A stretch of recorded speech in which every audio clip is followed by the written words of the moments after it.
Hello and a warm welcome to the statistics course. My name is Nikolai Schuler. I'm a mathematician working as a data scientist, and in this course I will lead you through the key concepts in statistics that are relevant in data science and business analytics. Of course, statistics is not everything, but you can be extremely sure about the fact that it plays a key role if you want to become a data scientist or a business analyst. In this course, I won't teach you the coding skills, I won't teach you the domain knowledge, but I will help you to lay a strong foundation in the statistical concepts that are important if you want to become a data scientist or a business analyst. So we will start right at the beginning with the basics, with descriptive statistics, to learn how we can get insights from our data. Moving on then to distributions and probability theory, where we will talk about central limit theorem, law of large numbers, Bayes theorem, and of course again all of the applications of these theorems.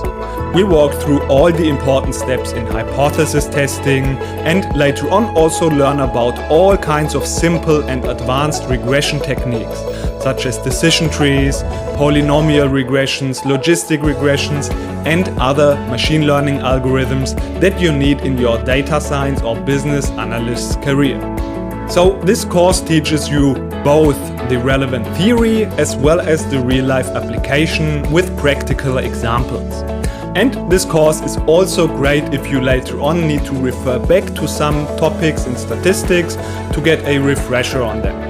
And if you have any questions regarding one of these topics, I'm always happy to help you. So if this all sounds great to you, then click the Enroll Now button and I'm happy to welcome you in the course. What does it take to become a data scientist? This is the question I got probably asked the most. Because many people are into the lookout of how to become a data scientist. I think it's probably the most asked topic in the internet. Data science evolves all around decoding the underlying insights from data. And that also includes a decent knowledge in statistics. The importance of statistics in data science is inevitable. We use many theorems, formulas of statistics to understand the data and also to predict the future events that could happen. Even if you get lost in this vast amount of data, statistics can help you to take the right path. Theories and formulas that have been proven by great scientists will not fail, and therefore they will help you to find the right path. Of course, statistics is not everything in data science, but you can be extremely sure about the fact that a mastery over the core statistical concepts, such as linear regression, probability theory, is an essential attribute if you aspire to become a data scientist. So this is also what you see in many of these Venn diagrams that you find in the internet. So some fundamental math and statistical knowledge is always a key component. And those people that don't have a mathematical background need to gain a strong foothold in these concepts. And that is what this course is about. I will not teach you the coding skills, I will not teach you domain knowledge of your industry, but I will help you to lay the foundation of your statistical and mathematical knowledge. So therefore, let's quickly talk about what exactly you'll learn in this course. First, we will start off with descriptive statistics. So we will lay the foundation with this. So this is where we use brief descriptive metrics to understand our data. So these measures are broken down into measures of central tendency, measures of spread, and here we will learn about median, mode, standard deviation, kurtosis, skewness, and much more. We are also talking about distributions, which will lead us to the topic of probability theory. We will start at the very basics first, how to calculate a probability, everything step by step, cover the most important theorems here as well, and also, of course, the application of these theorems in real life. So we will talk about the Bayes theorem, expected value, law of large numbers, as well as some of the most important probability distributions, as well as, again, their applications in real life examples. After that, we will talk about hypothesis testing. This is a huge topic. Step by step, we will learn what an hypothesis is, how we can set up a hypothesis test, and how do we exactly perform this test. And of course also, how do we evaluate and how do we understand the metrics of this test to judge how we have to draw our conclusions. Of course, then we will also go to the big and very important topic of regressions. Here, of course, we will talk about linear regressions, how do we calculate these linear regressions, and how can we evaluate these regressions.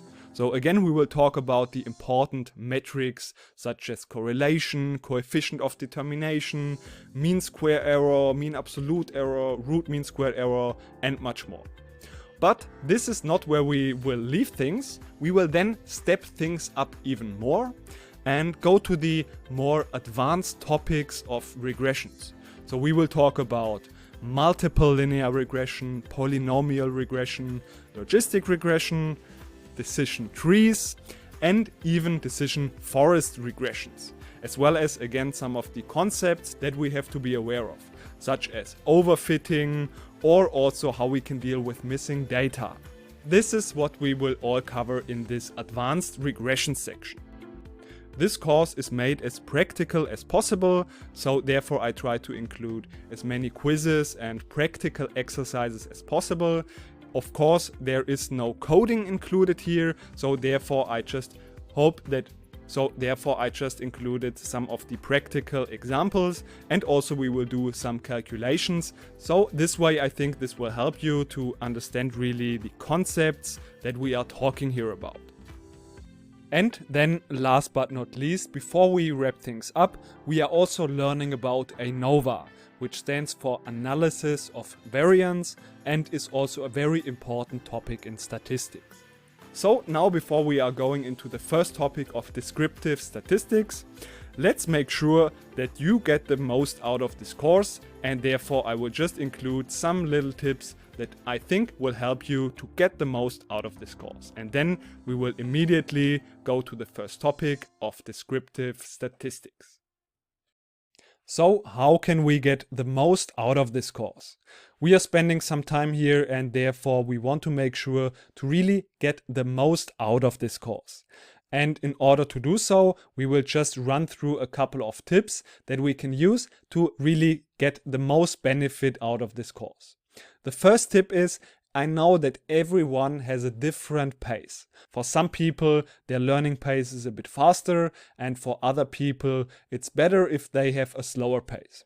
And therefore, we can make use of the Udemy tools. So as this is an online course, you can always jump back and re-watch some of the maybe more complex topics again. And this is also something that I suggest you, that if you have the feeling that this is a little bit too fast and here this you want to watch again, then just jump back and watch it again. This will be the thing that helps you really most in the end. Also, you can adjust the playback rate. So as everyone has their different learning pace, you can here make the videos slower or also faster if you want.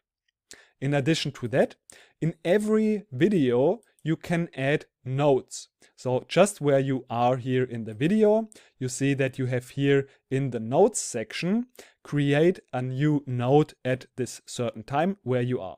If you click on this, you see that now you can type in a note. And if you save this note, you will see that it will appear with this yellow bar in here. And you will also have all of your notes just saved in here below this. And you can always just click on this to jump right to the place where you have placed this note. So like this, you have an overview here of your notes and of all of the important places that you would like to remember. And this will help you also to learn in an interactive way. And if this is your learning style, then this will also help you to get the most out of this course. In addition to that, I think it's really important always to practice, because this is, in general, the best way that we are learning new things. And therefore, we have a couple of quizzes and exercises in this course, but also the topics. Sometimes I'm running through some exercises, then you can also just follow along. And this will also help you to understand the concepts and also remember them a bit better. I know it is sometimes very challenging to complete a course. I know this for sure. It is the same for me, and I think it's the same for everyone.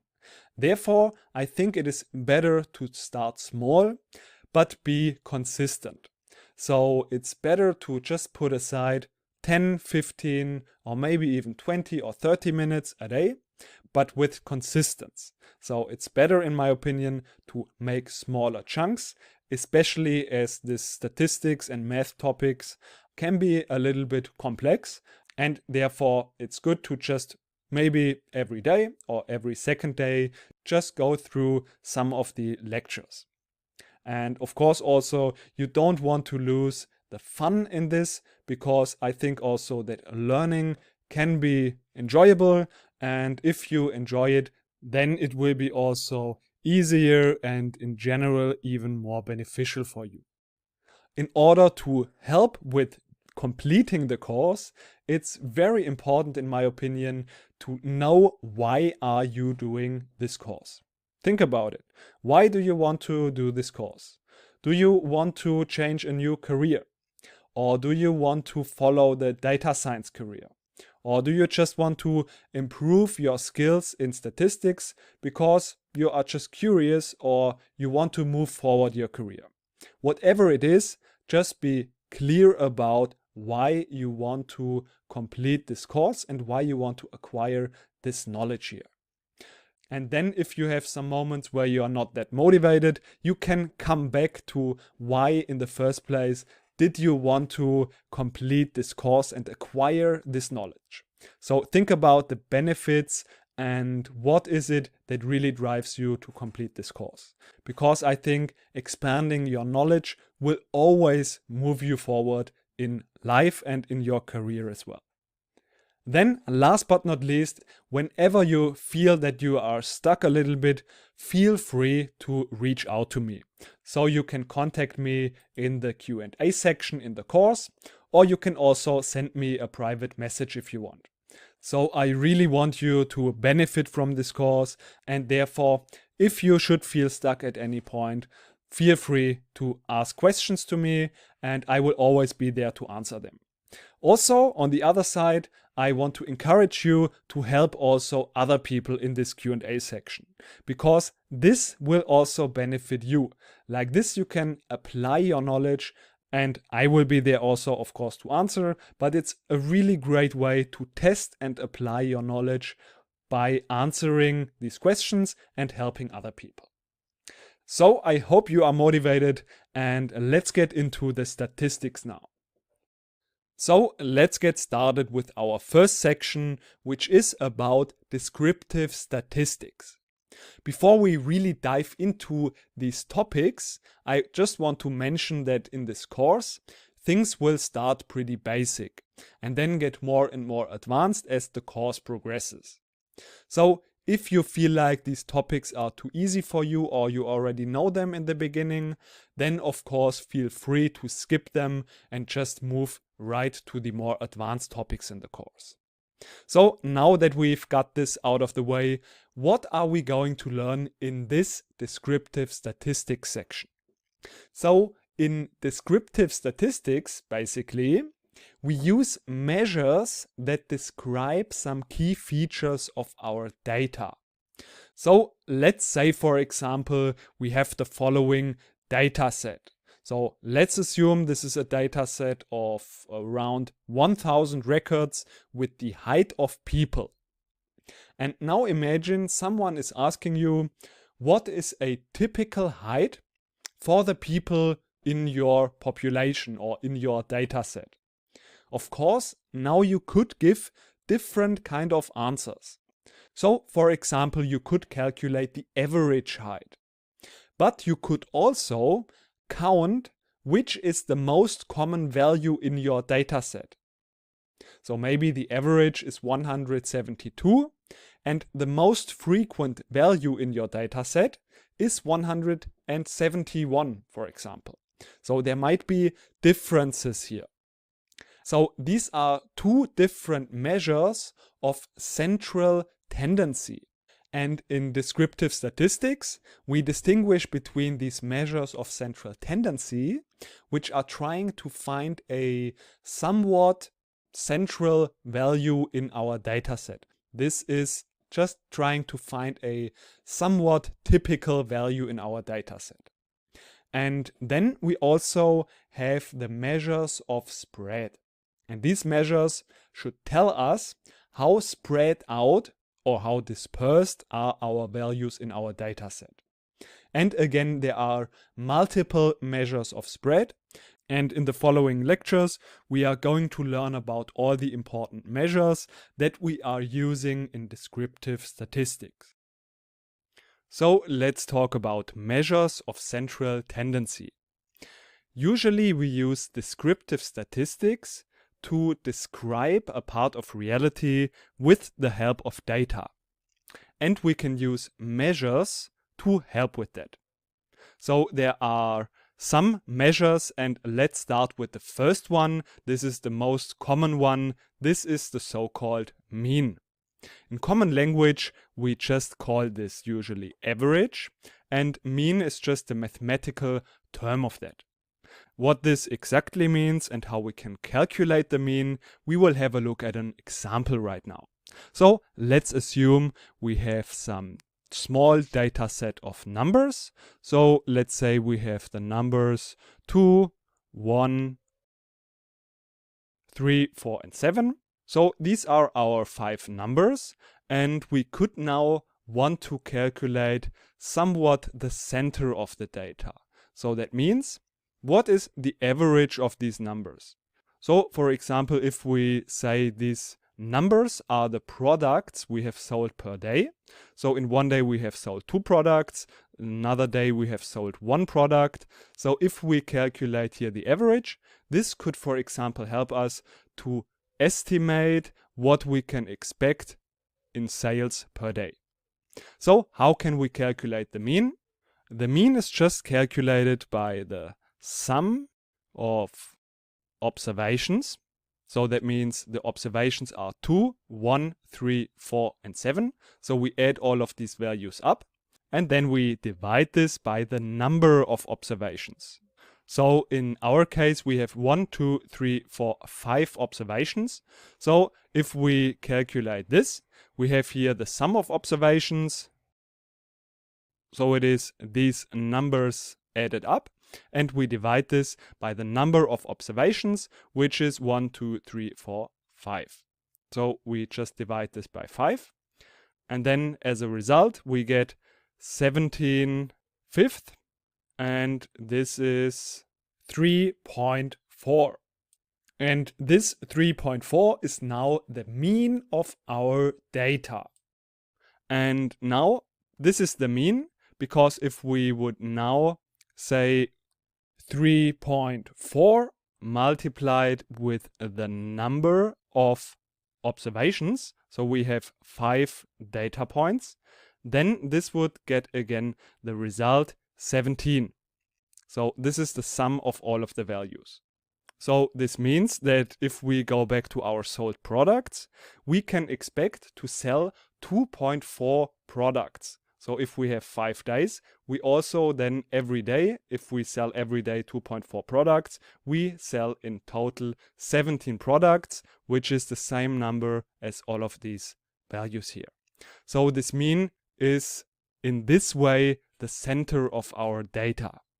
Now let's have a look at how we can write this formula in a mathematical and in a more general way, so that you can apply this whenever you have some data available here. So we want to transform now this formula into a mathematical formula. So this data here is our observation. We usually denote this with an X, and the single observations we usually denote with X1, X2, and so on. So we can also write this in this way, X1, X2, and so on.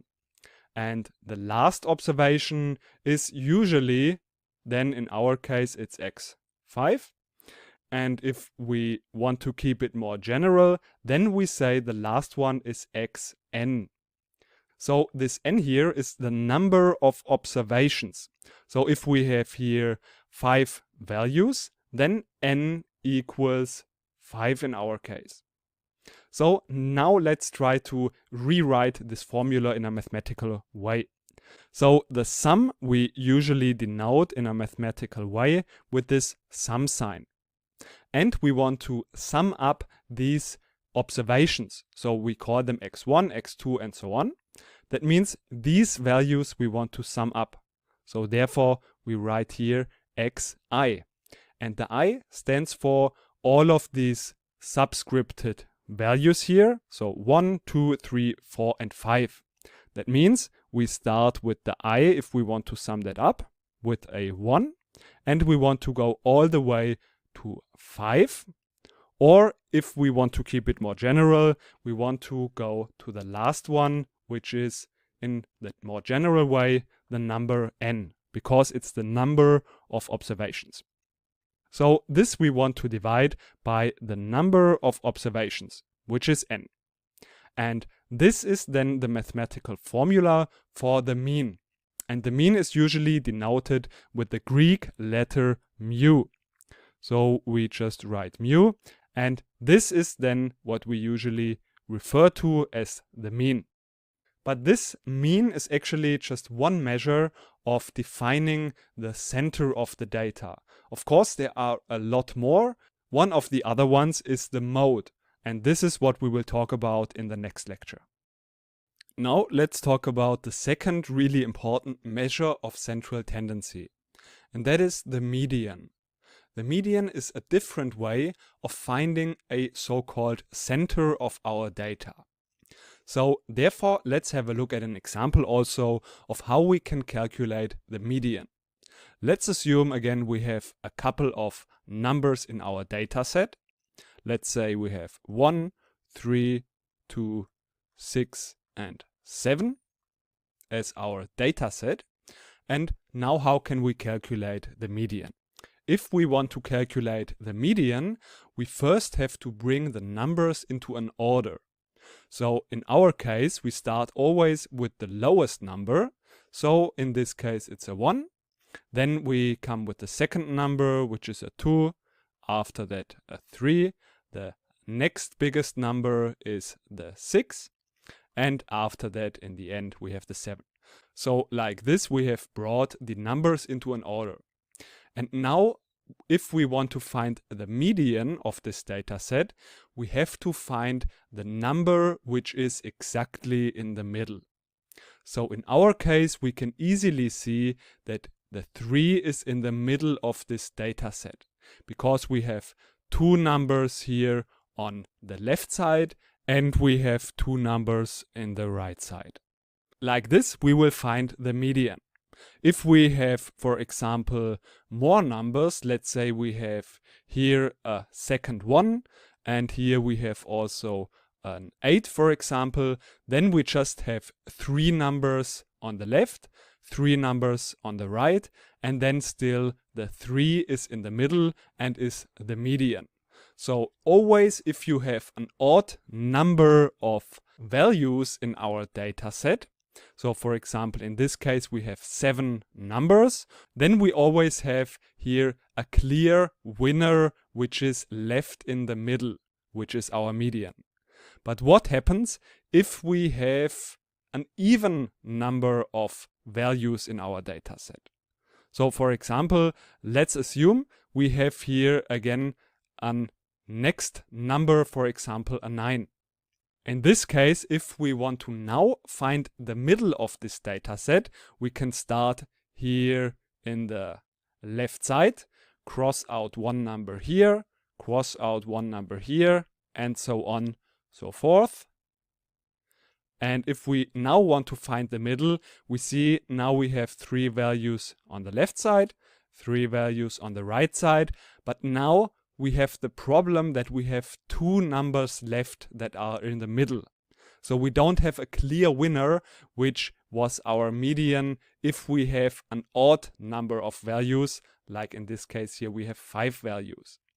So if we have an even number of values, we have 2 numbers in the middle. And now the median is defined as the mean of both of these values.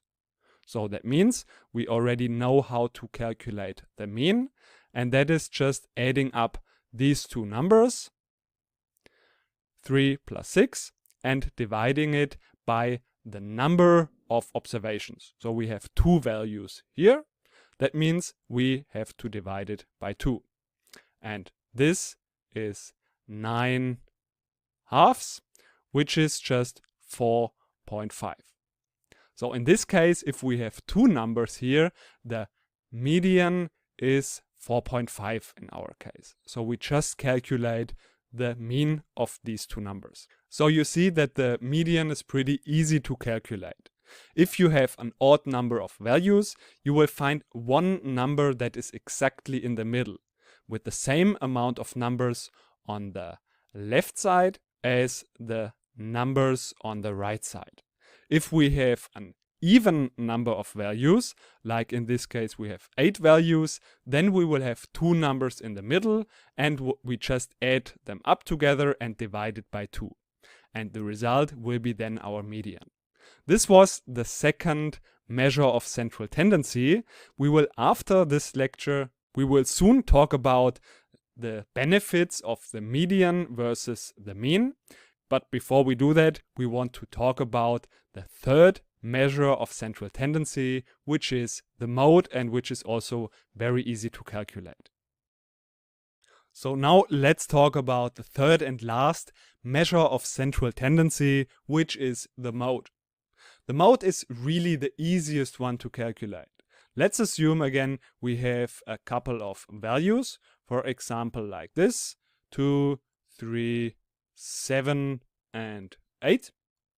So these are our values in our data set, and if we want to calculate the mode, we just have to count the occurrence of the numbers in our data set. So in this case the number 1 occurs twice, whereas all of the other numbers just occur once. So we want to find the number that occurs most frequent in our data set. So therefore in this case the 1 is the winner, and therefore the 1 is our mode in this case. So if we have one clear winner, then it's really easy to find the mode. But what happens, for example, if we have one value that occurs twice and another value that also occurs twice? So here we wouldn't have a clear winner. Usually we want to find a clear winner in the mode. If we don't find a clear winner, then usually we say the data set has no mode. So we say the data set has no mode. If we have only 2 winners and not more, then we could even say that the data set is bimodal. So it's just depending on how you want to define the mode. Both of these ways are possible. Some people say if we have 2 winners, there is no mode, because we want to always have a clear winner, and some other people say that the data set is bimodal. Both of these ways are legit actually. But this is only if we have 2 winners. If we have even more, for example, let's say we have again another 7 in our data set, then we would have 3 values that occur twice. So we would have 3 winners. In this case, we would not say that the dataset is trimodal, for example. This we would not say, because usually we always want to have a clear winner. So in this case, we would say that our dataset has really no mode. We can make an exception of that. If we have two winners, then some people say it's possible that we say the dataset is bimodal. But if we have more than two winners, we always say the dataset has no mode. So you see that in general, the mode is really easy to calculate. And now, after we have talked about these three measures of central tendency, let's now talk about the differences and what are the benefits of all of these three measures. Because a lot of people might ask, why do we have three measures of central tendency? Well, the answer is because all of these three measures show different aspects of our dataset, and therefore it's good to have all of these three measurements. So now, after we've already talked about the mean as well as the median, the question might be, when should we use which of those two measures? So that's a fair question. And the simple answer is we can use the median if the mean does not work that well. And what are the situations when the mean does not work that well? To put it in simple words, that is, if the data set we are looking at is not symmetrical, but it's skewed. But what exactly does that mean, that our data set is skewed? To understand that a little bit better, let's have a look at the following data set and example. Let's assume we are looking for a certain product, and we want to buy this product and find a good price for this product. So in order to do that, we have a look for some of the prices we find the product for. So we find a couple of prices around $21, $9, but we also have here one large outlier. And if we want to decide now what a good price is for this product that we would like to buy this product for, then we could think about calculating the mean for all of these values and then say this would be an acceptable price for us to buy this product. But if we are calculating this mean for this data set, the mean is actually 39. So this value is actually higher than all of these 6 values in here. And there's only one value that is larger than this 39, which is the mean. So in my opinion, this mean or this price of $39 would not be such a great price for us. And this value, this mean, is so high because we have here one large outlier. So mostly these values are around, let's say 15 or 20 or 30, but here we have one large outlier. And this outlier is skewing our mean, so making our mean a lot larger, and therefore it's not really that representative of the rest of our data. And in this situation, where we have outliers, so really large values that are not so like the other values, in these situations it's good to use, instead of the mean, the median. The median in this situation is just 14. And in my opinion, if we are finding a price for this product that is 14, I think this would be a reasonable and a good price. Because 50% of the values are larger and 50% of the values are smaller than this 14.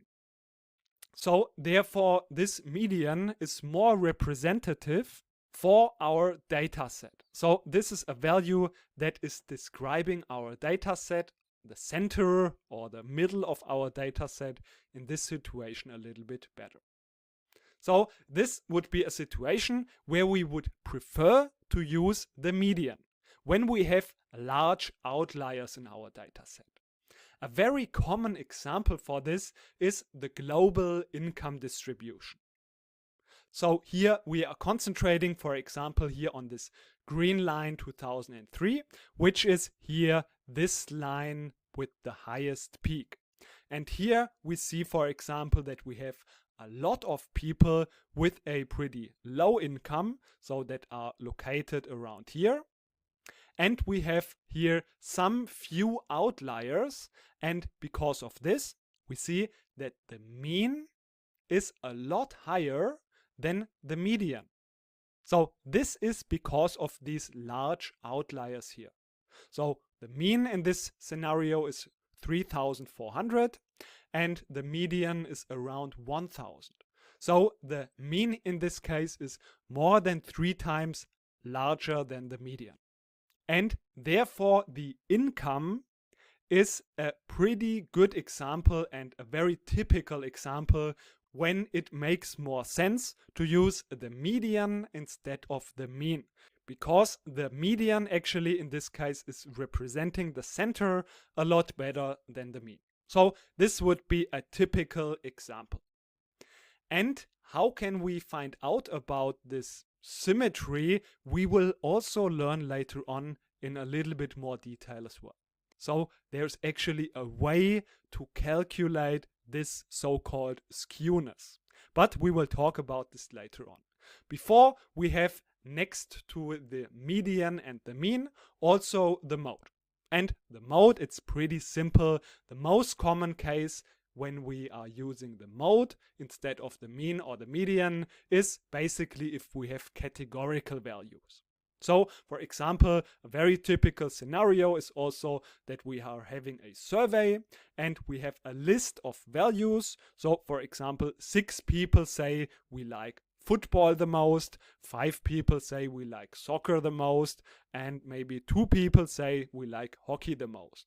So in this case, it makes sense to just use the mode because we don't have numerical values here and therefore we cannot use the mean and the median. So this is pretty simple for the mode. But now for the mean and the median, let's just quickly summarize what we've learned in regards to the mean and the median. So since the mean is pretty sensitive towards outliers, therefore if we have large outliers, in other words an asymmetrical data set, then it's good to also, or even instead of the mean, use the median. Because it is less sensitive towards outliers and therefore it would be a better measure of central tendency. So of course we can not only use the median instead of the mean, but we can actually use both of them to understand our data a little bit better. So why not using both of them? And the mode, of course, is mainly if we are talking about categorical values. So now after we've already mentioned the skewness and the symmetry in our data set, let's talk a little bit more in detail about that measure. Because there is also a measure that is called skewness. So now let's talk about the skewness. The skewness basically is another measure that is actually measuring this symmetry that we've already talked about in the previous lectures. So let's assume, to understand this a little bit better, we have this kind of normal distribution. So this is just a histogram where we have here the frequency. So the larger this bar is, the more values we have. For example, for the value 172, which is this bar, we have a little bit more than 1,500 values. So we see that we have here on both of these sides somewhat similar outliers. So we have, of course, the mean in the middle, and left from the mean we have the same outliers than right from the mean. And therefore this would be a pretty symmetrical data set. But this is not always the case. So sometimes we could also have a data set that looks something like this. So most of our values are around here between 0 and 5, but we have here a few outliers. And this is a typical shape of a positively skewed dataset. So we have most of the values here on one side, and then we have here this tail where there is here these outliers.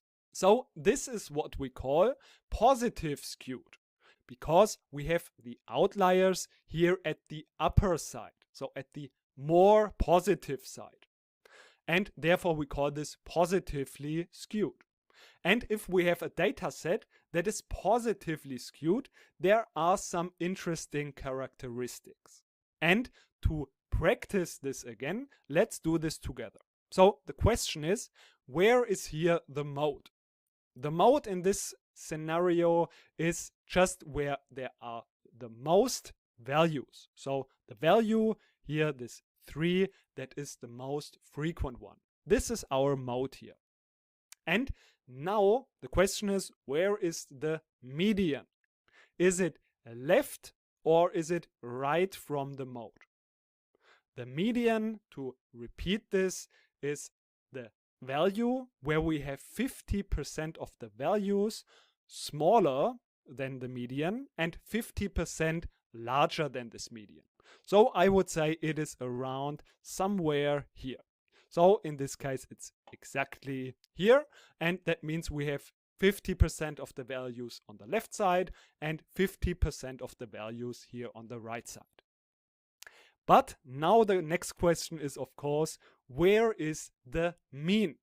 And since we already learned that the mean is more sensitive towards these outliers, and we have the outliers here at the right side, we should assume that the mean is even more right. So it's even more towards these outliers than the median. And that is actually the case. So if we have such a positively skewed data set, we always have that the median is smaller than the mean, or the mean is larger than the median.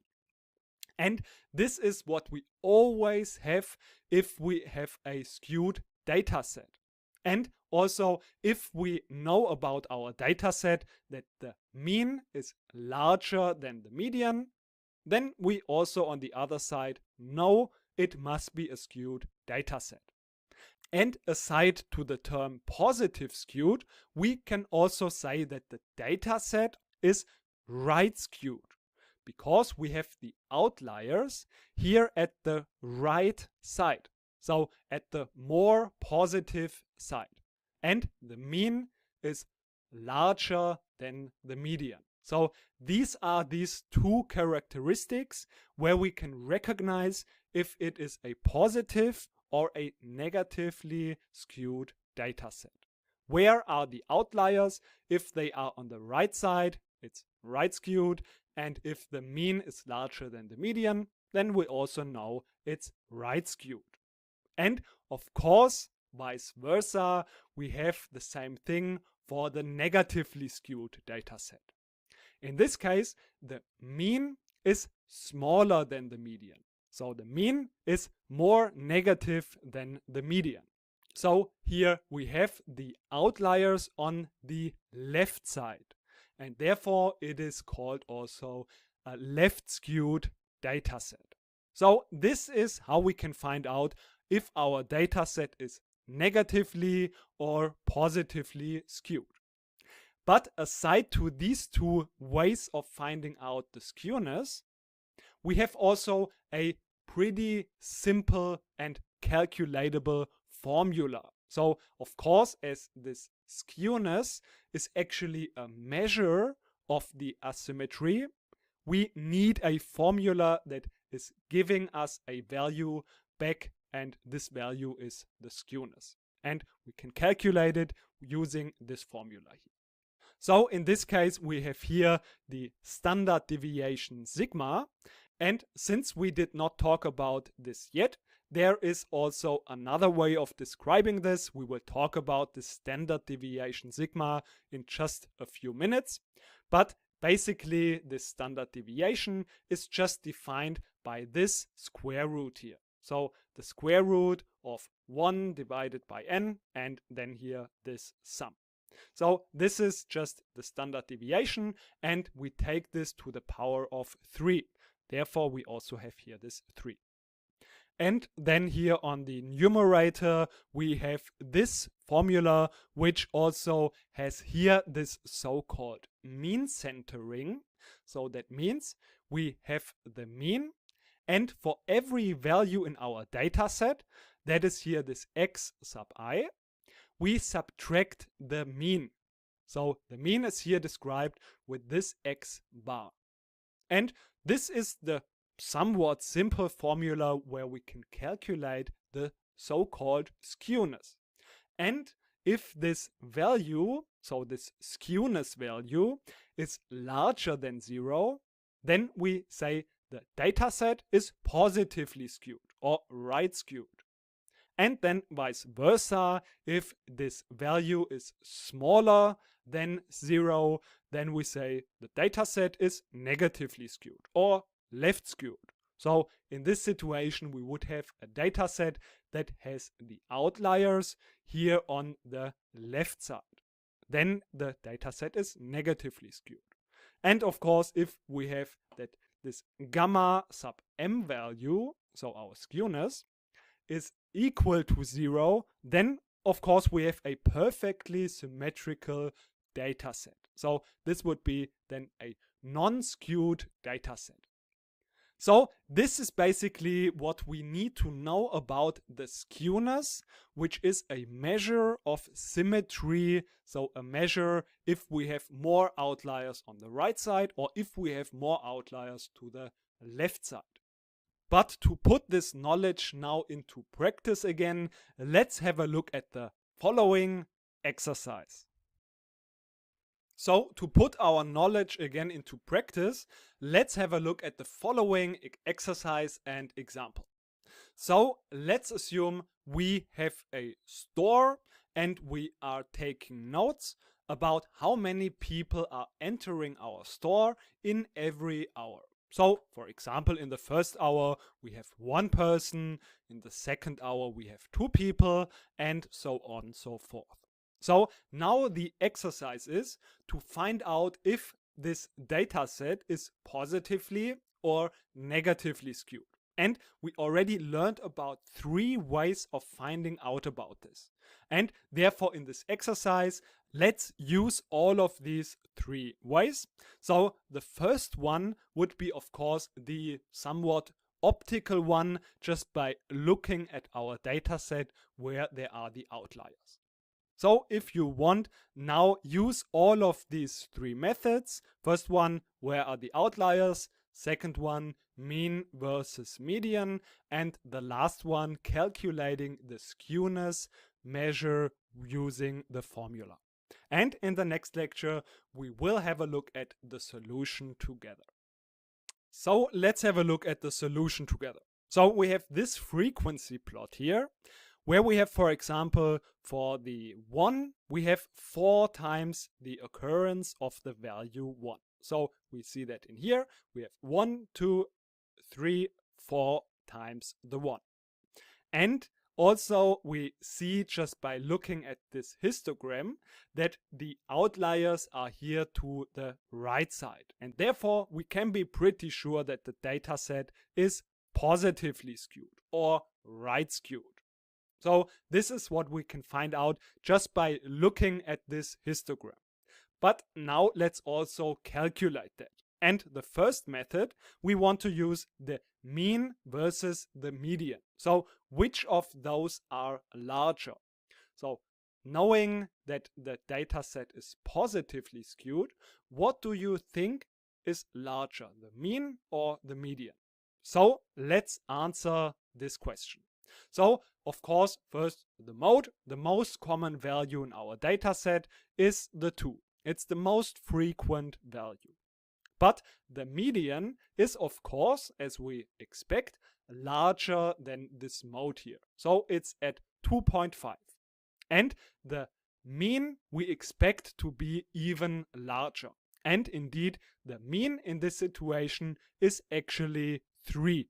So the mean is, again, as we expected, larger than the median. And like this, we also know that the data set must be right skewed.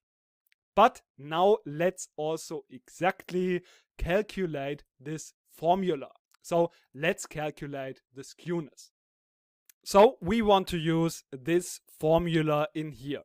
And if we want to use this formula, we need, of course, the mean of our data set. So x bar is the mean, and we've already calculated this. This is here 3. And also using this mean, we can now calculate this denominator here. And this is roughly 5.48. And here the upper part is also pretty easy to calculate. N is the number of data sets, and then we just use this pretty simple formula in here. So here the numerator is 4. And if we now divide the numerator by the denominator, we get the value, which is 0.73.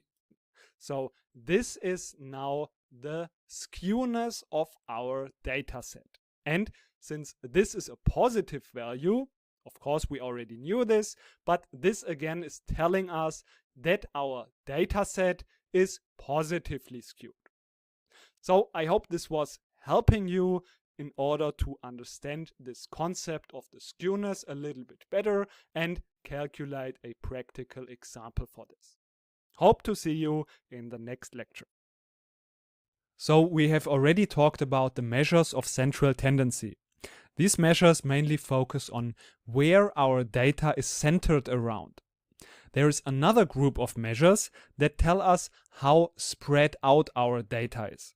And these are the measures of spread or measures of dispersion. And they tell us how spread out is our data. So is it really clustered tightly in one place, or is it spread out more? So two really basic measures of spread are the range and the IQR, which is abbreviated for interquartile range. Of course, there are also two more really important measures, that is the variance as well as the standard deviation. We will talk about them soon, but before we do that, let's quickly just understand the range and the IQR by looking at an example. So in our example, we have this data set, which is the amount of protein that's contained in 100 grams of different kinds of cereals. So in the first one, we have 4 grams of protein, and in the second one, we have 3 grams. So if we want to calculate the range, this is pretty easy to calculate. If we want to calculate that, we just have to find the highest number in the data set, which is in our case the 6. And we have to then also find the lowest number of the data set. So in our case, the lowest number is the number 1, which occurs twice. It doesn't matter how many times it occurs, we just have to find the lowest number of our data set. And then basically we just have to subtract the minimum value from the maximum value. And the result is in our case then 5, which is just basically the range between the maximum value and the minimum value. So this is really easy to calculate. To calculate now the interquartile range, we have to first bring these numbers again into an order. So we start with the lowest number, which is the 1. So we just bring these numbers into an order. And in our case, we have now 14 values. So we have 1, 2, 3, 4, 5, 6, 7, 8, 9, 10, 11, 12, 13, 14. So this is an even amount of numbers.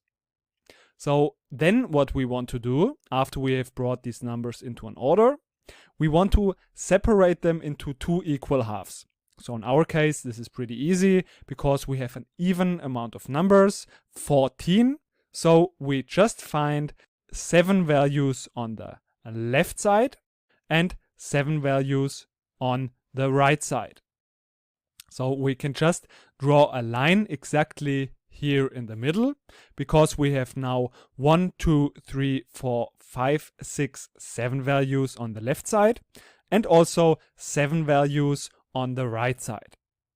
The second step that we are doing, after we have drawn a line exactly in the middle, we want to find the number exactly in the middle of the left partition, which is the 2, because the 2 is exactly here in the middle of this left partition. So we have 3 numbers left from the 2 and 3 numbers right to the 2. So also the same thing we want to do now also on the right side. So here exactly the number in the middle is the number 4. So we have 3 numbers again on the right and 3 numbers on the left. So now what we want to do is just we want to subtract the left number from the right number we have found.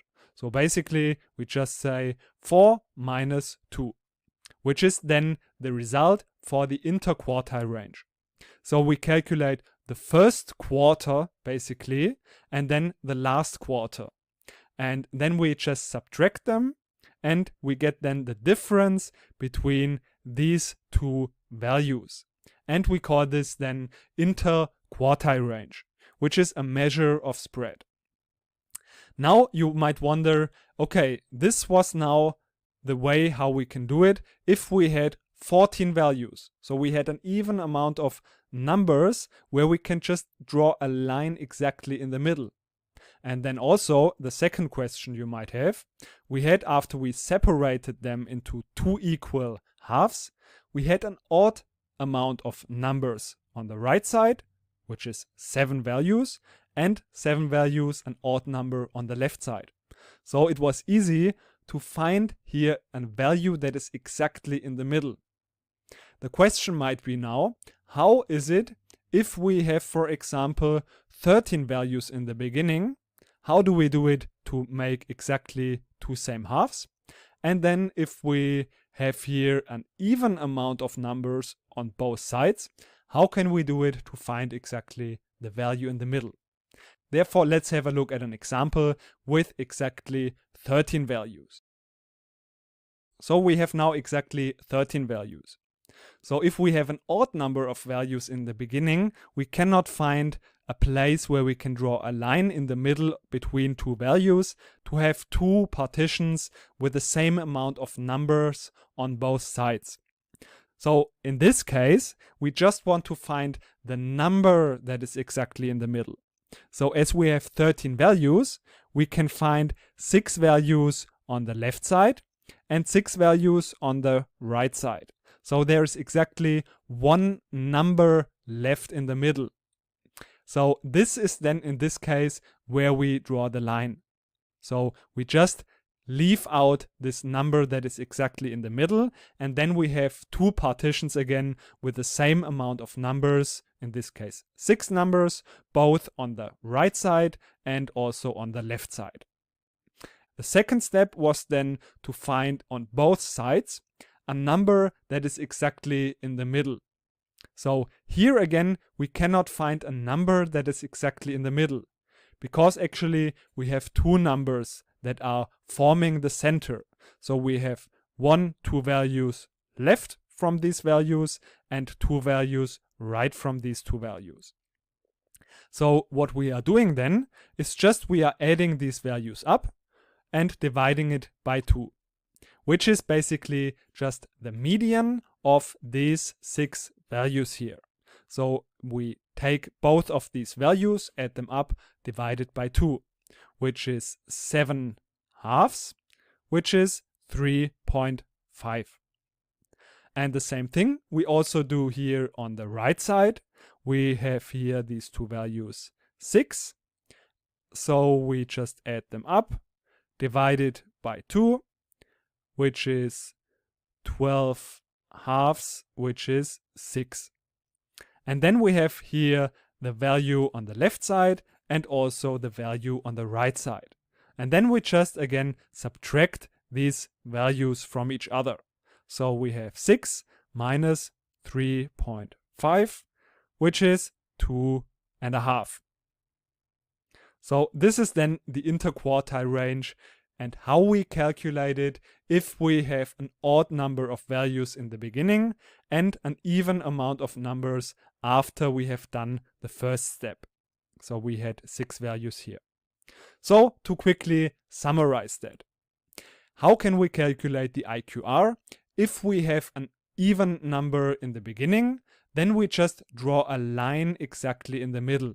If we have an odd number in the beginning, we just circle the exact middle value, and that is where we draw the line. So then we have 2 partitions that have the same length with the same amount of numbers, both on the right side and on the left side.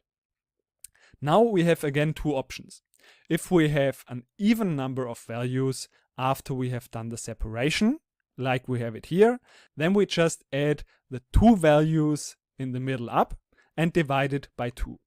So this is what we do when we have an even number of values in both partitions.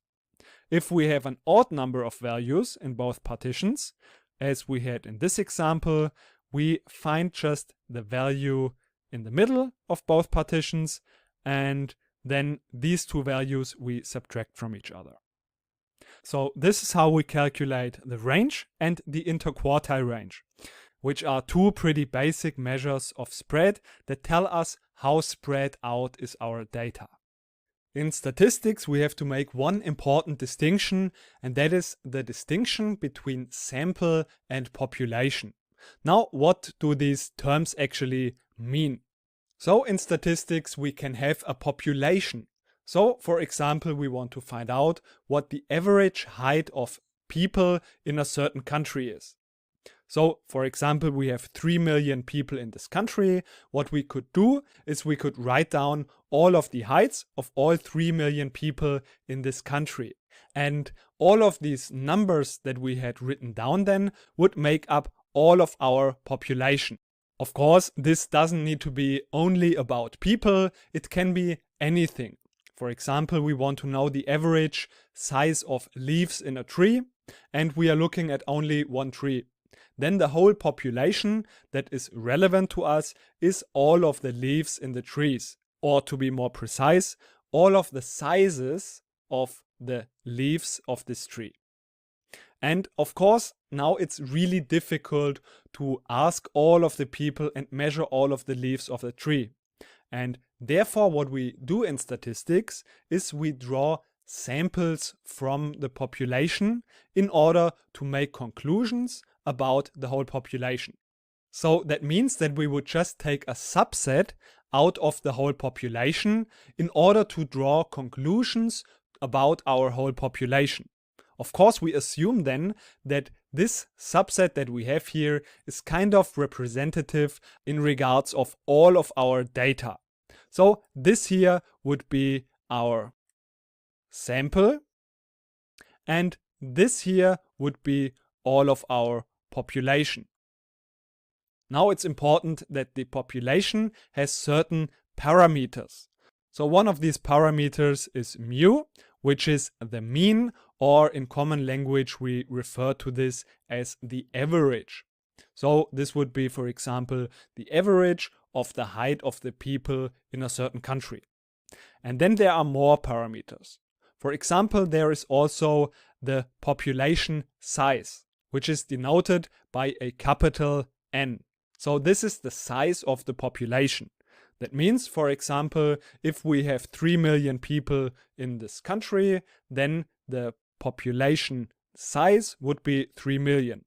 If we have 1,000 leaves in a tree and we are looking at the size of the leaves, then the population size here would be 1,000. And then we also have the variance, which is denoted by this sigma squared, which we will talk about soon as well.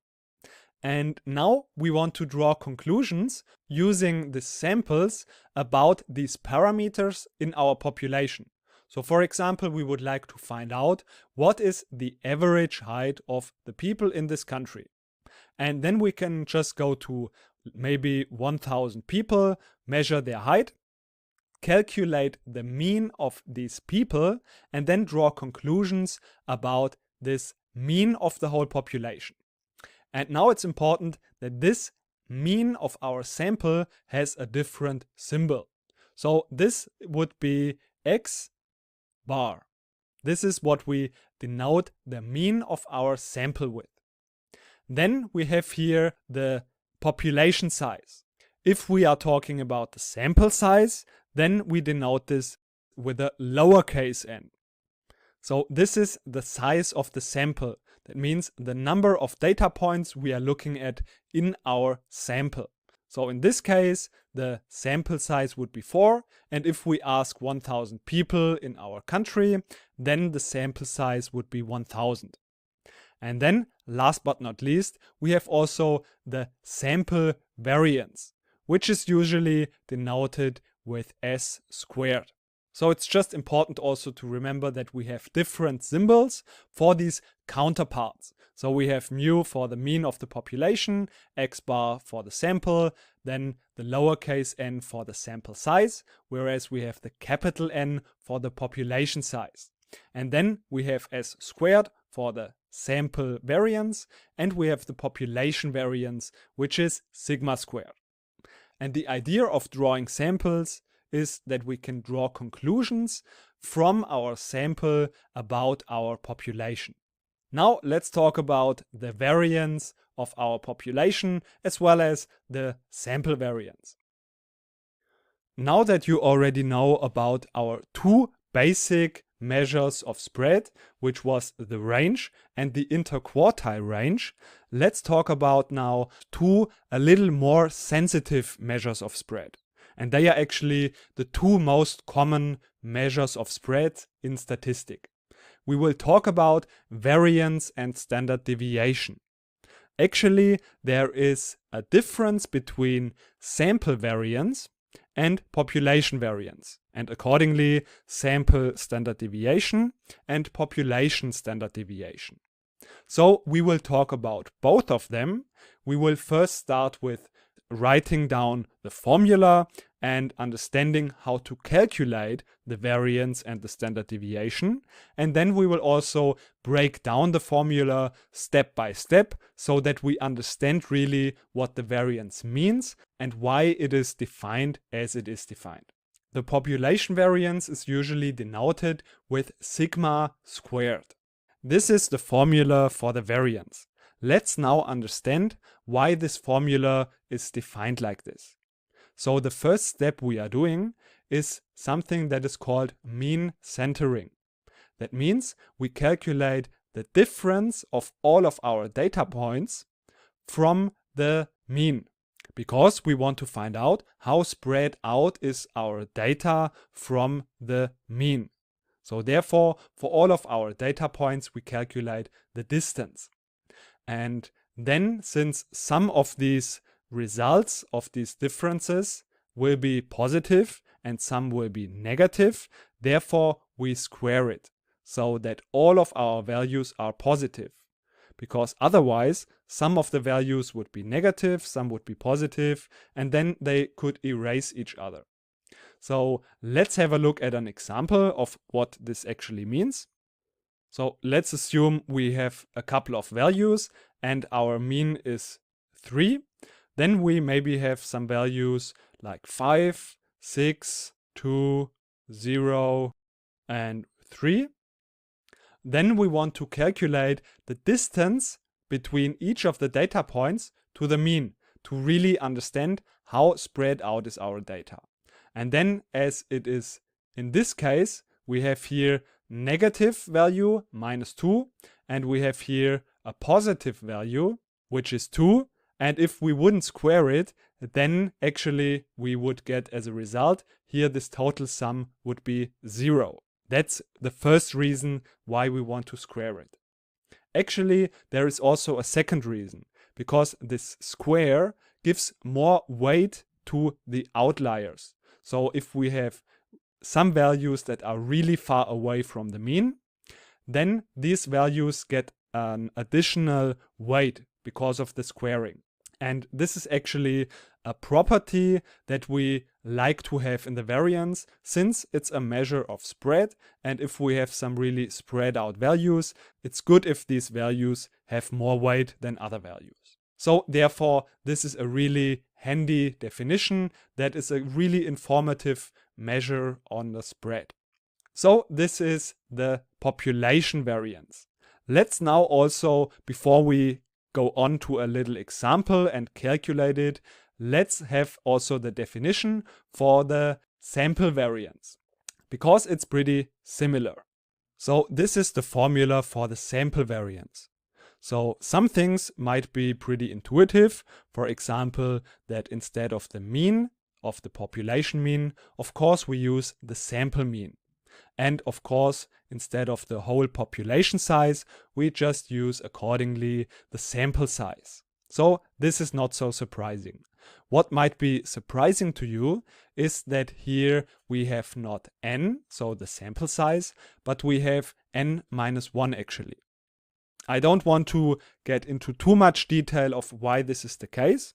I just want you to know that this is because n minus 1 is the so-called degree of freedom.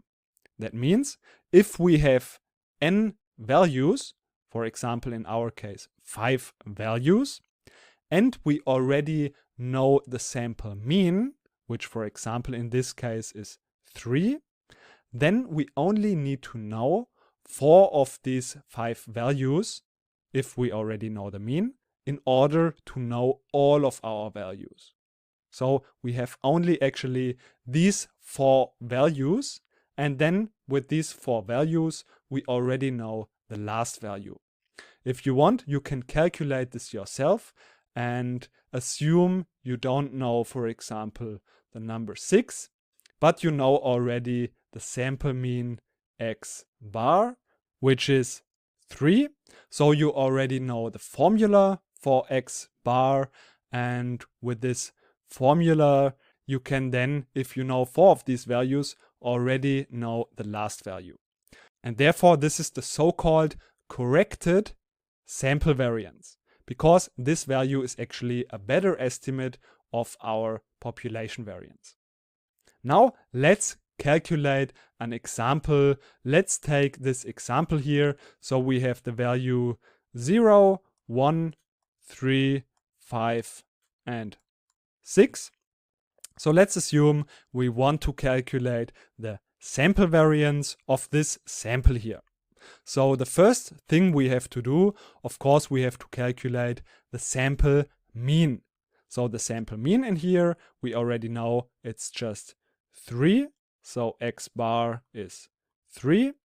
And now we have to calculate the distance of all of the values to the mean and then square it. So this would be in the first one 0 minus 3. So the first thing we are doing to calculate the sample variance is that we calculate the distance of all of our data points from the mean. So we have the first value 0, we subtract 3 and then we square it. We have 1, subtract the mean and then square it, and the same for all of the other values. And then we divide it by n minus 1. So we have n in our case is 5. So we divide this by 4. So and then the result, we can add all the values up. If you want, you can now also calculate this yourself, and the result will be 6.5. If we look at another example, so let's say instead of these 5 values, we now have these 5 values. We can already see that the mean here is also 3. But we can see already that these values are a lot closer together. So they are not as spread out as in this example. So we would expect that the variance is a lot smaller than we have it here in this data set. So now we have already the mean. You can, if you want, calculate that also yourself to verify that and to have some exercise. But we will now just go with the mean, which is 3. And now in order to calculate the sample variance, we have to subtract again the value 2 minus 3, which is the mean, square it, and then do this for all of the values. And this is actually just 1. This is 0, this is 1, this is 0. So the result is just 1 plus 1 divided by 4, which is 2/4, which is 0.5. So you see that also here the variance is a lot smaller than the variance in here, which makes sense since these values are a lot closer clustered together around our mean. We have now talked a lot about the variance, but what about the standard deviation? Well, if you have already understood the variance, then the standard deviation you also have already understood. Since the standard deviation, which is denoted for the population standard deviation with sigma, the Greek letter sigma, and for the sample standard deviation is usually just denoted with s. So this is basically just the square root of sigma squared, which is just here our variance. So it's basically just taking the square root of the result of that, and this makes up then the standard deviation. And the same thing goes also for our sample standard deviation. So we just take here the square root of the result of this, and this results in our sample standard deviation. If we have here n minus 1, this is then also sometimes called the corrected sample standard deviation. Due to the definition of the standard deviation, which is just the square root of the variance, there is also actually not a very big difference between the standard deviation and the variance. Some people prefer to use the variance, whereas other people prefer to use standard deviation. And in some contexts, it's more common to use the variance. In other contexts, it's more common to use the standard deviation. But now you know both of them, how they are defined, what they mean, and also why they are defined like they are defined. Now that we have learned about our measures of central tendency as well as our measures of spread, let's now understand how these measures change if we change the underlying data. This will help us to understand in an intuitive way what these measures like variance, mean, and so on mean and how we can intuitively understand them. We will talk especially about the effects of scaling and shifting. So first of all, let's understand quickly what is scaling and what is shifting. Scaling means that we multiply all of our values in our dataset with a certain value. So for example, all of our values in our dataset we multiply with 4, or also we divide it by another number. So multiplying and dividing is what we understand with scaling. Shifting means that we want to add or subtract a certain value. So for example, we will add the number 5 to all of our values in our dataset. So now we will understand how this affects our measures of central tendency as well as our measures of spread. And we will look at an example. So for example, we have a data set that is something like this. So this is our just very simple data set. And now we want to calculate all of our measures. So the mean is 4, since all of these values added up is 24. And we have 6 observations. So we have 6 data points. That means we divide 24 by 6. And the result is 4. The median is 4.5, since if we write these values in an order, then the two numbers that are in the middle is the 4 and the 5. So we have to calculate the mean of 4 and 5, which is 4.5. The mode is the number that occurs the most often, which is in our case the number 5. And the range is the difference between the highest value, which is 7, and 1, which is 6. The interquartile range in this case is also pretty easy to calculate. We have 6 values, therefore we separate these lowest 3 values and then the 5, 5, and at the end there is the 7.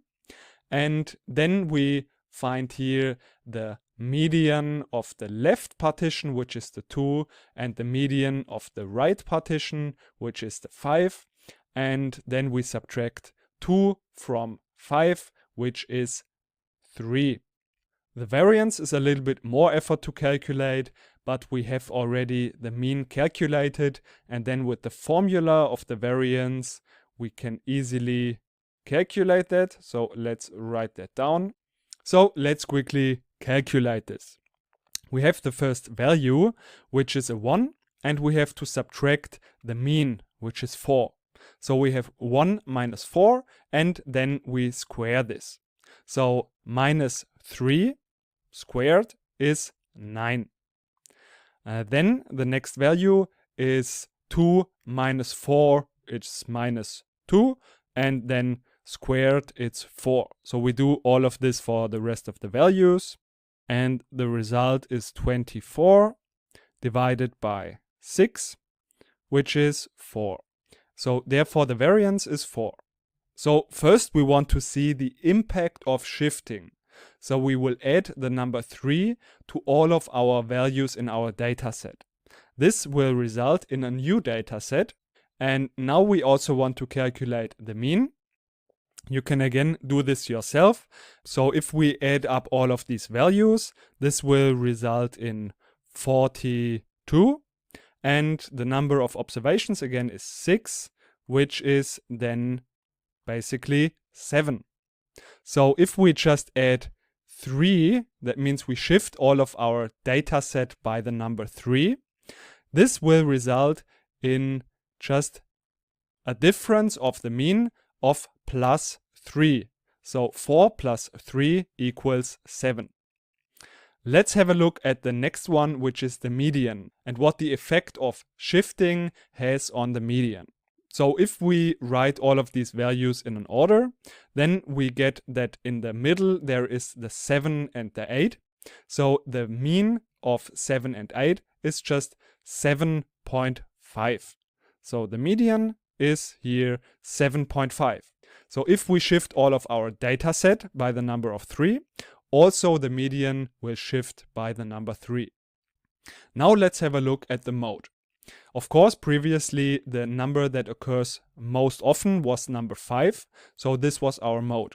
So if we shift all of this data set by the number of 3, then the value that occurs most often will be just 5 plus 3, which is 8. So this is the number that occurs most often. And therefore, this is our mode. And of course, again, you can see that we just have to add the number 3 to our previous mode to get the new mode of the shifted dataset. So for the range, it's a little bit different. So here, if we calculate the range, we have the highest value, which is a 10, and the lowest, which is a 4. So the result is 6. So we have 10 minus 4 is 6. So that means here we have still the same range, which makes sense since the differences between all of these values stay the same. And the range is just a measure of how spread is our dataset. So therefore the range doesn't change. For the interquartile range, we have the same thing. So here we have again also the number 3. Why is that? So we have again two partitions, 4, 5, and 7, and 8, 8, 10. And the median of the left partition is 5, and the median of the right partition is the number 8. So we have 8 minus 5, which is 3. So again, we have no change. Now what happens to the variance? This will again result in the value 4. We don't need to calculate the variance. We can easily understand that this must be true, that if we are shifting our dataset, then the result will be the same. So we can understand this by writing down again the formula. So if we shift our value, Then what is the new value of our variance? So we could just replace the xi. First of all, we will write the sum. Then we have I1. And now we have the values shifted. So we say xi plus a certain value, which is y. And then we want to subtract the new mean, which we know is just shifted by this y. So if the mean has been before mu, then the new mean is just mu plus y. This we have learned here in the shifting of the mean. And then of course we have to square this, and we have the same amount of numbers, which is n. And now if we calculate this, well, let's make this here. Then we see that here we have the sum xi plus y. Then if we write this like this, we have mu, and then we have minus y. So like this, we see that we have minus y and plus y. So these two will just erase each other. And what we are left with is then basically just this formula, which is then again the same value as we had before. So that means if we just add one value like y to all of our data points, this will have no effect on this sum here. Since we add y and then we subtract it again because the mean is also getting greater, this will result therefore in the same value here, and that means that the variance is not changing. You can try this yourself also for the mean. So try to replace all of the values xi with the value xy plus a certain value like y, and then see what the effect on the mean is. Of course, you know already the result, that the mean will be then mu plus y. So just the value added. In this case, it was 3. But if you want, you can prove this again also with the formula in the same way we have done it also here for the variance. So that means that here we have also no change in the variance. Of course, this makes sense that if we shift our values, all these measures of central tendency are also shifted by the same number, whereas the effect on the measures of spread is non-existent. This also makes sense since these measures are not spread out more. We have just shifted them by a certain number. Now let's have a look at the effect of scaling. So let's look again at this new data set, and now we want to not shift this by the number of 3, but we want to multiply this by 2. So let's first write down our new resulting data set if we multiply it by the number 2. Then we will get, so the mean will be, you can calculate this yourself again, will be all of these values added up is 48, and we divide this again by 6, which will result in 8. So the mean will be also scaled up by the number 2. So if we had here the scaling by the number of 2, we also just have to multiply the mean with 2. For the median, we can also calculate the two values in the middle, calculate their mean, which is 9.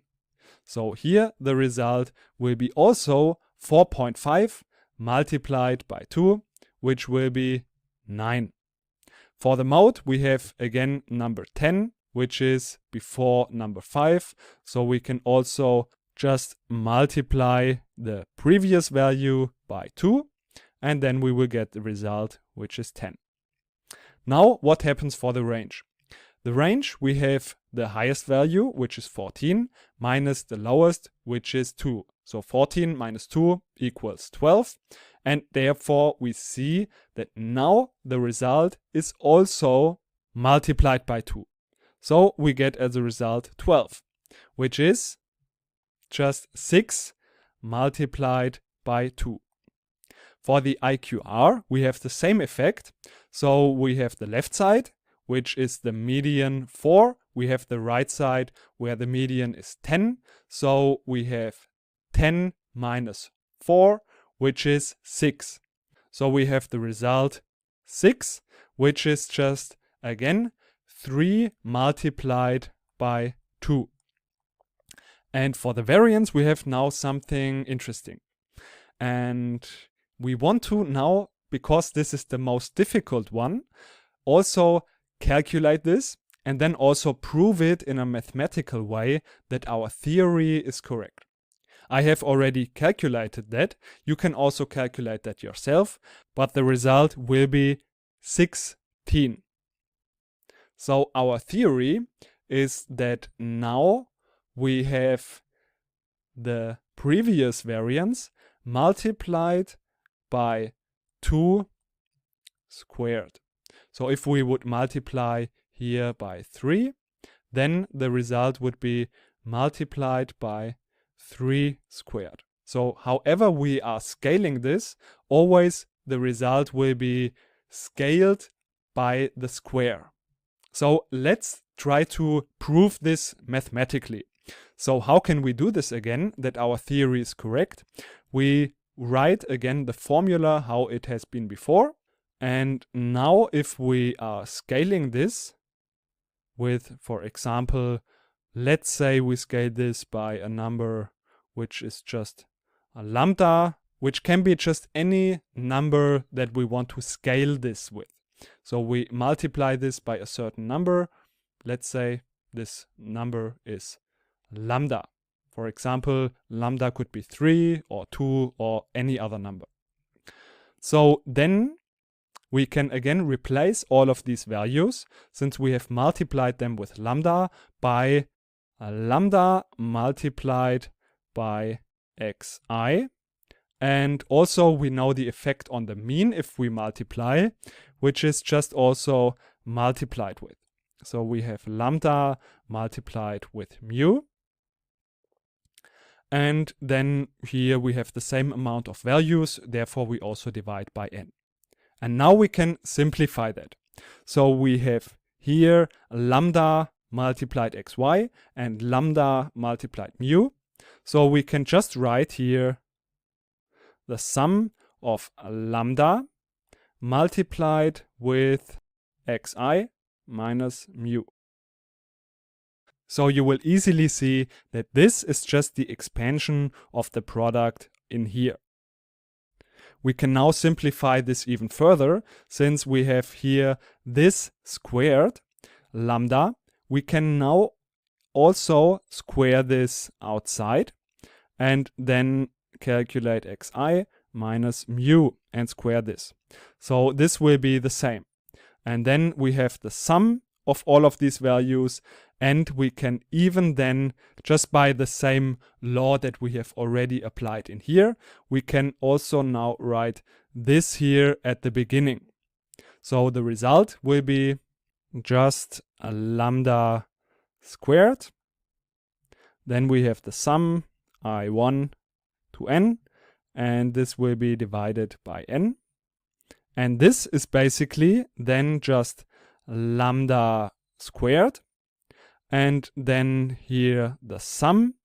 So we have just brought here this lambda squared to the beginning, which we can always do if we have something like this.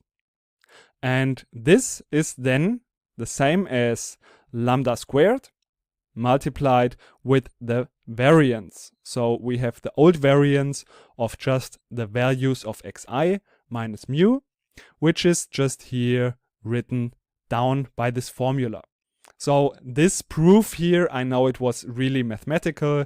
You don't need to understand this for the rest of this course. This was just a little side note to just see the math behind it. So the effect that we have on our variance is therefore, as we have just proven, if we multiply this with a certain number, then we will multiply also the previous variance by the number and then square this number. So if we multiply our data set by 2, then we get that we have to multiply the variance by the number 4. And if we multiply it with 3, 3 squared is 9, then we would have to multiply the 4 with the number 9, which would result in 36. So you see that the variance is really more sensitive than the other measures. So if the distance is getting larger between our values, the effect on the variance will be really strong because we have squared all of our values, and therefore the effect on the variance will be even stronger than on the range and on the IQR. So I hope these two ways of transforming our data and their effect on the measures could help you understand more the concept of the measures of central tendency as well as the measures of spread. Now let's talk about statistical moments. The concept of statistical moments is basically just generalizing what we already know about our measures of central tendency as well as our measures of spread. So first, let's have a look at the general formula of this statistical moment. So we have M sub k, which is defined like this. And the kth moment is indicated here by this centering term, which is to the power of k. The first moment, if you just have k equals 1, this will always be 0 then. And therefore, sometimes the first moment is also defined just like this, where we don't use this mean centering, but we just use here the sum of all of our data points, which then results in the mean. So you already know this. The second moment would be then basically just this. So k equals just 2, which we also already know. This basically just is the variance. And this formula here is actually just the formula for the so-called unstandardized statistical moments. The problem in practice can be that this term, if k is growing really large, is also growing really, really large. And therefore, we have a so-called standardized statistical moment. And this is defined by the following. So we just in the, for example, third statistical moment, we just divide by n times sigma, which is the standard deviation, to the power of 3. So like this, all of these terms won't grow so large. So if we have the 10th moment, then this will be standardized, so this term will not grow so large. And what is now the use of these statistical moments? Of course, we already know about the mean and the variance, but these statistical moments also have some meaning towards our data, so that we can understand the shape and the distribution of our data. So of course, the mean is just giving us the center of our data.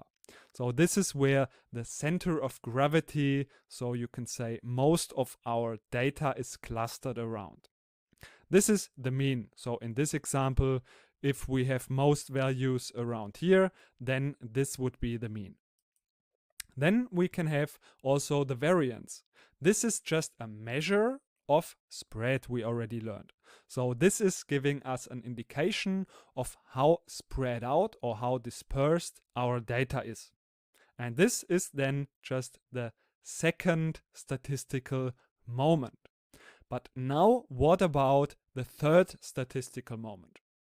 This is giving us a measure of skewness actually. And therefore this third statistical moment is called skewness. So we have already learned about the skewness, that this distribution where we have most of our values around here, but then we have a tail to the right. This is a right skewed distribution. So this is also called positively skewed, and we can find out about this by this third statistical moment. So if this term is positive, then we know that this data or this distribution is right skewed or positively skewed. And vice versa, if this third statistical moment is negative, we know then that our data is left skewed or negatively skewed.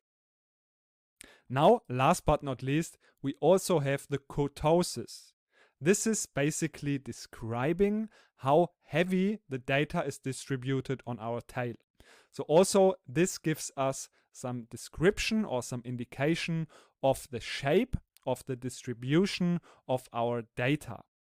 So the smaller the kurtosis, the less heavy or the less fat our tail is. So for example, the blue distribution, where we don't have such a heavy tail, this has a lower kurtosis. The closer this is going towards 0, the steeper this curve is going down here.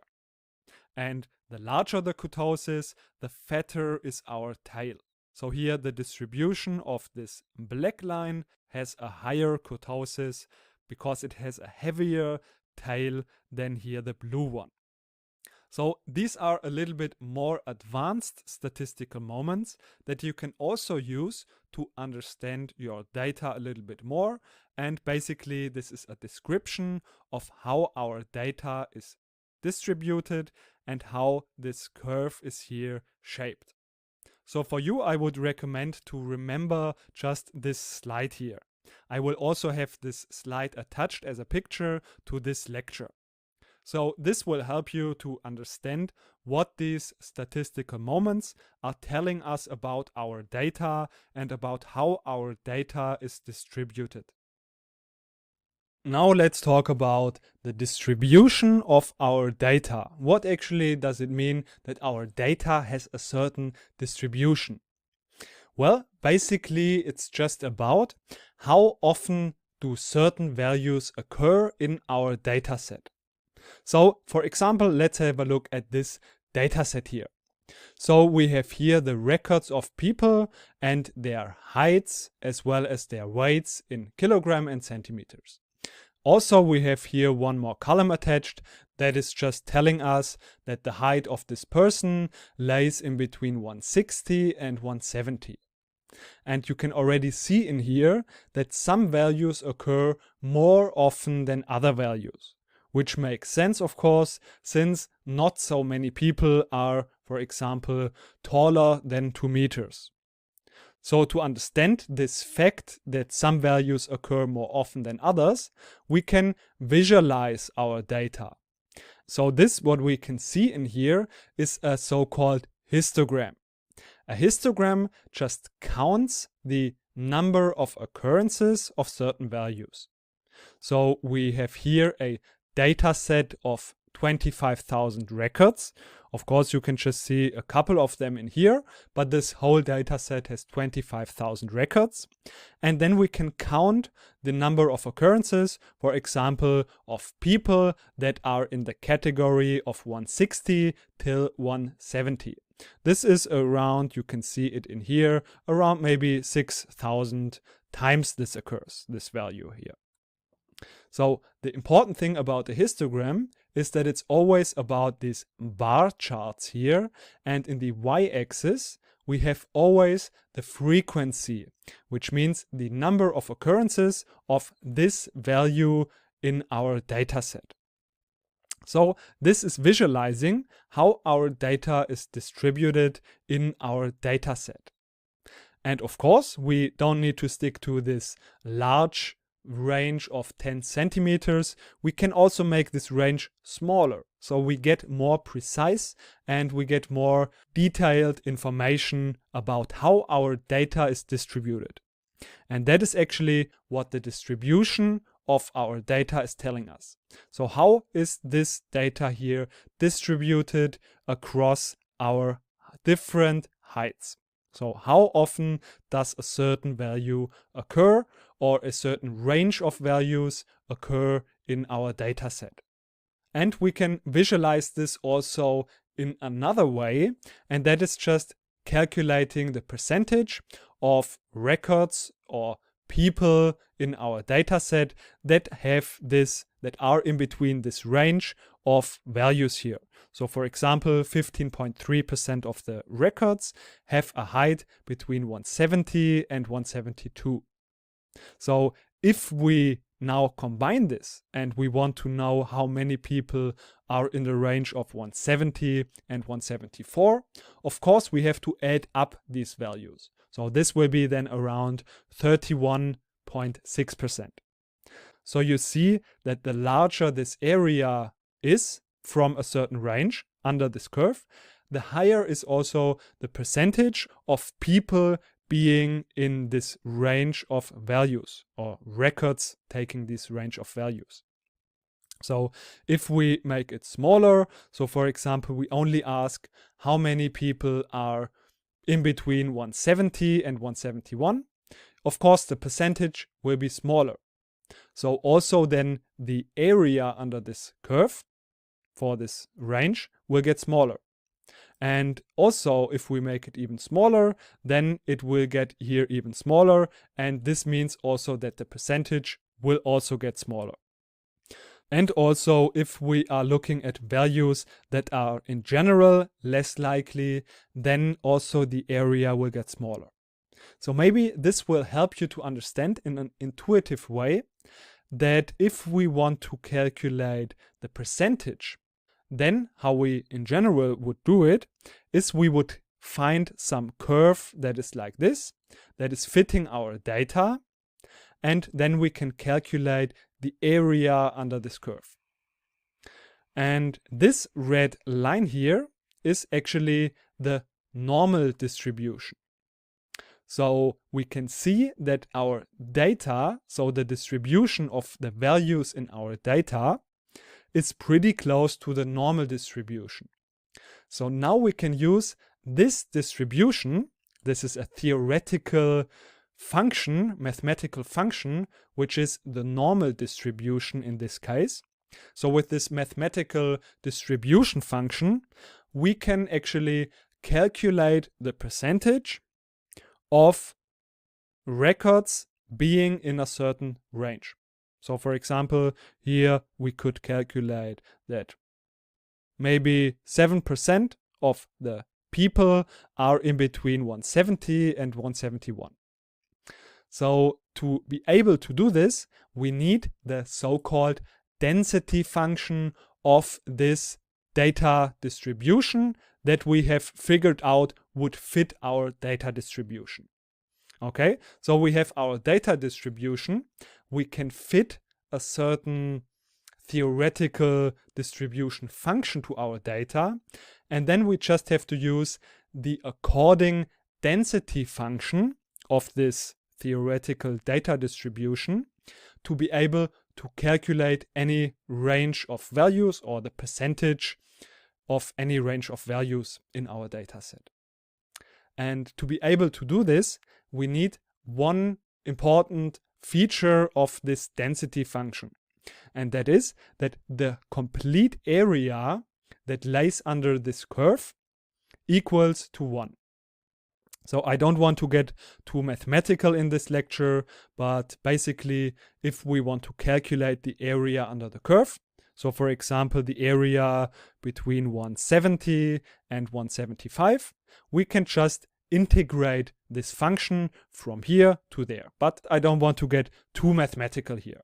So what you should remember is that if we want to find out the percentage of data points that lay in between this range of values, if our data has this distribution, then we just need to calculate the area that lays under this curve of this given range here. In addition to that, we can also calculate then the probability that if we pick any random person, imagine there is a person just entering a room and you have never seen this person before, what is the probability that this person's height is in between a certain range of values? So this you can also calculate with this density function if you know how your data is distributed. I know this was a little bit mathematical maybe, but the main thing is just to understand the key concepts. So actually, let's summarize quickly so that you know what to remember from this lecture. The first important thing that is important to remember, in my opinion, is to understand what a histogram is. So a histogram basically is just this, what you can see in here. It's a frequency plot. That means it counts how many times do certain values occur in our data set. And this is then visualized just here in this graph. So a histogram is always a frequency plot with these bars here. Then our values in our data set, what you can also see in here, are always distributed in a certain way. Of course, this can be different from data set to data set, but in general, they are always distributed in a certain way. And ideally, we can find a mathematical, theoretical distribution function that is fitting our data. And then we can use the density function of this theoretical mathematical distribution to calculate the percentage of any range of values in our data set.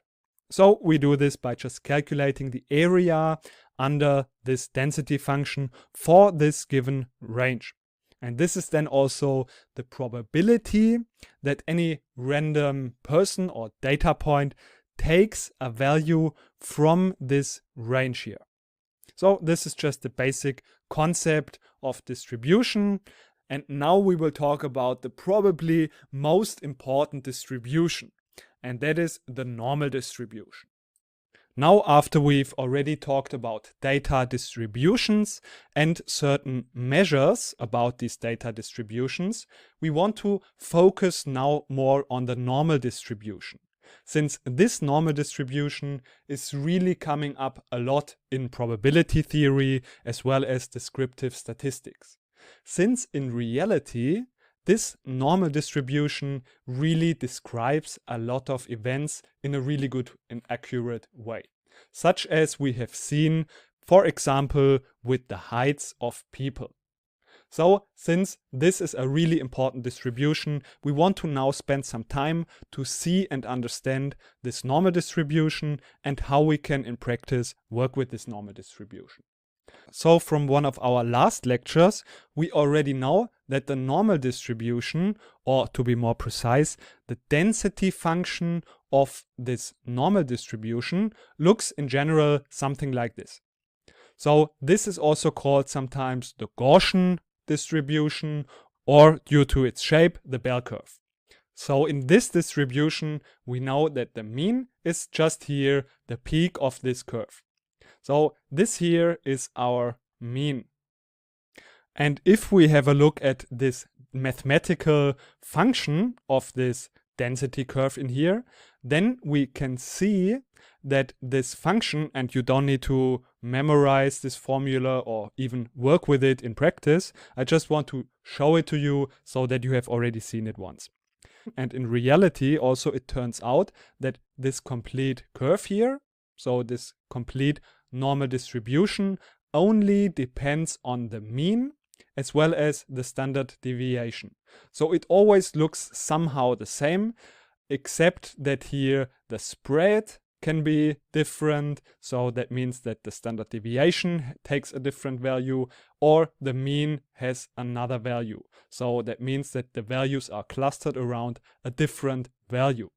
And this you can also see here in this mathematical function. So you see that here the only variables, of course you have x, since the value of this function is depending on where on our x-axis we are currently in. But apart from that x, this function is only depending on the mu, which is our mean, and the standard deviation.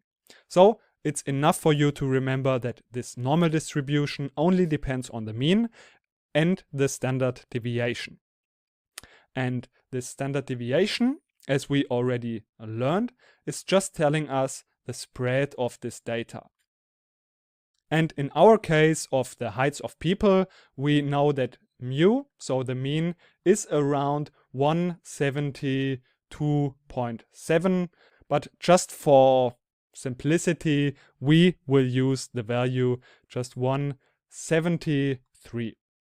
And the standard deviation, it's actually around 4.8, but for simplicity again, we will just use the value 5. So we can easily work with this. So if we know that the height of people is normally distributed and we know the mean as well as the standard deviation, we can actually know this complete formula and we could even calculate all of the values. And if you remember how we can calculate the percentage of people that are within a certain range of values, so for example, we want to know how many people have a height in between maybe 160 and maybe 165. Then all we would have to do is to calculate this area under the curve of this interval here. And in practice, of course, you would have to integrate then this function here, which we will not go into depth in here, because in practice, this is not what we would do. So in practice, we have other ways and methods that we can calculate the percentage of certain values. And the first thing how we can do this is the so-called empirical rule. So this empirical rule is with the help of the standard deviation and the mean. So if we know these two values, we can easily calculate a couple of values. So for example, we know that 68%, around 68% of the people are within one standard deviation around the mean.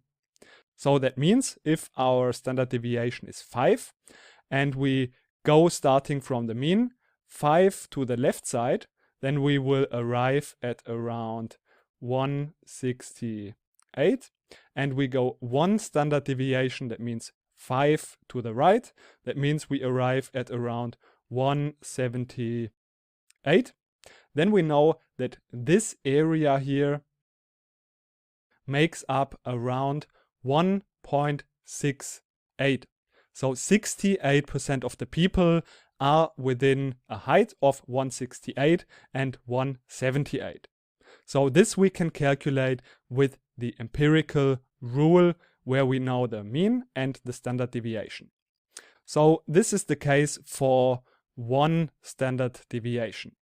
We have something similar for 2 standard deviations and even for 3 standard deviations.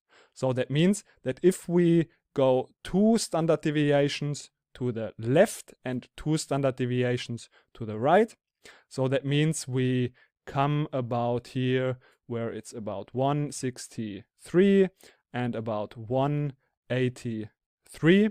So we get then this area in here. So then we know this area makes up around 95% of our values. So we know that 95% of the people in our case have a height which is in between 163 and 183. And the same thing goes for 3 standard deviations. This is then 99.7%. So this is just a rule of thumb that we can use to calculate or to know these intervals. But we can also, since this curve here is symmetrical, and we know that everything, the whole area under this curve is equaling to 1, then we can also calculate other areas with this. So for example, we can calculate this area in here. Since we know that this area in here for 2 standard deviations makes up 95% of the values, then we know that the rest of the values, since everything is equaling to 1, must be that what is left, and that is here 5%. Since this other rest is making up 95%. And then also, since we know that this curve here is symmetrical, we know that in here we have 2.5%. and the other 2.5% we have then in here. So like this, you can really calculate a couple of values in here, but in practice, it takes some time, and this is not always a really practical way to use this rule of thumb. So maybe in practice, we would like to know how many people are smaller than 190, or how many people are smaller than 155. Then it might be really difficult to use this empirical rule to calculate these values. And maybe also it takes a lot of time. And that's why in practice we usually use the so-called z-scores together with the z-score tables. And that is what we will have a look at in the next lecture. In the last lecture we talked about the normal distribution and the empirical rule. That is basically a rule of thumb that we can use to calculate certain values for this normal distribution. But in practice, this might not always be sufficient, so you want to be able to calculate more values and more precisely. And that's where the so-called z-scores together with the z-score tables come into play. So first of all, I just want to explain how you can calculate this z-score, and then afterwards what you can now do with this z-score and how you can use this z-score to calculate almost any value in a given normal distribution. So first of all, I want you to be aware that every normal distribution has always a certain mean. In our case, this is around 173 and a certain standard deviation. In our case, this was around 5. So we stick here to this example of the height of people. And now, how can we calculate the z-score? So the z-score is just basically depending on one variable. So for example, we want to calculate the z-score for a certain value here on our x-axis. So for example, 180. So this would be our x value. And now for any value, we calculate the z-score by x minus mu divided by the standard deviation.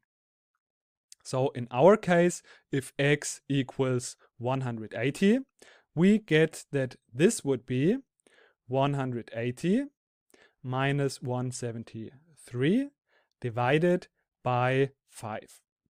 So in this case, this would be 7/5, which is 1.4. So this is then the z-score for the chosen value x equals 180. But now the question is, what can we do with this z-score? So how is this z-score now useful to us? And this is then where the so-called z-score tables come into play. So now what we have to do after we've calculated the z-score for a certain value, such as 180, we have to find this value here in this table. And don't be too overwhelmed. I know it looks a little bit complex or complicated in the beginning, but don't worry, we will go over it and I'm sure that you will understand it. So what we have to do is we have to search this value here in this table. So that means we always start here with this first column here. So here we have to find this 1.4, which is exactly around here. So this is the 1.4 we are starting with. And then there are also here these other columns. So for example, if we have one more decimal place here, so we have, for example, not 1.4, but we have 1.45, then we have here the second decimal place. So then we would have to find the value which is up here. And then we have to find the intersection of this row here with this column here. So basically this would be then this value here. But in our case, we just have here this 1.4. So we have here this 1.4 and then we have no second decimal place. That means actually we have 1.40. That means we have to find here this value. So this is then here the value in our z-score table that is attached to this z-score. Now the question is, what does this z-score actually mean? So this z-score means now that if we calculate the area under the curve, which is just left from this x value that we have chosen to calculate the z-score, this area equals then exactly this value in here. So that means that all of this area which is left from this x value is equal to 0.9192. So that means that around 92% of the people are smaller than 180. So now for any given value that we want to have, for example, we could now calculate the same thing also for 190. So we first calculate the z-score for 190, we get the z-score, then we can search this value in our table. So we find just the intersection of the first and the second decimal place, and then we get here the area under the curve. That means for that value of 180, around 92% of the people are smaller than this value. So this is the first way that we work with this z-score. There is also a second way, and that is basically the same thing, just reversed. So that means we don't start with here this value on the x-axis, which was here the height of our people, but we start with the percentile. So we want to know how tall would we have to be in order to be in the top 96% of people in regards to height. So we want to know how tall we would have to be so that 96% of the people are smaller than us. That means basically actually that we are in the top 4%. But this is the 96th percentile, since 96% of the people are smaller than this value. So how we go about this? So the first step is we have to now search this value 0.96 in this z-score table. So we have to find this value, and we find one value that is really close to this 0.96, but it's just a bit smaller.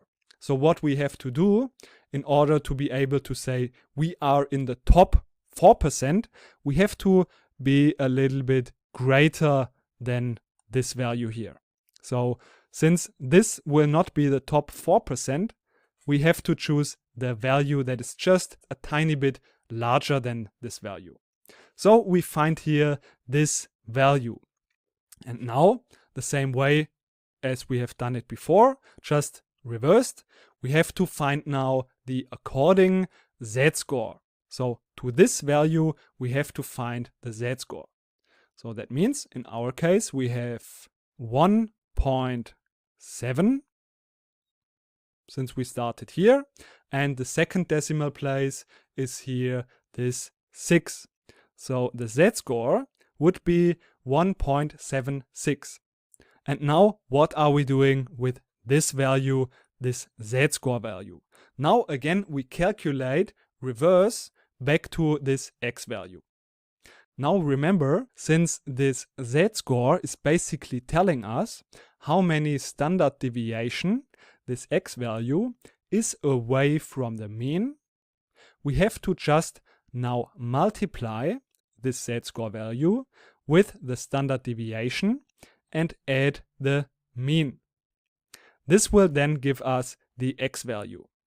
So this is basically just here z. So I repeat that, this z-score is telling us how many standard deviations we are away from the mean.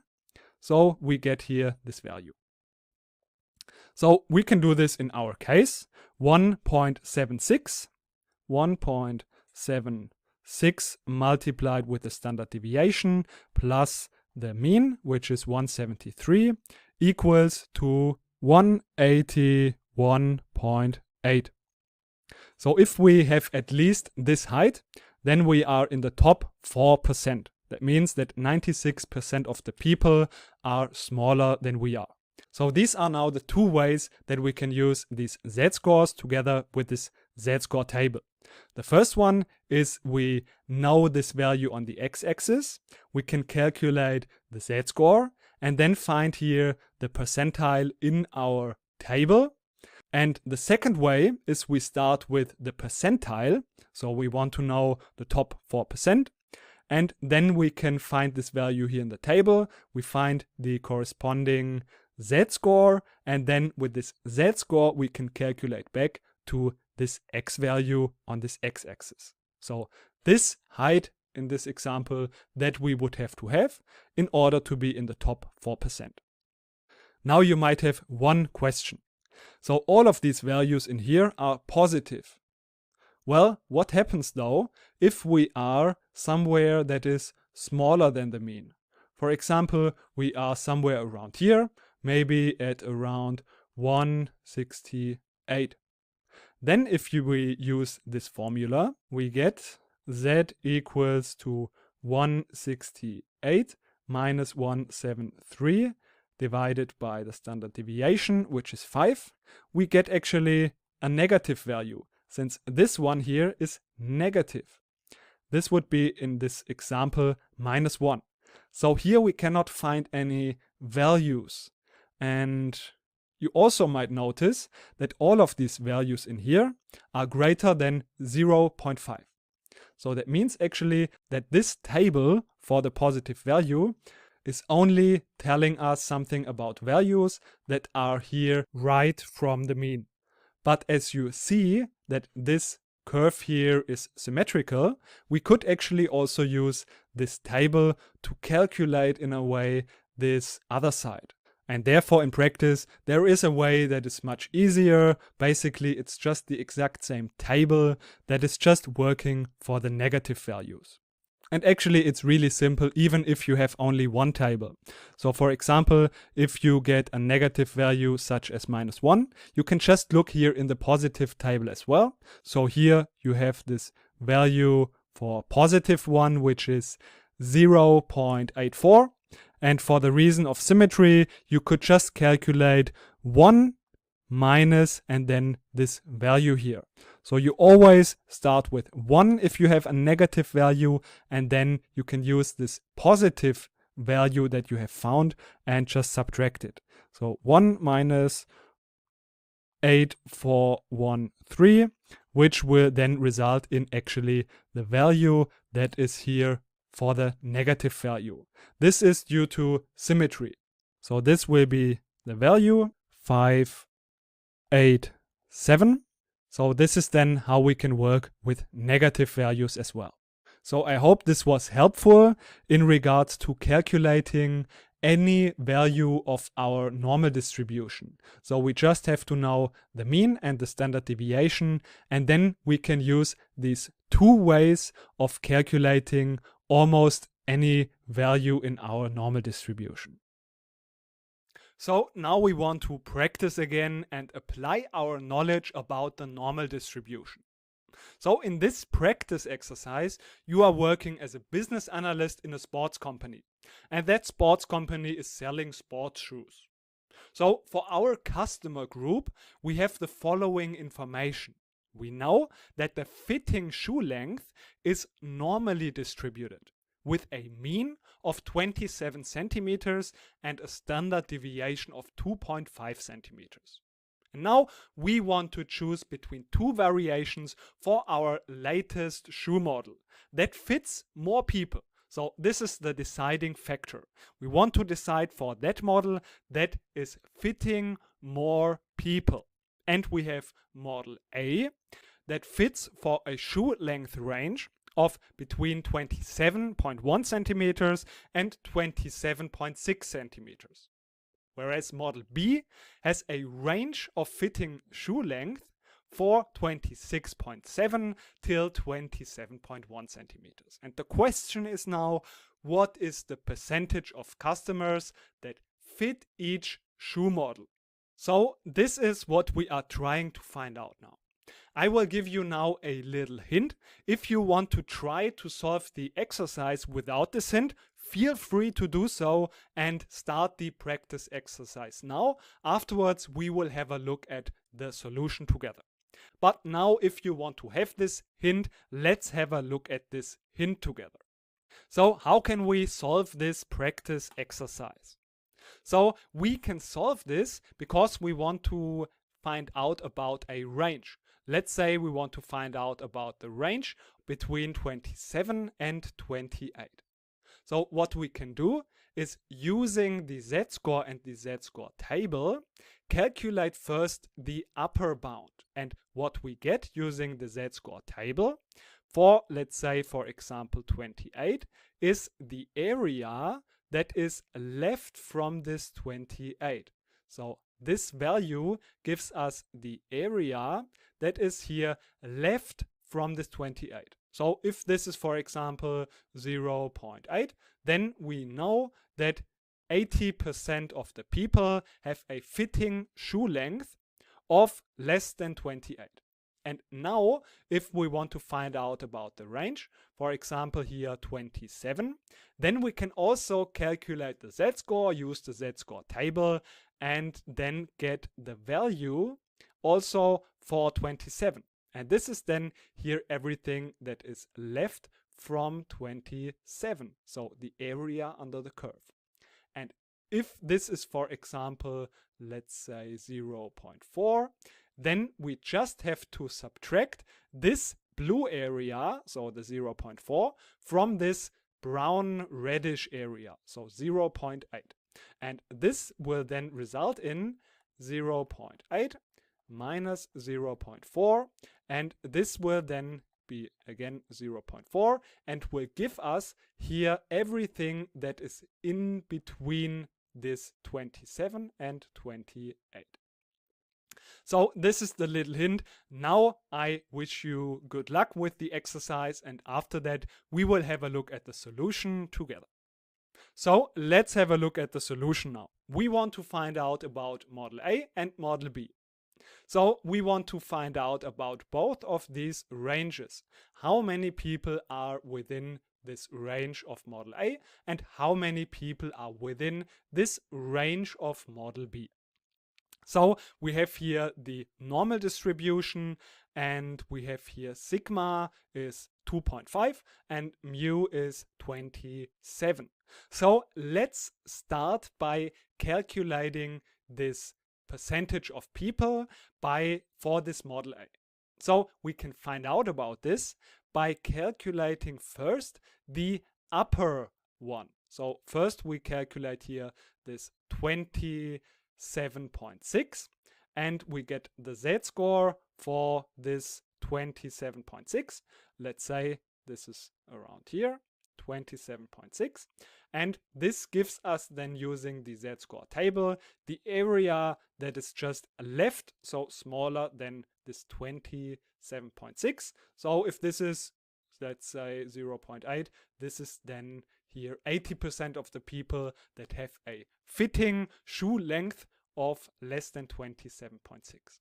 And then we just do the same thing for this lower bound, and then we get another value, and we just can then subtract this value, because then we get here the area that is left from this 27.1.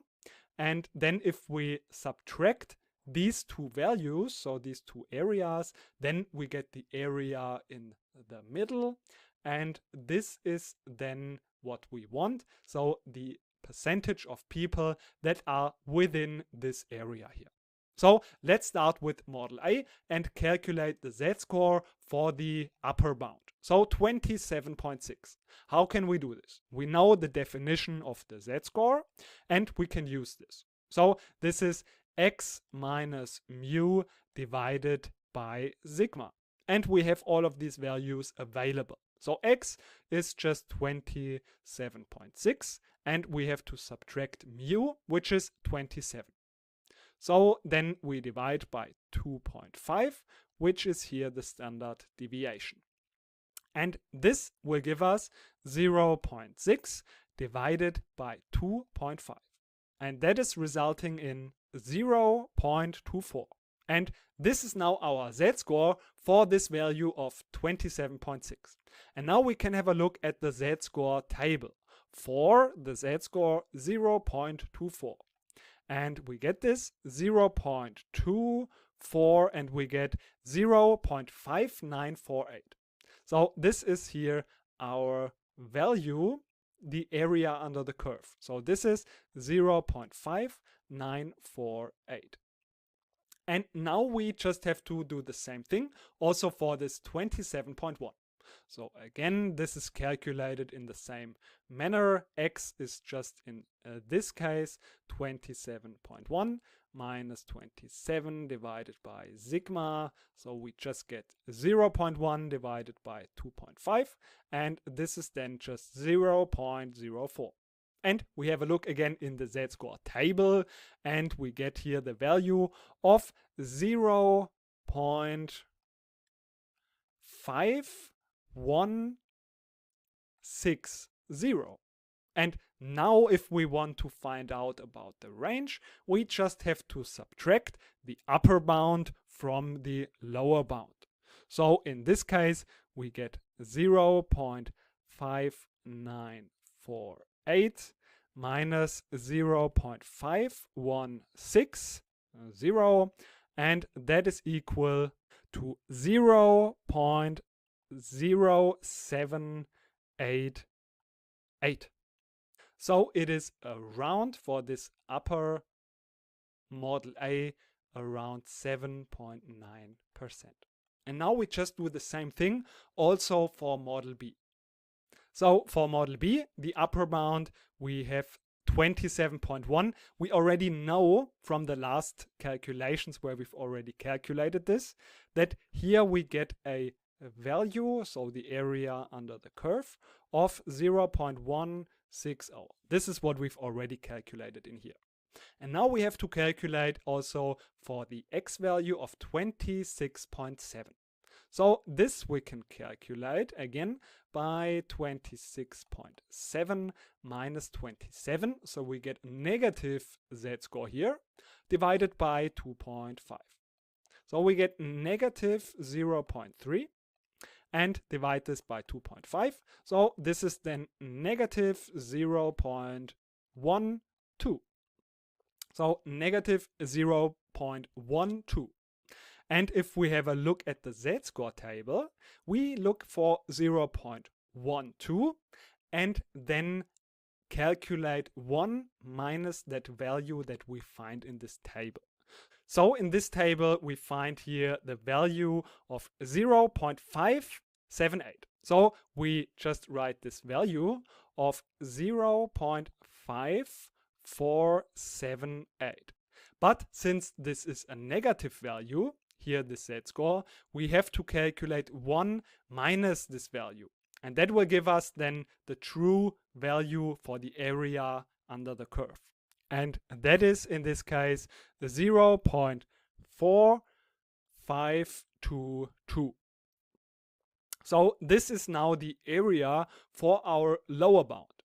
And now all we have to do is just subtract this value from the area of our upper bound. So 27.1 was this value, and we have to subtract now here just the lower bound. So this is in our case 0.4522, and that is 0.638. So we have around 6.4% of the people that have a shoe length that is suitable for model B.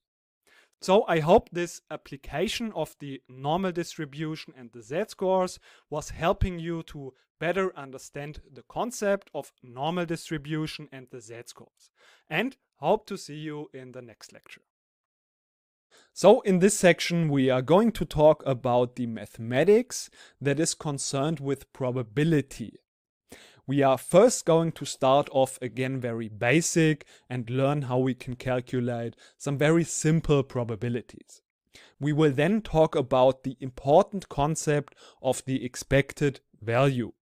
And later on then also talk about the most important theorems in probability theory, which is the law of large numbers, Bayes' theorem, and the central limit theory.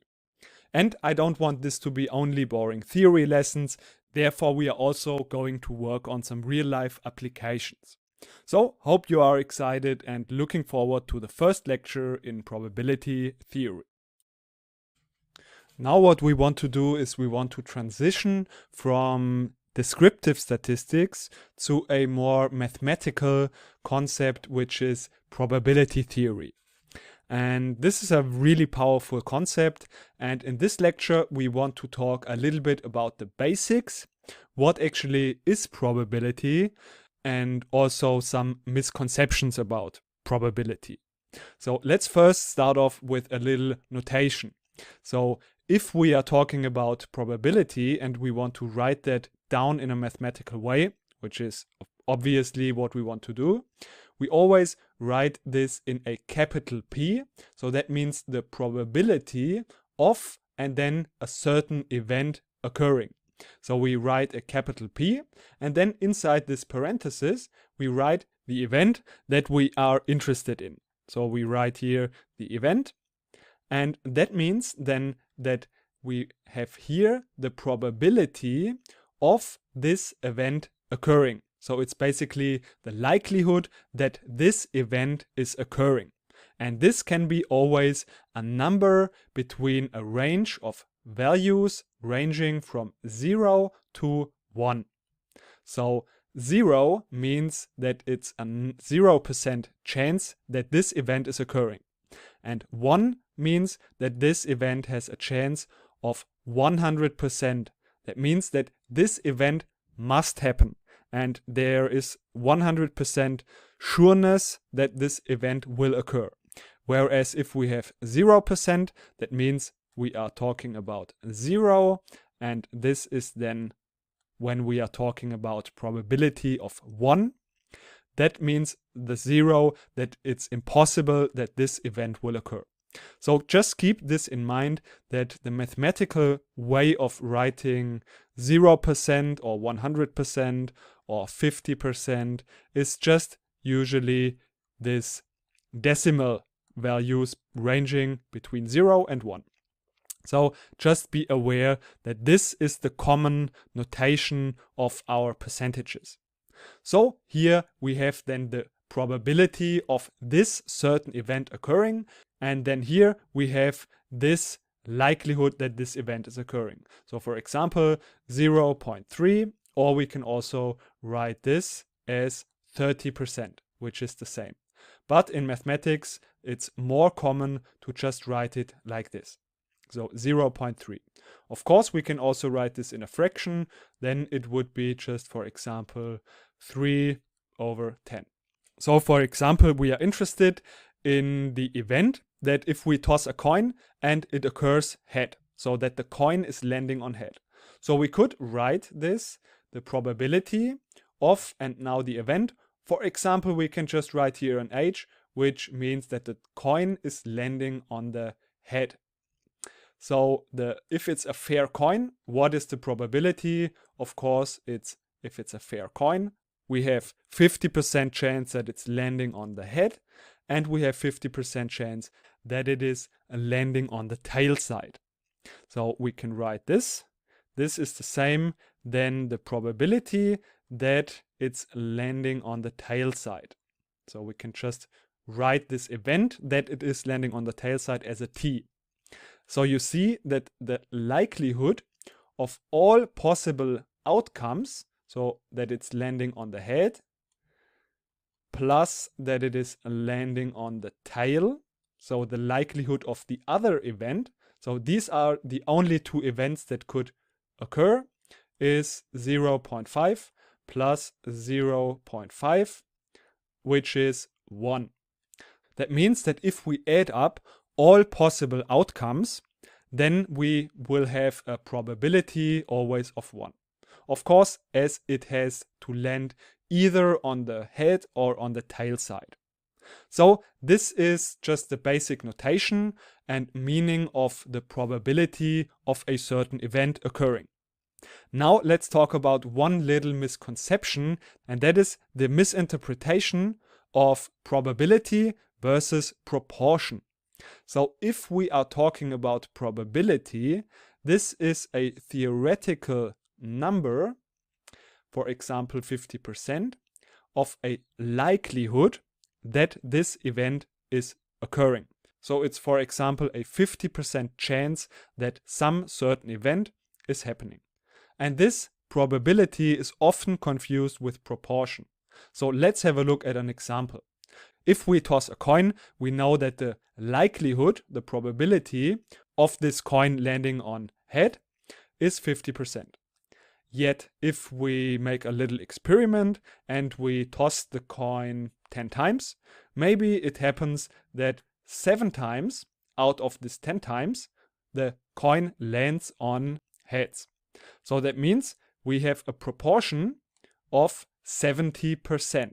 So 7 out of these 10 events turned out to be the coin landing on the head side. So that means that we have a proportion of 70%. But this now has nothing to do with our probability that the coin is landing on the head side. So still, this probability that the coin is landing on the head side is 50%. So this is just a common misconception about probability, and it's oftentimes confused with the proportion of certain events that has happened. We can have a look at another example if we look again at the records of the heights of people we have here. So we know that these heights, already we talked about this, is distributed normally, or it's close to a normal distribution. So we know that the mean of this distribution is somewhere around here, which is around 173. So we could say, we could be sure, since we know this probability, that the probability, if we just select any random person, that the size of this person, which we can denote with an x, for example, is greater than 173. So what do you think would be this likelihood? So we know that 50% of the people are smaller and 50% of the people are taller than 173. So that means that the probability is exactly 50%. And now in this case, it's exactly the same. So this has to do something with the proportion again. If we consider all of the people in our whole population, then we also know that 50%, which is exactly this 50%, is the proportion of people being taller than 173. But if we now draw a random sample out of this whole population, so for example, we randomly select maybe 19 people and we have a look at their height, then maybe it turns out that out of these 19 people, 7 of these people are taller than 173 and the rest of these people is smaller than 173, as we see it in this example here. So that means that the proportion of this randomly selected sample is only around 37%. But still, the chance that a randomly selected person is taller than 173 is still 50%. So this is the theoretical value of probability, whereas here we have the proportion of a certain sample, for example. So let's quickly summarize what is important and what is to remember from this lecture. So we talked about the notation of how we write down the probability the mathematical way, which is a capital P, parenthesis, and then we can just write the event that we are interested in the parentheses. And then we have all of the events always have a probability between 0 and 1. That means, for example, 0.3 stands for 30%. And it's a lot more common that we just write this in this decimal value. And in addition to that, we also talked about the difference of a probability, which is a theoretical value or a likelihood of an event occurring, and the proportion, which is just a fraction of a whole. In the next lecture, we will talk about how we can calculate a simple probability. So in this lecture, we want to talk about how we can calculate the probability of events that have a really simple probability distribution.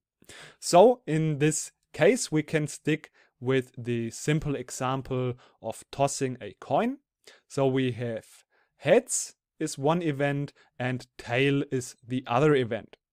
And what I mean with this simple probability distribution is that all of our events, so all of the possible outcomes of an experiment, have the same chance of occurrence. So in this case, we have a 50% chance that the coin lands on heads and 50% that it lands on tail. So that means that both of these possible outcomes have the same chance of occurrence. Another example of this simple probability distribution would be if we have a deck of cards of maybe, let's say, 52 cards, and our events is the occurrence of a certain card. So, for example, the Queen of Hearts has the same chance of occurrence as, for example, the King of Hearts. So these events always have the same chance of occurrence. And in a scenario like this, where all of the events have the same chance of occurrence, the probability of an event is calculated like this. We simply have to divide the number of events that we are interested in and divide this number of events that we are interested in by the number of all possible outcomes. So all possible events. So in our example of heads and tail, if we are interested in the probability of the coin landing on heads, we have one event, and that is the heads event. So we have 1, and all possible events is head or tail. So the number of all events is 2. So like this, we can calculate the probability of 50% or 0.5. If we are interested in this experiment where we choose a single card of a deck of cards of 52 cards, then we can also calculate, for example, the probability of the card that we randomly choose is, for example, Queen of Hearts. So if we want to calculate this, we have again, this is one event. So we have 1, and we divide this by 52 since we have 52 cards. And the result of that is around 0.019, which is around 1.9%. Now the question is, for example, what is the likelihood or the probability that if we randomly select a card, that this card shows Queen. So it doesn't matter about the color and the sign. So we just want to know the probability that the card we select is a Queen. So what is the number of events that we are interested in? So how many queens do we have in our deck, basically? So we have 4 queens. So we have 4 possible events that equal in we are choosing a queen. So Queen of Hearts, Queen of Spades, and so on. And of course, we divide this again by 52. And this again then is around 0.077, which is 7.7%. So you see that this really basic rule is easy to apply. So let's quickly summarize this rule again.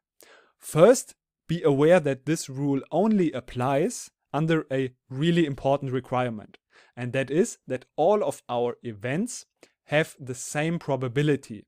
So for example, each card has the same chance that we choose it, or it's the same chance that the coin is landing on heads or it is landing on tails.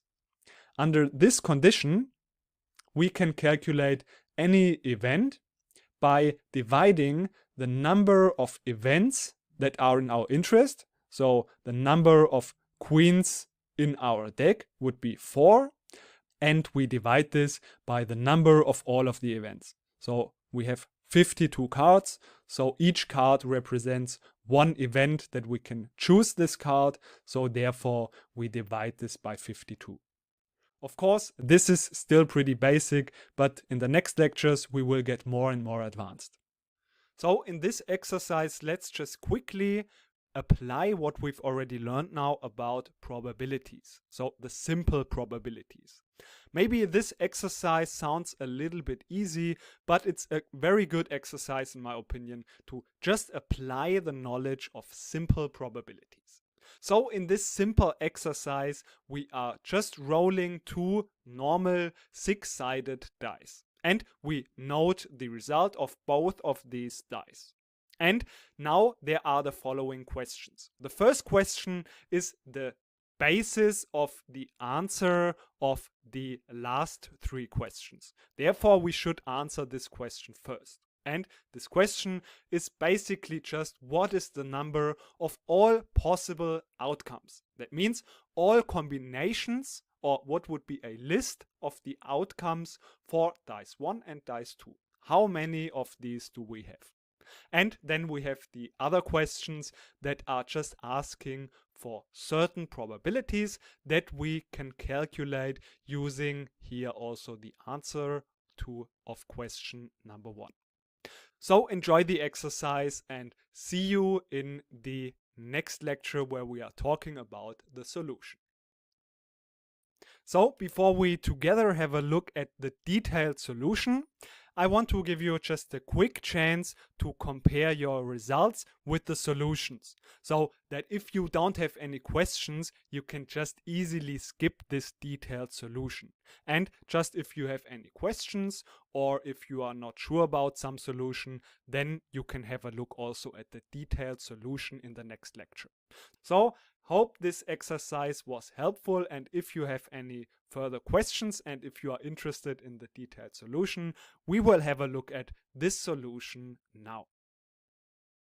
Okay, so now let's have a look over the detailed solution to this practice exercise. So for the question number 1, we just have to count all the combinations of dice 1 and dice 2. So we know that dice 1 can have 6 possible outcomes. So it can be 1, 2, 3, 4, 5, and 6. And for all of these outcomes of dice 1, we have 6 possible outcomes for dice 2. Because if dice 1 is equal to 1, dice 2 can be either 1, 2, 3, 4, 5, and 6. And the same goes also if dice 1 is 2, then dice 2 can be again every number between 1 and 6. And like this, we have 36 possible outcomes, because we just have to multiply the number of possible outcomes of dice 1, which is 6, with the possible number of outcomes for dice 2, which is also 6. And like this, we get all combinations of dice 1 and 2, which means all possible outcomes. And like this, we can now also answer the other questions. So if we are looking at question 2, we can now use this result. Because let's say this event that the sum of the 2 dice is greater than 9 is called event A. Then we can find out about the probability of event A by just using the number of successes, so the number of events where the sum of the 2 dice is greater than 9. If we find out about this, then we just have to divide this by this total number of events in total.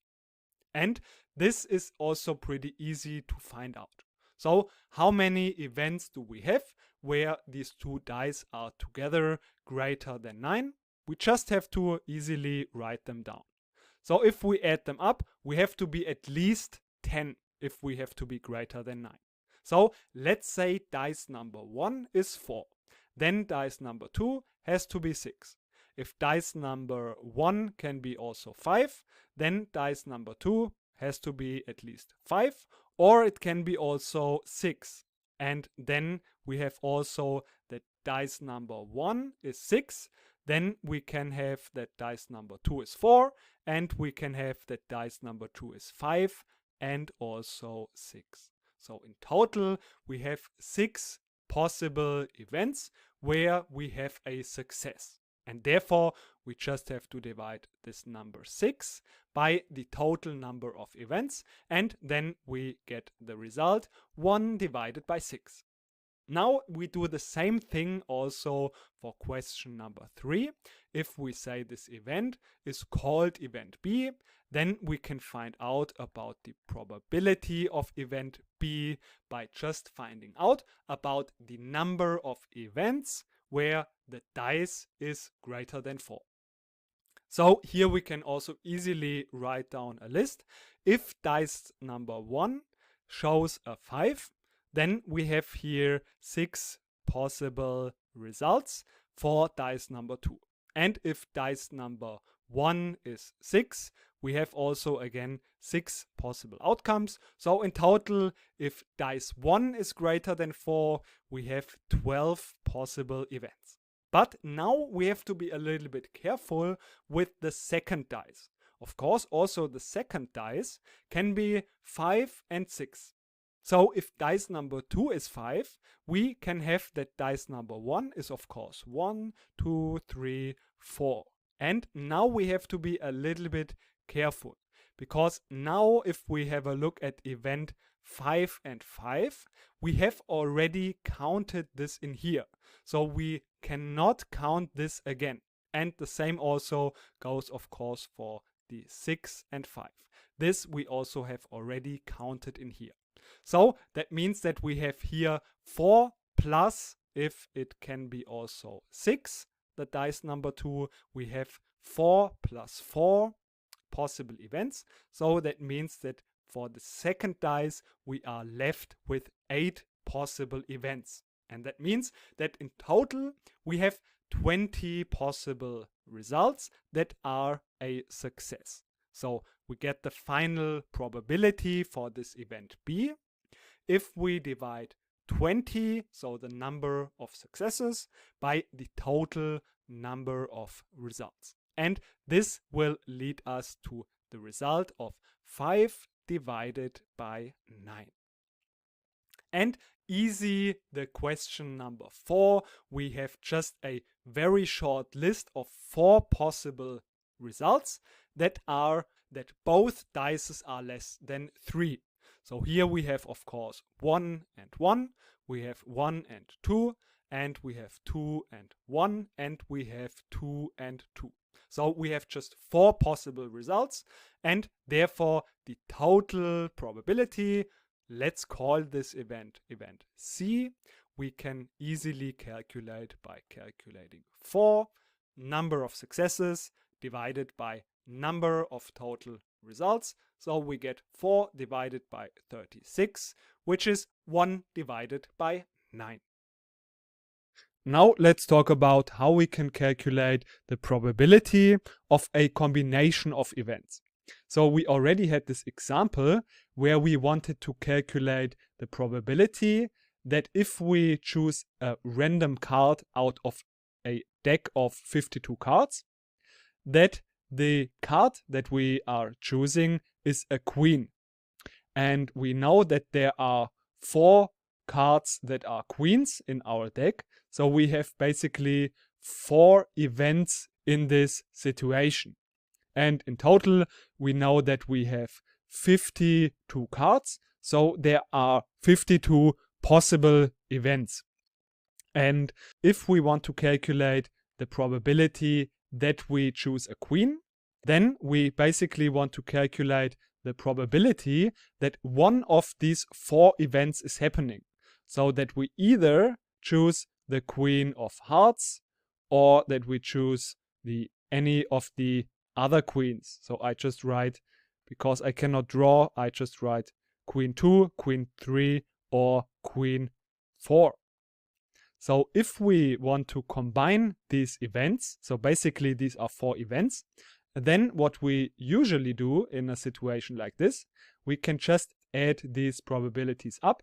So we have Queen of Hearts, and we can add here the value for the probability of the other events. So I just write like this. And as all of these cards are only one card out of a deck of 52 cards, these are all 1 divided by 52. And this obviously is easy to see that this is true, since we in fact have 4 events that we are interested in. That is the 4 cards that we can pick, and the complete number of events is 52. And therefore this is correct. But there are situations where this rule that we have applied here, that we can just add the probability of these events, is not applying. So this doesn't always work. Let's have a look at an example to understand that. So let's assume we toss a coin twice. So we have a coin and we toss it twice. So there are only 4 possible outcomes. So the first one would be that the first coin is head, the second one is also head. Second option is that the first one is head and the second one is tail. And then we have also tail head and we have tail tail. And now we might be interested in the event, that is that after we have tossed this coin twice, we want to have tails at least once. So let's say this is our event, and we can denote this event, for example, with X. So it's easier and we don't have to write that much. And now we can actually count for how many of our events this statement is true. So tails at least once. Okay, here this one is true. We have here 1 tail. Here this statement is also true. And here also it's true. We have again a tails, and here it's not true. So we have again, if we want to calculate this probability, we already know we have to divide the number of events of our interest, which is tails at least once. We can count 1, 2, 3, and we divide this by the total number of all possible events. And this is 4, so this is 0.75 or 75%. And this is the way how we calculate this. Now there is a common mistake that people make when they want to calculate this probability. And basically they want to apply this rule, and then this is a situation where this rule doesn't work. So what they are doing is they are saying, okay, we want to have at least tails once. So that means we can have the situation that we have tail in the first time, or we have the situation that we have tails in the second time. So we can just say this is the probability tails in the first time or tails in the second time. So as we had it written here. And now if we want to apply this rule, we can write probability of tail 1 plus probability of tail 2 in the second toss, the second coin. And this now obviously is 1/2 plus 1/2. Since for any coin it's a 50% chance that the coin is showing tails. But 1/2 plus 1/2 is 1, which is not equal to our 3/4. So where is the problem occurring? What did we do wrong? So the problem here is that this step where we have event T1, so tails in the first coin or tails in the second coin, we cannot do that we just calculate the single probabilities for this single events.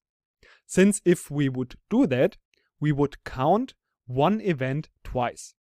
So basically this T1, if we have here tails in the first toss, this is this event and this event, so both of these, and tails in the second coin would be this one and again this one. So this event where we have tails in the first coin as well as in the second coin, we would then count in here, and also we would count it in here. So we see that this rule, if we just want to in general apply it like this doesn't work. Let's have a look now at how we can do it instead. So what we would have to do if we want to calculate the probability of at least tails once if we have two coins, that is, we have either the tails in the first coin or we have the tails in the second coin. And now the problem is that we cannot do it just by adding up these two events. But we have to subtract here this overlapping event that is occurring in both of the events so that we don't count this event twice. So the general rule for this would be that we calculate the one event, we add the second event, but then we also subtract the overlapping event. And we can write this with T1 and T2, so that both of these happen in the same time, so that the coin shows in the first coin tails and also in the second one. And then we can calculate the result and we will see that this is then the correct result. So the first coin would be 1/2, the second one would be also 1/2, and then we would have to subtract this event, which is just this one here. So it's only one event divided by the total number of events. So we have 1, 2, 3, 4 events. So we just subtract 1/4. And then this will result in 3/4. So this is the general rule of how we can calculate the probability of a combination of events. We can calculate their single probability, but then we have to subtract the overlapping events. So in this case, it would be that in the first coin and in the second coin, it shows tails. And this is basically called the addition rule. And this rule is always true, even if we don't have any overlapping events. So we have seen that in the probability that the coin is either heads or tails. So if we just toss the coin only once, then what is this probability? Of course, we know that this is 100% since our coin has only heads or tails. So we can calculate then the probability of heads and add the probability of tails, and we then have to subtract the overlapping event. So heads and tails. And this we can now calculate as 1/2 that it is heads plus 1/2 that it is tails minus now what is the probability that if we toss our coin once that it is head and tails. Of course this is not possible and therefore it is 0, and therefore if we have events like this where we have no overlapping events, then we can just add up the single probabilities. So this would be then 1. Now let's have a look at how we can write this in a little bit more mathematical way. So instead of writing or and, it's common practice in mathematics that instead of or, we write here this little U sign.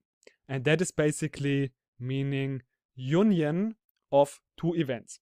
So that means that either heads or tail. So that either one or the other event is happening. And the other thing would be the intersection. And this we write like this. So then this is the intersection, and that means that both of these events happen in the same time. So we could write this formula just with here this union, and here with, instead of this and, we could also write here this intersection sign. And that means just that both of these events are happening in the same time. And here this means that only one of these events are happening. And this is often visualized by these two circles. So we could have here, for example, event number 1, which is that the coin is tails in the first toss, and here the second event that the coin is tails in the second time. And then we have here this overlapping area. And this overlapping area is here this event that is part of T1 as well as the other event T2. So if we want to find out about this complete area, we can just add T1, so one event. We add the second event, so the second circle, and then of course again we have to subtract here this overlapping area once. So we have to subtract here this intersection. So this is the addition rule, and I hope you have now an understanding of how you can calculate probabilities of a combination of events. You always have to be careful about these overlapping events here, and then if you have any, you have to subtract them again. So now let's have a look at some practice exercise again. So in this exercise we want to apply the addition rule. And in this exercise you are working as an analyst at a car dealer and you are evaluating the sales. So you know three things. The first one is that the probability that a customer will choose a light colored car, so we call this event A, is at 20%. And the probability that the decision is made in favor of a station wagon is at 40%. And this event that the customer is buying a station wagon, this event we call event B. And the probability that the decision is made in favor of a light colored station wagon, so event A and B are both occurring in the same time, so it's a light colored station wagon, this probability is 15%. And now we want to know what is the probability that the decision to buy is made in favor of a light colored car or a station wagon. So this is what we would like to know using the addition rule in this first exercise. And the second exercise, here you are working as an analyst again at a retail chain. And while analyzing, you found out that 30% of the customers included clothes in their purchase. And 50% of their customers included food in their purchase. And in addition to that, you found out that 60% of the customers have either food or clothing, or it's also of course possible to have both of them included in their purchase. So this is what we know, and now we want to find out what is the probability that food and clothing is included in a given purchase. So again, this is a little bit more difficult, but we can also apply here the addition rule. So I wish you now good luck with the exercise, and afterwards we will have a look together over the solution. Now, before we are going over the detailed solution, I want to just quickly give you the chance again to compare your results with the solution. So in exercise number 1, the result of or the probability that a light colored car or a station wagon is bought is here at 0.45. So this, mathematically speaking, is here this combination of A or B. And the second exercise, here you have the result of the intersection or the AND conjunction mathematically, that event A and B are occurring. Here this probability is at 0.2. So if you want to have a look at the detailed solution, let's do this now in the next lecture. So now let's have a look at the solution to this exercise. So the first step we are always doing is just writing down in a mathematical manner what we already know from the exercise. So we know three things in here. So we know the probability of event A, and this is at 20%. So we can write down this at 0.2. And we also know the probability of event B occurring, so that the decision is made in favor of a station wagon. This probability is at 0.4. So probability of B is at 0.4. And on top of that, we also know that the probability that the decision is made in favor of a light-colored station wagon is at 15%. So that means that event A and event B are happening in the same time. So it is a light-colored car and it is a station wagon. So mathematically speaking, this is the intersection. So we can write this with this AND, mathematical AND symbol. So that A and B are occurring in the same time. And this probability we know from the exercise is at 15%. And now we just have to apply the addition rule, because this is what we want to know. The probability, we can write this down like this, probability that event A, so light-colored car, event A, or a station wagon, and mathematically speaking, this is here this OR symbol, combined with this event B. So the probability that a car is light colored or a station wagon. So this is what we want to find out. And we can use, of course, the addition rule.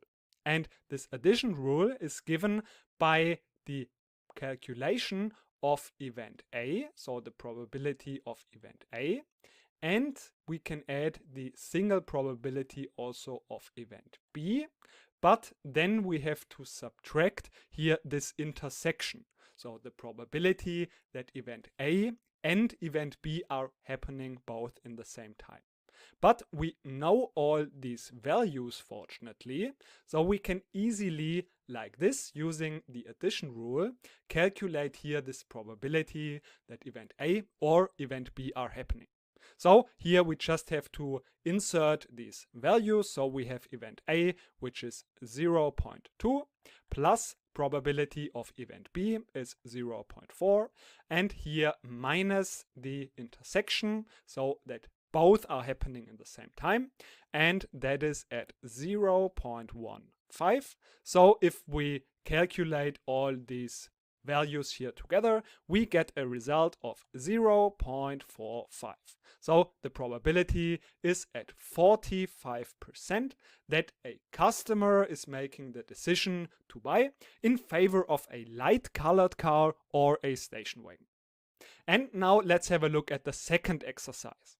Here you are also working as an analyst, and you found out again three things that we can now write down in a mathematical way.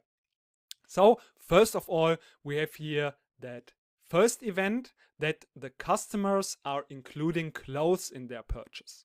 And let's call this event event A.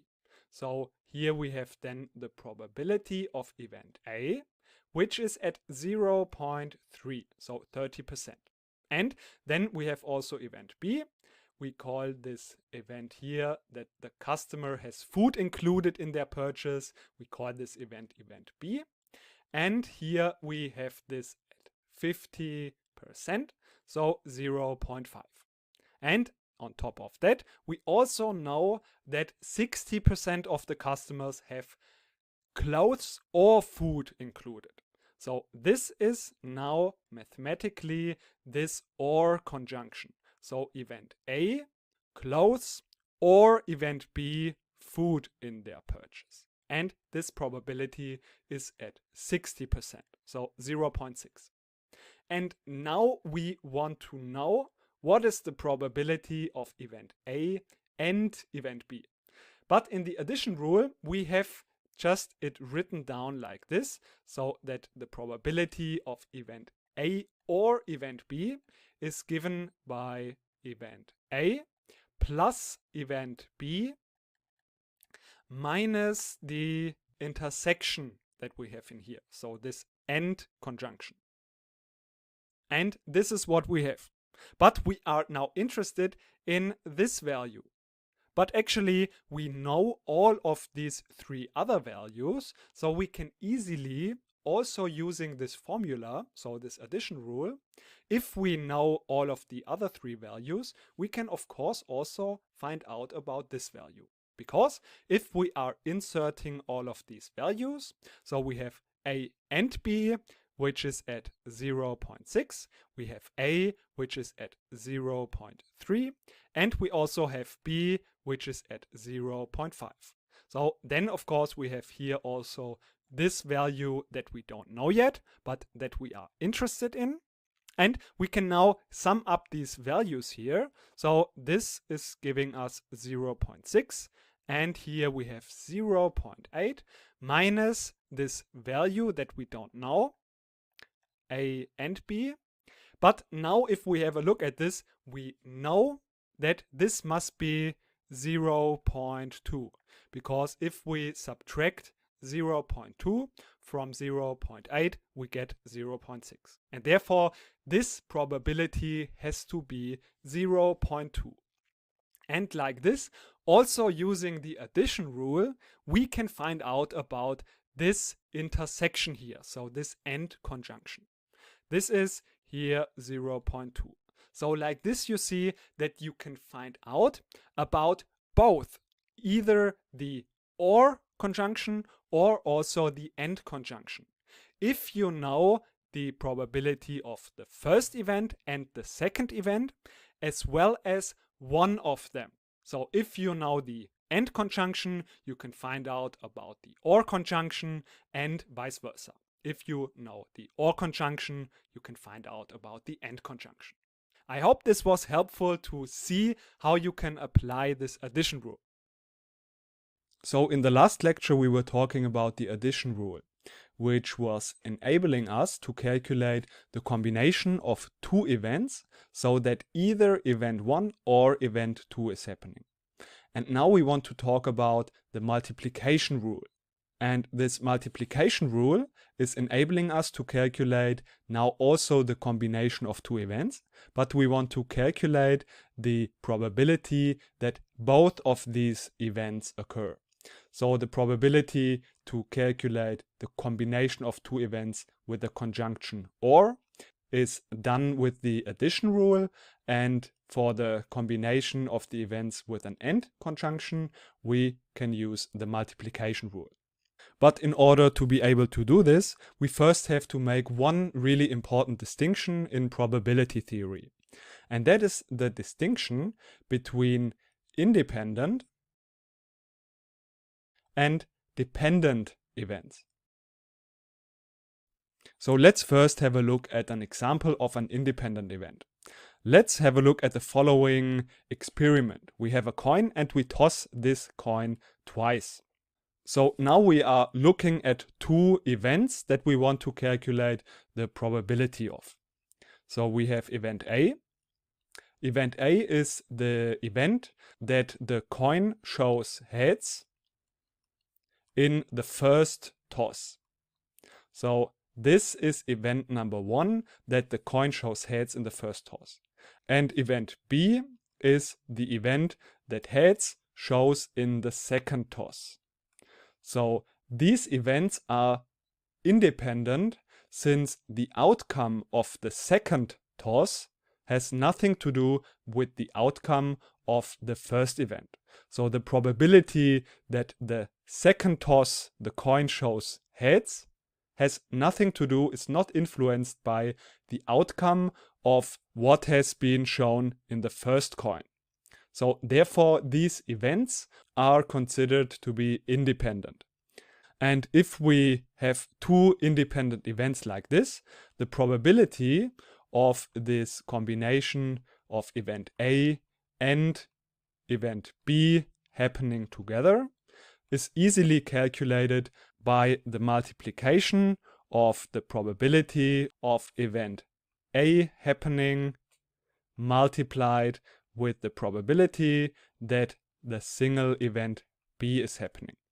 And now we can also easily calculate this, since the probability that the coin shows heads in the first toss can be only 50%, and for the event B, that the coin shows heads in the second toss, it's also just the normal probability that the coin shows heads, which is also still 1/2. And therefore, if we calculate this and we place it in there, we just get 1/2 multiplied with 1/2, which is 1/4. And we can verify this by using our old formula, which was we have to divide the number of the events that we are interested in by the number of all possible outcomes. So let's have a look at how this old rule applies and leads us to the same result. So let's write down all of our possible outcomes. So one outcome would be that the first coin shows heads and the second one also shows heads. The second one would be heads, then second coin tails, then we have tails, and we have tails and heads. So these are the only possible outcomes of our experiment. And we see that we have 4 possible outcomes. And now the probability that event A and event B happens, that means that the first coin shows heads and the second coin also shows heads, is only this event here. So we have one event and we have 4 possible outcomes. So one event that we are interested in, that would mean a success, and the number of all possible events is 4. And we see that the old rule, where we have to calculate it like this, and the calculation like this, lead of course to the same result. So this was the multiplication rule for independent events. So you see that this, if we have 2 independent events, it's really easy. We just have to multiply these single events with each other, the probability of these events happening, and then we get the result of both of these events happening. But now it's a little bit more complicated if we are looking at dependent events. So now let's first look at an example of what a dependent event is. So let's assume we have again a deck of cards of 52 cards, and we want to calculate the probability that we draw. So the experiment is we are drawing twice from this deck of cards, and the first card we are not putting back into the deck, but we keep it in our hand. So it's not in the deck anymore. And we want to calculate the probability that we draw 2 queens. So the first event, event A, would be that we draw a queen on the first draw. And event B, let's assume, is the event that we draw a queen in our second draw. And now you can easily calculate also the probability of event A happening. So this is just, we have 4 queens in our deck of cards. So we would have 4 successful cards out of 52 possible outcomes, since we have 52 cards. That means we just have the probability of 4 divided by 52. Now it's a little bit more complicated for the probability of event B, since this can depend on the outcome of event A. So we have here 2 possible outcomes of this first event. So the first one would be a success. That means we have drawn a queen in our first draw. Then we have only 3 queens left in the deck of cards, and we have 51 cards in the deck. So this would be if we have a queen drawn in the first draw. then this would be the probability that in the second draw we draw again a queen. But if we don't draw a queen in the first draw, then we have still 4 queens left in our deck of cards. And we have, again, 51 cards. So with this example, you see that it's a little bit complicated to calculate the probability of event A and event B happening together. That means that we draw 2 queens if we draw twice. So this multiplication rule states that the probability of event A and event B happening together is calculated by the probability of event A. So this is just considered as a single event. And now we have to multiply this with the probability of event B in case, so we have the assumption that event A was a success. And we can write this down by the following. So we write this down mathematically with this probability of event B, and then we just draw here a line, and that means under the condition that event A has occurred. So that means event A has occurred. What is now the probability of event B being true? So in case we have drawn a queen in the first draw, this is event A, then the probability that we draw a queen in the second one is 3 divided by 51. And this is now the multiplication rule. And this multiplication rule is always true, no matter if we have an independent or if we have a dependent event. So if we have an independent event, this so-called conditional probability will be just the probability of event B. So if event B is independent from event A, then this conditional probability is the same as just the probability for event B. And in our case, we can now calculate this probability. So we have the probability of event A happening, which is 4 divided by 52. And this we have to multiply now with the conditional probability of event B under the condition that event A has happened, which is 3 divided by 51 as we have said it. So now we have these two rules. We have the addition rule where we can calculate the probability of a combination of events that are combined with this OR. So either event 1 or event 2 happening. And now we also have the rule for the combination of 2 events. And we want to have that both of these events are happening. And then we can calculate it like this. Now let's have a look at this exercise. So in this exercise we want to apply our knowledge of the multiplication rule, and the exercise is that in a container there are 7 black balls and 3 white balls. Now a person is drawing a ball from the container and does not put this ball back, and then the person is drawing another ball. And now the question is, what is the probability that 2 black balls are drawn? You can use the multiplication rule for this. So I wish you good luck with the exercise and see you in the solution. So let's have a look at this solution here. The first step is, of course, that we should denote our events. So we have in our exercise basically 2 events. So we have event A, and that event A we call the event that the first try or the first draw will be a black ball.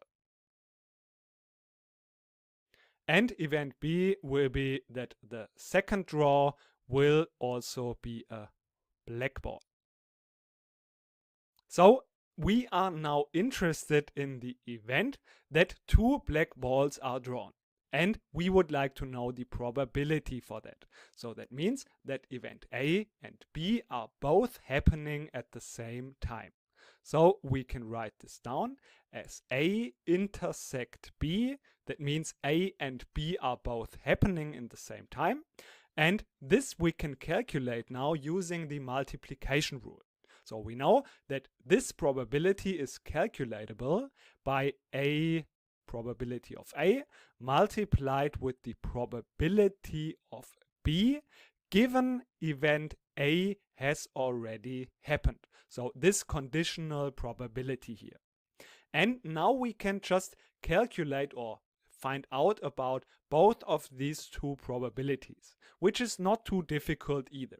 So PA, the probability of A, is actually not difficult. So first draw is a black ball. We have 7 black balls out of 10 balls in total. So we get 7 successes out of 10 tries or 10 balls. And this is then just 0.7. And then we also now have the conditional probability of B given A. And this is just that we draw a black ball out of, now we have here this conditional probability that event A has already happened. That means that we have already drawn a black ball. So now we have only 6 black balls out of 9 balls in total.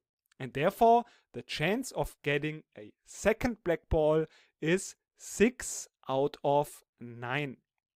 And this is now just 2/3.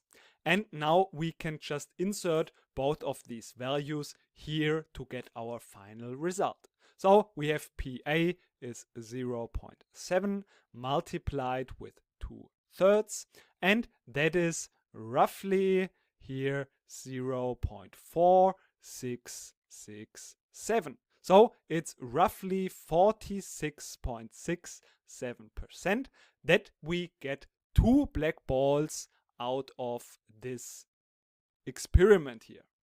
So hope this exercise was helpful to apply the rule of multiplication. So in this lecture, I want to talk about a really powerful concept that is the Bayes theorem. Now this theorem actually plays a huge role in probability theory, and in this lecture I just want to explain the basic concept and what the Bayes theorem is, as well as a little example of how we can apply the Bayes theorem.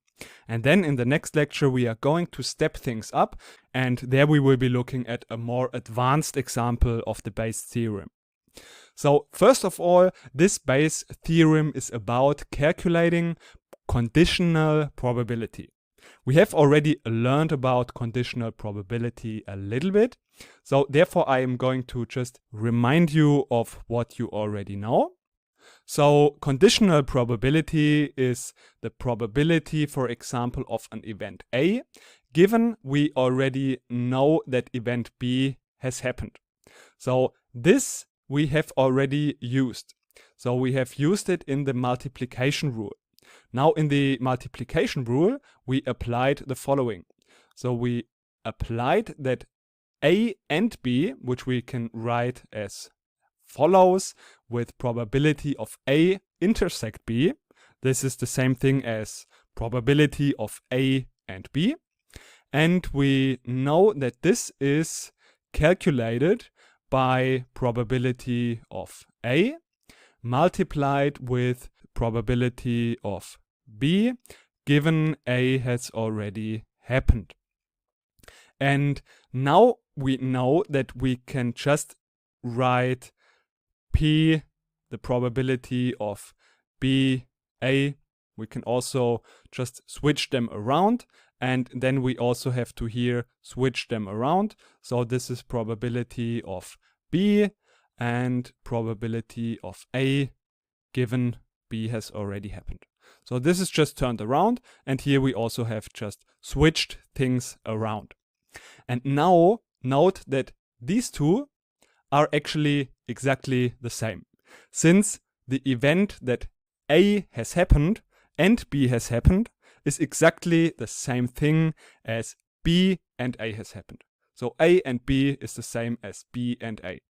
And that means that we can rewrite this one here with P, since they are exactly the same.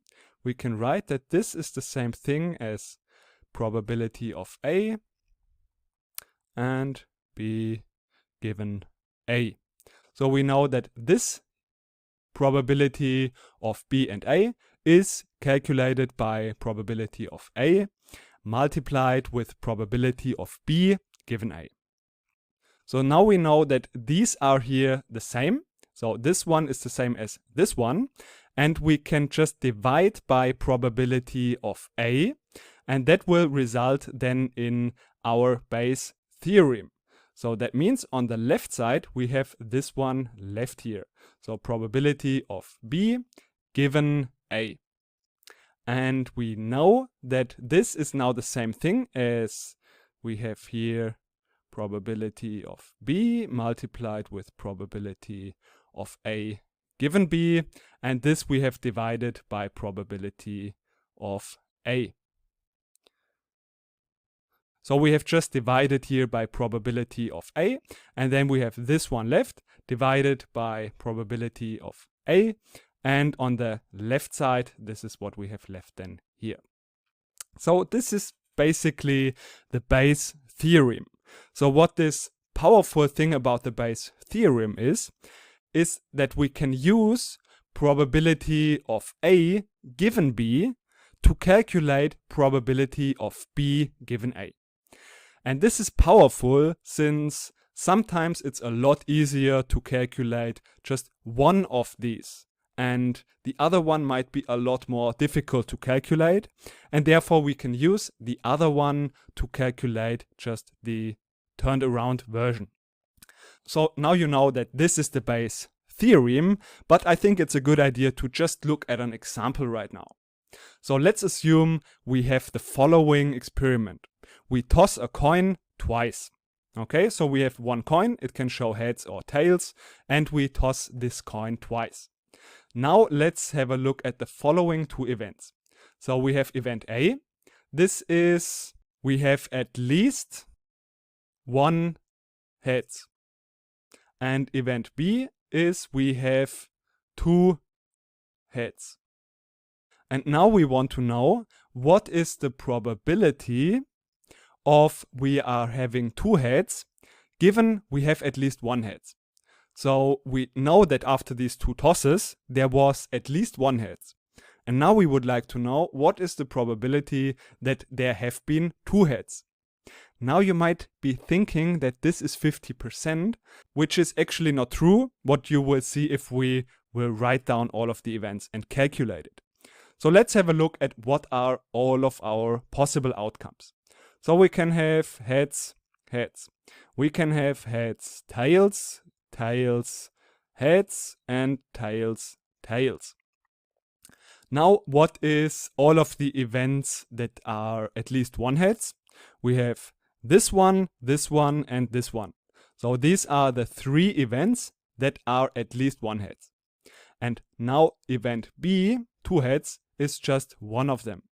So we have one event that is a success out of three possible events. So given, that means we have at least one heads, this is all of our possible results, and just one would be a success. So if we have two heads.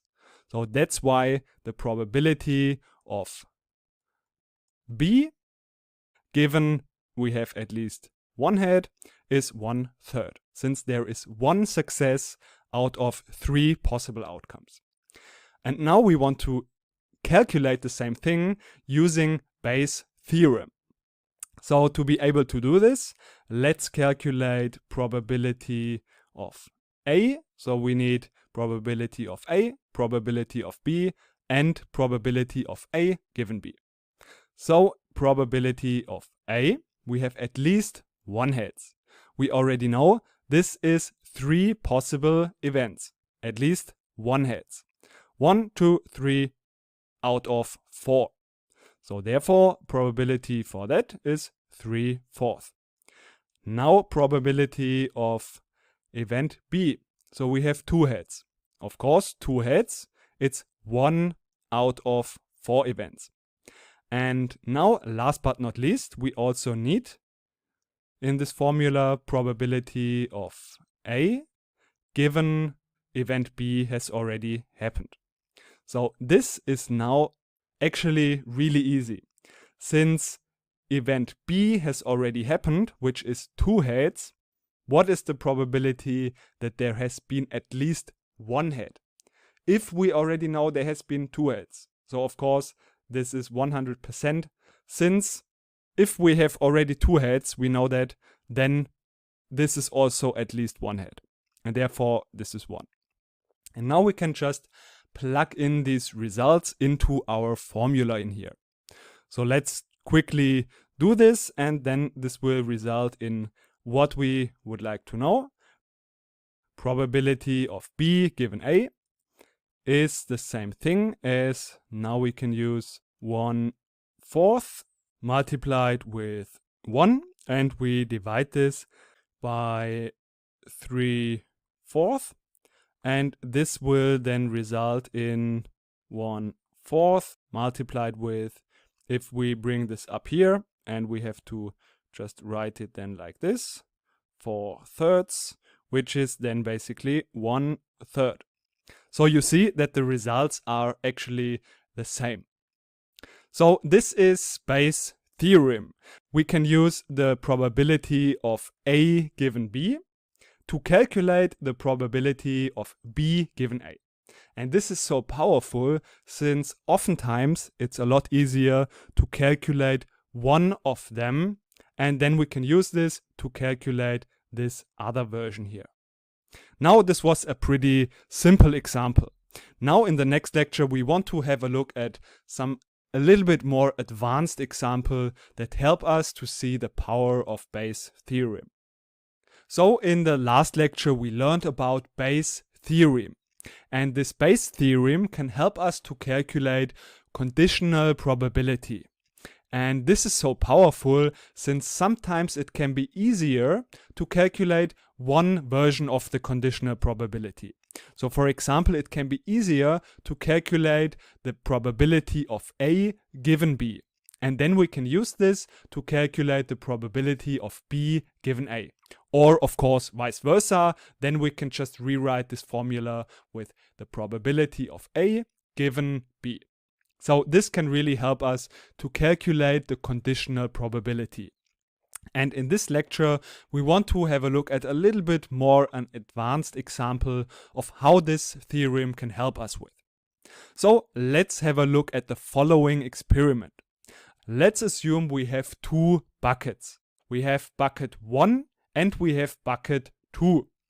So in bucket 1, there are 2 red balls and 2 gray balls. And in bucket 2, there are 2 red balls and 4 gray balls. So the first step in this experiment is that we randomly select one bucket. So 50% we are choosing bucket 1 and 50% we are in bucket 2. And the second step would be that we randomly draw a ball out of this bucket that we are in. So these are the 2 steps.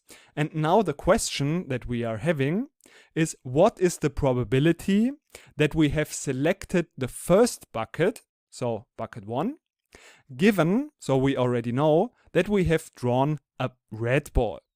So this is a conditional probability, and we have event A, which is we have drawn a red ball, and we have event B, which is we chose bucket 1.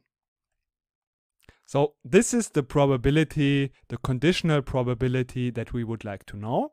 And that is the probability that we are in bucket 1. So probability of B, given we have drawn a red ball. So that is the question that we are trying to answer.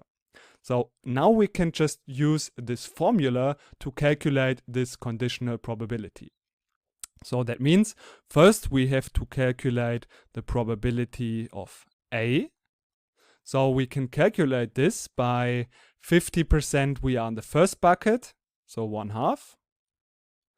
and we have to multiply this with the chance of drawing a red ball, which is again 50%. Or for the other 50% that we are in the second bucket, we have 6 balls and we have 2 successes, so 2 over 6, which is the same thing as 1/3. So now we can calculate this, which is 1/4 plus 1/6. And this is the same thing. I have already calculated that, 5/12.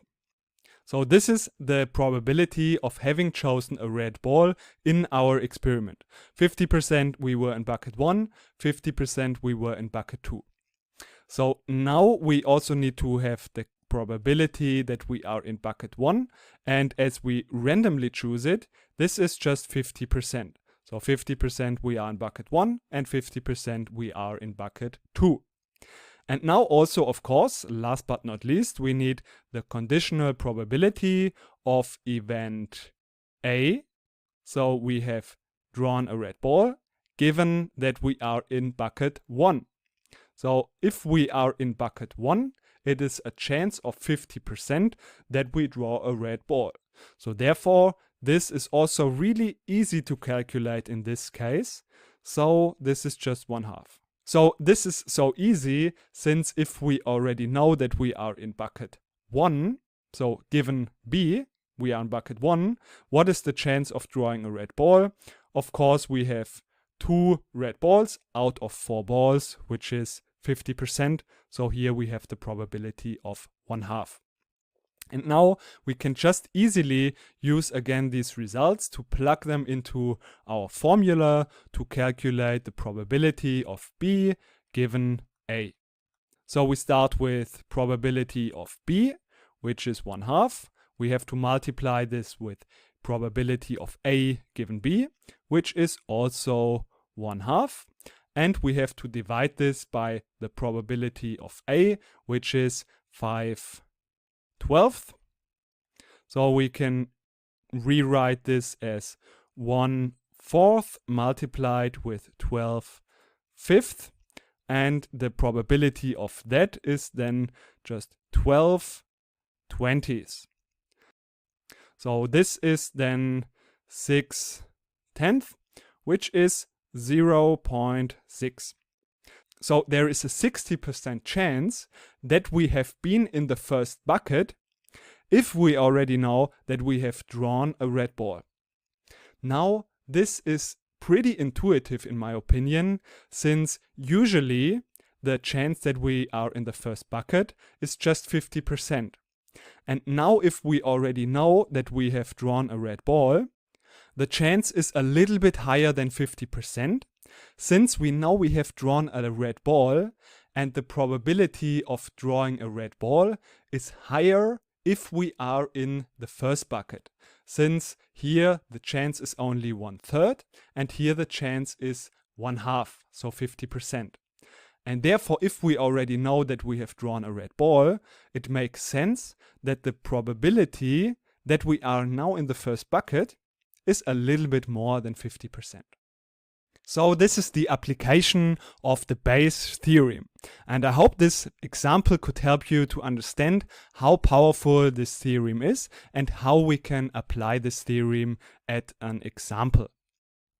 So let's talk now about the expected value. This is a really important topic in probability theory. Since in reality, this is what we are really most of the times or many times really interested in.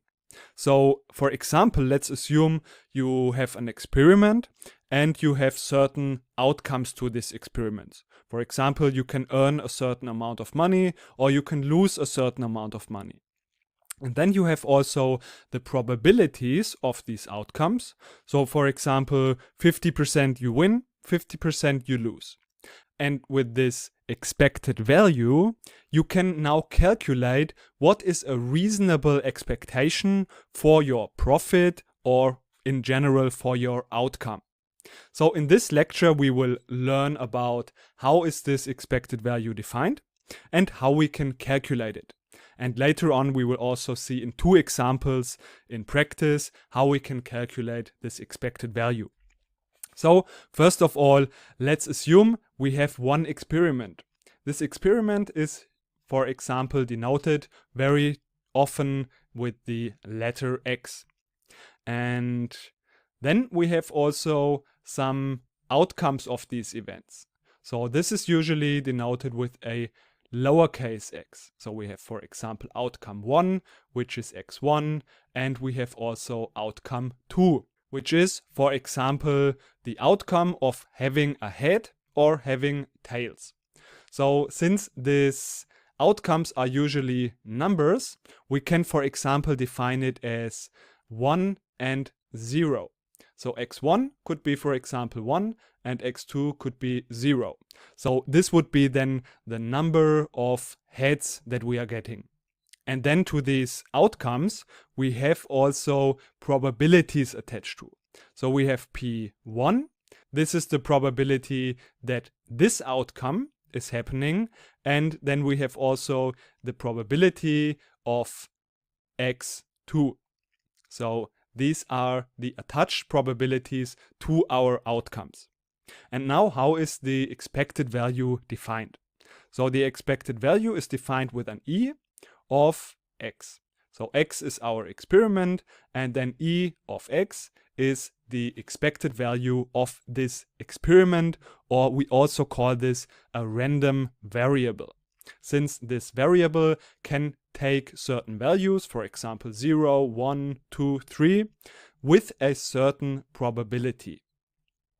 So therefore, this is the value that we can expect if we are doing this experiment many times. And then this is the value that we can expect from this experiment. So let's first describe how this expected value is defined, and then we will see it also in practice how this works. So the definition of this expected value is that we sum up all of the probabilities, we call this P sub I, multiplied with the outcome of this probability. And of course, we have to go through all of our possible outcomes and use then also the attached probabilities for this outcome. So for example, in this case, if we have only 2 possible outcomes, it would be defined, or we can calculate this as follows by P1 multiplied with x1 plus P2 multiplied with x2. So this is basically how we can define the expected value. So now it's enough of the theory, I think. Let's have a look at an example of how we can calculate this expected value. So let's assume we have a game. Maria is playing this game that has 2 possible outcomes. One outcome is she wins, then she wins $500. And if she loses $100. And now the question is, if the chance of winning is 20%, what is the expected value of profit per game? So with this expected value, she can evaluate whether it makes sense for her to play this game, or if she can expect, if she plays a lot, to lose in every game, in average. So this is basically the average what you lose per game if you play a lot of games. So now let's try to calculate this. The first step that we are doing is, of course, we have to write down the outcomes as well as the probabilities. So in this case, we have x1 is she wins $500. So this is x1. And p1, the probability of this event happening, is 20%. So we have 0.2. And then we have x2, which is she loses $100. And the probability that she loses, if she wins in 20% of the games, the probability of losing is just 0.8, so that both of them add up to 1. And now with these values, we can calculate the expected value. So the expected value, we know it is defined like this. So we have P1, which is 0.2, multiplied with 500. And then we have P2, which is 0.8, multiplied with minus 100. So we can then calculate what this is. So 500 multiplied with 0.5 is 100, plus 0.8 multiplied with minus 100 is minus 80. So basically we have 100 minus 80, which is 20. So if she gets offered such a game, in every game she can expect a profit of $20. Of course, this doesn't mean that in every game she does win $20. This is not possible. But if she would play a lot of games, then in average, if she would play a lot of games, the profit that she makes per game approaches the profit of $20. And the more games she plays, the closer this result will go to $20. So in this case, it would be probably reasonable to play these games, since if she plays it many times, she can expect to win a profit. So let's assume she plays 10 games.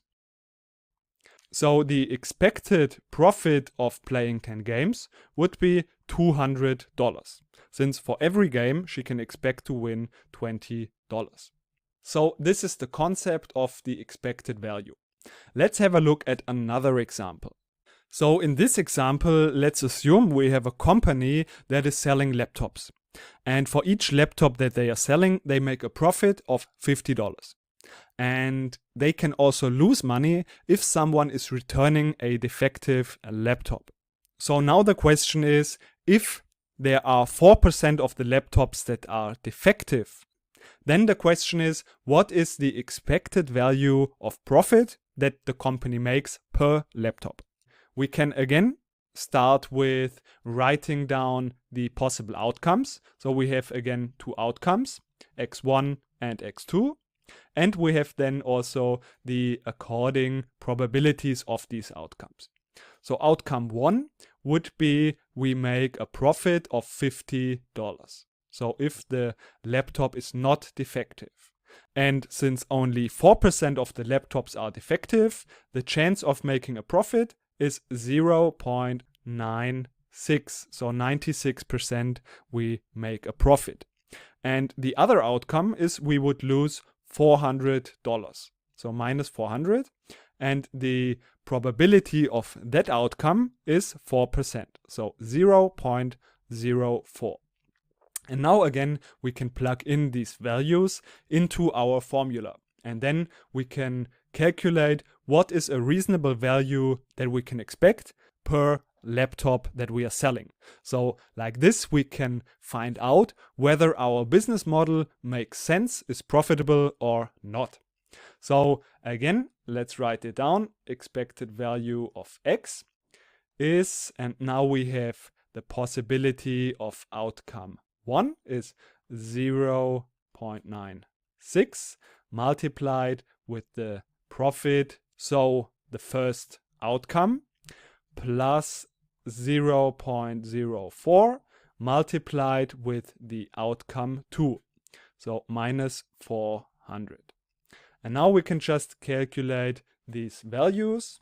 The first one is just 48 plus 0.04 multiplied with minus 400 is minus 16.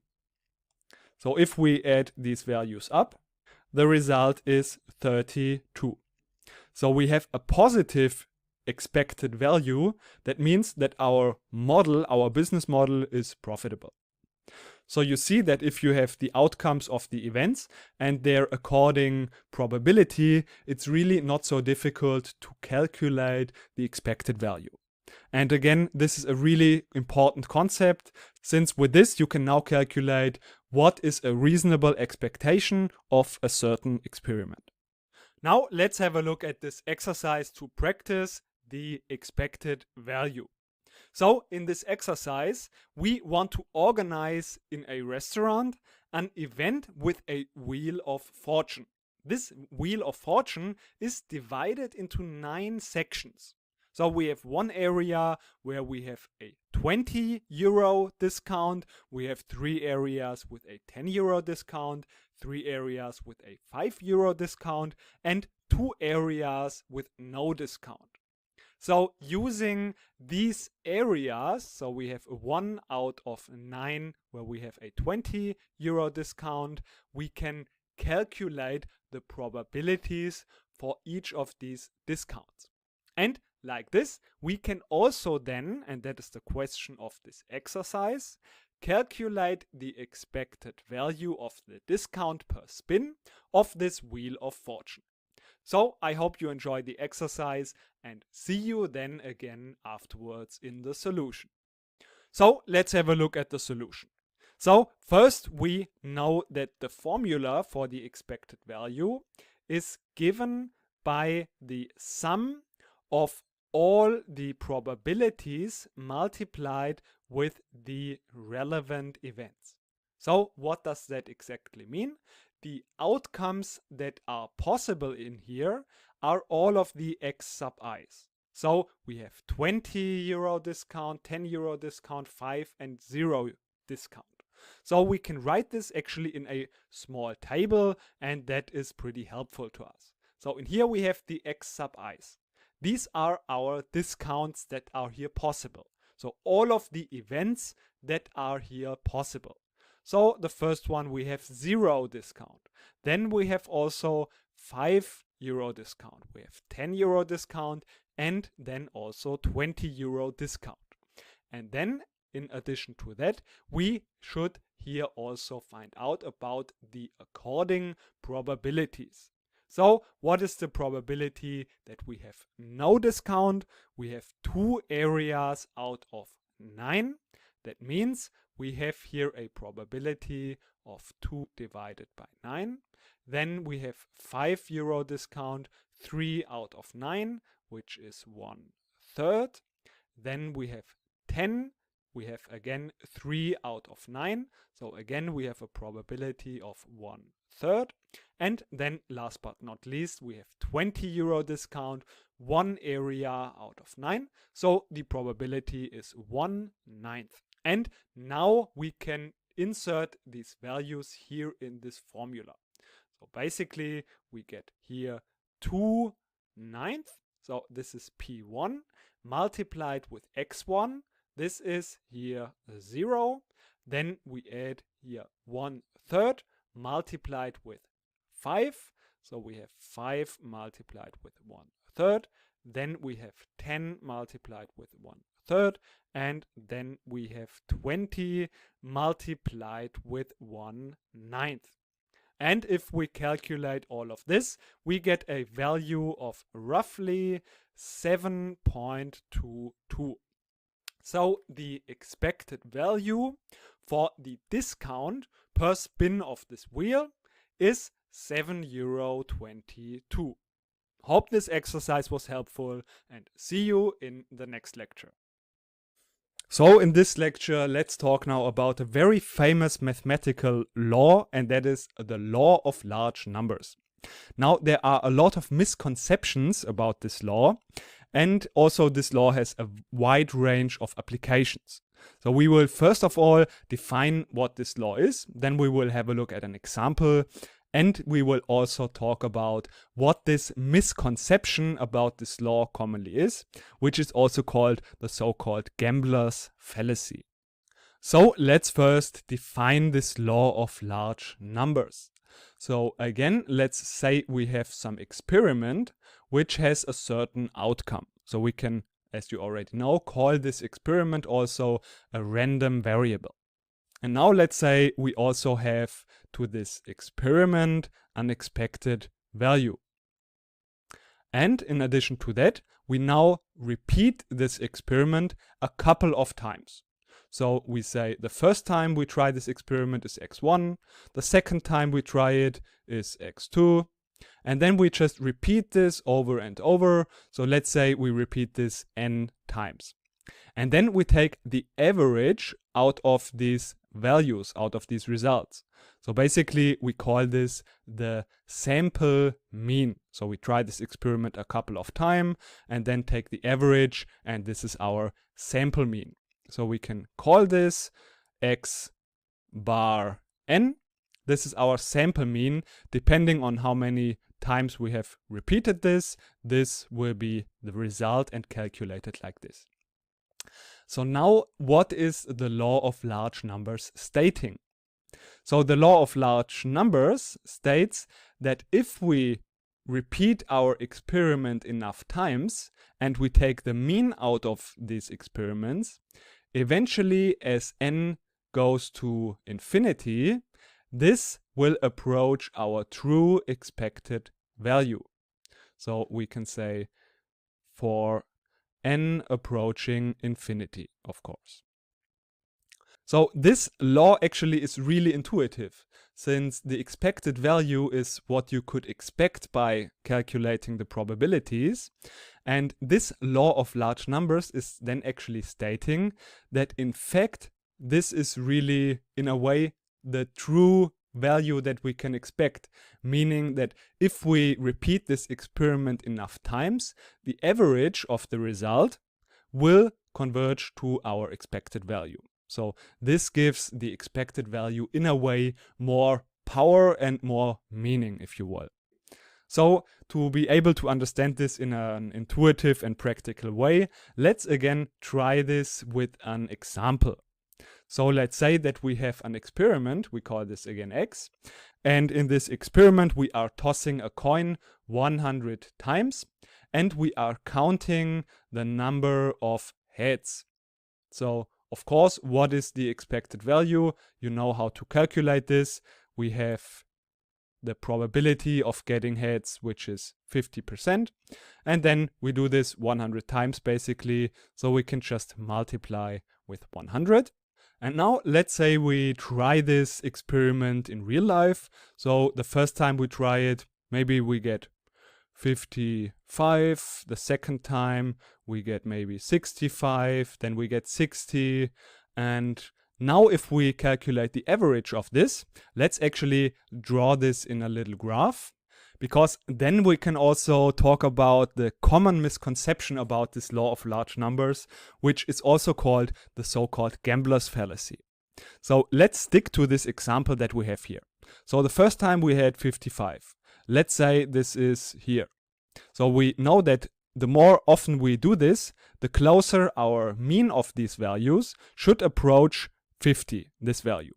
And now we have 3 times tossed the 100 coins, and the first one, okay, we get here 55, so the average of 55 is just 55. Then second time, so we have here, that would be x bar 2. That is then these two added up together and divided by 2, which is 120 divided by 2 is 60. So let's say this would be around here. And then next time we get a 60 again. So the average of these 3 will just remain at 60. So basically you see that now we are a little bit above the true average. And this, we know that if we do more of this experiment, we should approach eventually again 50. So we have to go down eventually.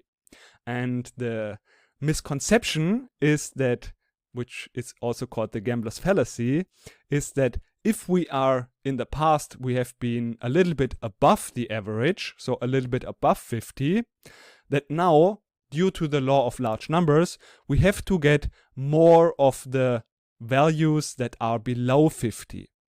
And that's actually really not true, since the events that have happened in the past in our experiments have no influence whatsoever on our future events. So that's why it's called the gambler's fallacy.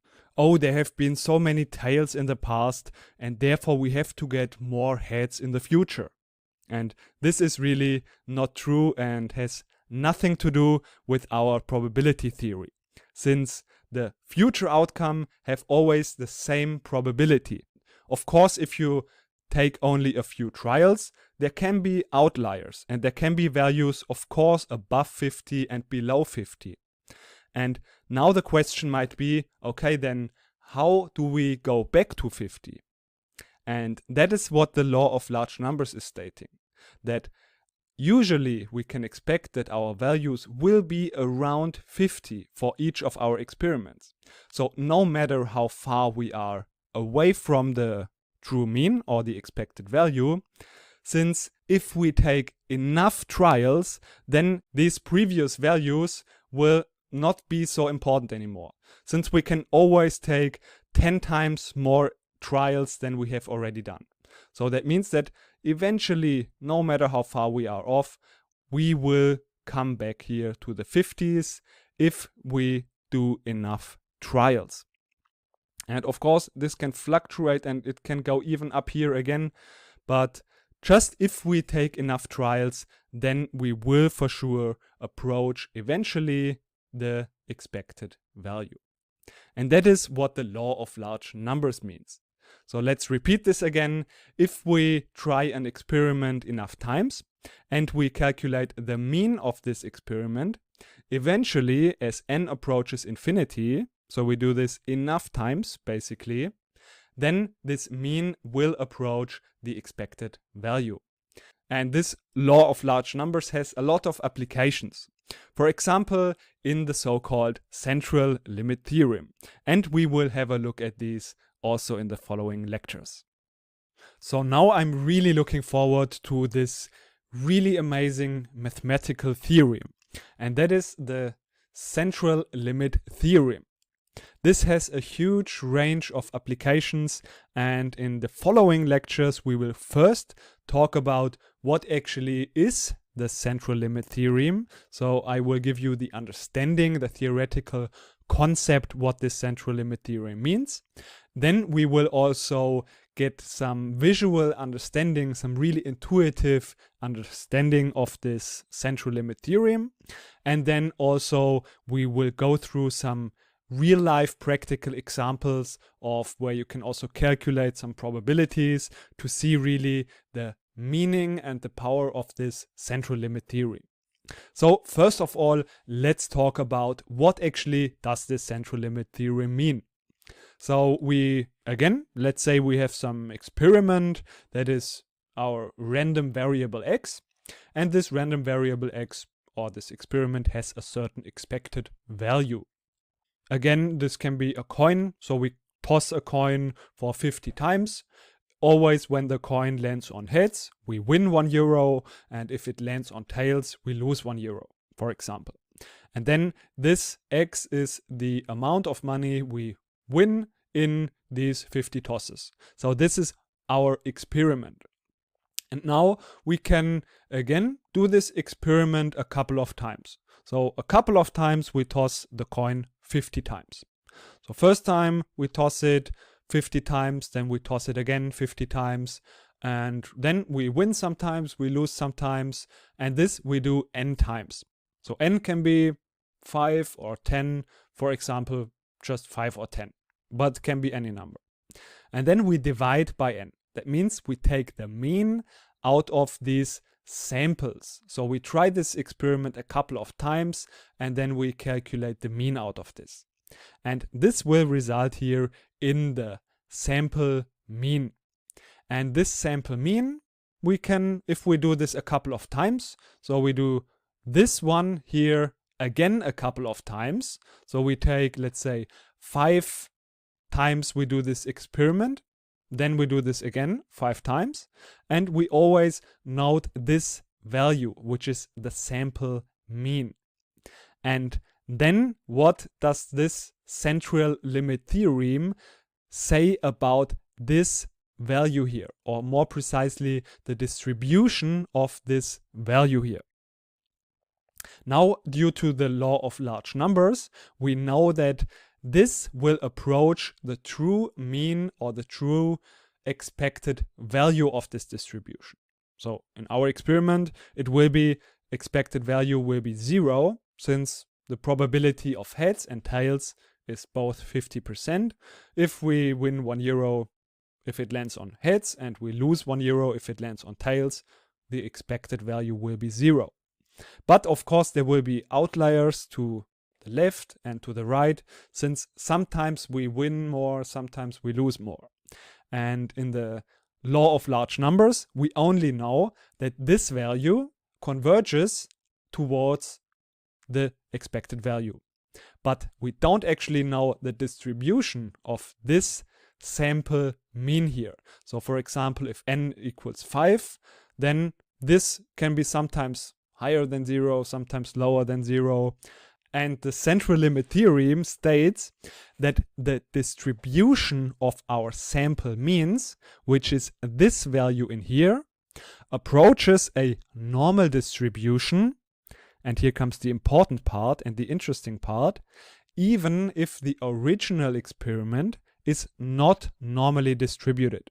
So that basically means that no matter what distribution our original experiment has, it will always, the sample mean, if we take samples and then calculate the mean, these sample means will always be distributed normally. That's really surprising, since in this theorem, it doesn't actually matter what is the original distribution of this experiment here. Now let's have a look at a real-life example and how this visually looks. So let's say that we do this experiment with the coin, where we flip a coin 50 times, and we just note in each of these experiments how much we win and how much we lose. And then we take 5 samples. So we do this experiment 5 times. And then out of these 5 experiments, we always note the result, so the mean of these 5 experiments. And then we can do this maybe 50 times, 100 times, and always just note here the sample mean.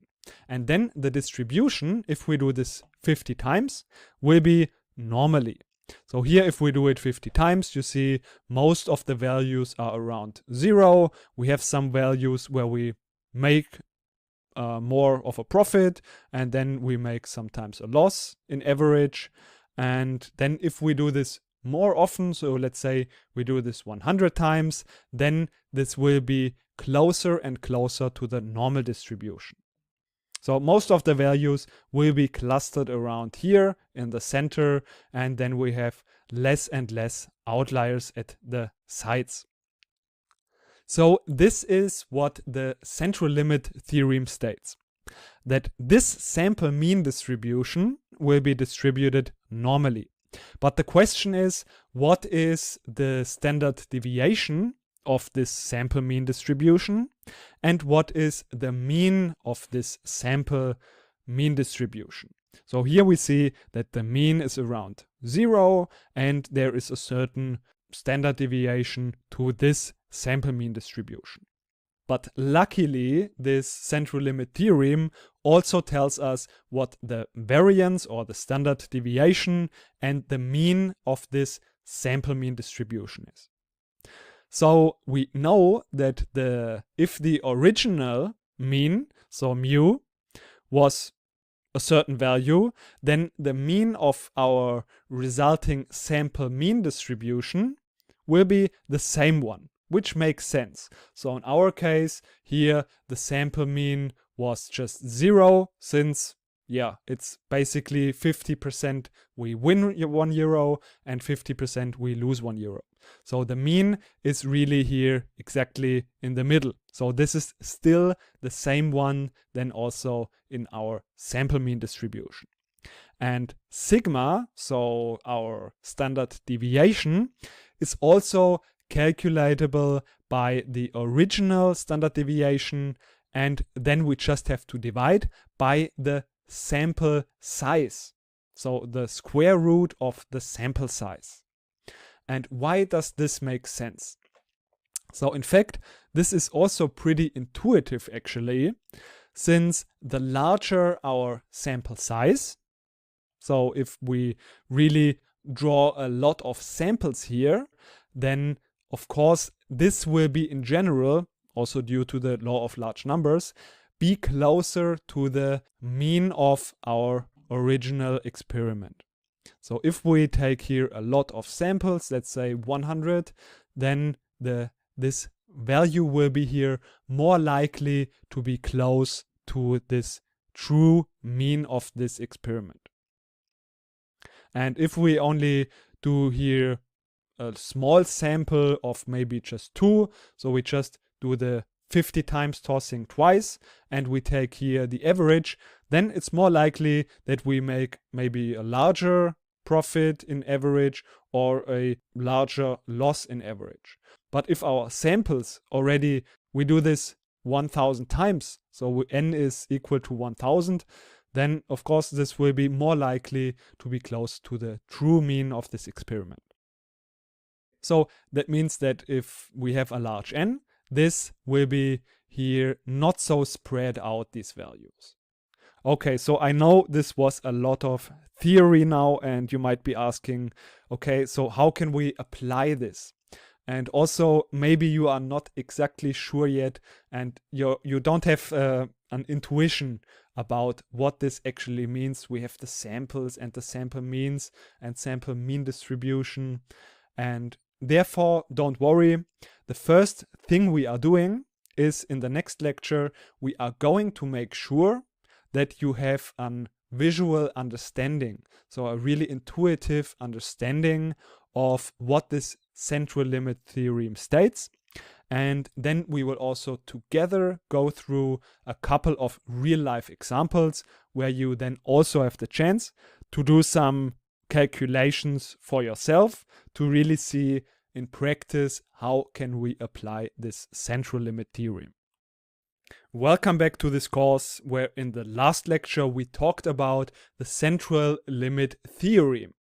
And I know this was a little bit tricky maybe to visually and intuitively understand what that means. So therefore in this lecture we are going to concentrate on an intuitive understanding of this central limit theorem. So there's a great website out there that is called onlinestatbook.com. And then you can go to exactly this page. And here we can do some animation that will really help us to understand the central limit theory. Because there was all this sample mean distribution, and this website and this animation will really help us to understand and get an intuitive understanding about the central limit theory. So if you want, go ahead and also go on this page now. And here you will find a button where it says begin.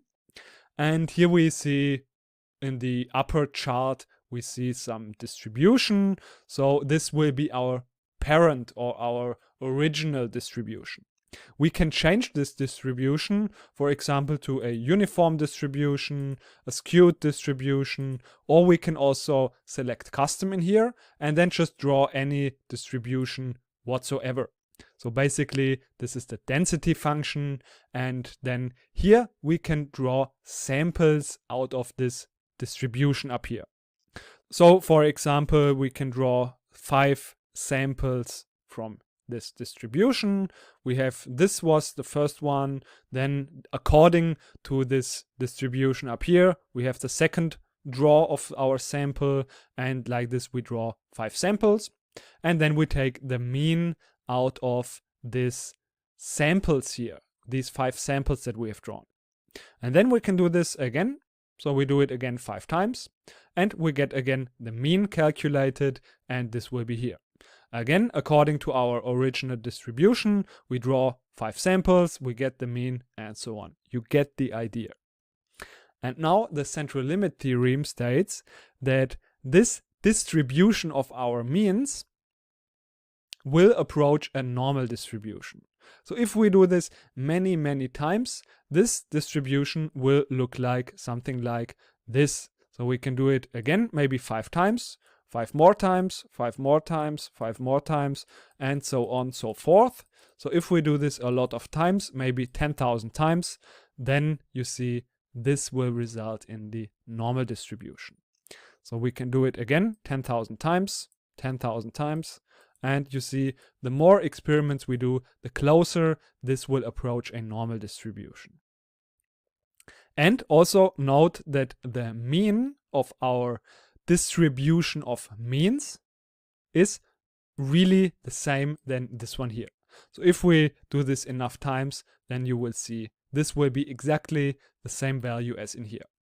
And also the standard deviation, which was 8.54 up here, and the standard deviation of our distribution of means is 3.82, which is according to our formula. So we have to take the standard deviation of the original population, and we have to divide this by the square root of 5, since we took 5 samples out of each draw to calculate the mean. So let's quickly do this and see what the result looks like. So we have to first calculate the square root of 5, which is around 2.236. And we have to calculate now the original standard deviation, which was 8.54. And we have to divide this by 2.236. And this will result then in 3.82.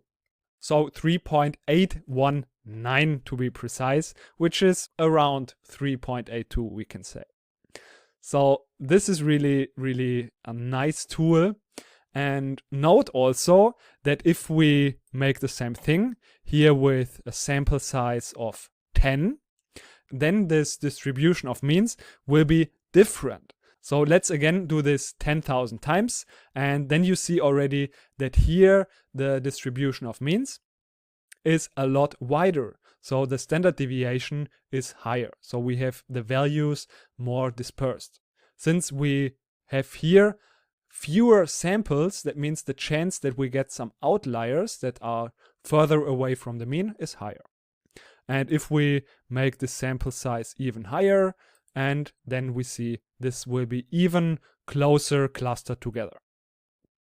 Okay, so you can draw any distribution up here, it really doesn't matter, and you will always get a distribution that is according to the normal distribution. And with our formula you can calculate the mean as well as the standard deviation. So of course the larger, the more samples you take per mean calculation, the less these values are dispersed around here. Note also that it's important to have a large enough sample size. So for example, sometimes depending on the original distribution, if you only, for example, take 2 samples in each draw, this will not be so likely to converge. So sometimes it happens depending on our original distribution, but sometimes it doesn't work. So here you see it looks really close to a normal distribution, but not exactly. And if this is really even more random or not so evenly distributed, this sometimes doesn't work. So we can click here on clear and let's try this again. So you see here that this distribution of means is really not so close to a normal distribution, but it's maybe more close here to this original distribution. Because, yeah, you have to have a large enough sample size. So this just as a side note. So if your sample size is large enough, usually 5 or 10 will be enough, then this central limit theorem really holds. So I hope this gave you a more visual understanding of what this central limit theorem means and how this works, but we still don't have a practical example of how we can use this central limit theorem. So how can we calculate probabilities in real life in any business scenario? So that's what we will have a look at in the next lecture. Okay, so now after all the theory about the central limit theorem, let's get now to the hands-on practice to see what we can calculate and what we can do with this central limit theorem in real life. So for this exercise, don't worry if you don't know what to do and how to do this exercise. We have never done this in practice before, and therefore don't worry if you don't know that. That's the reason why in this exercise, we will just step by step do all the calculation together, and then in the next exercise, you probably know a little bit better on how to work on tasks and statistics like this. And then you can also try this yourself. Of course, if you want, you can also try this exercise already yourself, but don't worry, we can also just do it together so that you know how to do it. So for this exercise, let's imagine you are a data scientist and you are working in a waste management company. So by surveys and experience, we know that an average American household generates about 3 kilograms of garbage per month, with a standard deviation of around 5 kilograms. And our business model is structured in a way that we have 100 customers, and we know that we make a profit of $5,000 per month if we don't exceed a total of 400 kilograms in this month. But we make a loss of $10,000 if we do exceed this 400 kilograms. And now we want to know, first of all, what is the chance that we, if we have 100 customers, make a loss and that we have to pay this $10,000. And then also, of course, we want to calculate, is our business model actually profitable or not? So what are the steps that we have to take to be able to calculate this? So in this case, we can use actually the central limit theorem, because what you have to notice here is that first of all, it makes sense that we basically make a loss if our group of 100 customers, which is basically a sample of sample size 100 out of our complete population, we make a loss if on average these customers make more garbage than 4 kilograms, because then the 100 customers exceed our total of 400 kilograms. So that's why we want to know what is the probability that these customers make in average more than 4 kilograms of garbage. So why can we use the central limit theorem here? Because this central limit theorem tells us something about the distribution of these means here. So we know that this sample mean of these 100 people has a certain distribution. So with this distribution, which we know is normally, and we can also calculate the parameters, sigma, I call it S, and sigma mu, because this is our sample mean standard deviation and our sample mean mean.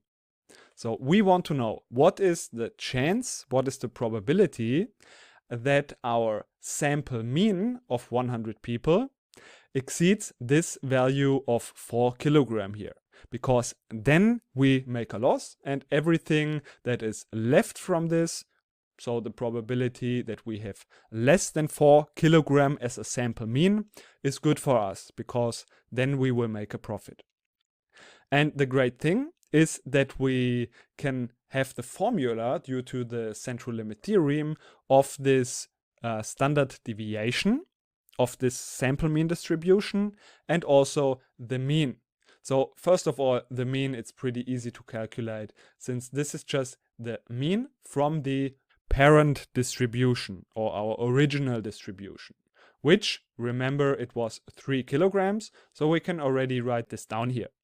And then we also have the standard deviation, and we can also calculate this.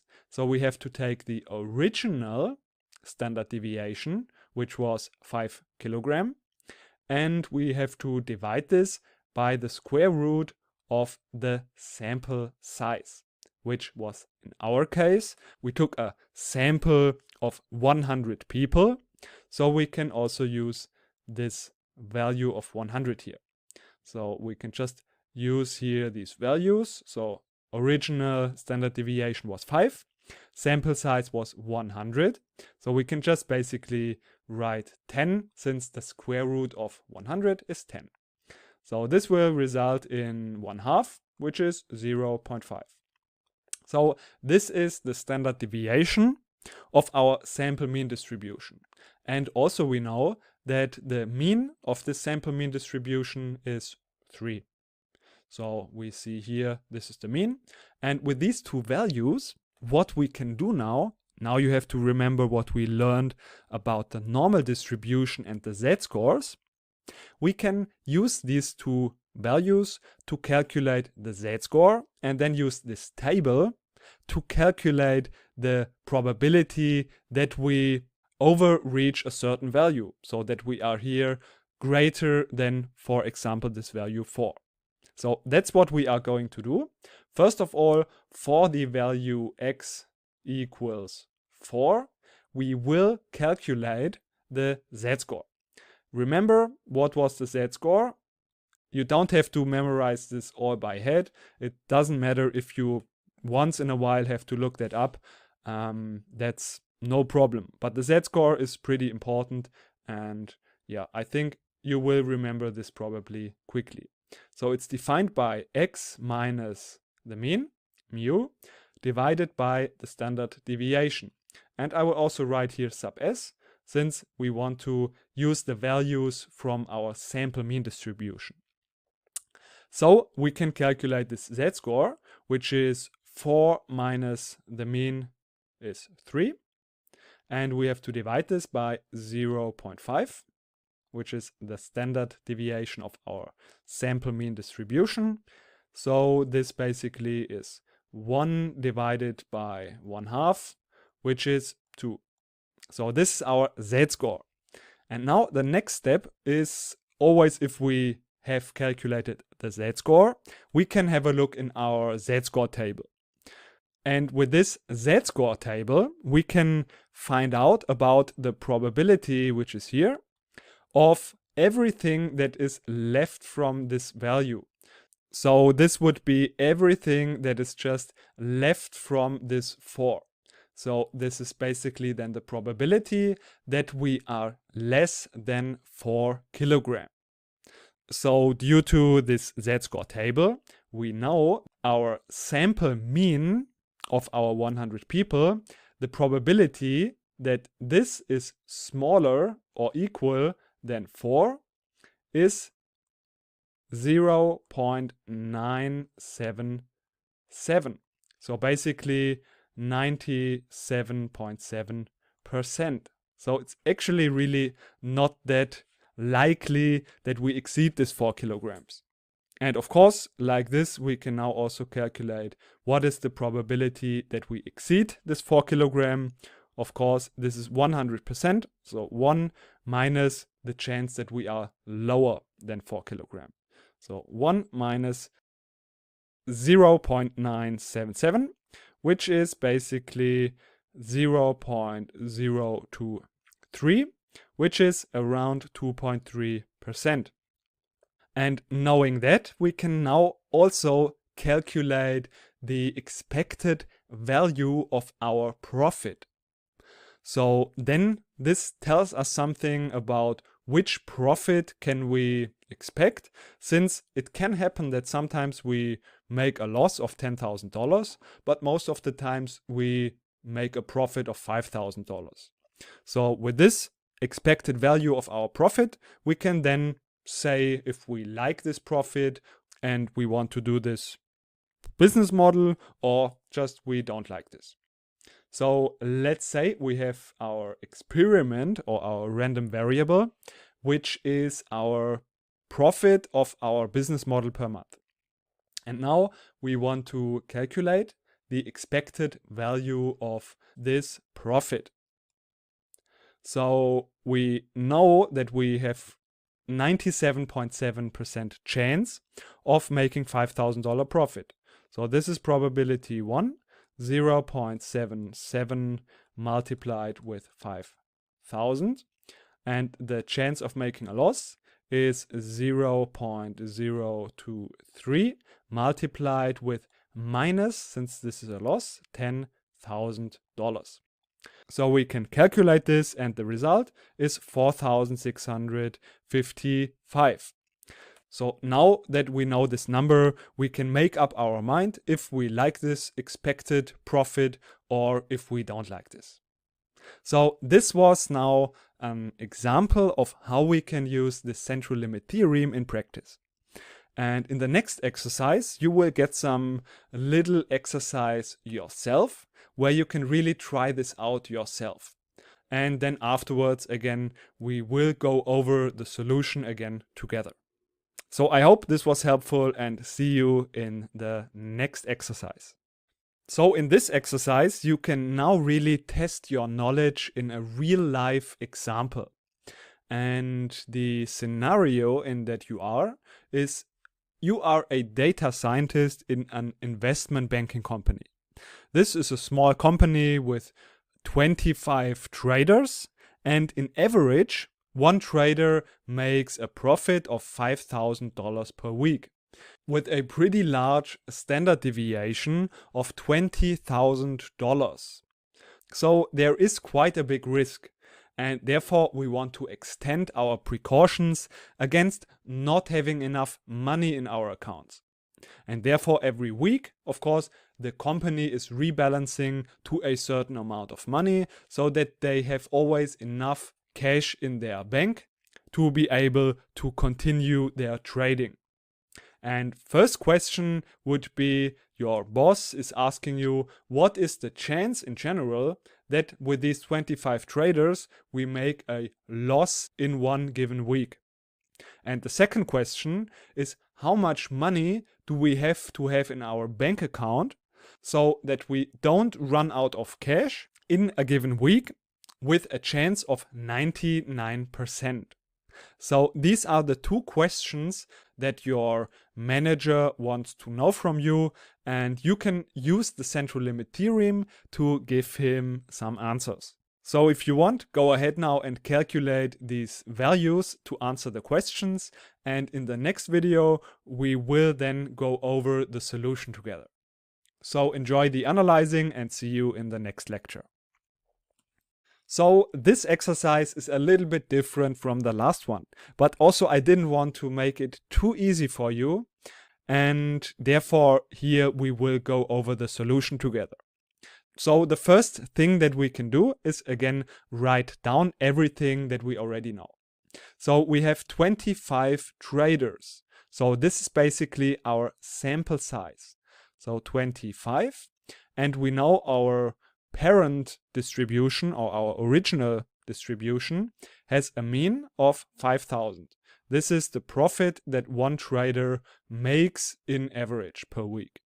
And the standard deviation is pretty large, which is 20,000. And now we want to know, first of all, what is the chance that we will make a loss? So that the mean of our sample of 25 people is lower than 0. So basically, if x is our random variable for our sample mean, then we want to know what is the probability that in average our traders make less money than 0. That means that they make a loss. And with the central limit theorem, we can calculate the distribution, which we know is normally distributed, and we can also calculate the parameters for this sample mean distribution. And with that, we can then calculate the probability that the sample mean of this sample size of 25 traders is smaller than 0. So the first step that we are doing is calculating these two parameters for this sample mean distribution. So mu, I again write sub s for the sample mean distribution. It's just the same one as in our parent distribution, which is 5,000. And then the standard deviation of our sample mean distribution is the standard deviation of the parent distribution by the square root of our parent distribution. And we know that the standard deviation was 20,000 and the square root of 25 is just 5. So we know that the standard deviation here is 4 4,000. So this is the standard deviation in our sample mean distribution. And again, we can use now these parameters to calculate the z-score, since we know that the distribution of the sample mean is normally. And therefore we can calculate the z-score, use again the z-score tables, and then we know our probability. So first of all, we want to calculate the z-score for the value x equal to 0. And then we can use the formula, which is x minus mu divided by the standard deviation. And again, I write sub s, since we want to calculate that for the sample mean distribution. So we can fill in our values. So for x was 0, and then we have minus mu s, which was minus, we have 5,000. And then we divide this by the standard deviation of 4,000. So we have basically minus 5 divided by 4, which is minus 1.25. So now we can use again this z-score to calculate the probability that here this sample mean is smaller than 0, since we have calculated the z-score for this value of x equal 0. And now we notice that this value is negative, but this is not a problem. We already know how to handle this. First option, of course, is we use a table that is basically just giving us the negative values, no problem. Or we can also just use this table and then just do 1 minus the probability of the positive value. Let's see what that means. So we calculate first for the positive value of 1.25. So we search for this value in here, 1.2, and here we have 5. So we just find here this value. This is the intersection of 1.2 and 0.05. That is giving us the value for the z-score of 1.25. And that is 0.8944. And of course we have to calculate 1 minus this value, since we are here in the negative area. So this will be then 0.1056, which is around 10.56%. So basically that means that there is a 10% chance that with all our 25 traders, we make a loss in a given week. So the other question is, how much money do we have to have in the beginning of a week in our bank account so that we don't run out of cash?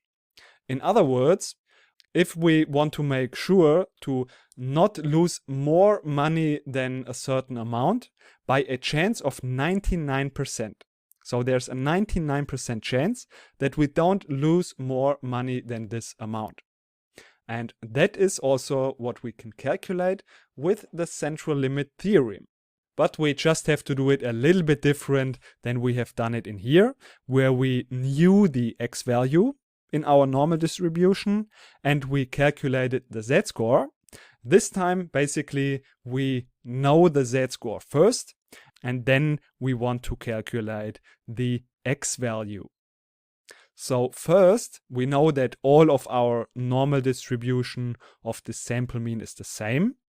But now we first want to find here in this table the z-score value that is at 99%. So now what we want to calculate is a little bit tricky. What we want to calculate is the profit or the probability that our company makes a loss or doesn't exceed a certain loss, so is smaller than a certain given, let's say, lowercase x. So this is the value that we want to calculate, and we want to calculate the chance that this is to 99% not smaller. So actually, we have this value chosen like that the chance that this profit or this loss does exceed this value, so it's smaller than this, is just 1%. So we want to have this value for 1%, so 0.1. So there's a 1% chance that our loss is even smaller or greater, a lower number than this value here. It's a little bit tricky so that you don't mix this up with this 99% because we want to have 99% sure that we don't exceed this loss here. And therefore, there's a 1% chance, we want to calculate this value like that there's only a 1% chance that we do exceed this loss. So this is the first, a little bit tricky step in the beginning. And now, if we know this, we can just use our z-score tables and then calculate the x value. So also note that this is a value that we don't find in here. Again, what you could do is go to the z-score table for the negative values, since everything that is smaller than 0.5 is in the negative z-score table. Or we can just find here the 99% value and then use the negative value of that. So usually we would now look for this value of 99% in this table, but we want to have in our case a chance of at maximum 1% that we exceed this loss. So therefore, since we want to have this value at a maximum, we want to search the value in here that is at least this high. So at least 99%. Because this means if we subtract then this value of at least 99%, that we get at most this value of 1% to exceed this loss of x. So therefore we find the value that is the first value that is at least 99% or 0.99, this one here. So this is the value that we are looking for. And here we find this 2.3, and in the column we find here again the 0.03. So therefore we end up with the z-score of 2.33. And of course, since we are not interested in this positive z-score table, so we are not looking for this value of 0.99, but we are looking for the value that is this 0.01, or at maximum this value, we have to use usually the negative z-score table, or we just make this number here negative. This is now our z-score. And all we have to do with this z-score is just recalculate the according x value using that is belonging to this z-score. And we can do this by just looking at the formula for the z-score. So this is calculated by x minus mu sub s divided by sigma sub s. And then we can just find this x value if we just use some basic algebra. So if we want to find this x value, we can just multiply z here with this sigma sub s, and then we can add here the mean, and then this will give us the x value here. So we just place in all of our values, and we have then the result that we get for this probability here. So this will give us negative 2.33 multiplied with sigma sub s, which is 4,000. And then we have to just add the value of the mean, which is 5,000.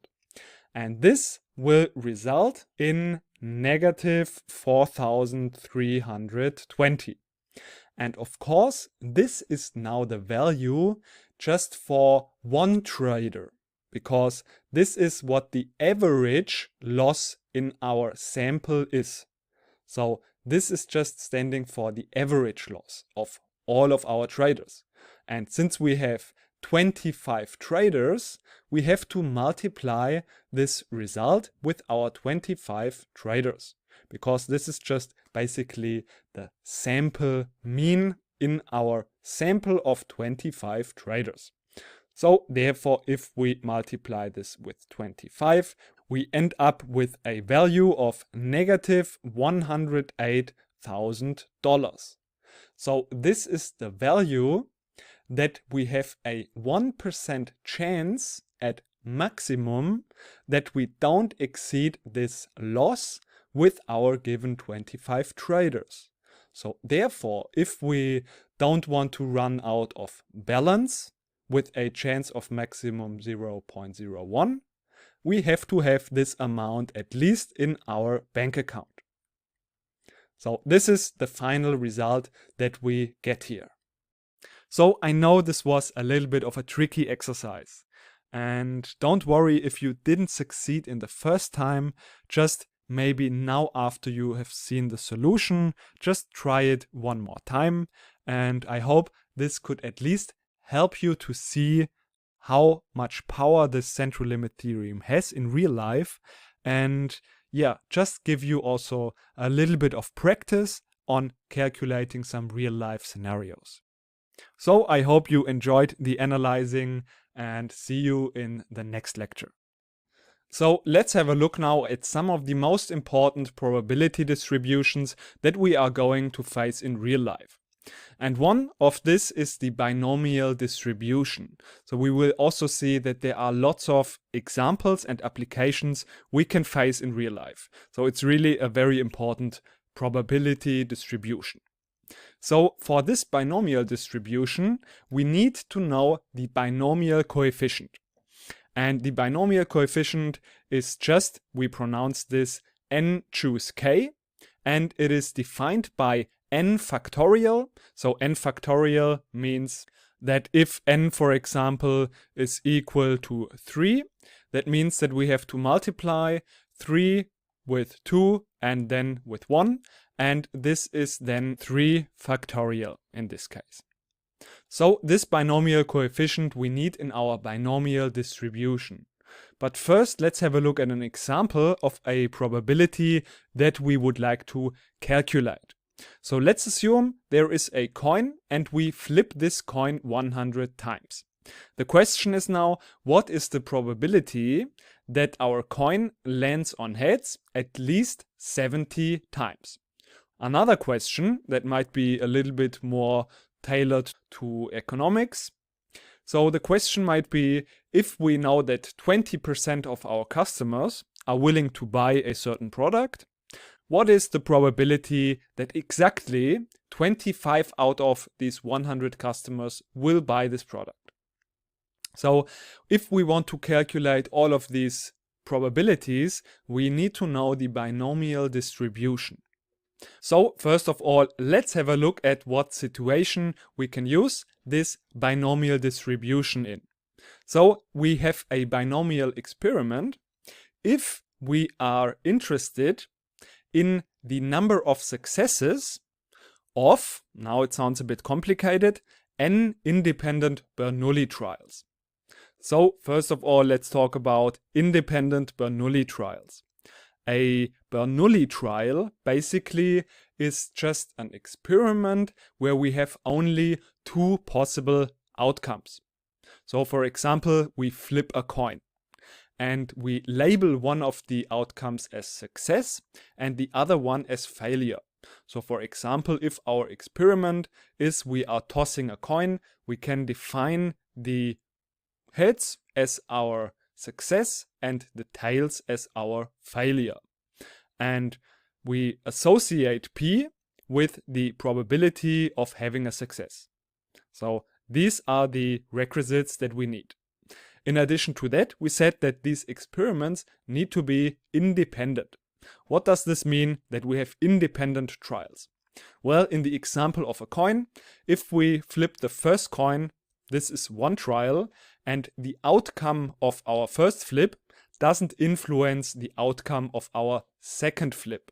And therefore, those two experiments or those two tosses are independent. And this is also what we need, so that the outcome of one trial has no effect on the outcome of the other trial. And this is all that we need to have a binomial experiment. So in a situation like this, we write P, so the probability of a success is lowercase p, and the probability of a failure is 1 minus p. So that means that they are mutually exclusive.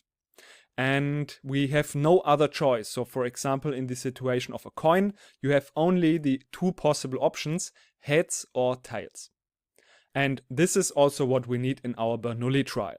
So therefore, if the probability of a success is p, it makes sense for us that the probability of a failure is 1 minus p. Because if we are adding those two up, we have to equal to 1.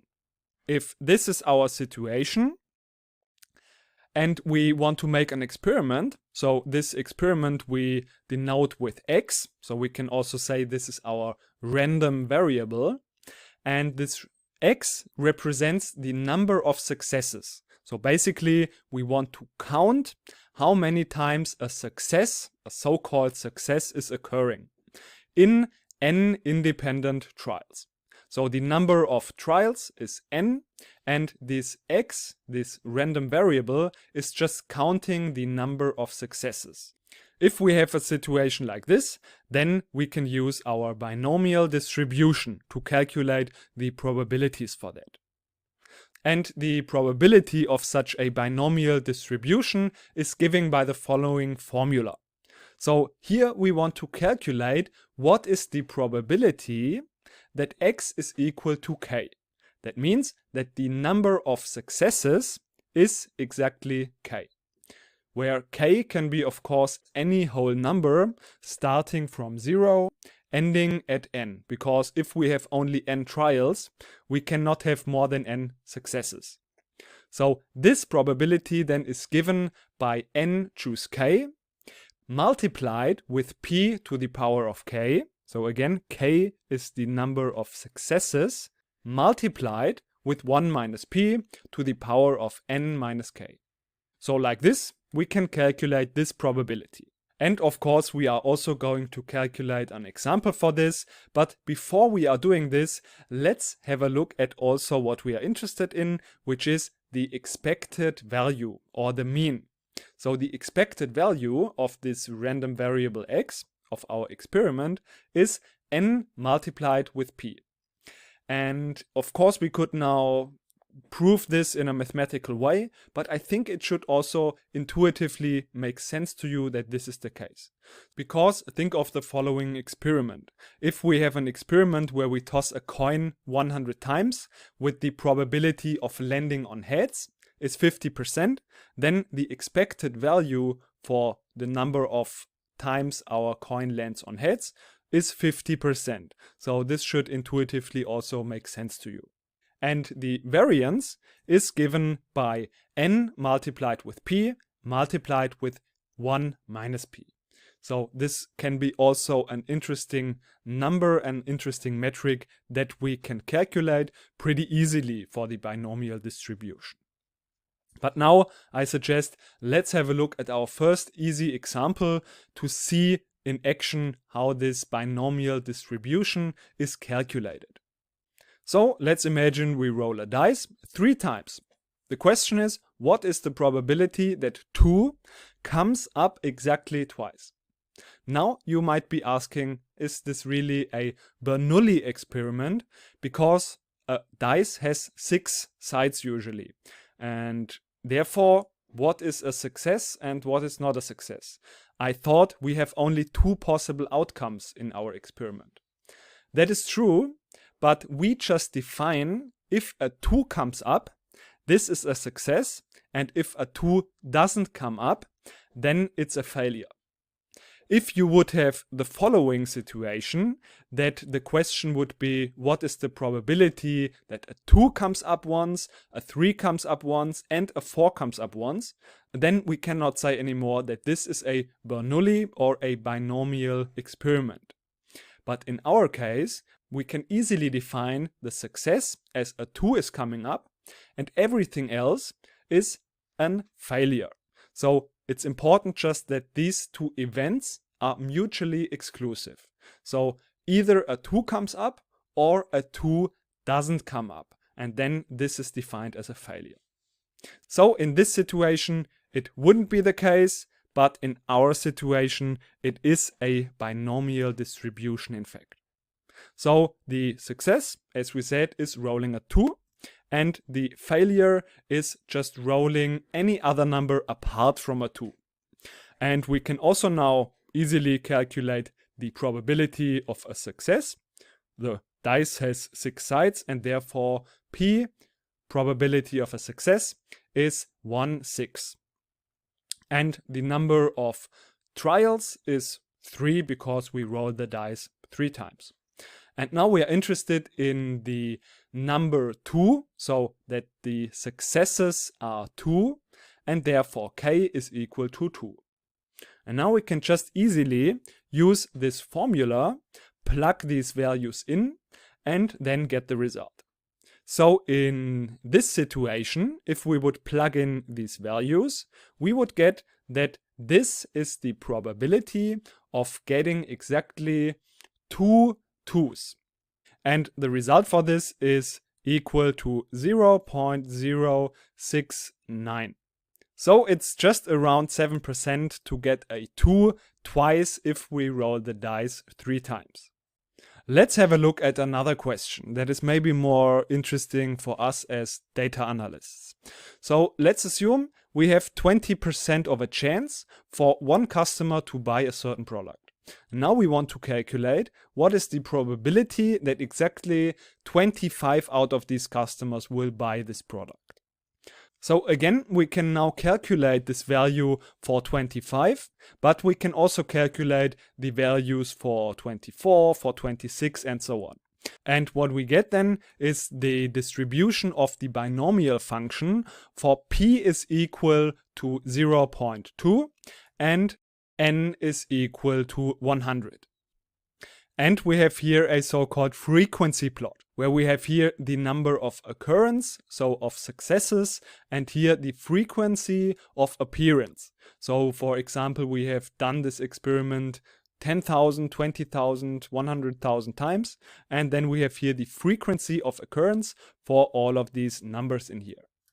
But we can also plot it in a probability density function. So maybe this is a little bit also more interesting for us. Because here we have then the value of 25, and this is the value we are interested in. So this is the value that we get around, maybe let's say this is the value up here. So if we are interested in this value of 25, we can just have a look in here, and this is maybe around at 0.0, let's say 45. So this is then the probability of getting exactly 25 out of 100 customers to buy, if we know that the chance of buying for one customer is 20%. So what is interesting about this binomial distribution as well is that it looks in fact pretty similar to our distribution that we already know, and that is the normal distribution. And in fact, it is true that if the number of experiments is high, so let's say 100 is pretty high already, then this distribution is really close to a normal distribution, and that is true.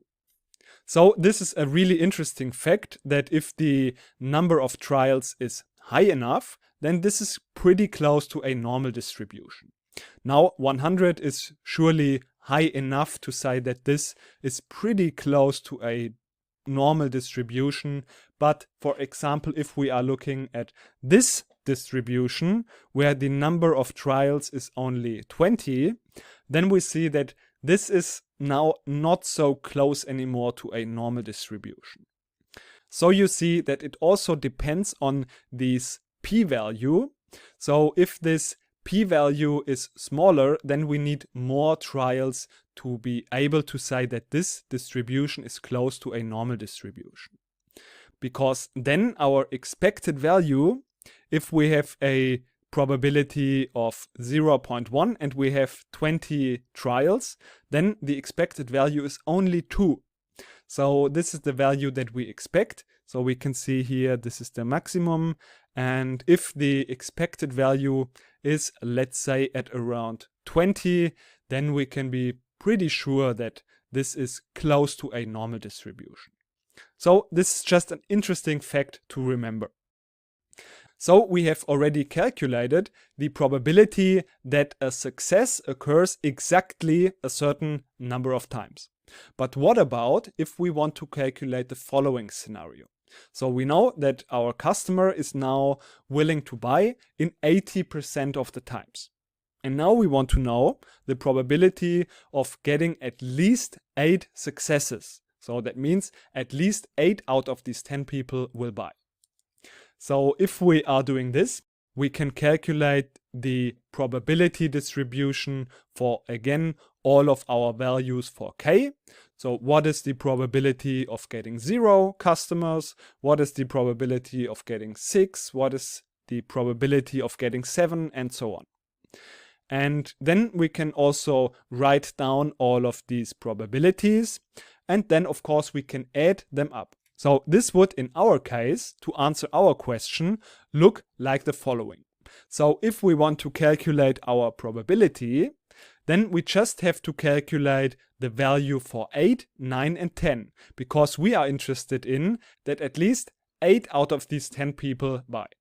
So in our scenario, it would be that the first term here is around 0.3, the second one is 0.268, and the last one is 0.107. And if we add all of these values up together, we get the result of 0.677, which is the probability for getting at least 8 out of these 10 customers to buy, if the chance is 80% that one customer buys. So this is a really important probability distribution that you can see that there are many real-life applications where you are now able to calculate the probability for. So now let's talk about the Poisson distribution.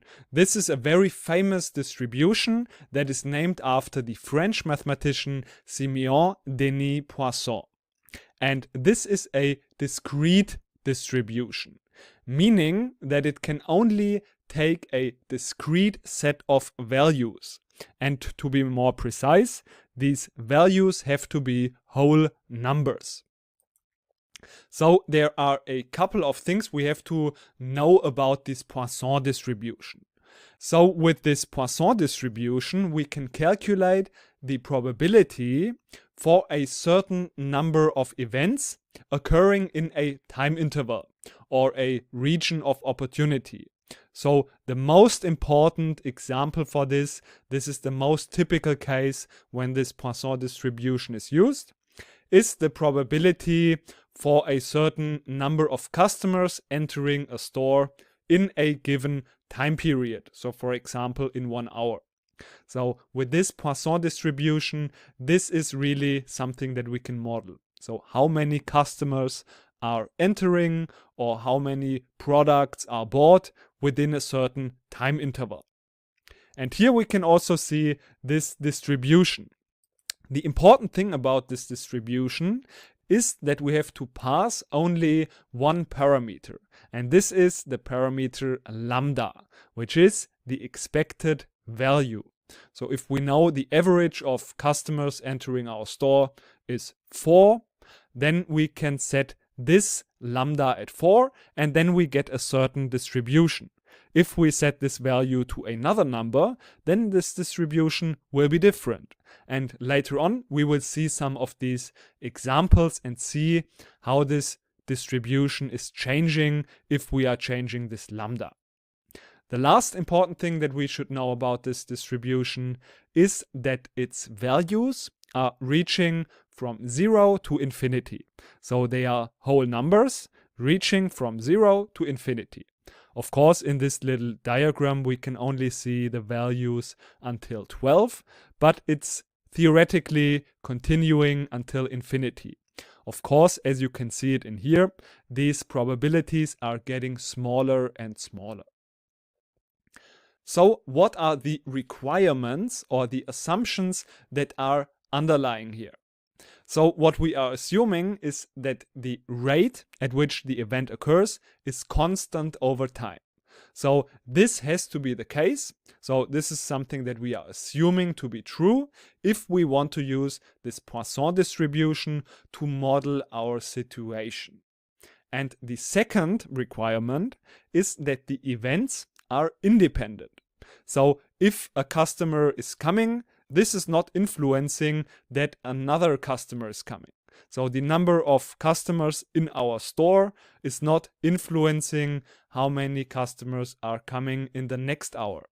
So this is the requirement, that these events, so a customer entering our room, is independent. Maybe in real life this is also not 100% realistic, but still it's a pretty good distribution to model real life situations.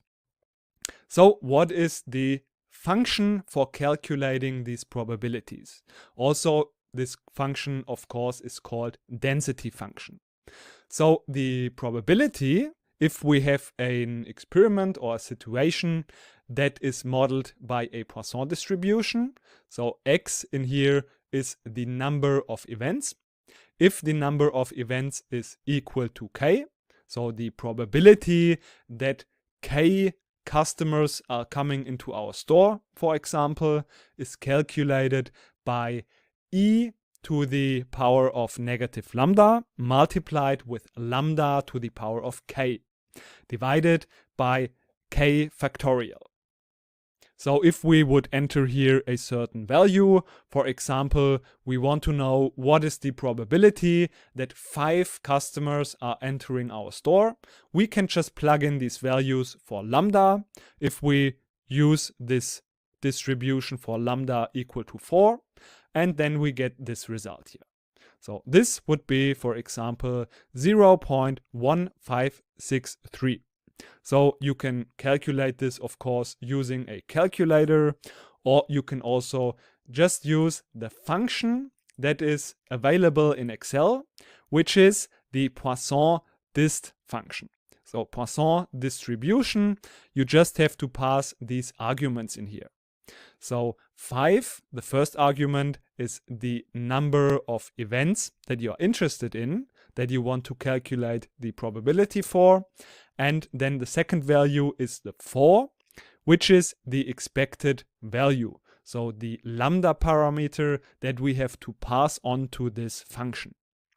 And then here you have also a third argument that you have to pass.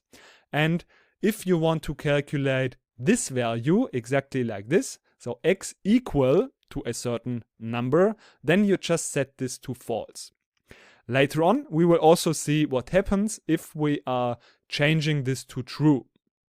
But for now, we can just see that here, this is what we have calculated. So the value for 5, which is just exactly this value in here. So exactly 5 customers are entering our store, for example. If we are interested in a situation that is like this, so that not more than n people are entering our store, then we can calculate this by the so-called cumulative density function. So this cumulative density function is just calculated by adding up all of the previous values. Because, of course, the probability that not more than 5 people are entering our room, we can get by just adding up all of these values. So the probability that no one is entering, that one person is entering, and so on, so forth. And this is also seen here by the sum. So this is nothing very surprising. But now the cumulative density function we can also plot, and we can also calculate here in Excel. This is what we get if we change this parameter from false to true. Then we get this cumulative density function. And here, for example, this value of 5, which is 0.785 around, is just what we get if we add up all of these values reaching from 0 to 5. So sometimes it's also very interesting, of course, to get a number like this, and then this can be also calculated like this with the cumulative density function. Some things that are important about this Poisson distribution is the expected value. So we already know this is our lambda parameter that we basically have to pass on to this function so that we know how the distribution looks like.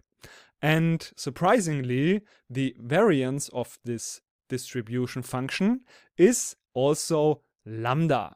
So it's exactly the same as the expected value. And if, for example, our expected value is 4, then also the variance is 4, and we can calculate the standard deviation just by taking the square root of the variance. So the square root of 4 would be 2. So the standard deviation would be then 2. So these are these two important metrics we know about this Poisson distribution. I've already said that we have this distribution here for lambda equal to 4, and this is how this distribution is changing if we are changing this lambda parameter. So if we have lambda is equal to 1, we see most of the weight in this density function, so it's most likely that some of these first events are occurring. And if we are increasing this lambda value, then we see that this function is shifting more and more towards the right. So if we increase lambda, we see this function is shifting more and more to the right.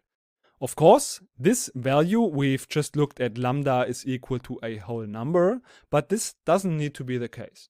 This lambda can easily also be a decimal number. This is not a problem. Still, our values that we calculate the probability for are still the discrete numbers. So they are still the whole numbers. But this expected value can be still a decimal. Then these values, these probabilities will change accordingly. So this is not a problem. So sometimes people are a little bit surprised that lambda can be also a decimal number. But I think this is now enough of the theory. Let's have a look at some real-life examples to calculate this Poisson distribution for some real-life problems. So assuming you are working for a Canadian outdoor company as a data scientist. This company has started to advertise their products on Google to direct traffic to their sales page. And now we are assuming that the number of sales that we get from these ads is according to a Poisson distribution with a mean of lambda is equal to 14 sales per day. So this is the situation. Now the question is, what is the probability that we are getting exactly 12 sales in a given day? And what is the probability of getting not more than 12 sales in a day? And last but not least, what is the probability for getting more than 12 sales in a day?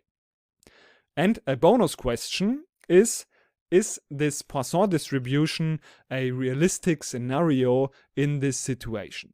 So to answer this question, think back to the assumptions, the requirements that we made to apply this Poisson distribution. So you can pause the video here to answer these questions with what you've learned in this lecture so far. So let's answer the first question. This was, what is the probability of getting exactly 12 sales in a day if we are assuming that our sales are distributed according to a Poisson distribution with a lambda parameter of 14. So we are interested here in this value in here. How can we calculate the value for this? Of course, we just have to use the function, the Poisson function that we have learned already, plug in the values for lambda and k. So lambda is 14 k is 12, and then we get the result, which is 0.0984. And note that I've just rounded this value in here. So if you want to use the Excel function, you can also calculate this with this formula here. Next question is, what is the probability of getting not more than 12 sales in a day? So this is in a mathematical way written like this. The probability that we are getting 12 sales or less. So x is equal to or smaller than 12. So we have to use the cumulative density function for this and add up all of the single probabilities. This might be a lot of work, and therefore it's a good idea to use here this Poisson distribution function, for example in Excel, and set here this value to true to use this cumulative density function where all of these values are added up. Now this question might be a little bit tricky, but we will also find out how we can solve this. So here we want to know what is the probability of getting more than 12 sales. So we don't have any explicit formula to calculate this, also not in Excel, but we can use a little trick. Since we know that all of these values added up together, so from 0 to infinity, this has to equal 1.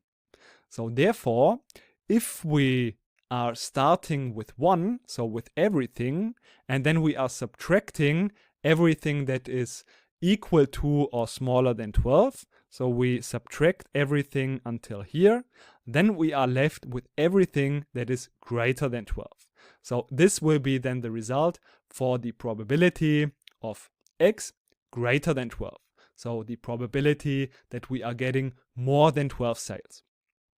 So we have already calculated the value for this in the last exercise, and therefore if we subtract this from 1, the result is 0.642.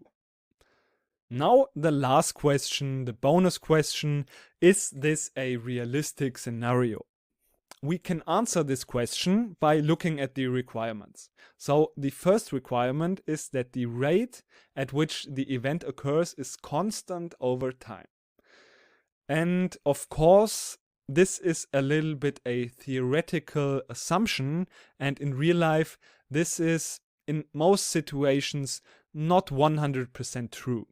Since if we are thinking about our ads, if in real life this would be constant over time, this would mean that no matter what the time is, if it is night or day, if it's a Sunday or if it's a Monday, this would always be constant. And I think that in the night, for example, not so many people are online, and therefore probably the chance of an event happening is higher, for example, just at 6 in the evening than maybe at 2 a.m. in the night. So therefore, this is not 100% realistic, but still, in fact, this is very commonly used to model situations like this, because it can still, even though this is not 100% true, this assumption here or this requirement, still this can give us in a lot of situations a pretty realistic and pretty good picture of the real situation. So it's still a good choice to use this Poisson distribution, even though these theoretical assumptions cannot hold true 100%. So I hope this was helpful, this lecture, to understand this Poisson distribution and see some applications in real life. Hope to see you in the next lecture. So it's time for some real-life examples to practice what we've learned about these probability distributions, especially the binomial and the Poisson distribution. So in this lecture, you can use the following formulas in Excel to calculate these probabilities. Of course, you can also just calculate everything by hand or with a calculator, but I think it's a pretty smart idea to just quickly use these functions to calculate these probabilities that we want to know here. So here is also the binomial distribution, where you have the first argument, which is the number of successes. So this is the k value that we are interested in, and the number of trials, which is usually n. And then here we can give true or false. True if we want to calculate the cumulative density, and false if we don't. The same goes also for the Poisson distribution, where the first argument again is the number of successes, and then also the mean or the expected value, which is our lambda parameter that we have to pass to this Poisson function. And in the end, of course, again, if we want to use the cumulative function or if we don't want to use this. So these are the two functions you can use to calculate the results. Of course, if you want, you can also just calculate and use the formulas. But anyways, let's have a look at our first example. So imagine you work for an event management company, and at this event we want to play a game and we need a gaming device for this. And this gaming device is a little bit delicate and can break easily. So the probability that this device will break in our event is 12%, so 0.12. And therefore we will also bring 3 backup devices. And now your manager is asking you, what is the probability that 2 out of these 4 devices will break, so that we are only left with 1 more backup device? So, first of all, what kind of distribution is this? Well, we are assuming this must be a binomial distribution. So, the successes, we can define it either as a device is breaking down or it is not breaking down. We just have to use the according probability. So, in our case, we want to know what is the number of devices breaking down. So, we could use the event that a device is breaking down and define it as a success. So success here is neither positive nor negative. We can just define it as an event that is happening. So in our case, we will choose to define a success as a device is breaking down. So it will be this 0.12. But first of all, what we have to check is that these events occurring are independent. So if one device is breaking down, has no influence on the probability that another device is breaking down. So here it's really important that these events are independently distributed. So this is the case in our scenario, and therefore we can use the binomial distribution.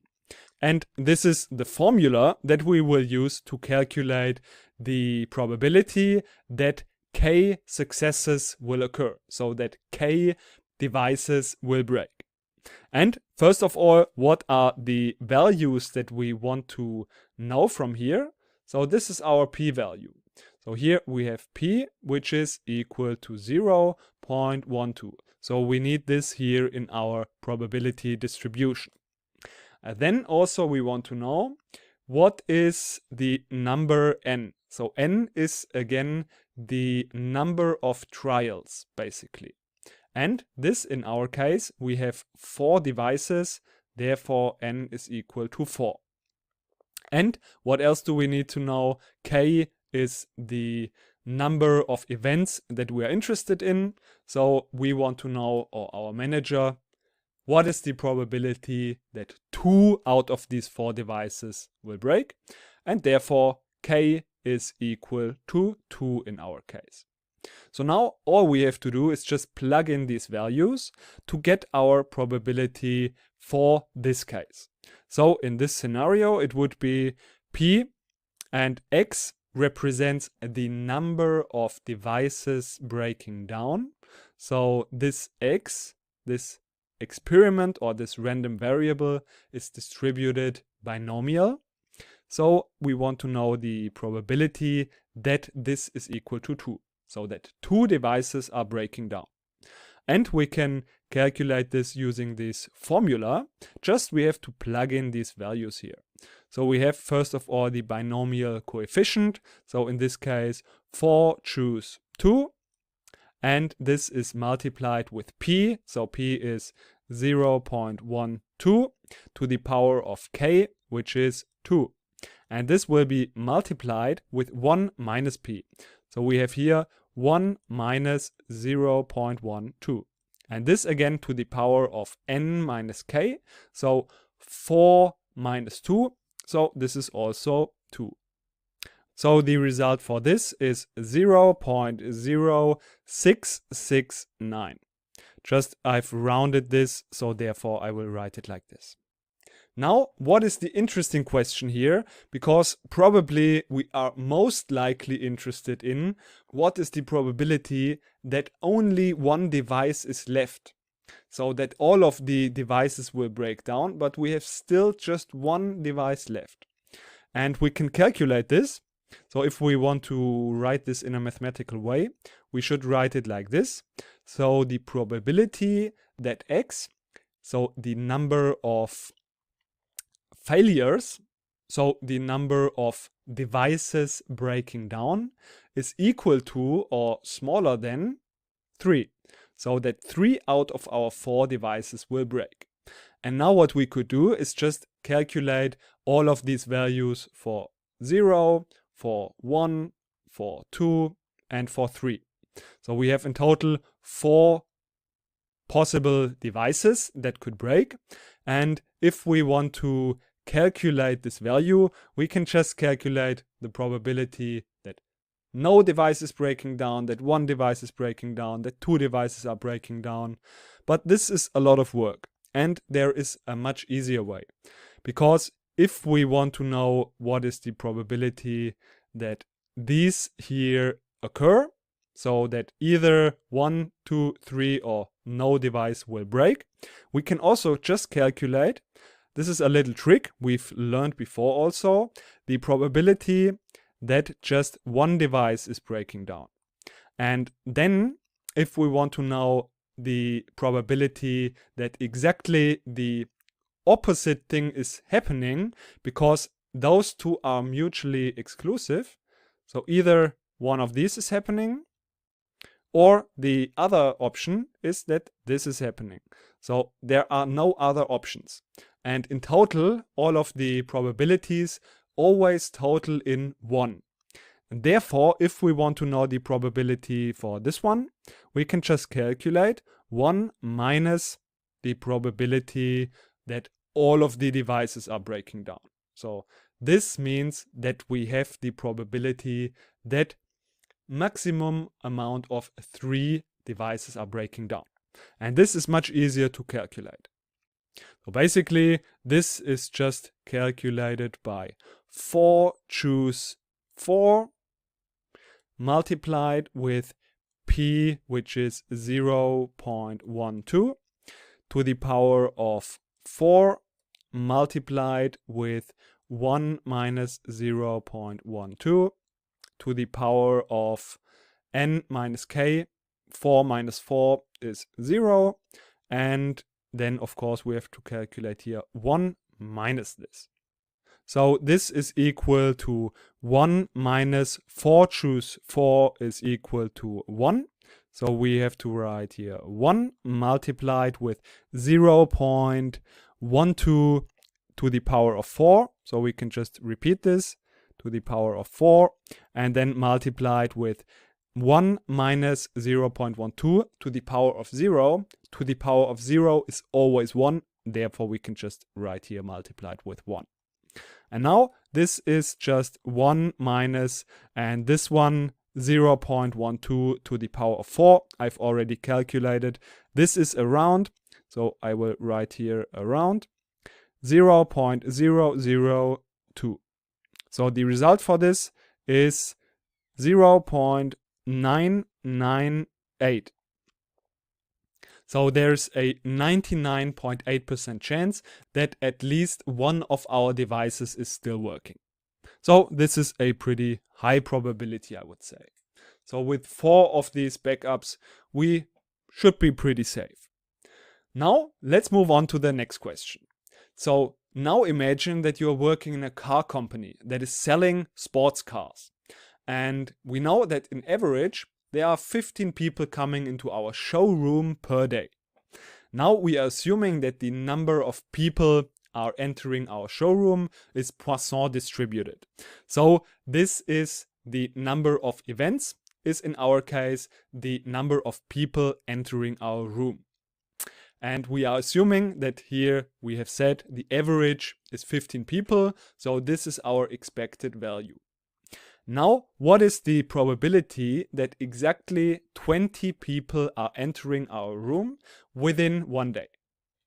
So this is, as we've already said, Poisson distributed. And we have the mean, which is 15. So therefore we can say that lambda is equal to 15. And now we are interested in the probability that x is representing the number of people entering our room within a certain day, that this is equal to 20. And all we have to do now is enter these values for lambda and k into this formula in here. So this will give us the result of e to the power of negative 15 multiplied with 15 to the power of 20 divided by k factorial, so k in our case is 20 factorial. And the result for this, I've already calculated this, 0.0418. So there's a chance of around 4.2% that exactly 20 people are entering our room in a certain day. Now, we are still an analyst working in this sports car company, but now we want to know if we assume, or by experience we could know, that 60% of our customers are men. And usually we are selling 10 cars per day. So now we want to know what is the probability that exactly 8 out of 10 customers are men. So this is a binomial distribution again. We can check again the requirements for this, that all of our events we are assumed to be independent. So if the first car was sold to a man or to a woman, this doesn't influence if this second car is sold to a man or to a woman. So those events are independent. And also we have a success, which we can just define as a car is sold to a man. So again, this is neutral. We just define this as a success since we want to count the number of cars that are sold to men. So the word success here is totally neutral. So in this scenario, we can then use again this binomial distribution. So what is here the number of trials? So n is 10, and the number of successes we are interested in would be k. So this is in our case 8. And this can be now calculated by the probability of x equal to 8. And this is here just plugged in into this formula. So we have here 10 choose 8 multiplied with p, which is in our case, of course, 0.6, since 60% of the customers are men. So this is the probability for a success in one customer, so in one trial. So this is the one we are going to use in here. So therefore multiplied with 0.6 to the power of 8. So k is 8. And this one again multiplied with 1 minus p. So this is 1 minus 0.6, which is 0.4. And this is again to the power of 10 minus 8, which is 2. So this is equal to, or let's say it is around 0.1209. So I've just rounded this here to the 4th decimal place. So I hope these examples could show you that there are really some real-life applications to these distributions, and now you have seen also how we can calculate and apply these theoretical distributions to real-life problems. Hope this was helpful, and see you in the next lecture. So let's talk now about hypothesis testing. Imagine you want to prove something with data that you find in the real world. So this is then when you probably want to perform a hypothesis test. This is a very common topic throughout all of the different science fields. So, for example, you want to prove that people in Germany are in average smaller than people in the Netherlands. We can now go out and measure a bunch of people and then draw our conclusion about our hypothesis. And this is what we are using hypothesis tests for. So in the following lectures, we will learn all about what is an hypothesis, how can we perform a test and draw conclusions from it. We'll also learn about statistical significance, the p-value, type 1 and type 2 errors, and other topics. So I hope you are excited for this section, and I'm looking forward to see you in the first lecture of hypothesis testing. So first of all, I want to start off with what actually is inferential statistics and what are we doing when we do hypothesis testing. So what we are doing is that we in general have a large population, and this population we cannot completely survey. So we want to find out something about this population. And what we are doing then, we are taking a small sample out of this population and we are trying to use this sample to make inferences about the population. So for example, we could calculate the sample mean and draw conclusions about the mean of our population. In the same way, we could also estimate other parameters, such as the variance of our population. So we want to find out what is the variance or the standard deviation, and we can just draw a smaller sample. So we would calculate first the variance or the standard deviation of our sample, and then see if we can, with this sample variance or sample standard deviation, draw conclusions about our standard deviation of our population. And in hypothesis testing or inferential statistics, we have a clear step-by-step process that we can use to do this process of making conclusions using a sample about our population. So our process in hypothesis testing always, of course, first starts with stating our hypothesis. The second step is that we have to determine a level of significance that we will talk about also in the next lecture. After we have determined the level of significance, we then have to perform our test. That means that we are collecting data and with this data calculating, for example, the mean of our sample or the variance of our sample. And the last step would be that we then, with this data that we have collected, draw certain conclusions under certain assumptions and in a certain way. And we will talk about all of these steps in the coming lectures. In this lecture, we want to talk about how we can state a hypothesis, since you see that this is the first step and it's really important to understand how we can really state a good hypothesis. So in an hypothesis test, we always have a null hypothesis.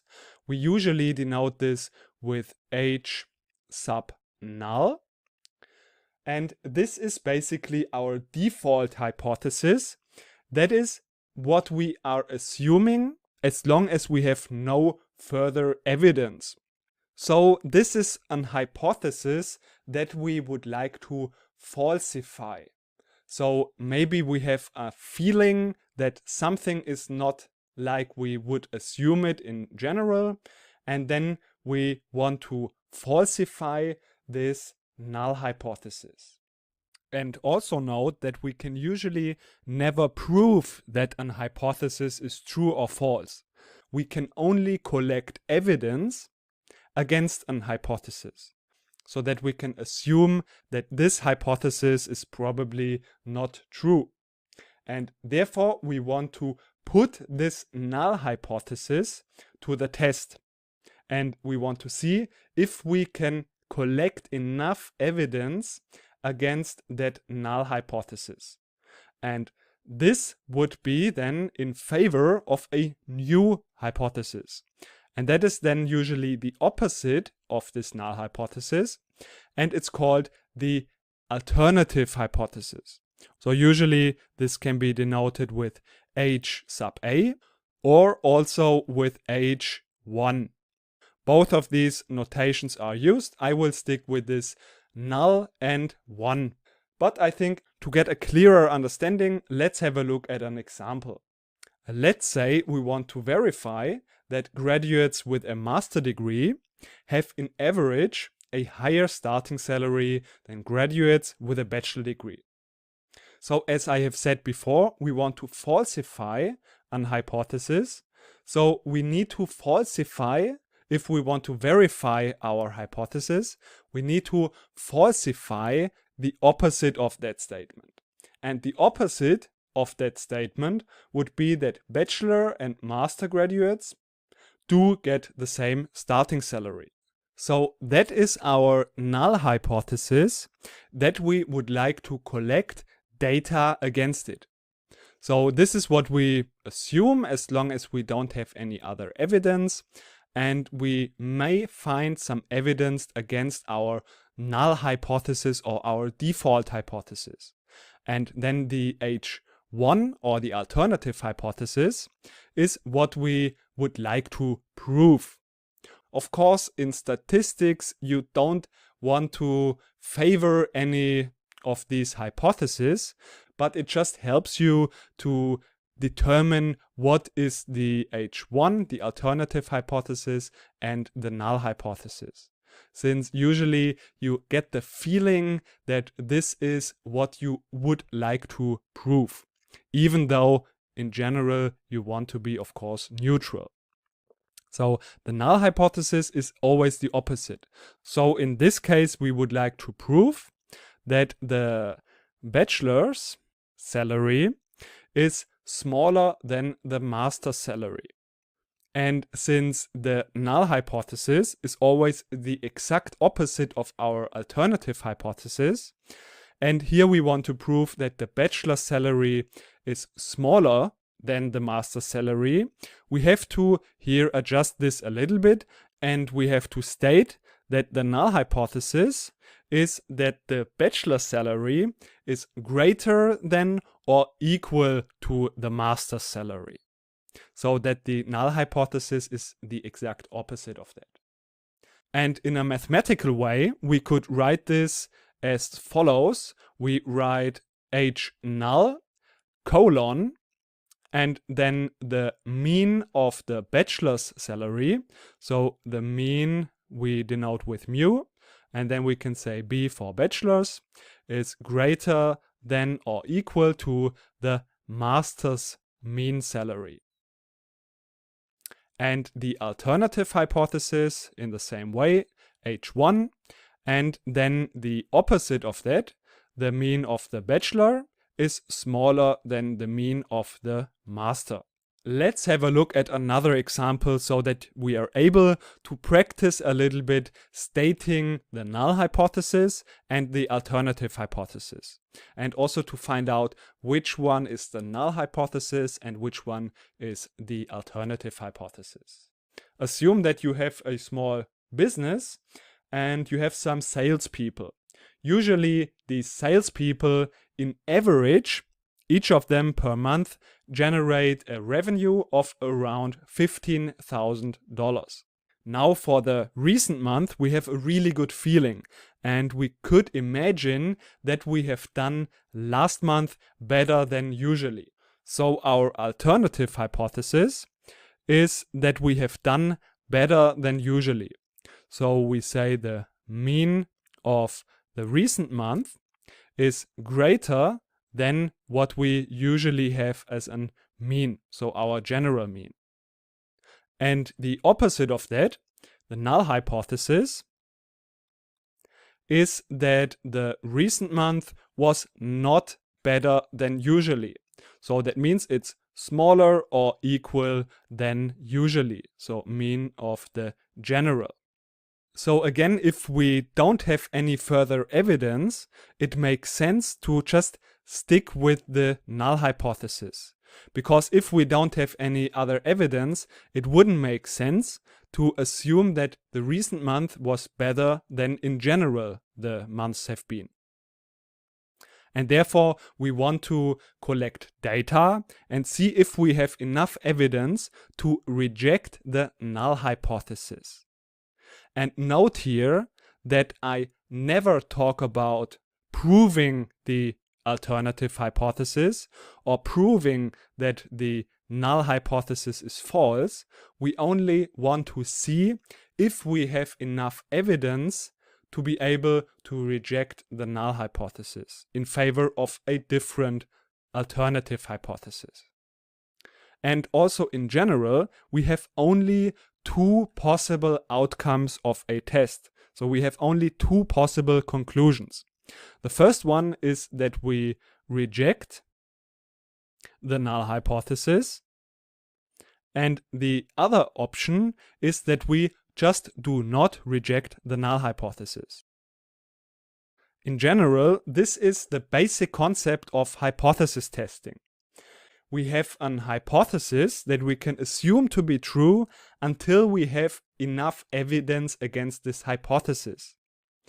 And since it's rarely possible to verify a given hypothesis, we just try to collect evidence against our default or our null hypothesis in favor of an alternative hypothesis. So we always need a certain amount of evidence so that we can reject it. If we only have a little bit of evidence, it might be really risky to just reject this null hypothesis. It's better, in case of doubt, to just not reject the null hypothesis and say we don't have enough evidence to be able to reject it. We might have to collect more data, and basically in this scenario, if we don't reject, nothing happens. We are still in the same situation as we have been before. We can look for more data, but if we reject the null hypothesis, we have to be really pretty sure that we have enough evidence to reject it. Because if we want to reject it, we really have to be sure about that. And that is the topic about finding a right level of significance, so that the results we are getting is not just by chance, so that the result is really significant. And this is what we will talk about in the next lecture.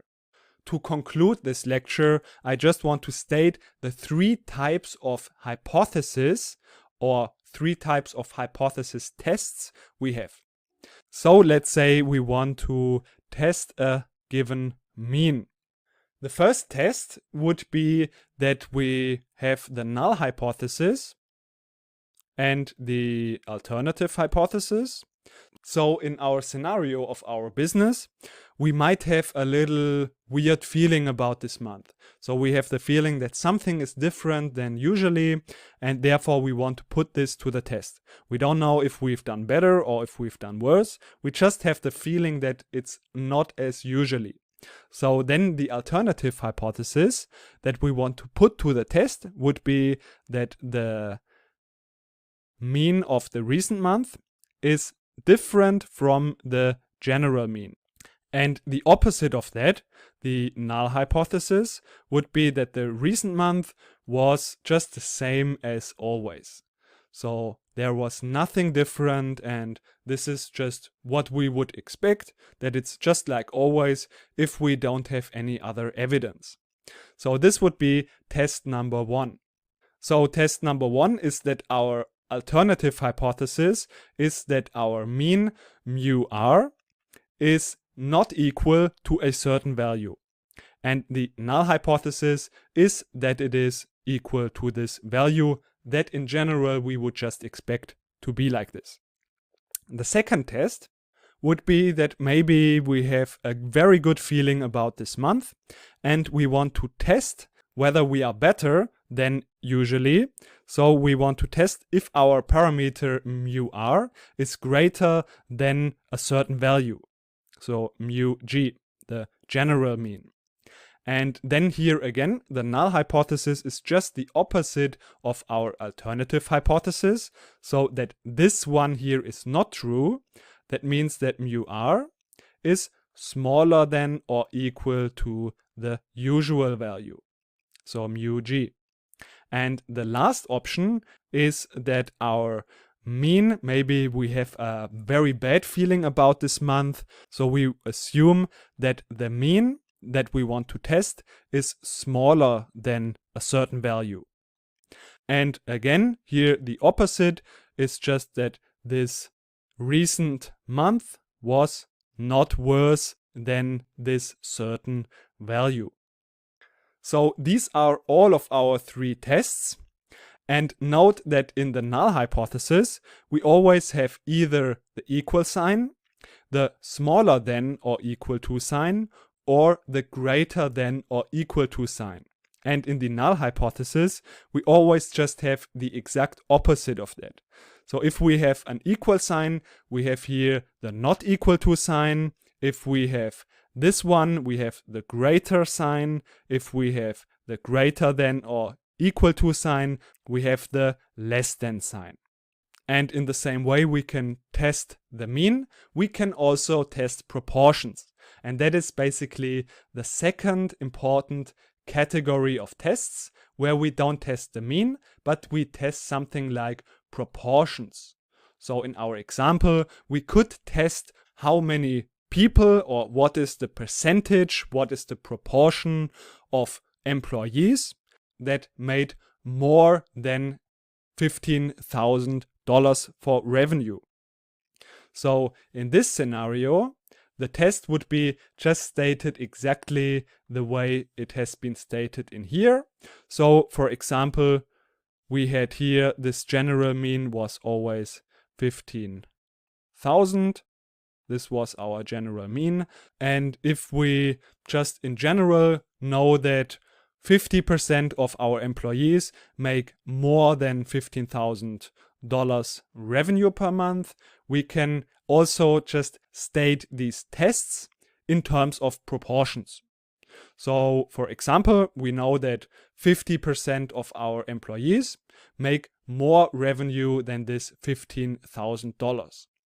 So, here we can say the null hypothesis. If we assume that something is different than usually, our null hypothesis again would be that P, since we are talking about proportions this time, P is just whatever it was usually, so 50%.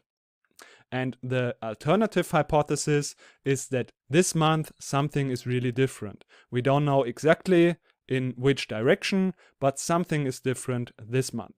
So you see that it's stated just in the same way as we have stated it in terms of the mean. And the same way goes for the second kind of test. So we have in this scenario the null hypothesis and again the alternative hypothesis, where we assume that this month maybe something is better than usually. So this time the value is greater than a certain value. And the opposite of that obviously then is just the same as it is here for the mean. So that P is not greater than this value. So it's just smaller than or equal to this value. And last but not least, we have also the same thing for this last kind of test here. So that the null hypothesis is just that P is greater than or equal to a certain value, and the alternative hypothesis is that P is smaller than this certain value. So these are the three kinds of tests, and we can either usually test the mean or we test the proportion. So this is really the first and important thing to remember, that we have these three kinds of tests. And I think it's really easy to remember. You just have to remember that you have in the alternative hypothesis the not equal to, the greater, or the less than sign. And in the null hypothesis, you have just exactly the opposite. And you always either have the equal sign, greater than or equal to or smaller than or equal to sign. So in the last lecture, we talked about what is an hypothesis test. And we talked about the steps that we have to perform in order to draw conclusions about our hypothesis. Of course, we also learned how we have to state these hypotheses. So we have a null hypothesis and an alternative hypothesis. So we learned here that we need a certain level of significance. That means we have to have enough data to be able to reject our null hypothesis. And that is the level of significance. And in this lecture, we will talk about this level of significance. So in this example, let's have a look at a coin. And our hypothesis is that this coin is a fair coin. That means that P, the probability that the coin lands on heads, is 0.5. And the alternative hypothesis is that the coin is not fair. So P is not equal to 0.5. So now what we are doing is we are assuming that this hypothesis, the null hypothesis, is actually true. And then we are drawing samples from our population. That means we are just flipping the coin. And then we look at this data and see how likely would that be if this actually would be the case. So if the null hypothesis would be actually true. So let's see what that exactly means. Let's say in the first toss, the coin lands on heads. Okay, this can be really the case. If this coin is fair, this makes sense. So the probability for that would be 50%. If in the second try it lands again on heads, still could be really true. This is nothing very uncommon, just it's landing twice on heads. So the probability for that would be 25%. Then if we toss it again and it lands again on heads, could be still possible. The probability for that is 12.5%. So this is still something that could happen. But what happens if it lands again on heads and again on heads? Then the chance of that happening is around 6%, or if it lands again, it will be just around 3%. So imagine this would happen in real life and you would flip the coin and it lands 5 times on heads. So then I think you would get a little bit suspicious if this coin is really a fair coin. But when exactly would you say, or when exactly would you believe that this null hypothesis, so that the coin is fair, is actually not true? And when would you reject this hypothesis? So that is what the level of significance is about. So the level of significance is basically just drawing a line that is determining when we want to reject our null hypothesis. So this is the level of significance. So this is usually denoted with alpha. And a very common value would be 5%. So alpha would be 0.05. So this is the level from if this value, this probability that the data looks like this, falls under this level of significance, alpha, then we would reject the null hypothesis. So what we are doing is we are assuming for our experiment that the null hypothesis would be true. So we use this probability here. And then we draw a sample. And then we have a look, or we calculate what is the probability that the data would look like this if we assume that this would be a correct parameter. So that this assumption, this null hypothesis would be true. And if this is less likely than our significance level, alpha, then this would mean that we have to reject the null hypothesis. So if this one is smaller than the significance level, then we would reject this null hypothesis. So this means that this value here is called our significance level. And these values here we usually call p-value. So if we flip the coin 5 times and then we get this result, this probability that we would get data like this is 3%. So this is then our p-value. And if this p-value is smaller than our significance level, that means we would have to reject the null hypothesis. So this is just about giving you a little intuition about the significance level, and later on, of course, we will calculate these values in a real example as well. But keep in mind that we still have a 3% chance that if this null hypothesis would be true, that we can see data like this. So that means that there's a possible chance that if we have a certain significance level, that we would reject the null hypothesis even though it is actually true. And this would be called type 1 error. And there's also another error that is the type 2 error. And about this type 1 and type 2 error, we will talk about in the next lecture. So in the last lecture, we talked about statistical significance.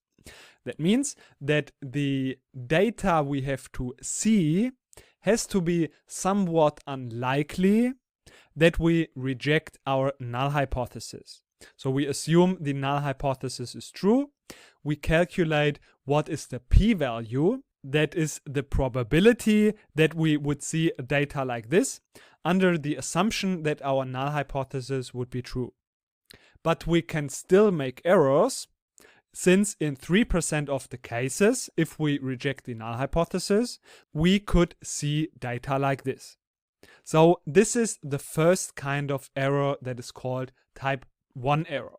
So let's see and have a look what kind of other error we can also make. So in regards of the null hypothesis, this can be either true or the null hypothesis can be false. And if we reject the null hypothesis, even though it is true, so for example, if something very unlikely happens and we reject the null hypothesis, even though it's actually true, this would be a type 1 error. And the probability of that is alpha. So this is the significance level. And the other type of error we could make is that we falsely accept the null hypothesis even though it is actually false. And the probability for that type 2 error we call beta. So basically what we want to do is we want to minimize both the type 1 error as well as the type 2 error. So it would be good for us, of course, if we have low type 1 error and low type 2 error. So we have alpha should be small, we have beta should be also as small as possible. But let's just have a look at what happens if we try to set the significance level lower. So we have then a lower chance of rejecting the null hypothesis, and therefore also the chance that we wrongly reject the null hypothesis, even though it is true, is also lower. So we reduce the type 1 error. But also if we make it less likely to reject the null hypothesis, that means that we are more likely to accept the null hypothesis, even though the null hypothesis is actually false. So if we try to minimize alpha, what is happening is that beta is increasing automatically. And the same way vice versa, if we try to minimize beta, then also alpha would increase. So if we try to reduce the probability that we wrongly accept the null hypothesis, this would then also increase the likelihood that we reject the null hypothesis, even though it is actually true. So how do we get out of this dilemma? The only way of minimizing them both in the same time is to increase the sample size in our test. So just imagine if our sample size would be infinitely high, so we cover all of our population, then the probability of making a type 1 error or a type 2 error would be both 0. So with this, you can intuitively understand already that with increasing the sample size, we can reduce both of these errors. But how this looks in practice is depending on which test we are actually performing. So remember that we had 3 kinds of tests. And that is now what we will have a look at in the next lecture. And also, I just want to mention that the significance level we call alpha, whereas the second important parameter is beta. And we have something that is called the power of a hypothesis test. And that is just easily calculated with this type 2 error, which is 1 minus beta. So 1 minus beta we call the power of our statistical test. So in the next lecture, we will now have a closer look on our different kinds of tests and how we can use the sample size to decrease both of these errors. So in the last lecture, we have talked about how we can state an hypothesis. We've talked about the null hypothesis as well as the alternative hypothesis. And we've also talked a little bit about the level of significance as well as the type 1 and the type 2 error.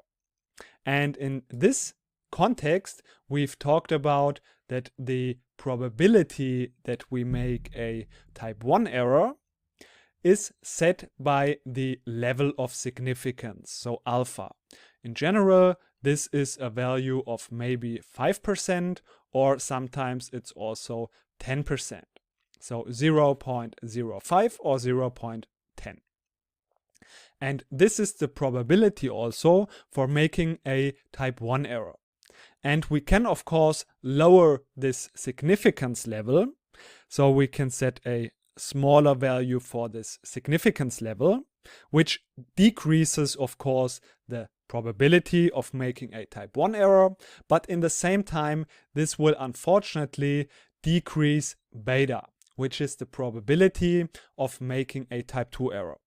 And in this context, we've also already mentioned that we can do something to decrease both of these probabilities here, and that is by increasing the sample size. And in this lecture, we will learn about the confidence intervals and the margin of errors.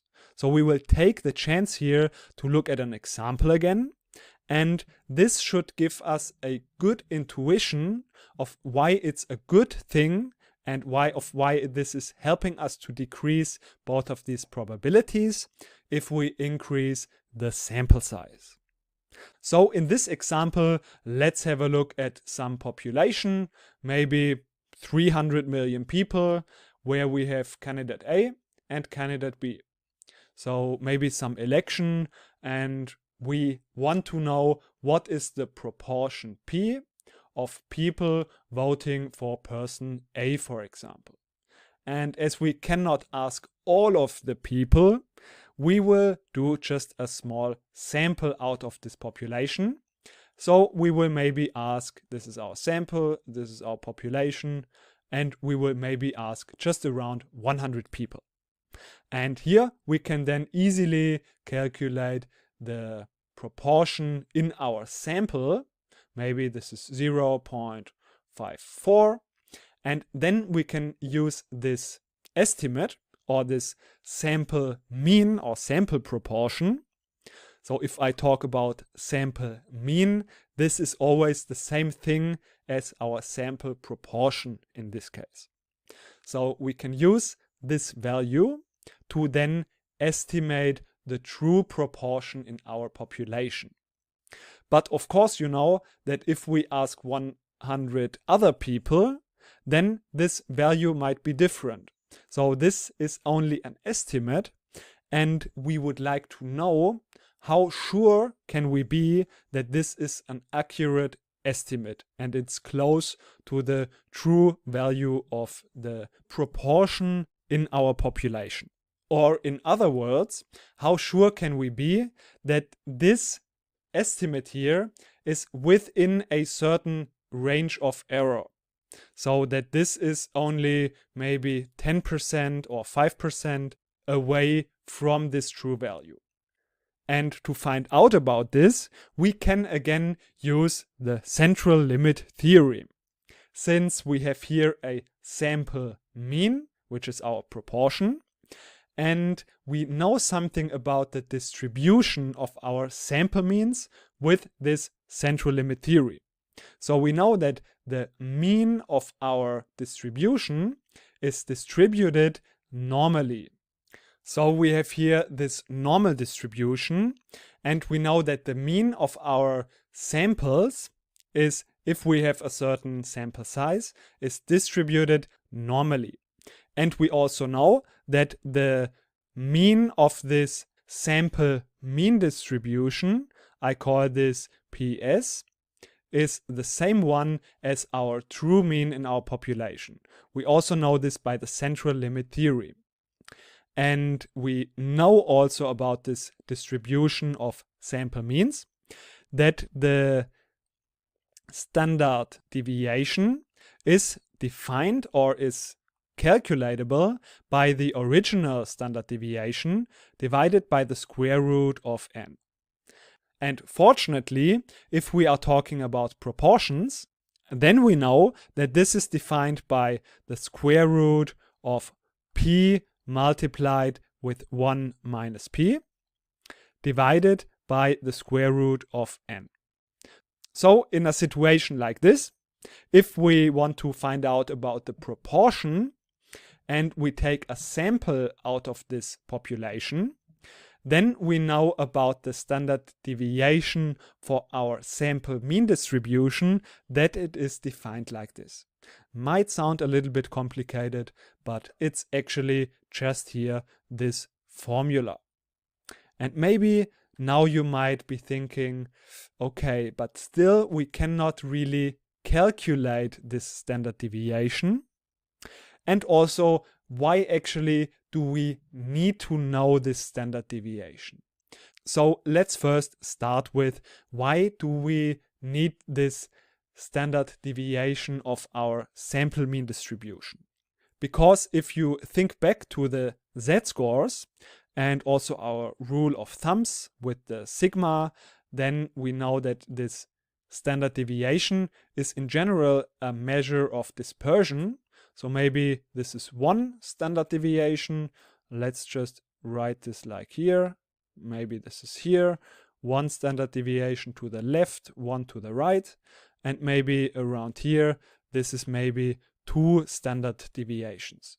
So if we think back about our rule of thumb, or as well as our z-score tables, then we know with our rule of thumbs, for example, that 95% of the values or of this area here is within 2 standard deviations of around our mean.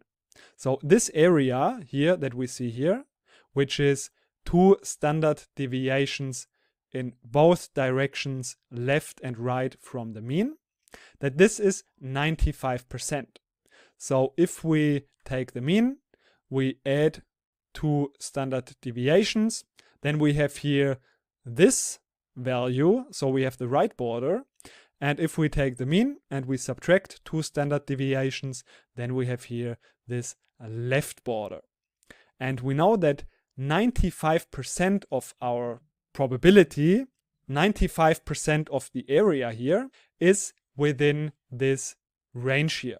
So we know then that if we randomly pick any value out of this distribution, then we know that we have a 95% chance or probability that our value is within these values here. And this now is really helpful for us. Because if we can be 95% sure that the value we pick here randomly, which is this proportion value here, then we can say that we have a 95% confidence, and of course we can also use other values if we choose another interval. But for this example, we can be 95% sure that our value that we have picked, so that our calculated sample mean, is within these two values. So it's within, let's say, 2 standard deviations. And of course, I mean the standard deviation of our sample mean distribution. So now the goal is that we find out about this standard deviation here. So the standard deviation of our sample mean distribution. Because then we can say we are 95% or any percentage that we would like to have sure that we are within a certain interval here. So of course, if we want to be even more sure, then just this interval will increase. But now the goal is that we find out about this value here. Because still we do not know here this p-value, because this is what we actually want to find out. But in reality, it turns out that we will get usually a very good estimate if we just, instead of this p, use this p hat here. So the mean of our sample. And as I said, it turns out that this is a pretty good estimate for our standard deviation here then.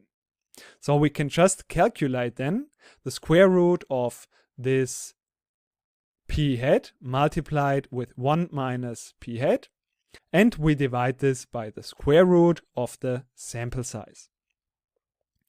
And you see already here that if this value of the standard deviation in general gets smaller, that this will also make this curve here more narrow, because this will here then result in a smaller confidence interval.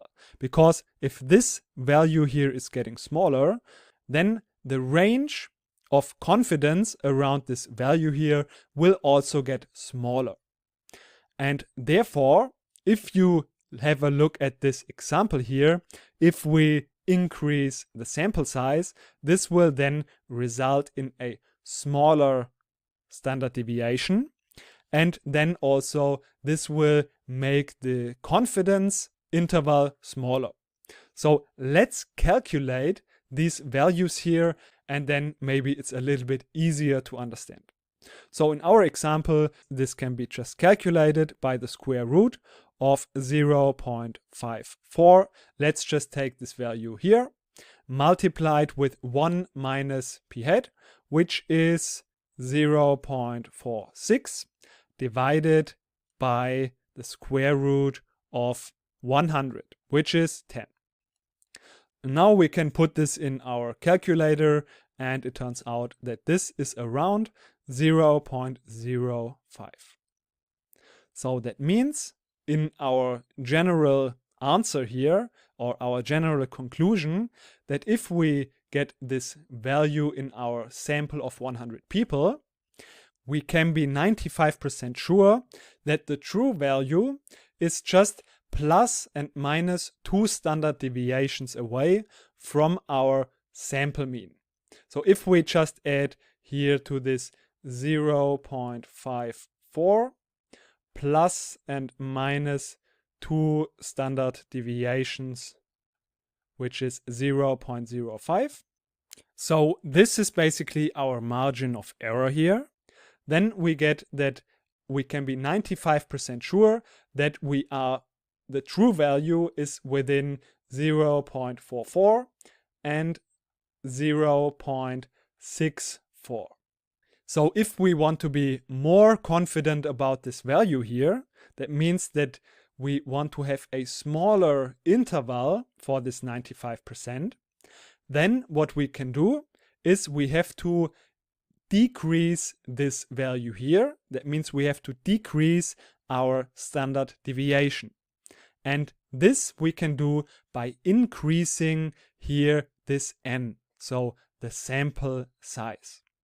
So maybe this is giving you the intuition and a little bit also the mathematical background of why it is good to increase the sample size. So in reality, what we are doing in general is a test has a fixed value of A, so a fixed level of significance, and also a value of beta.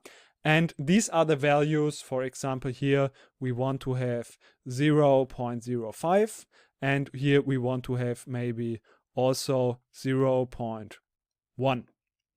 And with these values or with these requirements on our test, we go now and find out what would be an appropriate sample size. So these values are fixed. We have these from the beginning. These are requirements. And now the next step would be to find out what is an appropriate sample size, or what is a necessary sample size in order to achieve these two values here. And in the next lecture, we will have a look at that, and also in practice how we can calculate this sample size. So we will look again at a real example here. So in the last lecture, we had a look at how the sample size, so a higher sample size, how this is influencing our confidence interval and our margin of error. So we saw that if we have a larger sample size in general, this will improve our test. That means that we can be more confident about this sample mean that we want to estimate using our sample. So this value will be more reliable then. And this is due to the lower variance or the lower standard deviation. Since if we increase this n here, this value will get smaller. And that also means that we are less likely to make error of type 1 and error of type 2. Because remember, we had here this alpha level, which we can set, for example, at 5%, and this beta level, which we can set, for example, at 0.1. And if we want to set a lower alpha level, we learned that we get a higher beta level. And the only way to reduce them both in the same time is to increase our sample size. So with that, the margin of error will get smaller and we are less likely to make mistakes. So in practice, how are we usually doing it?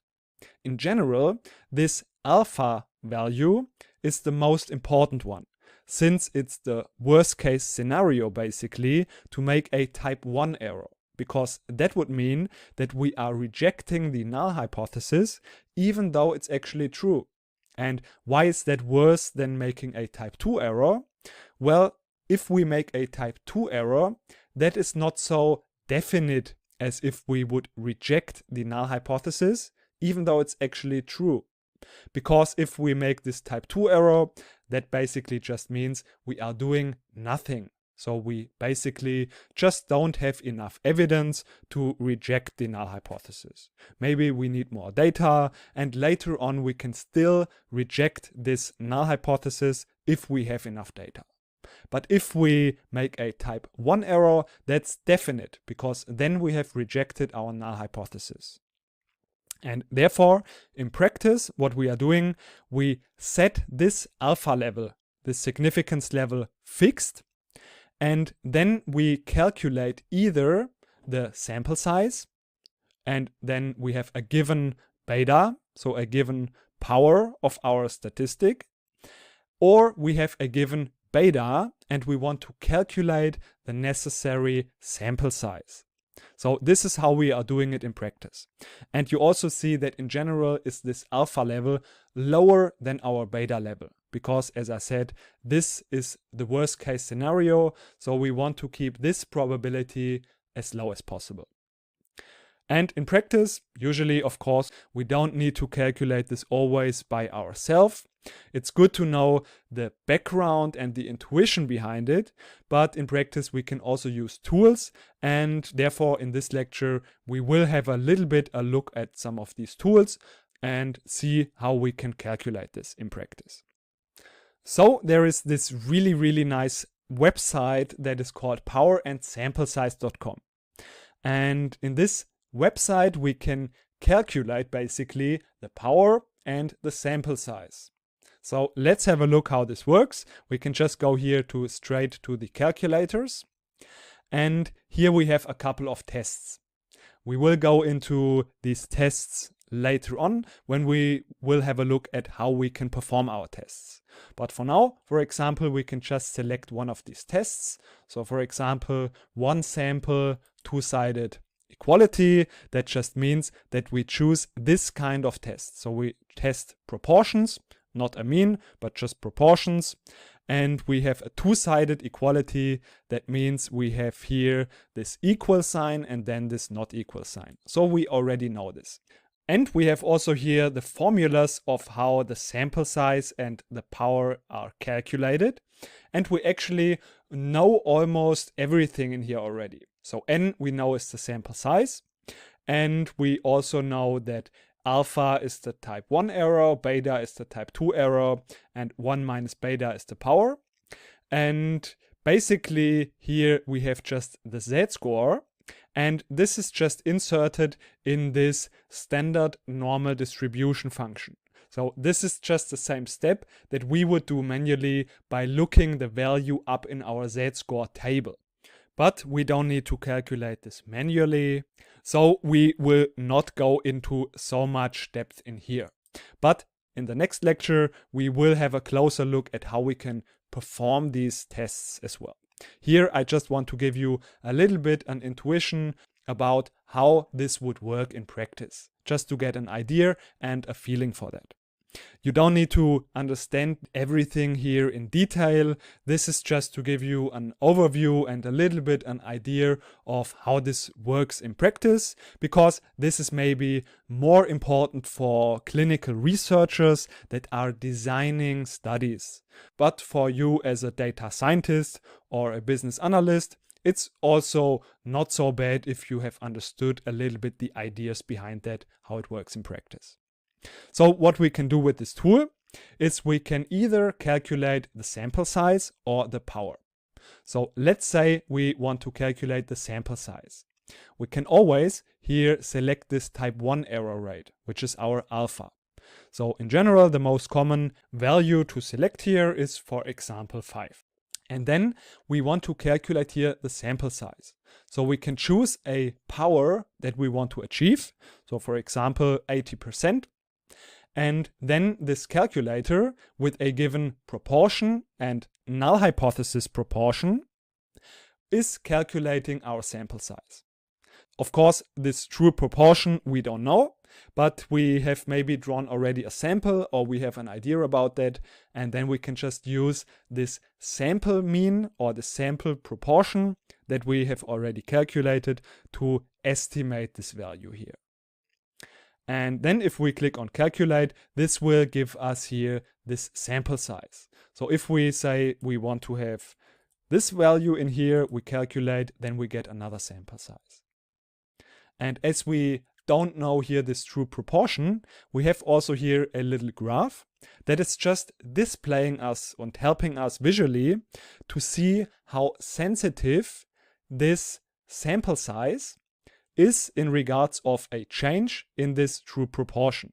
Because here on this x-axis, we have the true proportion. So currently we are here at somewhere 0.45.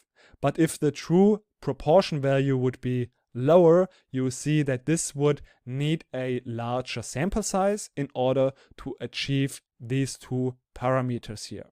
So the power and the type 1 error rate. So in this graph, you see that you have 3 curves. The top one is for the 90% power, and the middle one is for the 80% power, and this last one is here for this 70% power. And then here on this x-axis, as I've already said, we have the true proportion. And then here we see the sample size for that. So you can see how a change in the true proportion would affect our sample size in regards to this power that we have here and the given error rate. But we can also, if we already have a given sample size, we can calculate the power. So for example, we have here these values, let's say 0.5. We have a sample size of maybe 100 people. And then we now want to calculate the power. So here we have maybe already done this test. We see that we get a really high power. So this is a very powerful statistical test.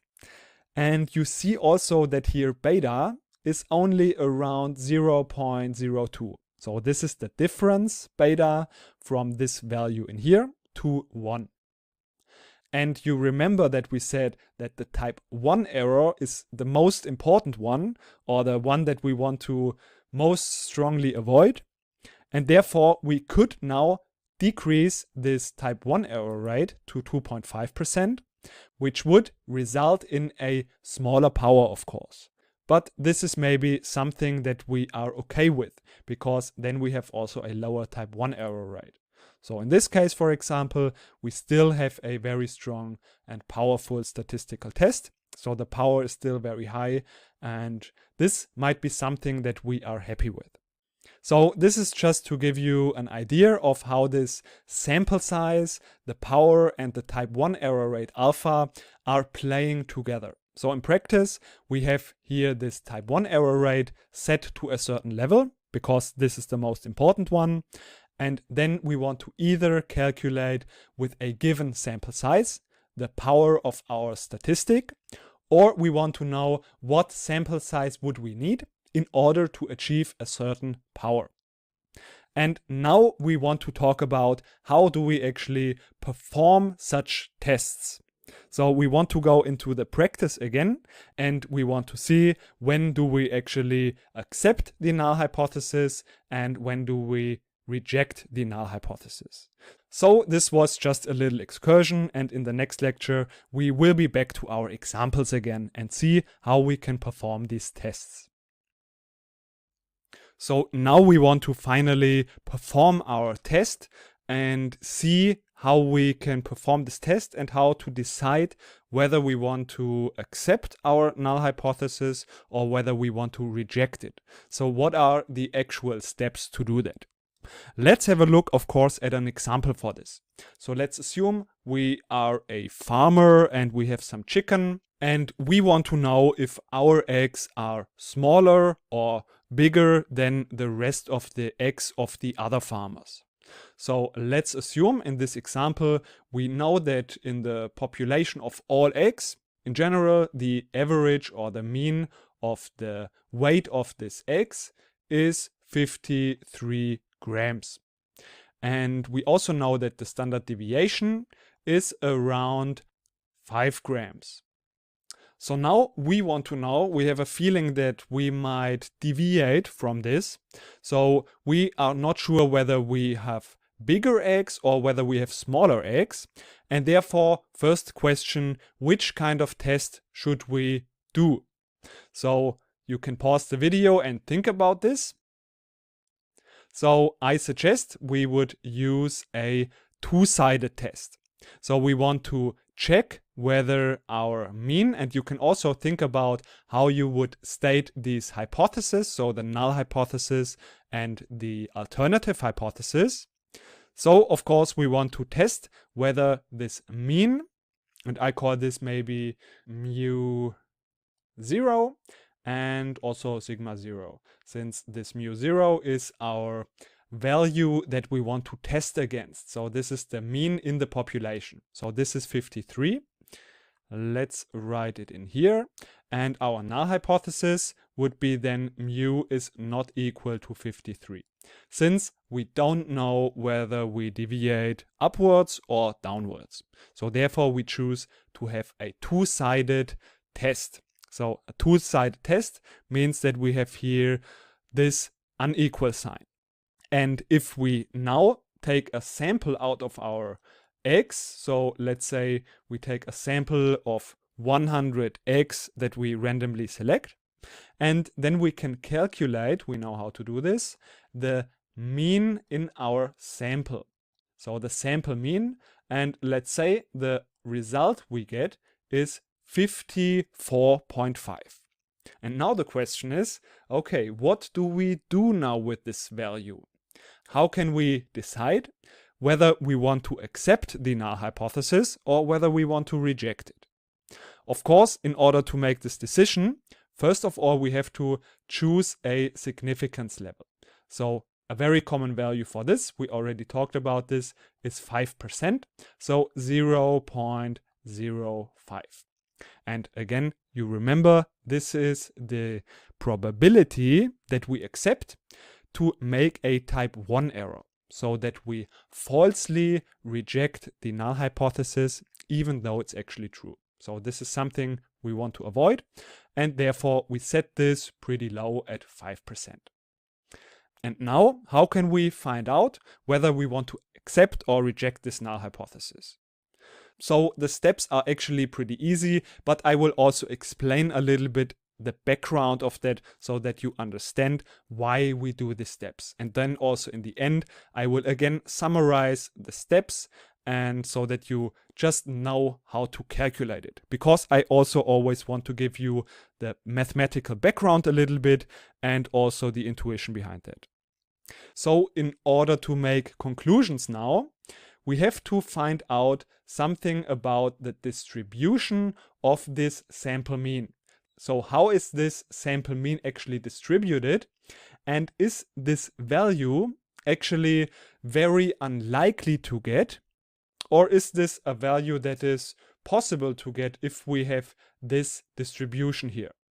And to find out about this, we can use again the central limit theorem and have a look at our sample mean distribution, so that we can know, is this a very unlikely value if we would assume that this null hypothesis is true? So therefore, we have a look at the sample mean distribution. And this sample mean distribution we know is about normally. And we have here the sample mean, which is, according to our null hypothesis, mu0. And this has a certain standard deviation. We already know about this. And now what we want to find out is this value x bar, so our sample mean, this is distributed according to this sample mean distribution. Is this a very likely value, so something that is maybe here, more in the center, or a value that is really far in the tails region? So that is very unlikely to get a value like this. So therefore we need this significance level. So we can draw two lines, so left and right, since we have a two-sided test. We will talk about this soon. So we will left and right here have two regions. So this is one region and this is the other region. So both of these regions together should make up 5%. So these are these 5% of our acceptance region that are in the end, in the extreme end of our distribution. So all values that are here left from this value and also right from this value, they make up in total these 5%. So we have here on the right 2.5% and here we have also 2.5%. And now we want to find out where this 54.5% value is located. So for example, if this value would be here, that would mean, okay, this is not enough evidence for us to say this is so unlikely to get a value like this if we assume that we have this distribution, that we would reject the null hypothesis. But if we would get a value that is really far here at the side, that would be really unlikely to get a value like this or more extreme, then we would reject the null hypothesis. And how can we find out about these probabilities? Well, that is pretty easy. We already know how to do this by using the z-score. So we can calculate the z-score for this sample mean here. And we already know the formula for this. This is zx bar minus, so this is the x value, which is in our case 54.5, minus the mean, which is in our case mu sub 0, and then we just have to divide this by the sample mean distribution, and this sample mean distribution, we also know the formula for this. This is the mean of the population, and we have to divide this by the square root of the sample size. So we can calculate this. This is 5 divided by the square root of sample size 100, that is 10, and therefore the standard deviation in our sample mean distribution is just 0.5. So now we can put in these values in here, and this will give us the result. So we can calculate 54.5 minus 53 divided by 0.5, and we can calculate this. This is 1.5 divided by 0.5, so 1.5 multiplied with 2, and the result is 3. So now we can have a look again in our z-score table, and we will see that this z-score table, or this z-score of 3, will result in a probability of 90 or 0.9987. So remember again that this value is the probability that our value x is smaller or equal to this value that we have in here. So this was 54.5. So this is the probability that our z-score is giving us. So if we want to visualize what we've just calculated here, is that all of the area that is left, so that is smaller than this 54.5, is totaling in 99.8% or 0.9987. So this must be a value that is really far here at the side, since all of the area that is here left from this value is equaling in almost 1, so 0.9987. So that means that everything that is right from this value, if everything that is left is equaling in this value, then everything that is right from here is then just the difference to 1. So this would be then 0.0013. And this is now our p-value. So we have to now check if this value is smaller than our alpha level, which is in our case 0.05. So that means that yes, it is smaller than our significance level. So it's unlikely enough to get a value like this if we would assume a distribution or a mean and a standard deviation like this. So it's too unlikely that we can accept this null hypothesis, and therefore we would reject it in favor of the alternative hypothesis. And actually, since we have a two-sided test, we have here both sides, so 2.5% and 2.5% here. Therefore, we cannot use this 0.05, even though our significance level is indeed 0.05. But if we have a two-sided test, we have to use then the value 0.025. But we still see that we are still smaller than this value here, and therefore we still would reject the null hypothesis. Of course, how would this look like if we have only a one-sided test? So, for example, we have H0 is our null hypothesis, that this is smaller or equal to 53. Then what would be the alternative hypothesis? Of course, this would just be the opposite, so that our mean is greater than 53. How would we, first of all, determine the region of rejection? And if I talk about region of rejection, this is what I mean here. So these 2.5 or 5% regions, this is our region of rejection. So if we have a test like this, how would we determine our region of rejection? Maybe think about this yourself If you want, you can pause the video and then we can talk about the answer. So if our null hypothesis is that mu is smaller or equal to 53, then we would be only concerned with these values that mu is greater than 53. So only these values that are here on the right side, so that are greater than the mu, would concern us. Since everything that is smaller, this is anyways in our null hypothesis. So these would be the critical values in here. And therefore, here, this is our region of rejection, which is, as we have only a one-sided test, this must be 5% here. So here we would do exactly the same steps. We would take our sample, we would calculate the sample mean, then we can calculate the standard deviation of our sample, and then we can use these values to calculate the z-score. And then we have a look in the z-score table and we get a value like this. We calculate 1 minus this value to get our p-value, since in this case we are also interested in everything that is here right from this x value that we get.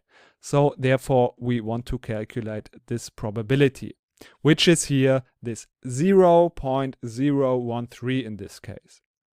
So this is what we get here. Now, to make it complete, let's have a look also at the last option, that we have a one-sided test. So this is called a two-sided test. And this one here is a one-sided. So the other option to have a one-sided test is just here the opposite of what we just had here. So that mu is greater or equal to 53. And that the alternative hypothesis is that mu is smaller than 53. So this would be then exactly the same, just that this rejection region would be then here on the left side. So in this case, the rejection region would be just here. And now let's say we get a value of let's say we get a value of 51. We can again calculate our z-score, which maybe results in -3. This is, I'm just making this up, this number, but let's say it's resulting in a z-score of -3. Then we get a value of maybe 0.001. And this is now already our p-value. So this is our p-value. So here, of course, we don't have to calculate 1 minus this value, since we always get the value. If we have a look in this table, this z-score table, we get everything that is always left from this value here. And this is anyways what we want to get, because this is what we are concerned with, since this is the probability that we can read in the z-score table that the value is smaller or equal than this 51. So this is what we are concerned with, since our alternative hypothesis has here this smaller sign. So everything that is more far away in the left direction, so that is smaller, this is what would be critical to our null hypothesis. And therefore, this is here the value that we can use for our p-value. And if this is smaller now as 0.05, then we would reject the null hypothesis. So, as I promised, I want to just quickly summarize and give you the steps that you can do to perform this test. And then in the next lecture, I want to talk about a common challenge, that is that we actually don't know anything about this standard deviation of our population. And that's what we will talk about in the next lecture. So, to summarize, what can you do to perform the test? So the first step that we are always doing is we have to decide which kind of test we are performing, and then we have to also state our hypothesis. Then the second step is we have to decide what is the significance level and what is the sample size. In most cases, this will be a given, but then you just have to calculate the sample mean. So I will write sample size. Then we have the significance level that is important, and then we have to calculate the sample mean x bar. And then what is the next step after we have done this? Of course, we have to calculate with this sample size and our standard deviation of our population. Let's say we know this. We have to calculate the standard deviation of our sample mean distribution. So I write sigma sub s. So this is what we've done here. So we know the sample size and we know the population standard deviation, so we can calculate this. And then we just have to calculate the z-score. So this would be the next step with this sample mean, as we have it in here, the mean of our population. So this will be the value in our null hypothesis. So this is 53. And then we have to divide this by the standard deviation of our sample mean distribution. And then we just have a look in the table. So we have a look in the z-score table and calculate the p-value. And if this value is smaller than the alpha, the significance level, then we have to reject the null hypothesis. And if it's not, then we can accept the null hypothesis. So basically, it's not very complicated. It's just these steps that we can perform every time. There is only one problem in general, because usually we do not know in most of the cases this standard deviation. And since we don't know this standard deviation in our population, we can also not calculate the standard deviation for our sample mean distribution, and therefore we cannot calculate the z-score, which is a problem. But of course, since this is a very common scenario, there is a way to deal with that, and that is what we will have a look at in the next lecture. So now let's apply our knowledge again and see what we've learned about the hypothesis tests. So in this exercise, a school principal claims that the students in his school are more intelligent than in other schools. So for this purpose, an average IQ of 107 is determined in a sample of 25 students from the school. And we know that in general, the IQ in the population is in average at 100, with a standard deviation of 50. So now, of course, the question is there sufficient evidence to support the hypothesis of the principal? So this is what we want to find out about in this exercise. Do we have here a statistical significance or not? So the first step is, of course, to state an appropriate hypothesis. And then also answer the question, is this a one-sided or a two-sided test? And then finally, of course, we want to perform the test with a significance level of 5% and draw our conclusion. So, hope you enjoy the exercise, and afterwards we will have a look at the solution again. So now let's have a look at the solution. So first of all, we want to state the hypothesis. So the hypothesis we can state using the null hypothesis. So in this null hypothesis, we have the hypothesis that mu, so the mean of the IQ, is not higher. So that this is not different than in the general population. So the general population, we have an IQ in average of 100. And here the school principal claims that the students in his school have a higher IQ. And therefore, we state the null hypothesis as that this is not true. So this is what we want to test against. And like this, we also get H1, which is then this what the school principal claims, that the mean is actually really higher than in the general population. So mu is greater than 100. So this we want to test only against that the IQ is in average higher. So we only want to test in one direction, so only in the higher direction, and therefore this is a one-sided test. And now we want to perform the test, and we have here the following information that we can use when we want to perform our test. So we have the sample size n, the number of students, which is 25. And also we have here the sample mean of 107. So we denote this with x bar, and this is 107.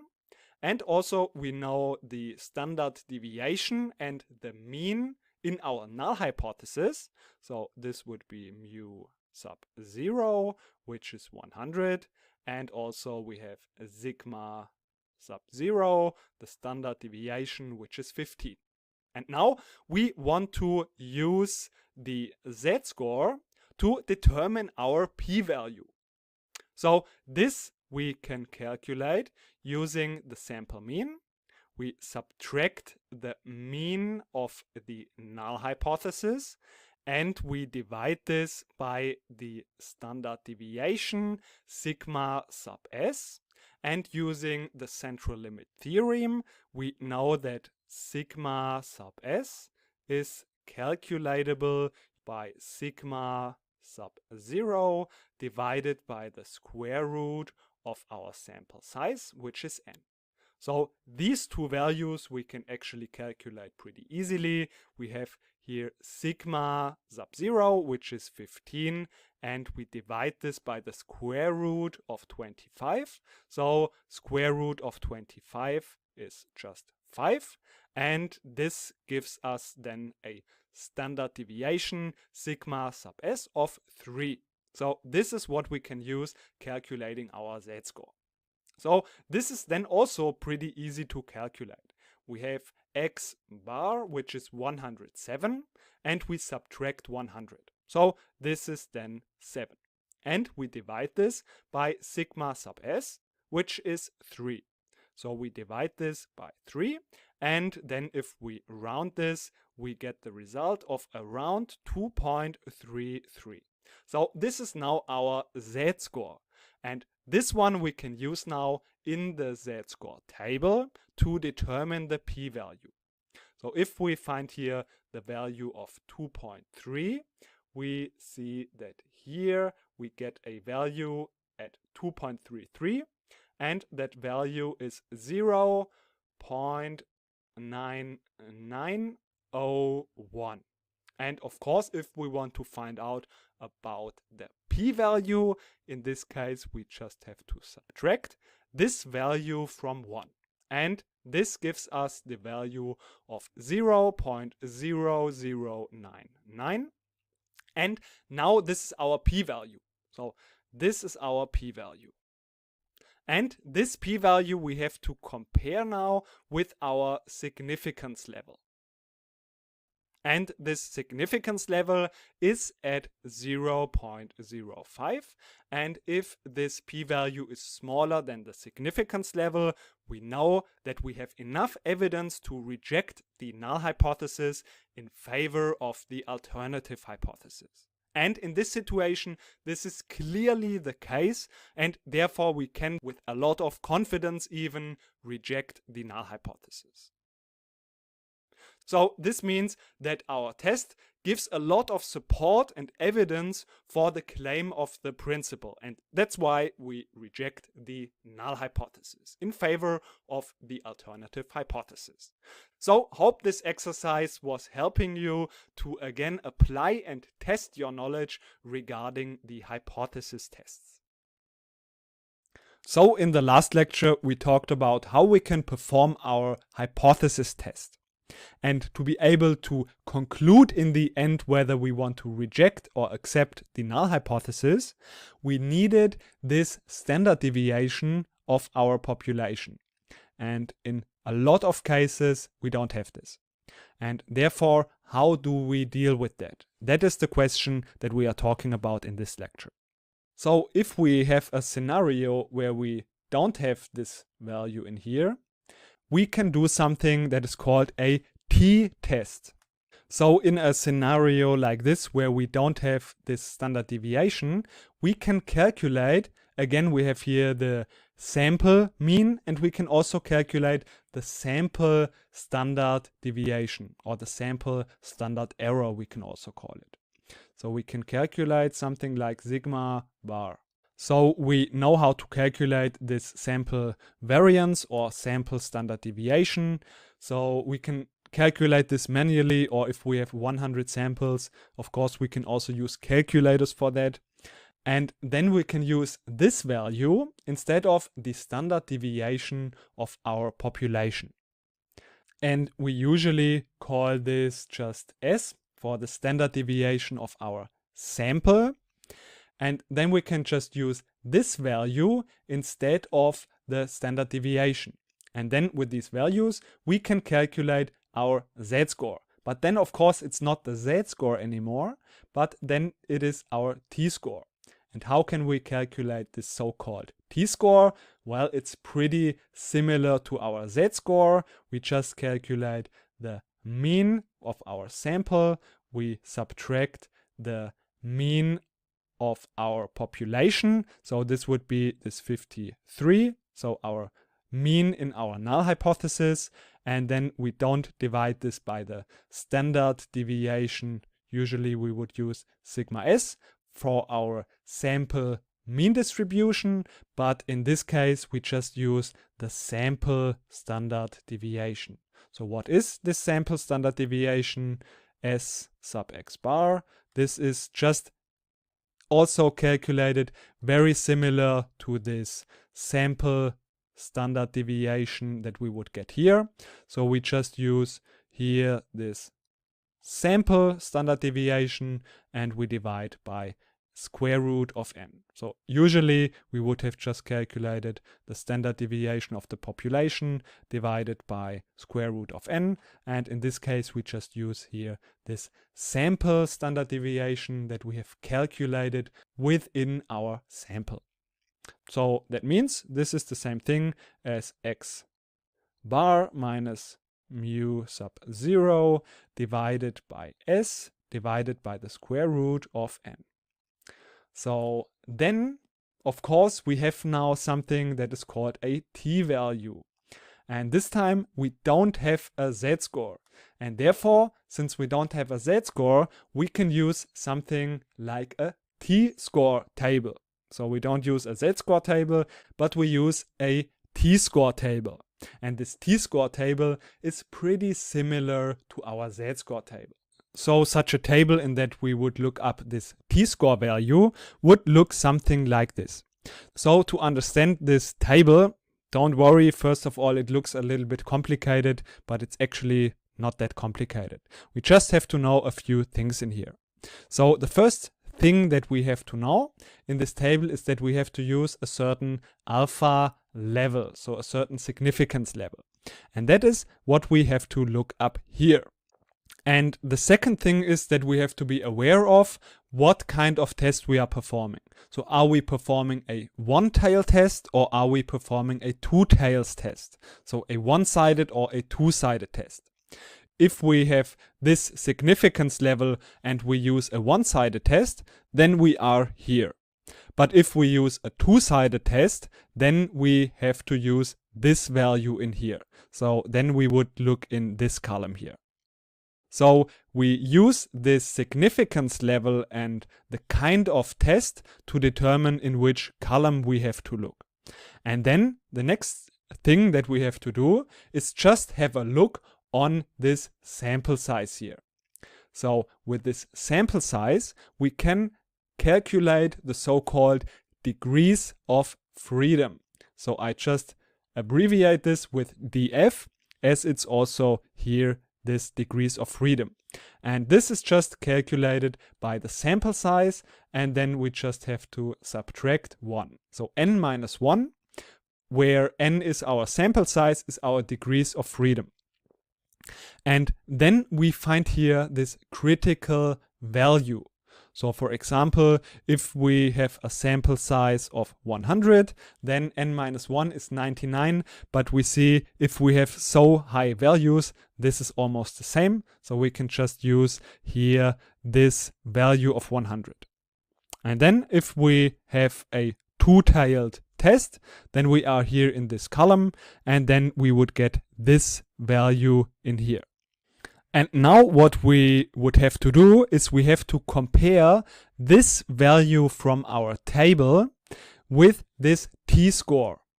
And if t is smaller than the value in our table, this would mean then that we are not significant. So if this t-score value is smaller than the value that we find in our table in the according test and to the according significance level, then we are still with the null hypothesis. So then we don't reject the null hypothesis.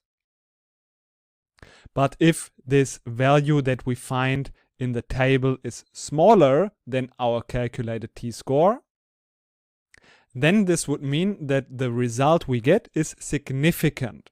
And that means that we have to reject the null hypothesis.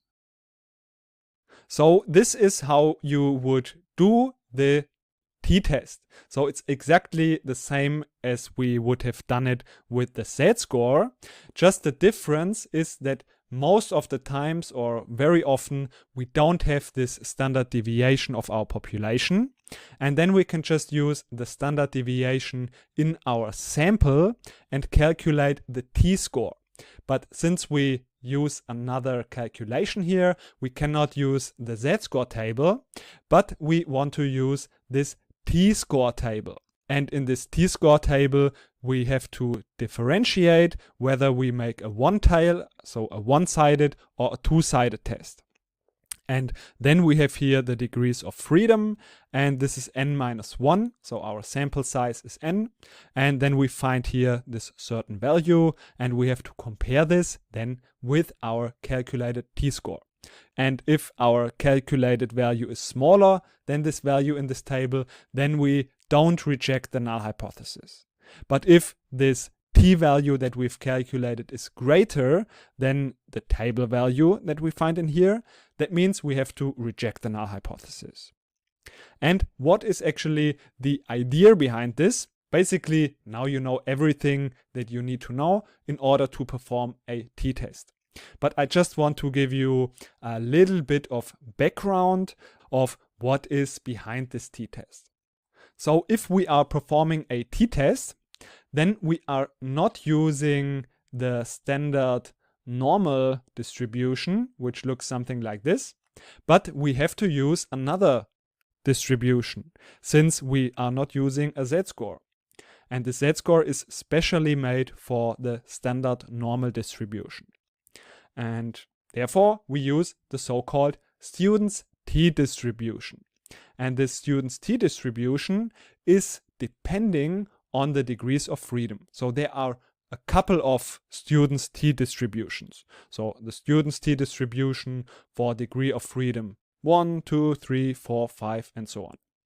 So if we are talking about maybe a value of degrees of freedom like 5, then this in general looks similar to the standard normal distribution. So the mean is the same, but it's just a bit more narrow. So that means that this value here in the middle is here lower in our student's t-distribution.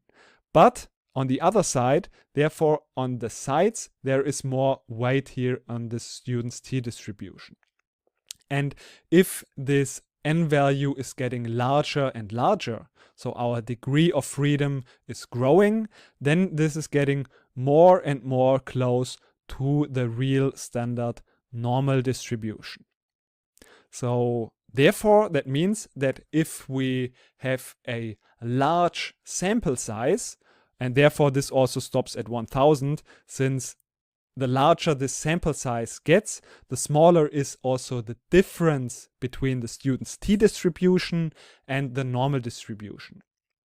And therefore, also what we do in practice is, if we do not know this standard deviation in our population, so if this is unknown, we can use a t-test. But if this sigma is known, what are we doing? Are we performing a t-test or are we just working with the z-score? So since if our sample size is large, there's almost no difference between the t-distribution and our normal distribution. So this will be almost the same whether we perform a t-test or whether we are just working with the z-score table. So therefore, in general, if n is large, and what is large? Sometimes they call it greater than 30, but this is also kind of arbitrary value. But yeah, we just use, for example, a value of 30. And if n is greater than 30, this means it doesn't matter. We can use also the z-score table. But if this n is a bit smaller, so if n is maybe smaller than 30, and don't think about this 30 value here as the complete truth. This is just a common value that is used. If this value is smaller than 30, then it's more common to use also the t-test. But towards the end, I also want to say that don't make it too complicated here. If you don't know the sigma, so if you don't know the standard deviation, just perform a t-test because you have no other choice.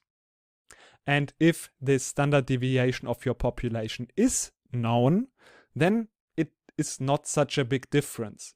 You can either calculate the z-score and use the z-score table, or you can also perform a t-test. So in general, if you want to make it simple, then use a t-test if sigma, so the standard deviation, is unknown, and if sigma is known, use the z-score table in order to perform the test.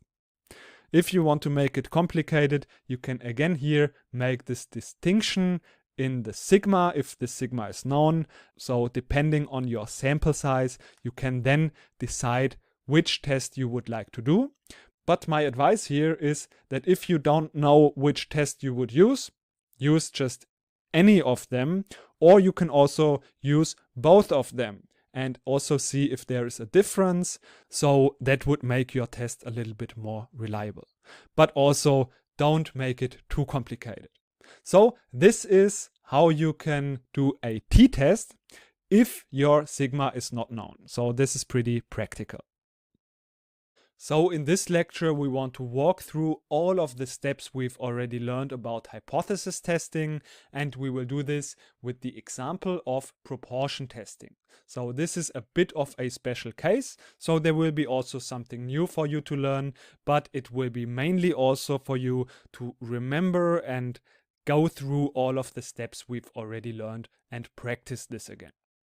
So in this proportion testing, we have the exact same thing as with the normal hypothesis testing. We have these three cases. So the first one is we have H null, which is just one exact value, where the alternative hypothesis is that this value is not true. So that P, the proportion, is not equal to this certain value. So note here that P just means the proportion that we want to test. So for example, a proportion of 50% or a proportion of 25%. And then of course we have these two other cases. So it's just exactly the same thing as with the hypothesis testing in the normal case. And in this proportion testing, the proportion is defined as the number of successes divided by our complete sample size. So if we ask 100 people and 25 of these people say yes, then the proportion of people saying yes in our sample, so this is this p hat value, would be 25. And with this value, we can then also calculate the standard deviation for this proportion. And in general, if our sample size is large enough, so this is the case in our case, because we are using a sample size that is larger than 30 or 50, so then we can just assume that for this proportion, the sample standard deviation is defined by the square root of the proportion, the sample proportion, multiplied with 1 minus the sample proportion divided by the sample size. So this is in our case then the standard deviation for our sample proportion. And using this sample standard deviation, we can then calculate our z-score. So this is just the sample proportion minus the assumed proportion of our null hypothesis, divided then again by the standard deviation of our sample proportion. So now let's have a look at an example to walk through all of these steps again. So in our example, we read in a magazine that 25% of the people are vegetarians. And we assume that in our country, this is a lot different, because we assume that in our country, this would be less than 25%. So this is our strong assumption. And therefore, we want to challenge this null hypothesis and test against it. So the first step is choosing our test. And which one would we choose in here? So we would choose as an alternative hypothesis that P is smaller than 0.25. And we are choosing then this test. So we are choosing a one-tail test. And we do this because we have a strong assumption that in our country, this value is smaller than 25. And therefore, logically, this null hypothesis is then defined by P is greater or equal to 25%. And now we perform a test. So we choose a sample size, we ask 400 people.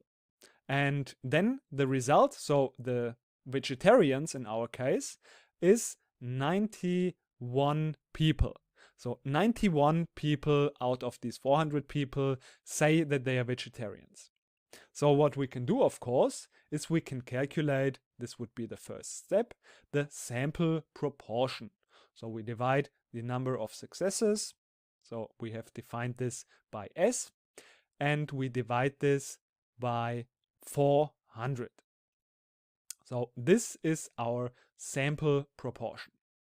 And the result for this is 0.2275. So we already see that this value is smaller than this 25%. But is it enough to say that we can reject the null hypothesis? Because what we were doing is we are trying to collect enough evidence, so a significant amount of evidence, that we can reject the null hypothesis. But of course, what we have to do before we can say we are significant, we have to say what is our significance level alpha. So we have to define this for our test. In general, a very common value for this is 0.05. And therefore, we will also choose this value. So like this, we can calculate now the sample standard deviation, and with the sample standard deviation our z-score, and then find the p-value and see if this value is smaller than this alpha level. That would mean that we are significant. So this is what we are going to do now. So the next step would be to calculate our sample standard deviation. So this is defined by the square root of the sample proportion, which is 0.2275 multiplied with 1 minus 0.2275. And this we have to divide by the sample size, which in our case is 400. And the result for this is then 0.021. And with this sample standard deviation, now we can calculate our z-score. So the z-score is defined like this. So it would be 0.2275 minus 0.25. And divide this by the sample standard deviation, which is 0.021. We've just calculated that. So now the result for this is around minus 1.07. So this is now the z-score. And with this z-score, we can now calculate the p-value. And we will make it a little bit more difficult by using the positive z-score table to also repeat again how we work with this positive z-score table if we have a negative z-score. So what we have to do in here is we have to look for this value of 1.07 in this z-score table. So in here we find the value of 1.0 in the lines and 0.07 in the columns.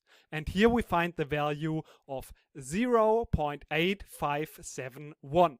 But since we are talking about a negative z-score, we have to subtract this value from 1 in order to find our searched p-value.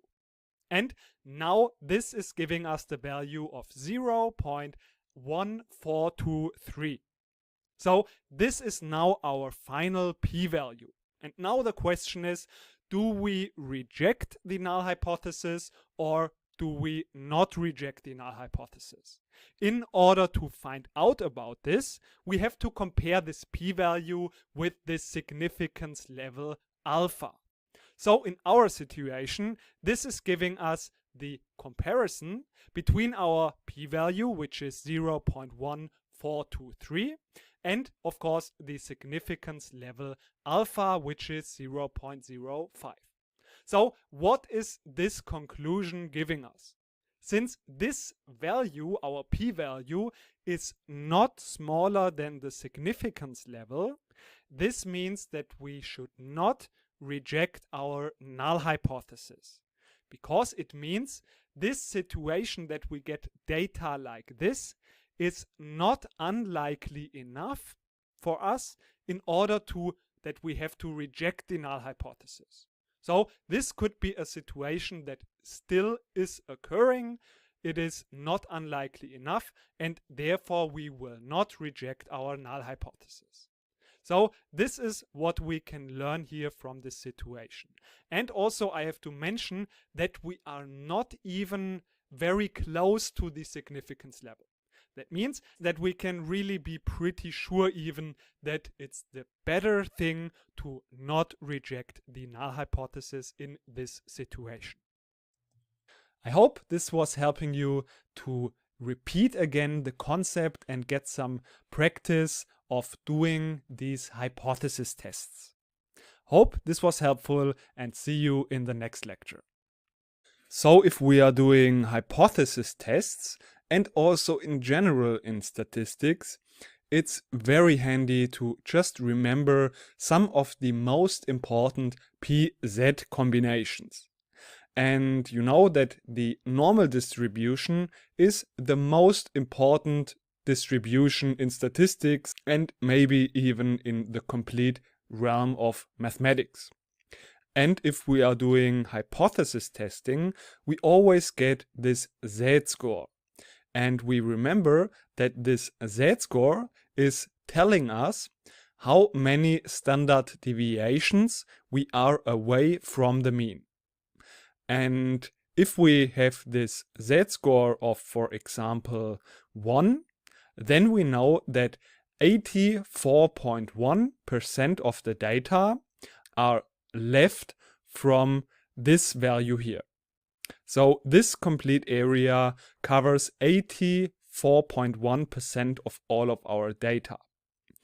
We've already learned that in this normal distribution, we know that 68.3% of the data are clustered around the mean. So in this case, I've just written 0 to be the mean, so that we are exactly at the mean. And if we are within this one standard deviation away from the mean, this is where we can expect 68.3% of all of our data.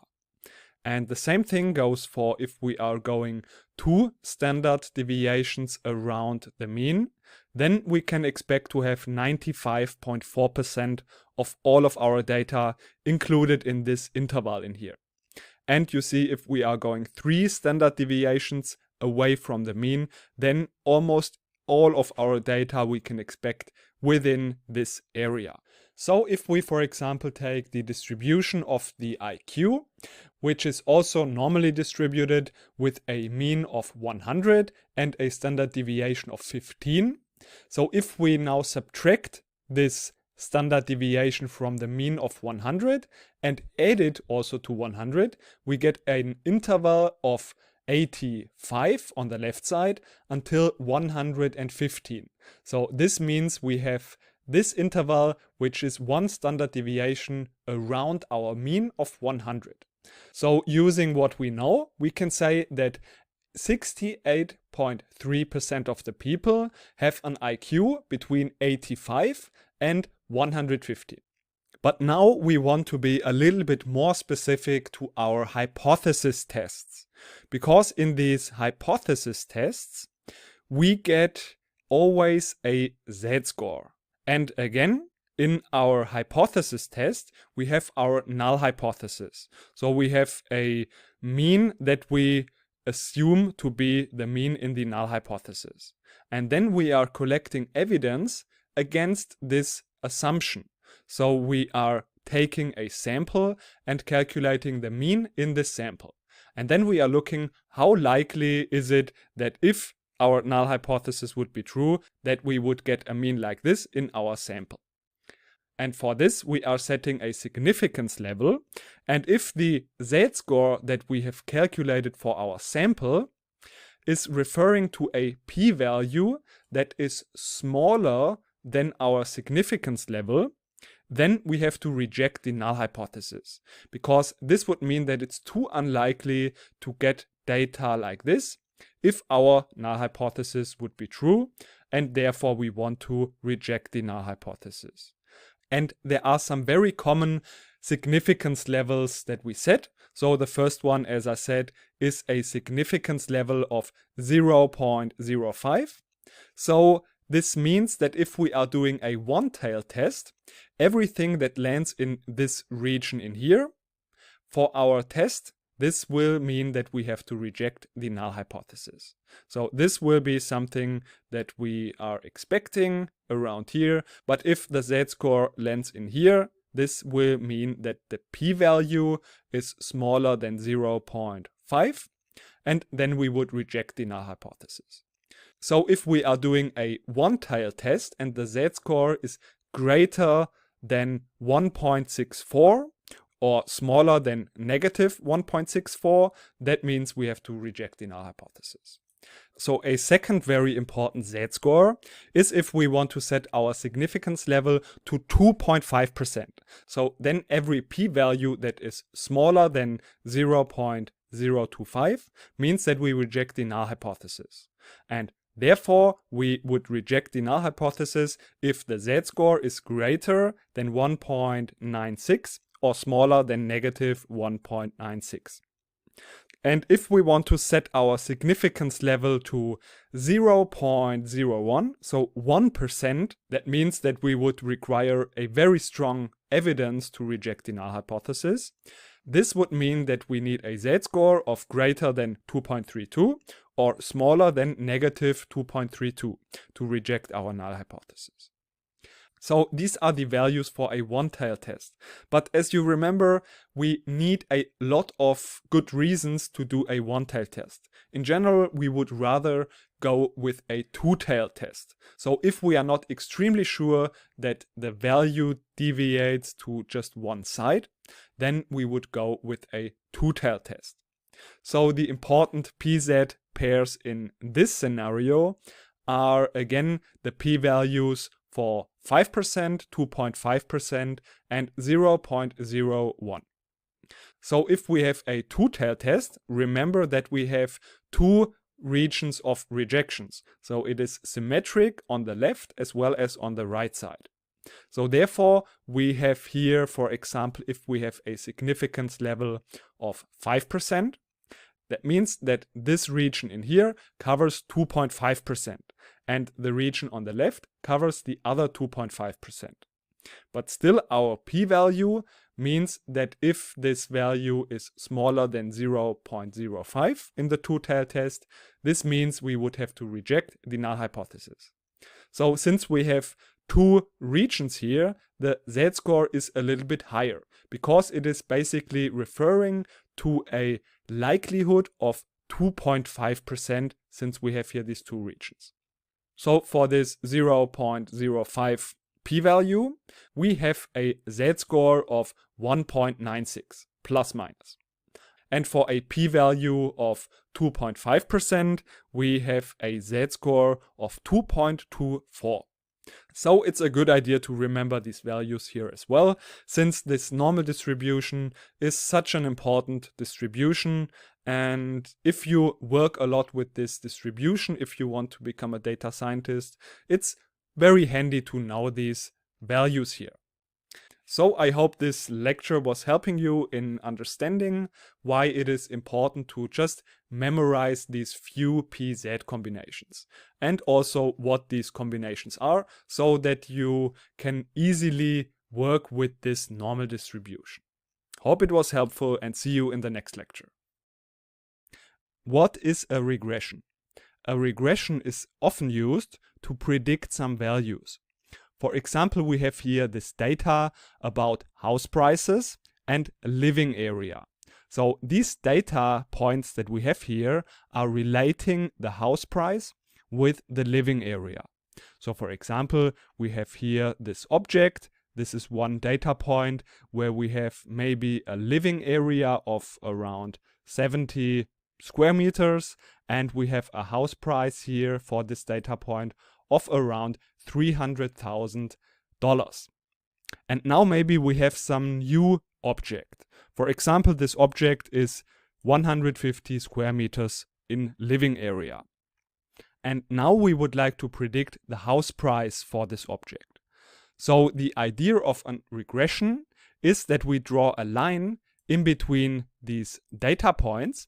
So with this so-called regression line, we can use one variable, which is the living area, to predict the according house price. So for example, if we are here for 150 square meters, we can just go up here straight to this line, and then we can see what is the related y value. So what is the related house price? So this would be around here. So this is the basic principle of a regression. We usually have two variables that are related to each other. So we have a living area and we have the house price.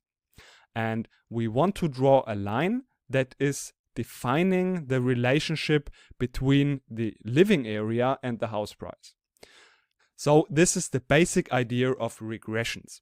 Of course, there are many aspects of regressions and many things we are interested in and we have to take care of. And how that exactly works, we will have a look at in this section. So a regression usually starts with a data set. So we have in this case two variables. So we have here this independent variable, which is our x values. And then we have here the depending variable. This is the variable we would like to predict values for. So this variable is depending on this x value. This is the assumption. So there is a relationship between this y variable and this x variable. We can see also, for example, the larger this x value gets, the larger also this y value gets. So for example, this could be the time a postman needs to deliver a package of a certain weight. So for example, for 1 kilogram, he needs 4 minutes. For 2 kilograms, he needs 6 minutes, and so on. So if we plot these values, we see that there's really a strong relationship between these values. So we could try to again draw a line somewhere in here, but the question is, how are we exactly drawing this line? Are we drawing it like this? Are we drawing it like this? So this is the question we are trying to answer here. And what we are in generally doing is we are trying to minimize the distance between these data points and this line here. So the smaller the distance here to our data points is getting in total, the better we consider our regression. And of course, there are some metrics we will have a look at later on. First of all, we will have a look at how are we exactly finding this best regression line. And then later on, we will also talk about why this is considered to be the best regression line. So in general, as this is a straight line, we call this a linear regression. So this line is then defined by our y. So this is the value we would like to predict. And this is equal to m, which is our slope, multiplied with the x value, plus a certain value, which is our b value. And this is the intersection of our y-axis. So again, m is our slope. So this is telling us what the slope of our line is. Then we have here this intersection with the y-axis. So this is basically the point where we start if our x value is equal to 0. So this equation is relating our x value with our y value. So we could, if we know m and if we know b, plug in a certain x value, for example 6, this is what we know, and then we can calculate what the result of this is, and this would be then our y value. So like this, we could find out about the y value if we already know the x value. So the big question here is, how can we find out m and b? So we can find out about this m and this b value by these formulas. So first of all, maybe they look a little bit complicated, but they are actually not so difficult, and we will exactly talk about and also calculate an example for that. So first of all, we would like to start by calculating our slope. This is m. So all we have to do for this is we have to use n. So n is the number of our data points. So in this case, we have 5 data points, as you can see in our table and also here in our graph. And then we have to multiply this with the sum of the multiple of x multiplied with y. So the first step is for all of our x and y values. So for example, 1 multiplied with 4, then we add 2 multiplied with 6, and we do this for all of our values. Then we subtract the sum of all of our x values multiplied with the sum of our y values. So the difference here is that the first step is we sum up all of our x values. So 1 plus 2 plus 3 plus 4 plus 5. And then we sum up all of our y values. So 4 plus 6 plus 7 and so on. And then the result of those two, we multiply with each other. So the sum of all of our x values, we multiply with the sum of all of our y values. And then here in our denominator, we have again the number of data points n. And here we sum up all of the squares of our x values. So the first step is we square all of our values. So 1, 4, 9, 16, 25. And then we sum all of these squares up. And then here we are subtracting the sum of the x values squared. So first step is we sum up all of our values and then we square it. And then for the b value, it looks a little bit easier. But here we need to know the m value first. So therefore, always the first step is to calculate m. And then with this m value, we can calculate the b value. So let's quickly calculate the example that we have in here for our regression line. So the first step is that we have to calculate the multiple of x and y. So we will calculate this. We will write a little table like this so that it's a little bit easier for us. And you can do the same thing, of course, if you want. So in this column, we calculate all of these multiples. So 1 multiplied with 4 is 4. Then we have 2 multiplied with 6 is 12. And then if we add up all of these values, the result is 123. And then we do the same thing for also the other sums. So the next one is the sum of all of our x values. So the sum of all of our x values, we can just calculate all of these values together. And the result of that is 15. The same thing we can also do for the y values. So we can just add up all of these values and the result is 36. The next one we want to calculate is the squares of our x values. So here we have 1, we have square of 2 is 4. So the result of this is 55. Then we have just left the square of the sum of our x values. So we have already calculated the sum of x, which is 15. So we just have to calculate the square of that. And the square of that is 225.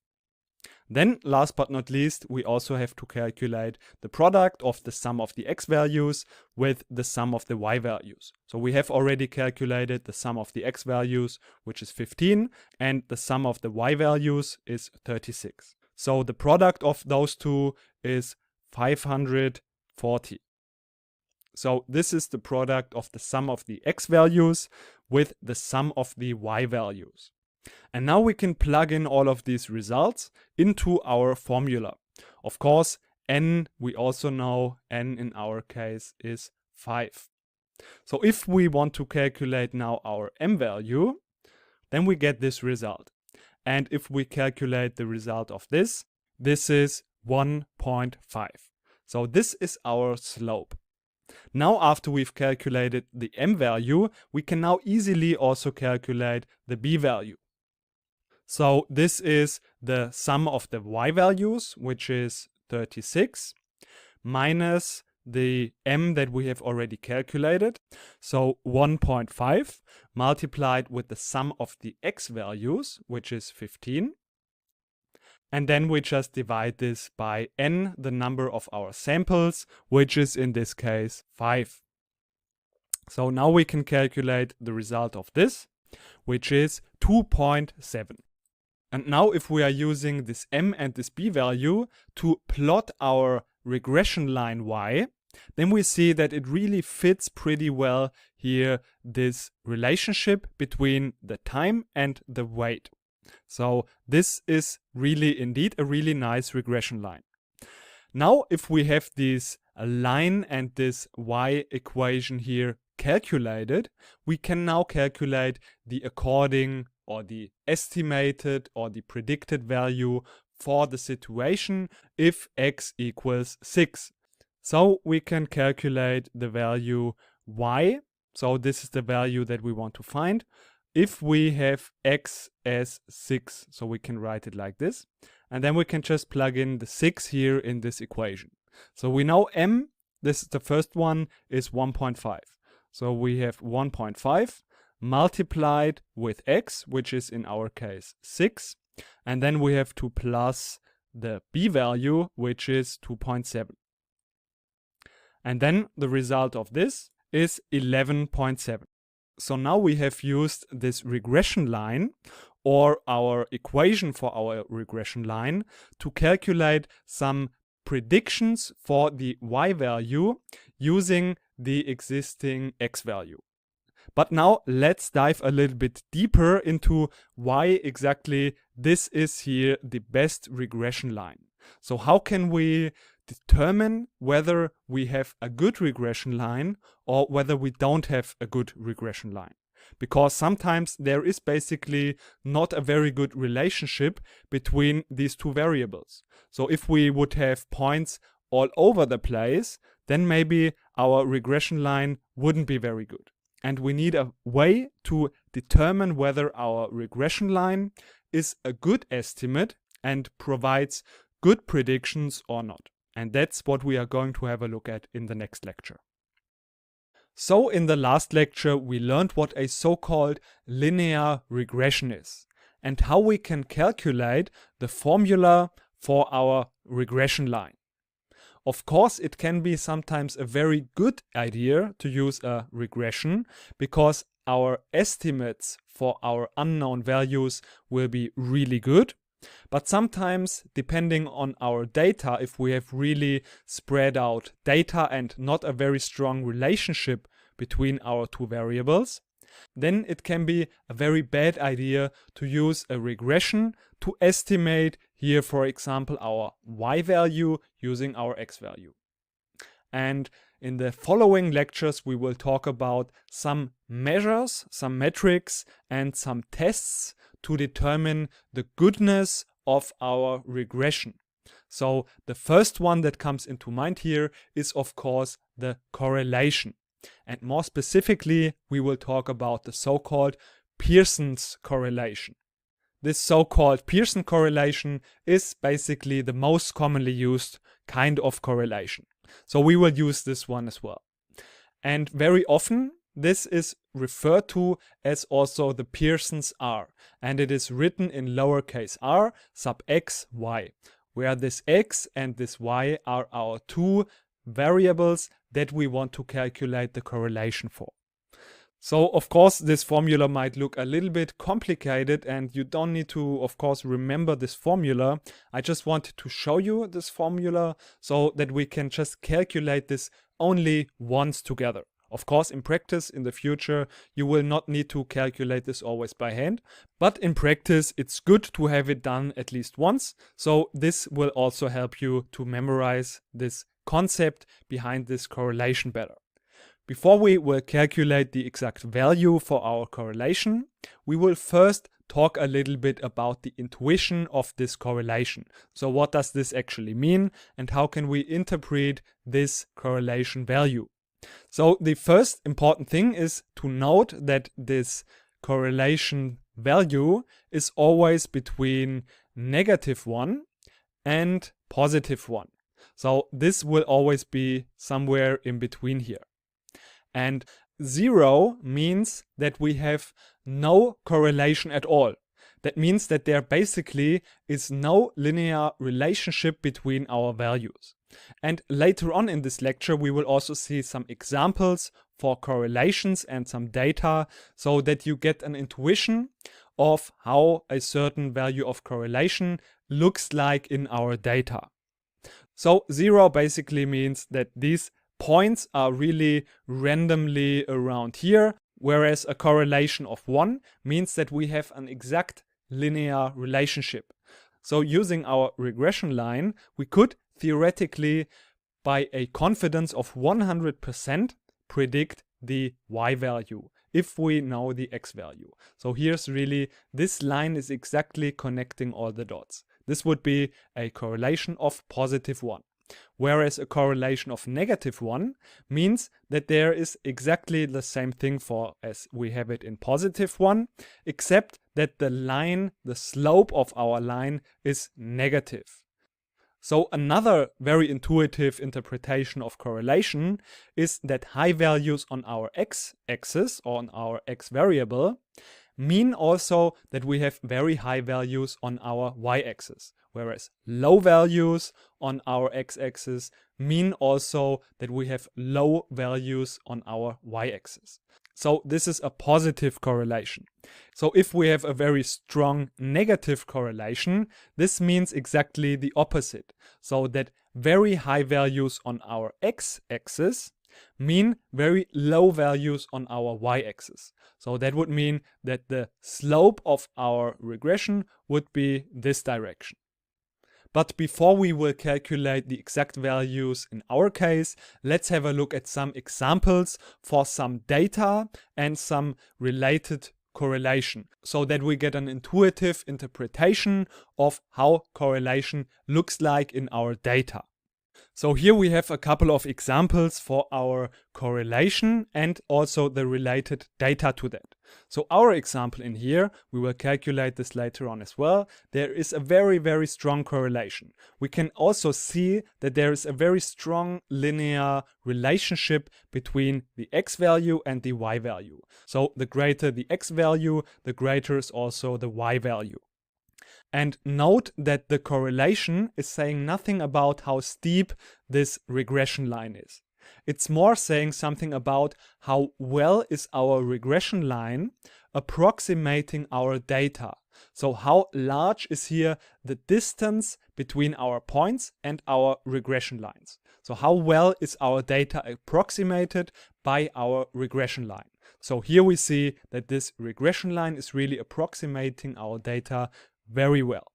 Whereas here in the next example, and this basically is the relationship between size, so size in centimeters, and weight, and we see that there is somewhat a relationship between them, and we can say that in general, the taller a person is, the more heavy this person is also.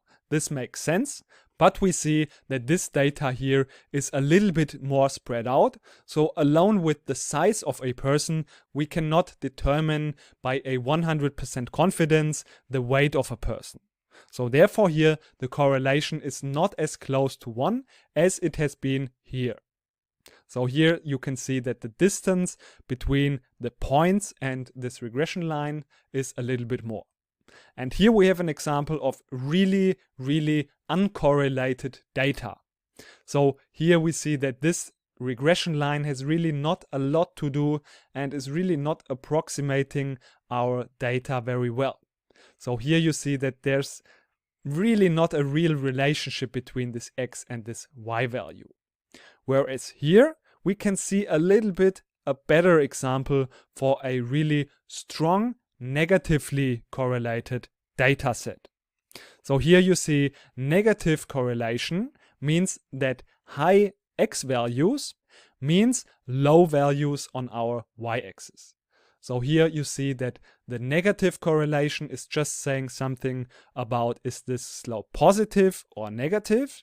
And then the closer it is to -1, the stronger this relationship is. So that means the better is this regression line again approximating our data. So I think this is sometimes where people get confused. So if this is closer to -1, this doesn't mean that this slope here is steeper. So this has nothing to do with the steepness of our curve. If it's close to -1, or in the other case to +1, this just means that the regression line is approximating our data pretty well. So if we have a correlation of exactly 1, this means that all of our dots are really connected and we have an extremely strong correlation. So this also doesn't mean that we have here 7 on the x-axis, which must mean that we have also 7 on the y-axis. Of course, this can have here different slopes. So we have no information about the slope, we only know it's positive, but we know that this regression line is really approximating our data extremely well, with 100% confidence. So in a situation like this, we could easily use this variable x to predict our variable y. But now this is the intuition. Now for our example, let's quickly calculate also our correlation coefficient. So we have already calculated basically in the last lecture these values. So these are the values we have already calculated.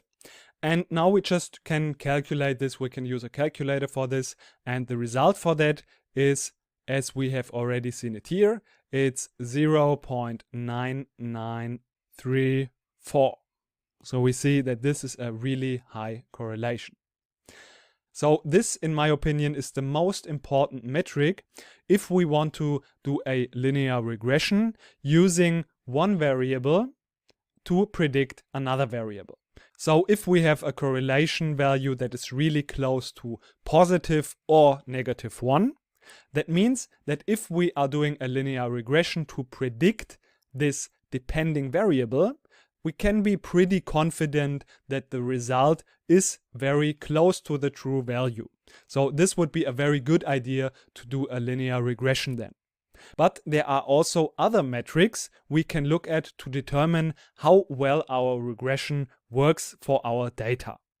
And what these are, we will have a look at in the next lecture. So now let's apply our knowledge again using here this exercise. So we've learned about the correlation, and in the following exercises we will have a little project. So in this project you are working as a data analyst at a large shoe retailer, and the product team wants to develop a new product that is a new feature on the homepage, and with that calculator or estimator the customers should be able to estimate the appropriate shoe size. And we want to use some factors for this estimation. So if we want to estimate the shoe size, we are thinking about using the height or also the weight. So both of these factors or influences, we want to find out what has a stronger influence on the shoe size. And therefore, in the first step, you want to calculate the correlation between the height and the shoe size. So we've already calculated the correlation between the shoe size and the weight. And we found out that this correlation is at 0.59. And now we want to check if the correlation is greater or less than the correlation for the weight and the shoe size. So that's why we want to calculate now the correlation between height and shoe size. So hope you enjoy the exercise, and afterwards we will walk through the solution together. So before we have a look at the detailed solution, I want to give you again the chance to just compare your results so that you can decide if you want to have a look also at the detailed solution. So the correct correlation here is around 0.741. And that means that there's a stronger correlation between height and shoe size, as we have calculated this for weight and shoe size. So this is a stronger correlation, and now let's have a look at the exact and detailed step-by-step solution. So here we have the formula for calculating the correlation. So in order to do that, we have to do a certain amount of calculation steps. So first of all, we have here these x sub i's and these y sub i's. So here we have the height. This is the influencing factor, and that is x sub I. And here we have the other factor, that is here y sub I. And now let's step by step calculate these values that we need to calculate the correlation. So the first one would be that we have to calculate the sum of the product of all the x sub i's multiplied with the y sub i's. So for example, for x sub 1 multiplied with y sub 1, we get here this first line, 165 multiplied with 36.5, and this will give us 6022.5. And we do this for all of the lines and all of the values in here, and then we sum up all of the results, and this will give us the value of 36,279. And after that, we can also do the same thing, just for the sum of all of the x sub i's and all of the y sub i's. So in here, for all of the x sub i's, we get a value of 1,689. And for all of the y sub i's, we get a value of 374.5. And then on top of that, we also need here these sums of all of these squares for the x sub i's as well as for the y sub i's. So for example, here we get 165 square, and then we have to do this for all of the other values and then add them all up. So for example, for the sum of the squares of the x sub i's, we get for the first one here, for example, 165, and this is here 27,225.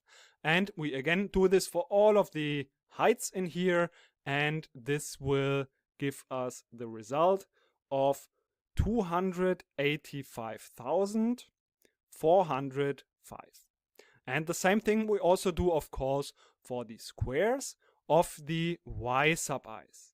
And again, this will give us a pretty large number of 40,034.25.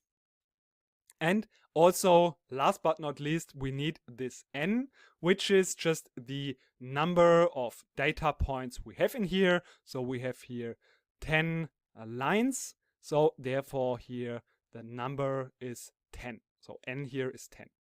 And now we can just add all of the values and insert them in our formula in here, and this will give us then the correlation.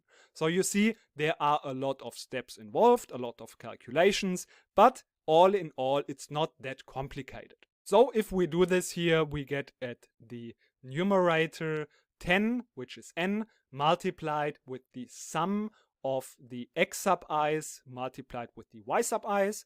So this is 63,279. And we have to subtract here the product of all of these sums. So here we get 1,689 multiplied with 374.5. And all of this we have to divide here by this denominator.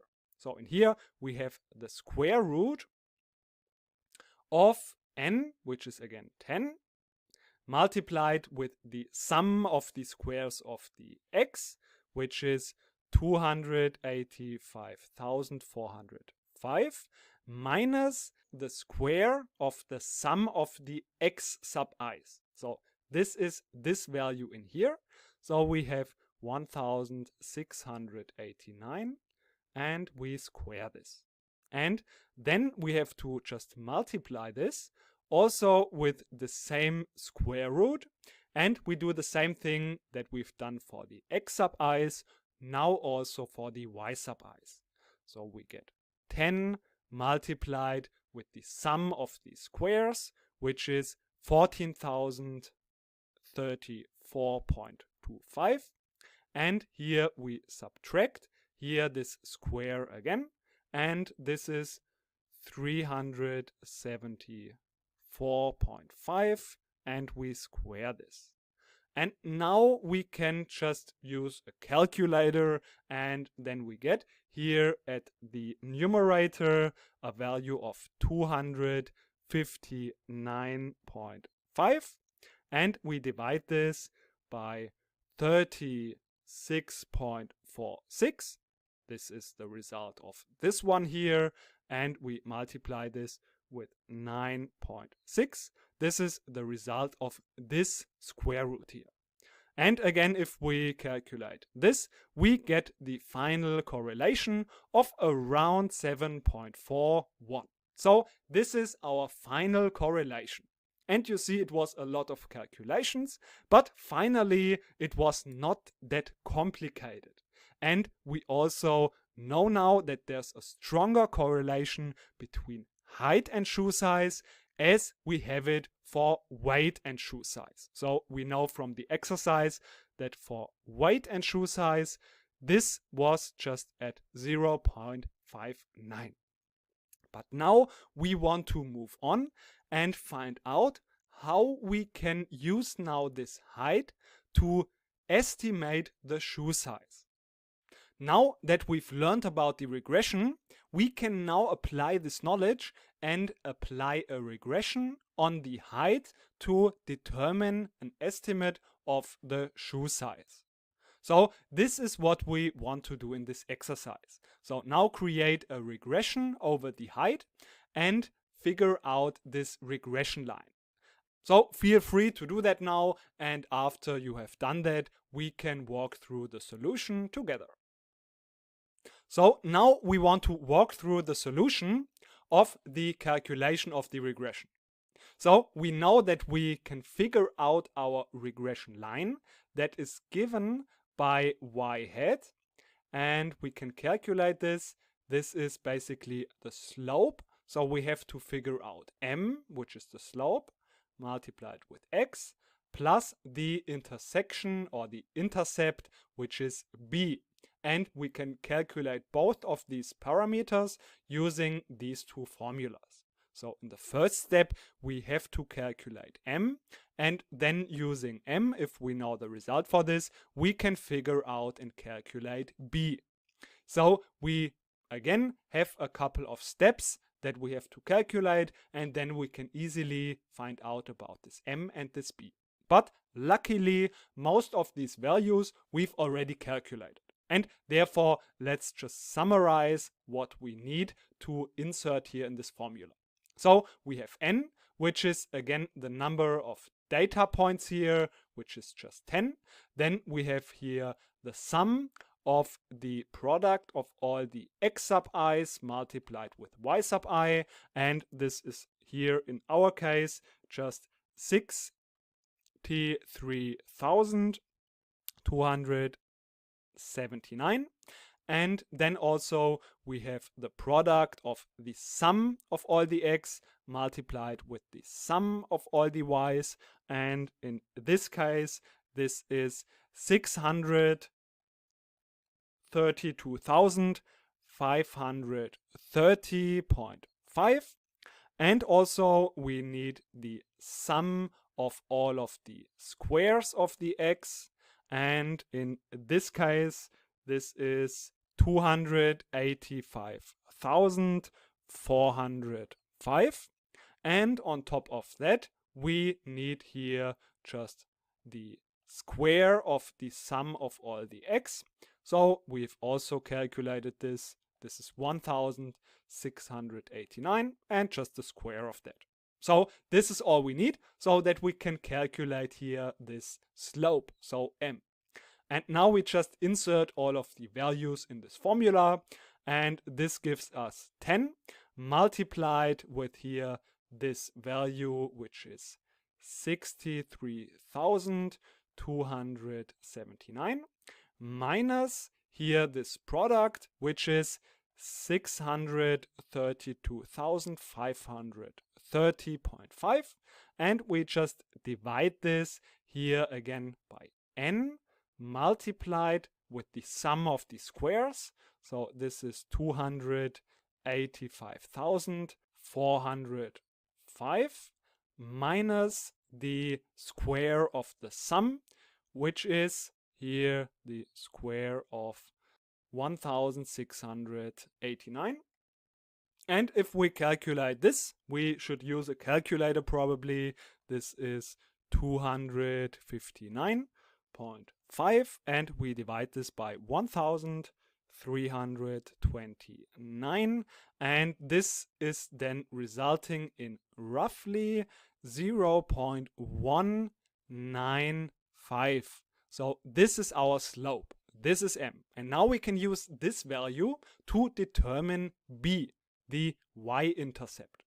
So this is then here the sum of all the y values, which is also, we have already calculated this, 374.5.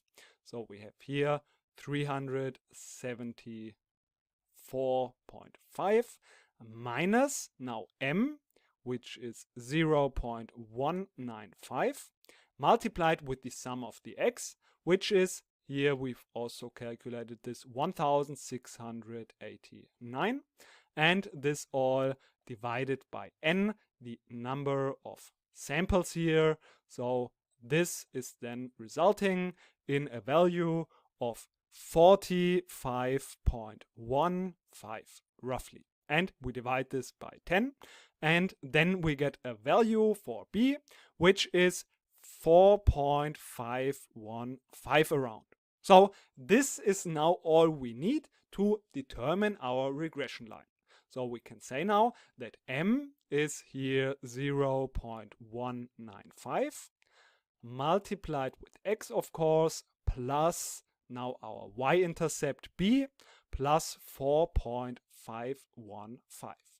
So now using this regression line, we can, if we have any given height, give an estimate for the shoe size. So for example, if we have a person with a height of 168, we can now determine the value. We have to just insert this value here into x. So for example, 168, we would get here a value of 0.195 multiplied with x, which is in this case 168, and then plus 4.15, and this is then resulting in a shoe size of 37.25. So, for example, this person here, it's almost correct, and this is what we can do now for all of the people if we know their height. So if they want to enter their height, they can get an estimate or a prediction for the shoe size. So this is now the regression line. But now, of course, we want to evaluate our regression. So how can we find out and how can we evaluate this regression? This is what we learn in the next lectures. So now let's talk about some a little bit easier and more intuitively understandable metrics for measuring how well our regression works. So of course what we would like to do is we want to minimize, as we have said, the distance between our data point and our regression line. So if this is always a small distance, so if the difference between the data point and our theoretical regression point, so this would be, for example, here, the smaller the distance between those is, the better our regression is. So this is obviously the goal of our regression, to minimize the distance between these points. So this residual value is oftentimes just abbreviated with E sub I for error. So this is also called the statistical error. So for all of our data points, let's start, for example, with this first one. We can calculate the difference between the actual value, which is in this case 4, and we can also calculate the value that would result out of our regression line. So if we would use this point in here, we can of course use our regression equation for that. So we know that y is defined by 1.5 multiplied with x plus 2.7. And if we plug in now the value 1, then we get here, this is equal to 1.5 plus 2.7, which is 4.2. So we have here, this is 4 minus 4.2. And this is 0.2. So this would be the residual for our first data point. And the interesting thing about this regression and these residuals is that our regression is defined in a way that the sum of all of our errors, so if we sum up all of the residuals, this will always result in 0. So this is always the case for our linear regression.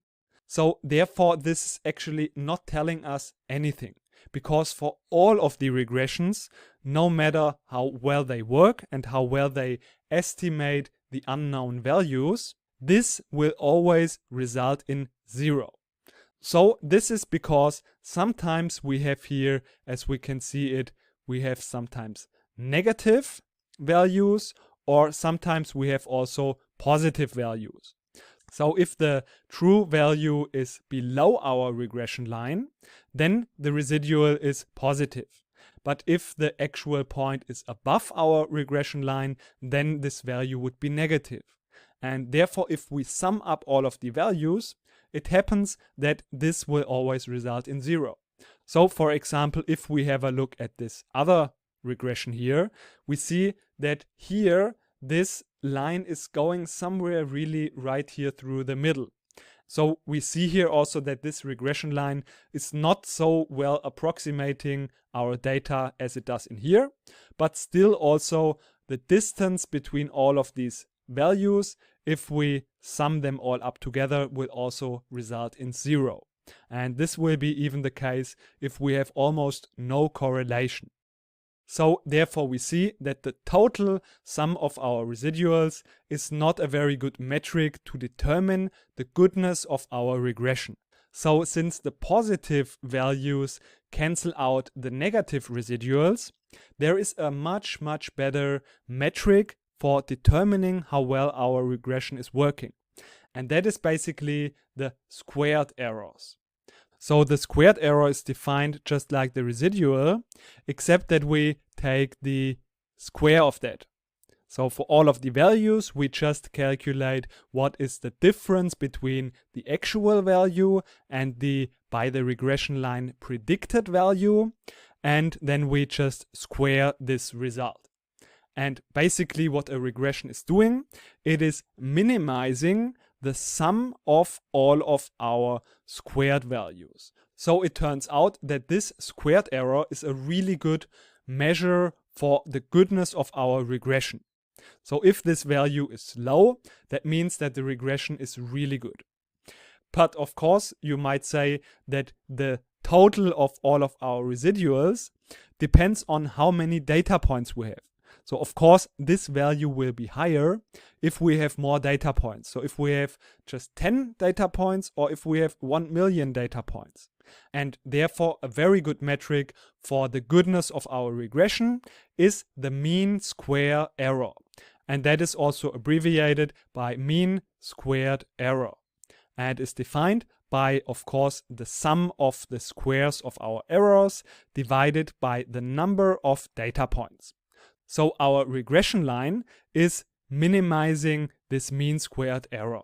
Another question you might have is, of course, I know that these values are canceling each other out, but what about we are just taking the absolute values of our residuals? So we don't have the positive values and also the negative, but we are making the absolute value of each of the residuals.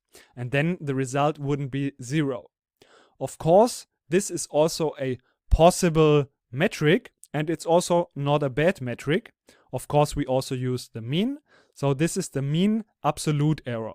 This is also a legit estimate for the goodness of our regression.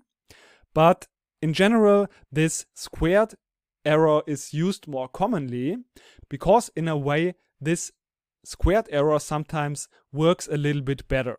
So for example, this squared error gives more weight to larger outliers. Because if we have some really large outliers, this is oftentimes worse than if we have just more small outliers. So therefore, this mean squared error is oftentimes an even better metric for measuring the goodness of our regression. And later on, we will also have a look at some more complex regressions, so not the linear regressions. And in these cases, it's also useful to use these mean squared errors. But again, as I said, this mean absolute error, where we just add up all of the absolute values, is also a pretty good metric for measuring the goodness of our regression. So now to check the accuracy of our regression, of course, we want to evaluate our regression using the mean squared error and the mean absolute error. So this is now the exercise: calculate the mean squared error and the mean absolute error for this new data set. So in here we have a new data set with heights. So we have 10 new people basically. They have a certain true shoe size. And we want to compare the true shoe size now with the predicted shoe size of our regression. So we have already learned how we can calculate the mean squared error and the mean absolute error, and that is what we want to do now. So if you want, you can try this yourself, and afterwards we will have a look at the solution. So here, let's have a look at the solution.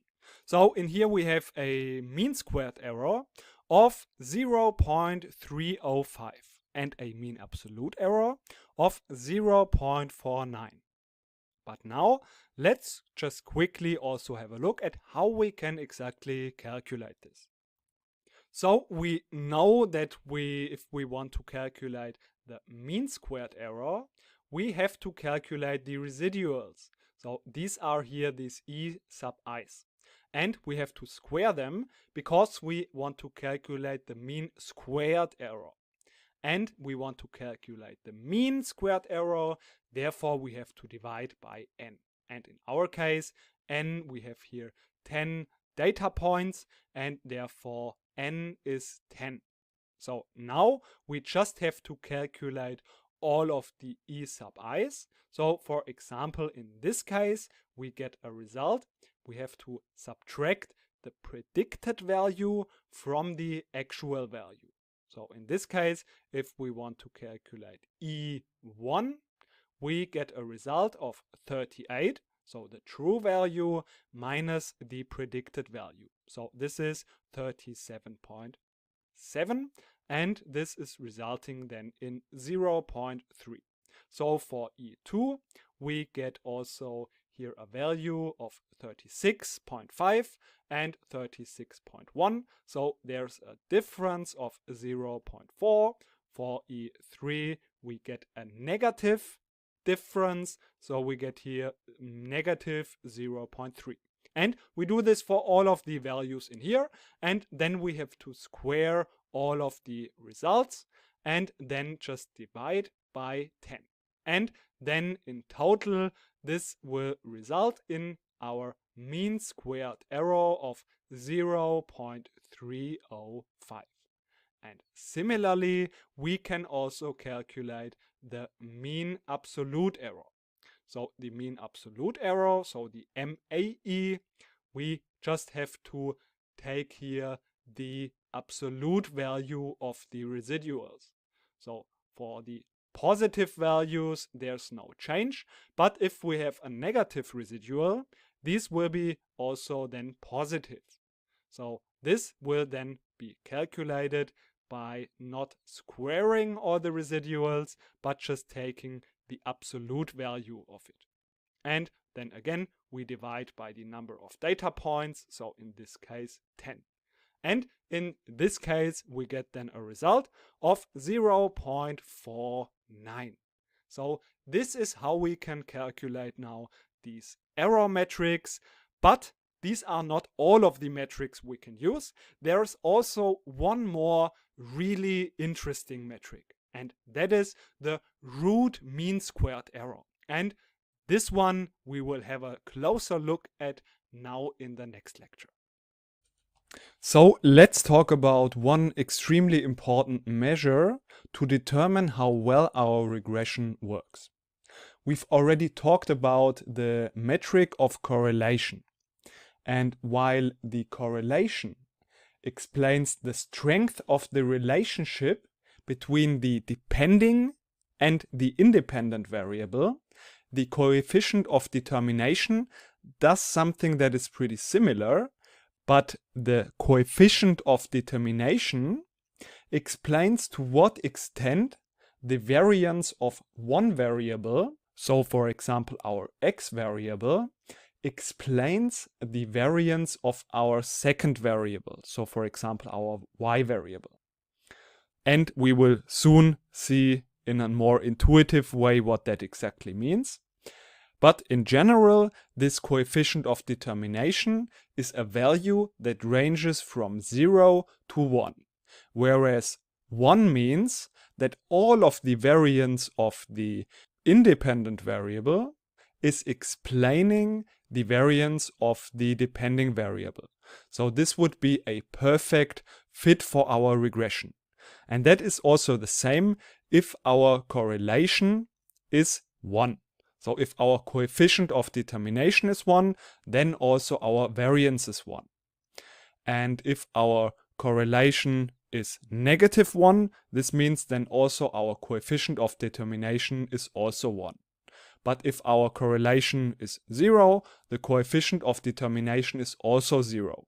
So they are really strongly related, but there are also some differences between those two metrics. So the first one is that it is not explaining if there's a positive or a negative relationship.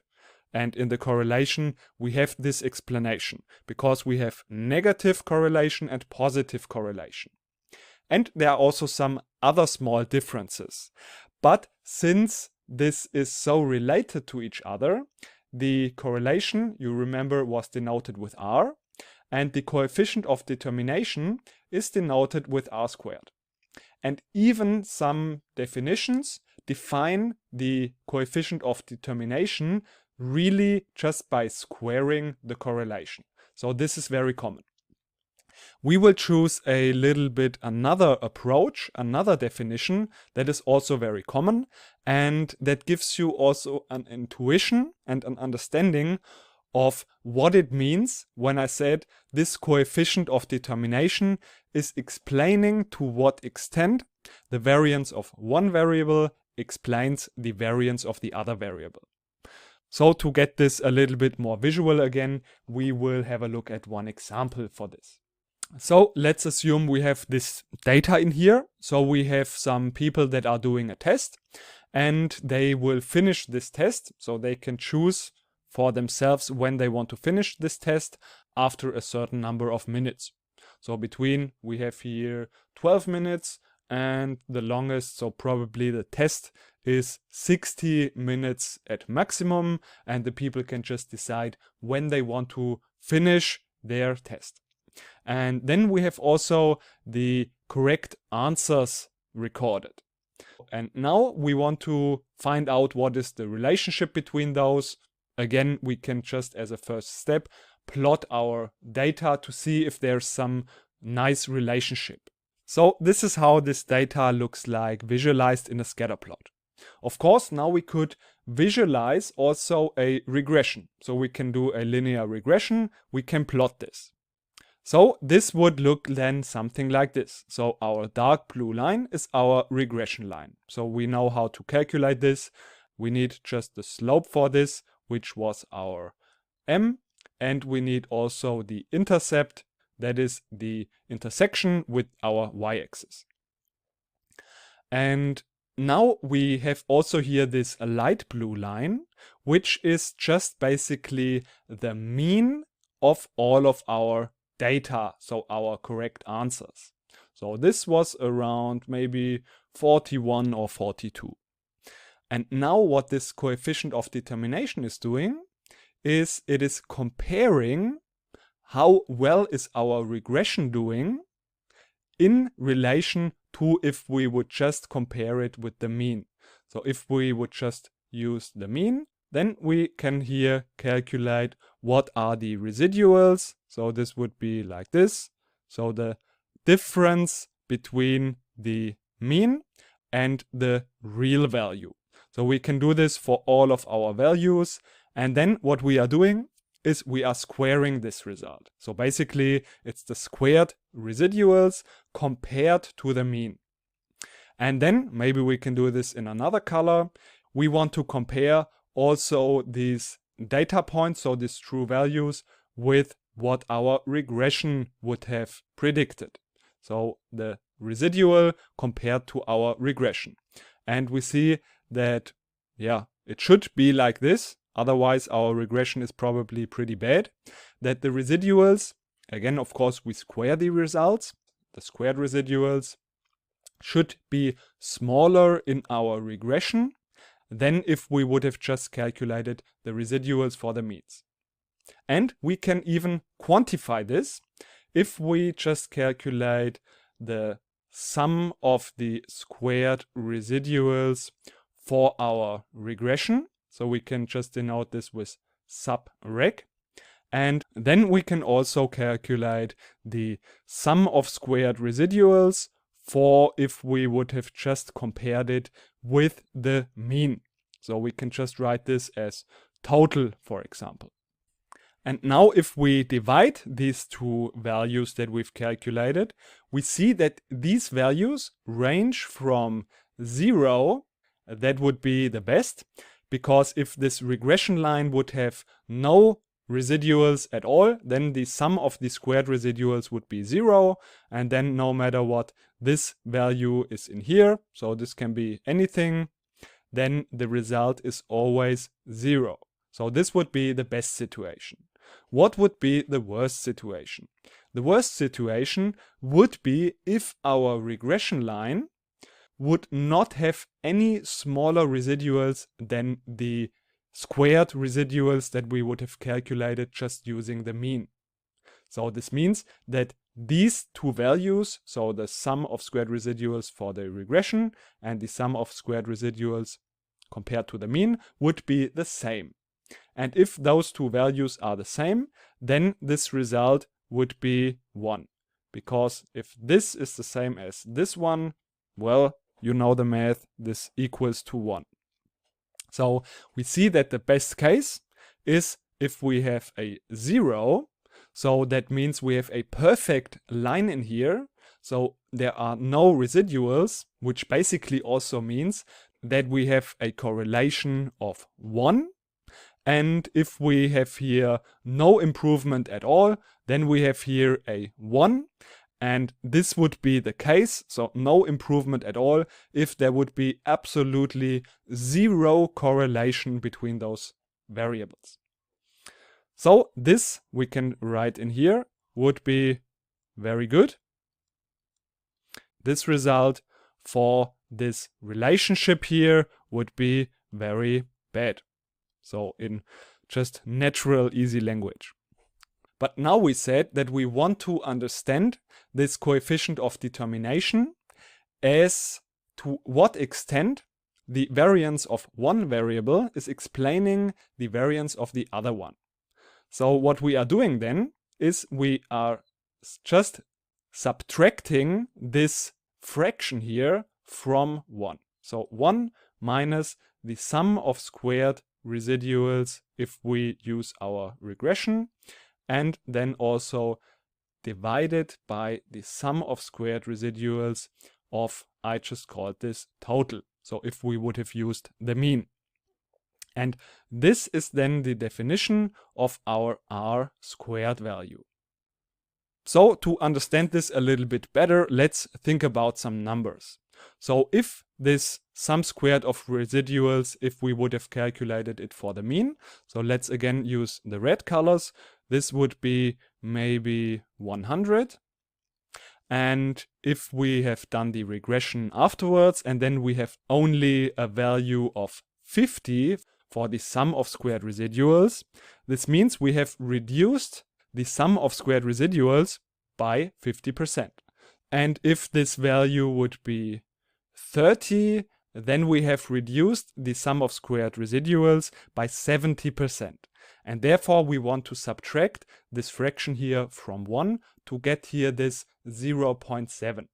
So like this, you can see that this R squared is basically you can think of it in an intuitive way, of the percentage by which you can reduce the sum of squared residuals. And note that this is pretty similar and related to the variance. So the variance of our errors. And therefore we can say that this R squared is telling us by which amount we can reduce the variance of our errors if we choose a regression instead of just using this mean here. So that means if this value here would be, for example, equal to 0.7, that means that 70% of our variance, or of the sum of squared residuals, can be explained by the variable that is here in the x-axis. So we could reduce the variance by 70%. So therefore you see that if we have a very high score, this is a very good sign, because then we have a very good regression. So basically it is pretty similar to our correlation, except that it is measured a little bit differently, and it is not ranging from -1 to +1, but it's just ranging in between 0 and 1, whereas if this value is close to 1, this is a good sign, because we have subtracted this from the value 1. And if this coefficient of determination, or R squared, is close to 0, this is bad in terms of our regression.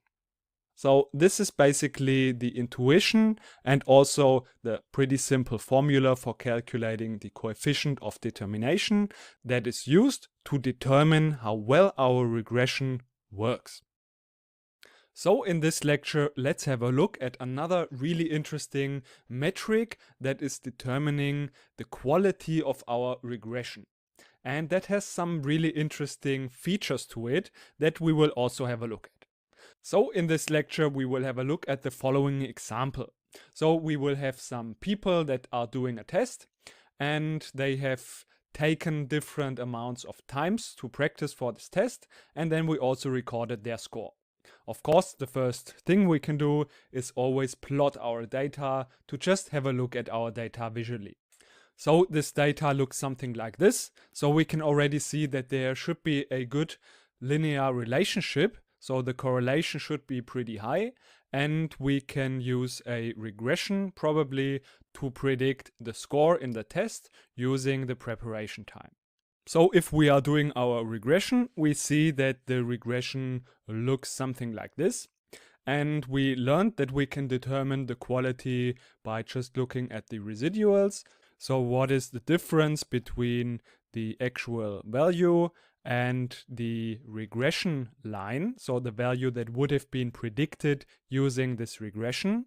And then this value we can square, and then we count the number of data points and divide the result of the squared residuals, so the sum of the squared residuals, by the number of data points. So to remind you of this again, the mean squared error, which is usually defined by the sum of errors, so we square these errors and then divide it by either, so this is also depending on the author and the definition, it can be divided by n. Sometimes it's also defined as the sum of the squared errors divided by n minus 1.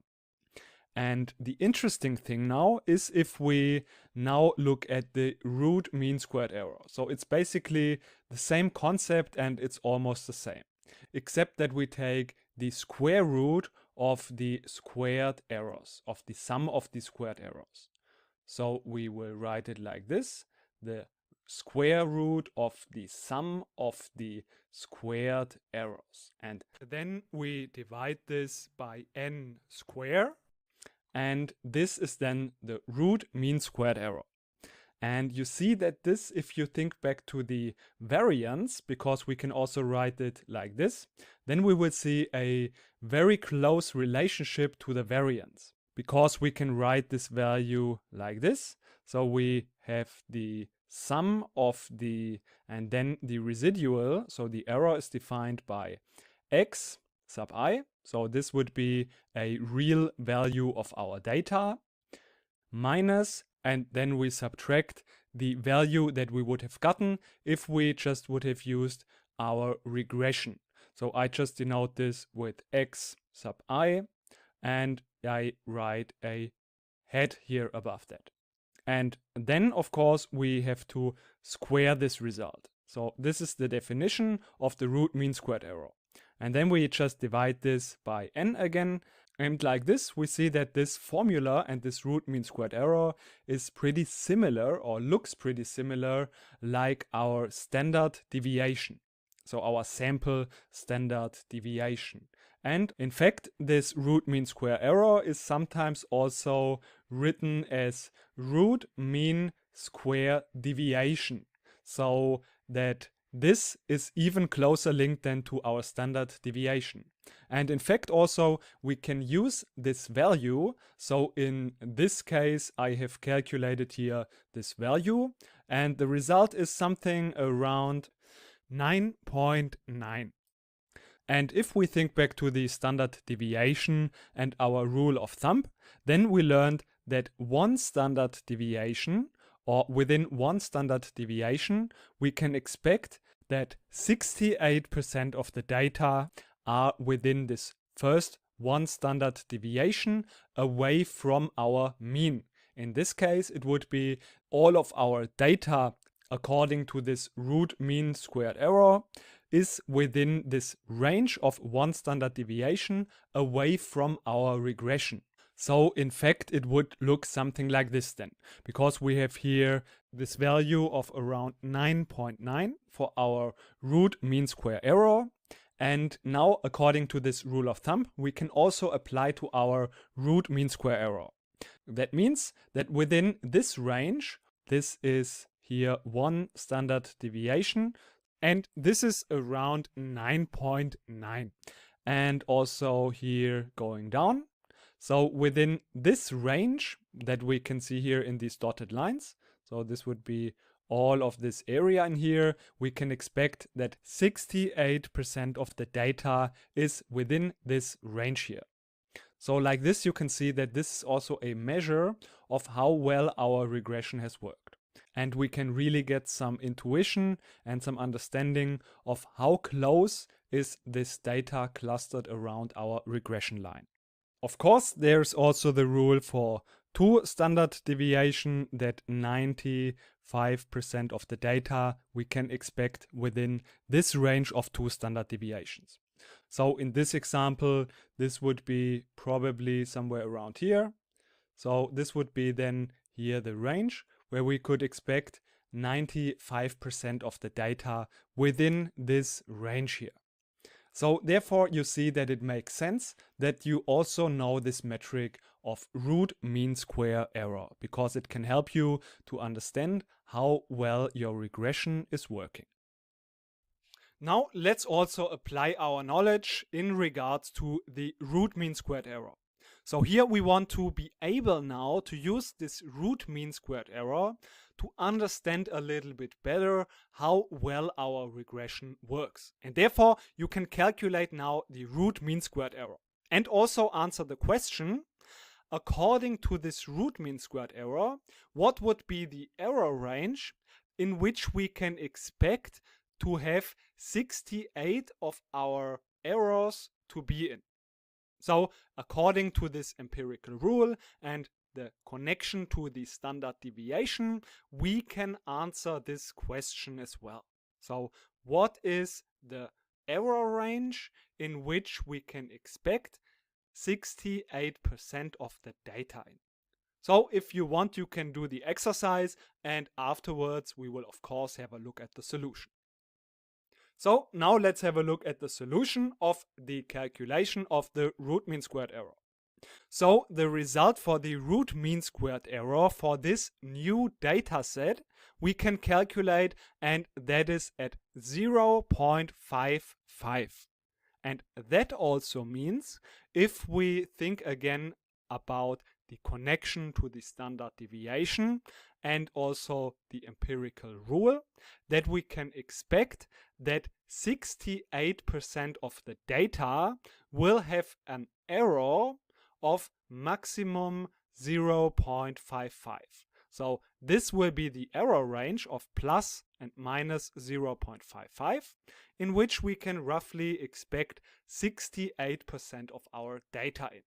So of course this is now the result, and now we will have a look at the steps for calculating here this root mean squared error. So first of all, the formula for calculating the root mean squared error is given, and we have learned this, and this is the square root of the sum of the squared residuals divided by the square root of the number of data points in here. So this would be here the square root of n. And this we can calculate, so we just have to square the residuals, so square of 0.3 and so on and so forth.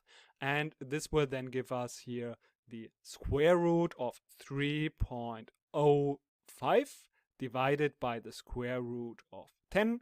And the result for this is roughly 0.55. So this is how we can calculate the root mean squared error, and these are the steps, and this will give us a better understanding of how well our regression works in practice. So now that we've already talked about the simple linear regression, we want to step things a little bit up and move to the a little bit more realistic scenarios. And that is the multiple linear regression. But since we already know the linear regression, it will actually be not very difficult for us to understand also the multiple linear regression. So if you think back to the simple linear regression, we had only two variables. We had here, for example, in this case, we wanted to predict the time that a postman needs to deliver a certain package. And here we have this independent variable, which is the package weight. So we want to predict the time the postman needs to deliver a package depending on the package weight. And we have done this just by drawing a simple straight line between these dots that we have in here, where this line is minimizing the mean squared error. And basically, the multiple linear regression is exactly the same thing, except that we are now not using just one variable to predict our result, but now we are using multiple variables to predict our depending variable. So if you think about some realistic real-life scenarios, such as house price predicting, or for example, also here our case, this is maybe the delivery time is maybe depending on more than just one factor. Maybe it depends on which floor he has to deliver the package. Or if you think of the house price prediction, the house price probably depends on more than just one factor. So you have to calculate in what is the living area, but also what is the area or the location of this house. So therefore, the multiple linear regression can give us a better estimate, a more realistic estimate of the values we would like to predict. And as we already know the simple linear regression, we will also easily understand this multiple linear regression. So if we are talking about a multiple linear regression, then we just have more than just one factor that we are using to predict our result. So for example, we have some data about cars. So we have here this variable that we want to predict. This is how economic is the car. So this is measured by miles per gallon. That means if we have some higher value, this means that the car is more economic because it can travel further with just 1 gallon. And we want to predict this variable using the horsepower of the car and the weight of the car. So, of course, if we want to do a multiple linear regression, there has to be some requirements on our variables. So if you think back to the simple linear regression, what we needed is a high correlation between our two variables. So if we want to use x to predict y, then there has to be a good linear relationship between those two variables. So these two have to depend on each other. And that we can measure by the correlation. So if we have a very high correlation, you see that here our residuals are pretty small and we get a good estimate with our regression line to our data points. And if we have not such a high correlation, such as in here, you see that our correlation line is not fitting our data really well, and therefore we cannot use our regression line to predict some values here. And the same thing goes for the multiple linear regression, except that now this goes for both of our independent variables. So here for the horsepower and the weight. So the horsepower has to have a high correlation to our miles per gallon. And also the weight has to have a high correlation on how economic is our car. But intuitively, this makes a lot of sense. So of course we would expect that there's a high correlation between the horsepower and the how economic the car is. So this is just the first very basic requirement, that we have to have a high correlation between our independent variables and our depending variable. Later on we will have a look at some more detailed requirements for our multiple linear regression. But first, let's get an intuitive impression of how a multiple linear regression would look like in this case. So here we saw this intuitively using this line. If you think about how would now in this three-dimensional space, so we have three variables, how would here a so-called regression line look like? Of course, in this case, it wouldn't be a line, but it would be a plane that is trying to fit our data in a way that we minimize here these residuals. So let's look at this visually. We have visualized here our data. So in this case, we have here the value we would like to predict. This is the miles per gallon. And remember again, the higher our point is, for example, this point, the more economic is our car. And then we want to predict this value, so miles per gallon, using the horsepower and the weight. So our two independent variables. And what we have to have is a high correlation between horsepower and miles per gallon. So let's look at the first relationship, that is the horsepower and the miles per gallon. So if you just look at this, so we just look here at the miles per gallon, and we don't see currently this third dimension. So we see that there is somewhat a relationship, a linear relationship between the horsepower and the miles per gallon. Because you see that the higher the horsepower, so if it's more here on the left side, then also here the miles per gallon we can travel is going down. That means this car is not that economic. And if we turn this around and we have a look at the weight and the miles per gallon, then we see that there's also here a pretty good linear relationship. So here again, if our car is pretty heavy, so this is in 1000 pounds. So for example, this one here is a pretty heavy car, so it's almost 5500 pounds. And you see that it cannot travel that far with just 1 gallon. And this is also indicating here a nice relationship. So what we are trying to do now is here into this data, we are trying to fit a plane into this data such that the residuals or the mean squared error is minimized. So this would, for example, in our case, look something like this. So here we have now a plane, a three-dimensional plane that is using the weight and the gross horsepower. So if we know the weight and the horsepower, so for example, this car is around 3000 pounds heavy, a little bit more, and has a lot of horsepowers. So in this case, 335. Then we can predict now this Z value. So this would be 14.29 miles per gallon. So this is the plane that is fit to the data that is minimizing the residuals. So I hope this gives you a first intuitive understanding of how a multiple linear regression would look like. So in this case, we have just two independent variables. This is the weight and the horsepower. And therefore, we get here this three-dimensional plot. Of course, if you have now even more factors, you cannot imagine this with your mind anymore, how this would look like visually, but you can understand the concept. So then it's just more variables that are used to predict our outcome.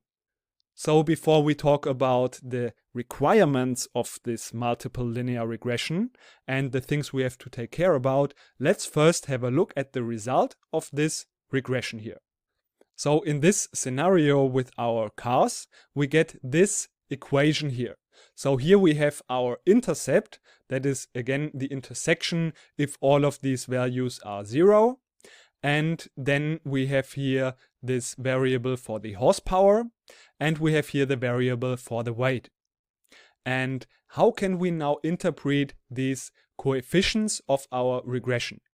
So this coefficient is interpreted as the estimated change in y, so this is what we would like to predict, to a 1 unit change in one of our variables. So in a certain variable, if all of the other variables are held constant.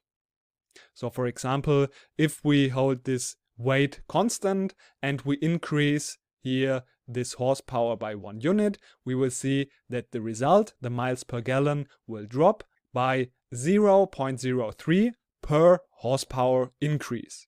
So this is how we can interpret our coefficients for our multiple linear regression. And since we are now not in a very simple linear regression, there are a little bit more things we have to be aware of if we want to produce a very good result in our multiple linear regression. So remember, in the simple linear regression, all we needed is just a high correlation between this depending variable and our independent variable. So the one we want to predict with here this other variable. And here there are now a little bit more things we have to take care of. Of course, the first thing, and this is not much different to the simple linear regression, is that our variables have to have a high correlation. So there has to be a high correlation between the one we want to predict, so miles per gallon, and the independent variable. Of course, this makes sense because we know this already from the simple linear regression. The other thing is, though, that our independent variables, so in our case the horsepower and the weight, it is better if the correlation between those two is as low as possible. Because if there is a high correlation between, for example, horsepower and miles per gallon, this is good. But if there's also a very high correlation between the horsepower and the weight, then there is no additional explanatory value in this second variable. Because think about the following example. You want to predict how strong is a certain person. You could use as a predictor, so as an independent variable, the size of the left arm of a person. And of course, this is not the only measure you could use, so you want to add another variable. And if you choose as a second variable, now not the size of the left arm, but the size of the right arm, then there would be a very high correlation between the size of the left arm and the right arm, and therefore this would not improve our estimate. So it's ideal if the horsepower and the weight, in this case, are not correlated so highly, so that we get some additional explanatory value for our variable that we would like to predict. And the last thing I want to mention is that we have to be a little bit careful by adding more and more variables. Because if we add too many variables, we could run into something that is called overfitting. We will talk about this in the following lecture. Just here briefly, overfitting is an error that occurs if our regression is too closely fit to a just limited set of data points. So if we have too many variables, then maybe our regression may fit our data set really well, but then fails if we want to generalize this to other data. And we will talk about this soon in the next lectures. Just here note that if we add too many variables that we don't need, then this can result in this overfitting. Another problem if we add too many variables could be that there is a high correlation between these variables. And then we don't know again which one has the most explanatory value. So if you think about the size of the left arm and the right arm. So here this is another risk if we add too many factors in here. So let's quickly summarize what we've learned about this multiple linear regression. So multiple linear regression is just an extension of the simple linear regression, where we have now two or more independent variables, for example in our case horsepower and weight, to predict our depending variable, so in our case the miles per gallon. And there are some things we have to take care about if we are using multiple linear regression. The first one is that, of course, our independent variables have to have a high correlation with our depending variable. And the second thing is we have to be careful that our independent variables have not a high correlation between each other. So that if we add a new variable, we also get some additional explanatory value from it. And adding more variables is not the way to go. We want to get the best variables. And we get this by calculating the correlation between those and also between our independent variables. So the goal here is that all variables are correlated with the depending variable, but not with each other. So apart from that, this multiple linear regression is not much different from a simple linear regression. We are just using more factors to predict our independent variable, and same as in the simple linear regression, we are just trying to minimize the squared errors. So the squared errors between our data point and the result of our regression. So in the last lecture, we talked already about the term overfitting. This is a very commonly used term in machine learning also. And what it means is that our model, so for example our regression, is too closely fit to our limited data, but fails if we want to extend this and predict new data.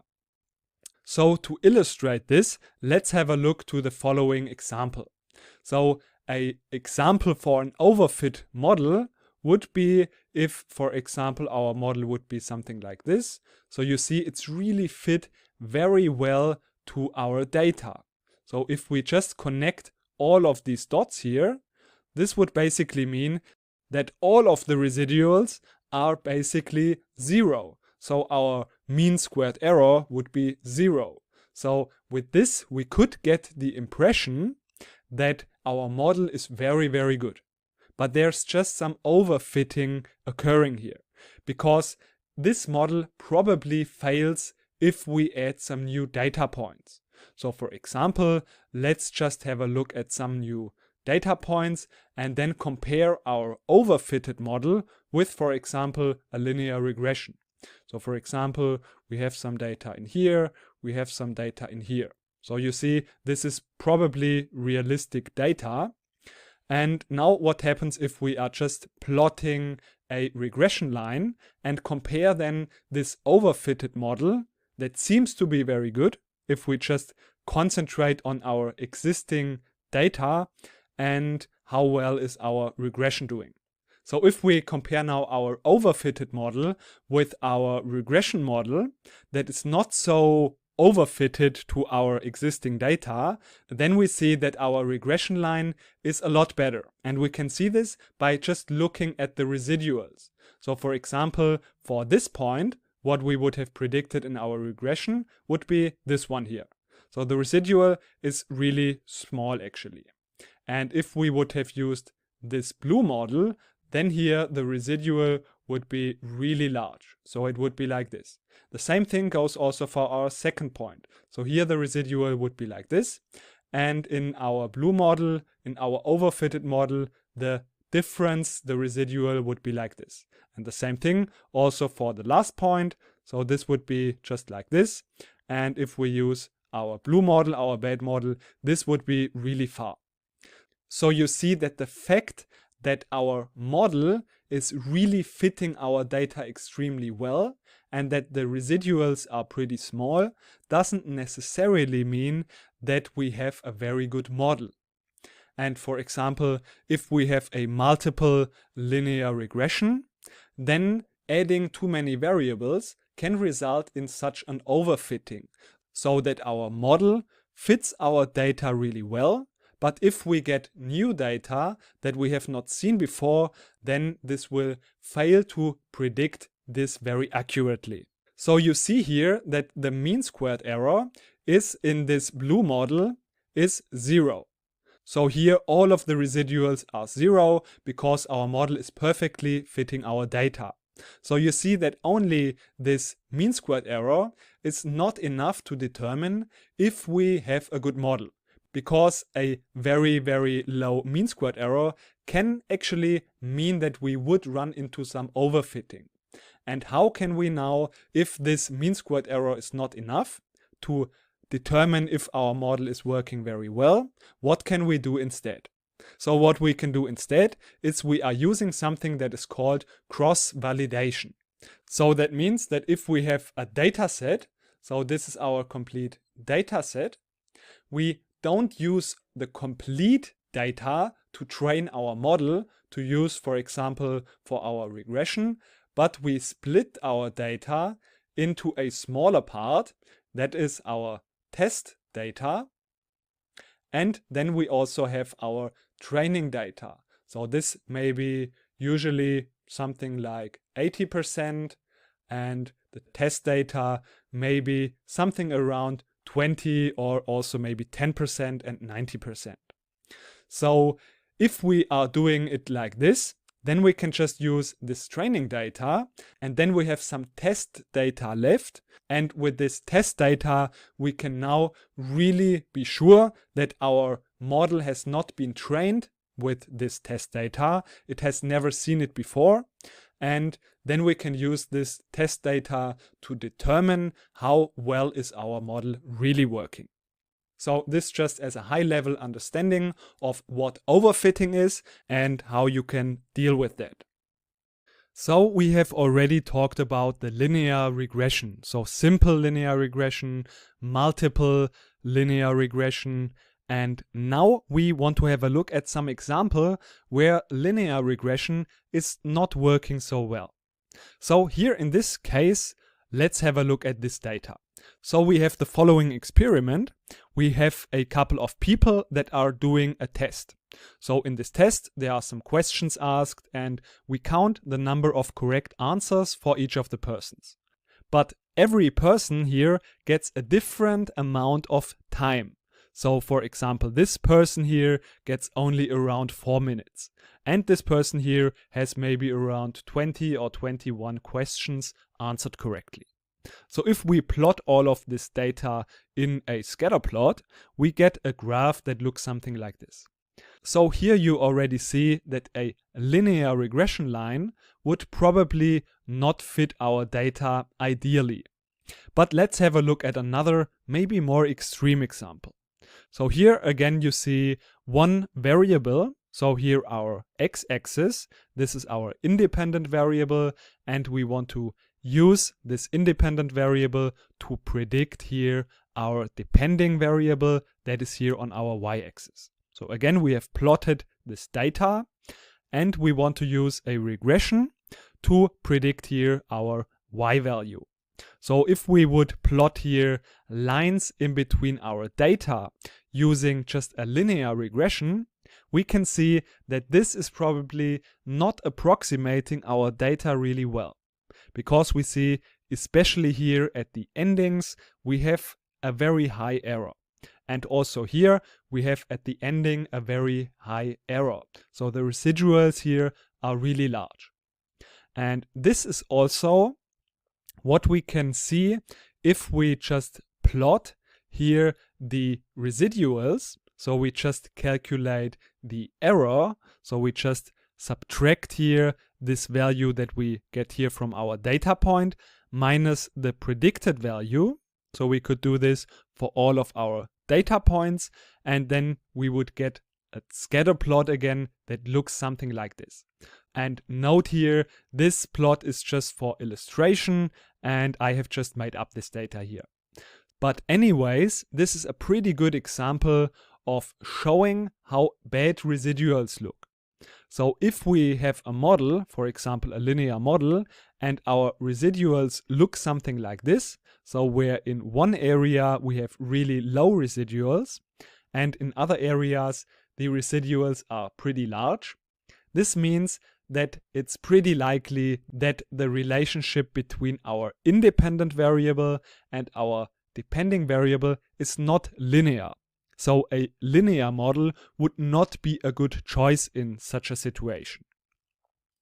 A better choice would be if we wouldn't use this linear regression, but if we maybe would use a longer term like this. So if you imagine that x could be, for example, the amount of time given, and we can add here multiple terms, so if we could square the time and build a model like this, this would be a polynomial regression. So I just want to quickly remind you that this is what a polynomial looks like. So it's pretty similar to actually our linear regression. So this is also actually a polynomial. It's just a very small polynomial. So this would be a polynomial of the first order. because our highest x value here has the power 1. And here this term, for example, would be a polynomial of the nth order, because the largest power here is n. And let's have a look at an example with real numbers so that you can see what a polynomial could look like. So we have here a polynomial of the third order. And it's important to note, this is sometimes where some misconceptions occur. This is also a polynomial of the third order. So that means that we don't need to have all of the terms here in our polynomial, for example, of third order. So here, this term with the power of 2 doesn't need to be included here in our polynomial of the third order. So it's just important to have a look at the highest power of our terms. So in this case, it would be also a polynomial of the third order. And now if we are trying to apply this polynomial regression to our problems, then we will see that this probably would fit our data a lot better. So for example, let's have a look at this example here. So if we would draw a line, a polynomial that is defined like this, then we can see that this is really fitting our data a lot better. And this is basically done in the same way as all of our regressions. We are always trying to minimize the residuals or also the squared errors. Of course, there are calculators and computers for this. So therefore, if you have a polynomial of a higher order, it's usually not calculated by hand. So luckily, we have calculators and computers for that. If we have a look at our other example, then we see that this would be a really nice polynomial regression of the third order. So we see that if we draw the regression line like this, this is really approximating our data a lot better than a linear regression. So the interesting thing here is that if we use higher orders, this means that we can also approximate our data better, and this results in smaller residuals or smaller squared errors. But this doesn't necessarily mean that our model will predict the values later on better. So if you think back to the problem of overfitting, we can also apply this or find this here in our polynomial regression if we choose a too high order. So for example, in this case, this is again just an example that I've drawn myself. So if you choose a too high order, this of course could mean that our data that we have seen is approximated very well, and the residuals and the squared errors is smaller than if we choose a lower order. But this could mean that we run into the overfitting. And we already talked about this overfitting, so you know that this would be a problem, because then we cannot use this model very well to predict values for new data. So how can we now decide which would be a good order for our polynomial regression? Because on the one side, we have that if we choose a higher order, our residuals get smaller, but we run the risk of getting into overfitting. So there's a really nice test about this. And this is the Bayes information criterion. So first of all, I will talk about how this formula works and how we run this test basically. And then I will also explain why this test works so well and why this is a good criterion. So first of all, what does this formula here actually mean? So first of all, we have here this n, which is the number of data points we have. And then here we have the variance, so the sample variance of our errors. So basically, you can also think of this as the squared error that we have already talked about. So of course, we want this to be low. And we apply here the natural logarithm on this. And then we have here the second part. And here, this is the kth order. So if we are using a polynomial of the kth order, then this is here this k. And then we multiply this just with here again the natural logarithm applied to the number of data points. So for example, if we are using a polynomial of the fifth order, we can calculate the squared errors for this and then use here this 5 because we used a polynomial of the fifth order. So if we want to use this criterion, we would have to calculate all of the polynomials we are considering. So for example, we are considering the polynomial of first order, second order, third order, fourth order, and so on. We calculate all of these polynomials. Of course, we don't need to calculate this by hand, but we luckily have computers for that. And then for all of these polynomials, we calculate this big score. So for example, for the first order, the result was 14. For the second, it was a little bit better. It was 4. And then here we find the lowest big score. And this is what we are trying to find. So we are trying to find the lowest big score because this would mean, and now we want to talk about why this term needs to be low. Because of course here this first part needs to be low. Since if this is low, this means that our squared error is low, which means our model is pretty good. And here we have some kind of penalty term.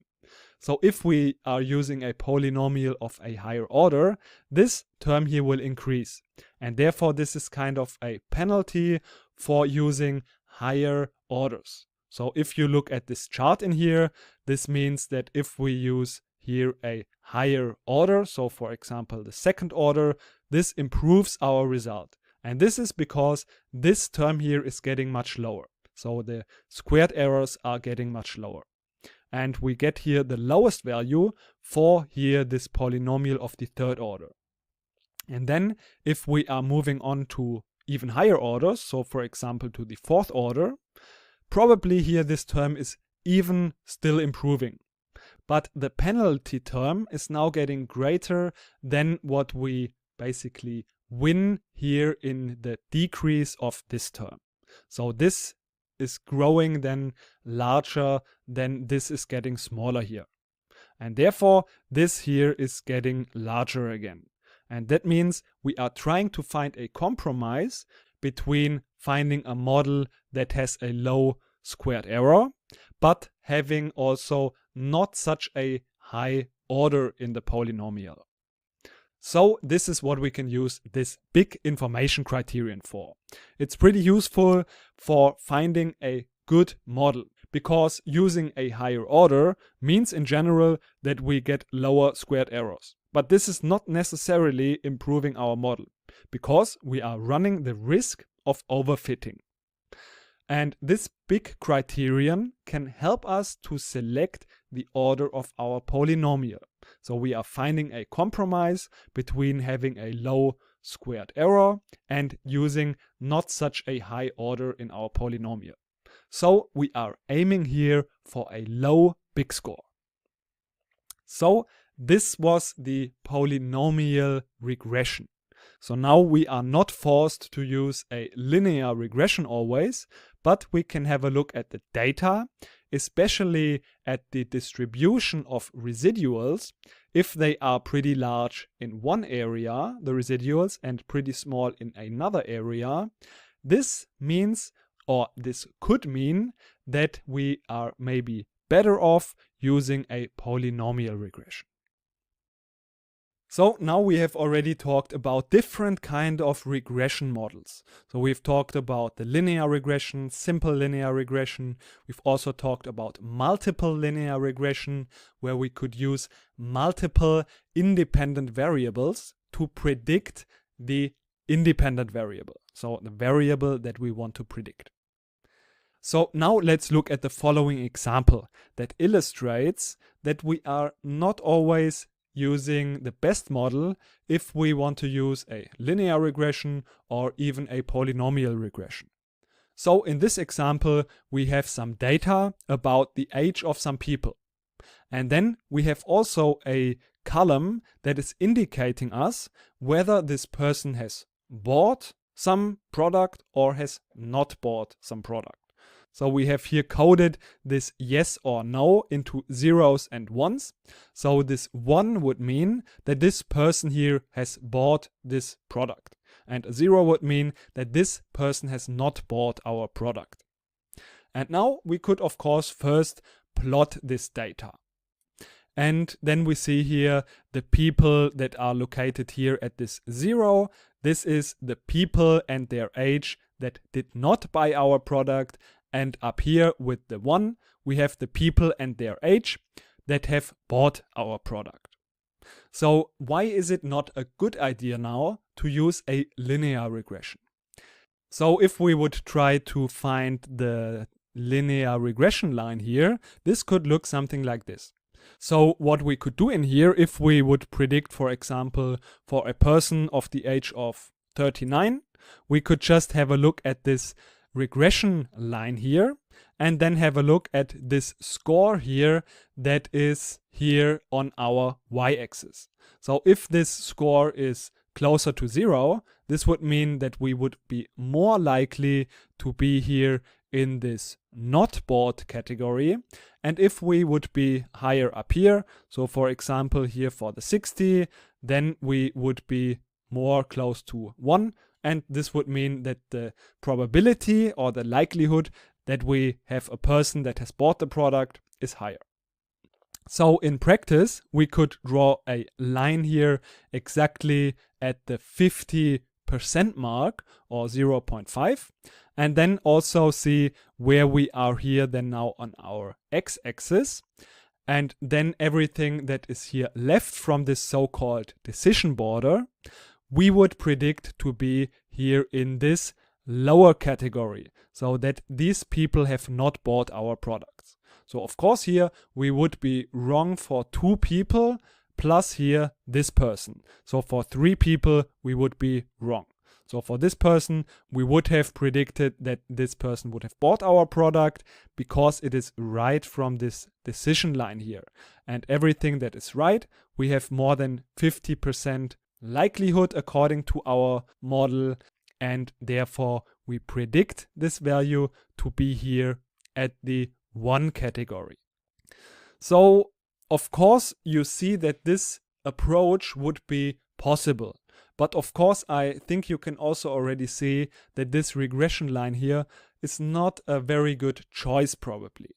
So for example, if we are using another data set, so if we would add some people that are here a little bit older, then this would really change our regression line in a bad way and would result here in a lot of wrong predictions. And yeah, we can see that this regression line is not a very good choice to approximate data like this. So we would like to have a little bit a different kind of curve. So for example, we would like to see a curve that looks something like this. So we want to find now a formula, because of course we cannot make the work all the time. We are looking here for algorithms and formulas. So we are looking here therefore for a formula that fulfills some of our requirements that we would have.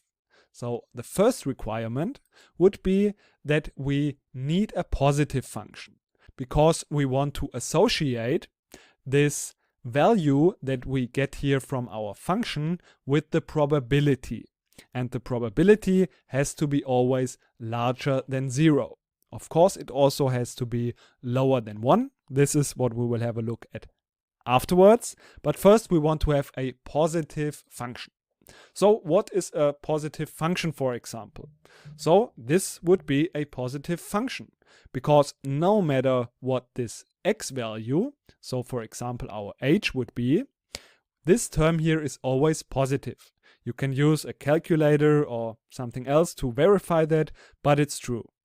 But now we need a second criterion, and that is that our p, so the result of our formula or of our line that we want to use to predict if a person is in the 1 category or in the 0 category. So this value needs to be between 0 and 1, because we want to associate this value with our probability. And here we have a term that is fulfilling this criterion.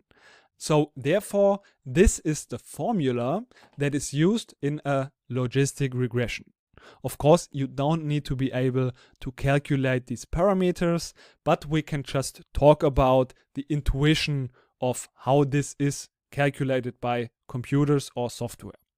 So how this is calculated is again using the method of minimizing the residuals. So for example, we can define a so-called loss function that is just, for example, the residuals or the squared error.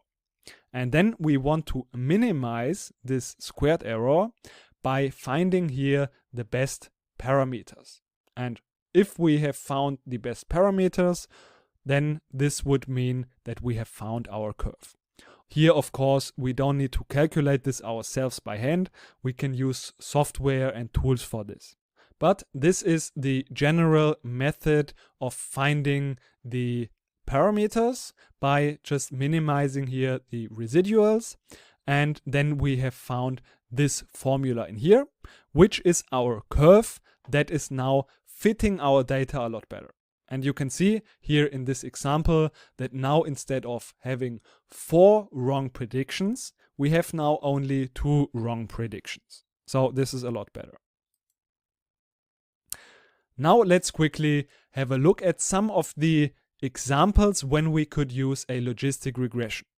So in general, a logistic regression is used when we want to predict whether an event is occurring or not. So for example, if a customer is buying or not buying, or if a certain person is voting for a party or not voting for that party.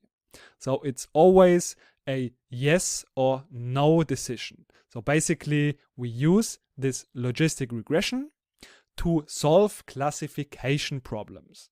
So we are predicting whether something is true or not, whether something is approved or not, whether a person has bought or not bought, and so on. And we want to code these categories, so true and false, always into 1 and 0. So this is what is common in logistic regressions. Of course, we can have also, as in the linear regression, we can have more than just one independent variable. We could have, for example, multiple factors such as the age, the weight, and the income.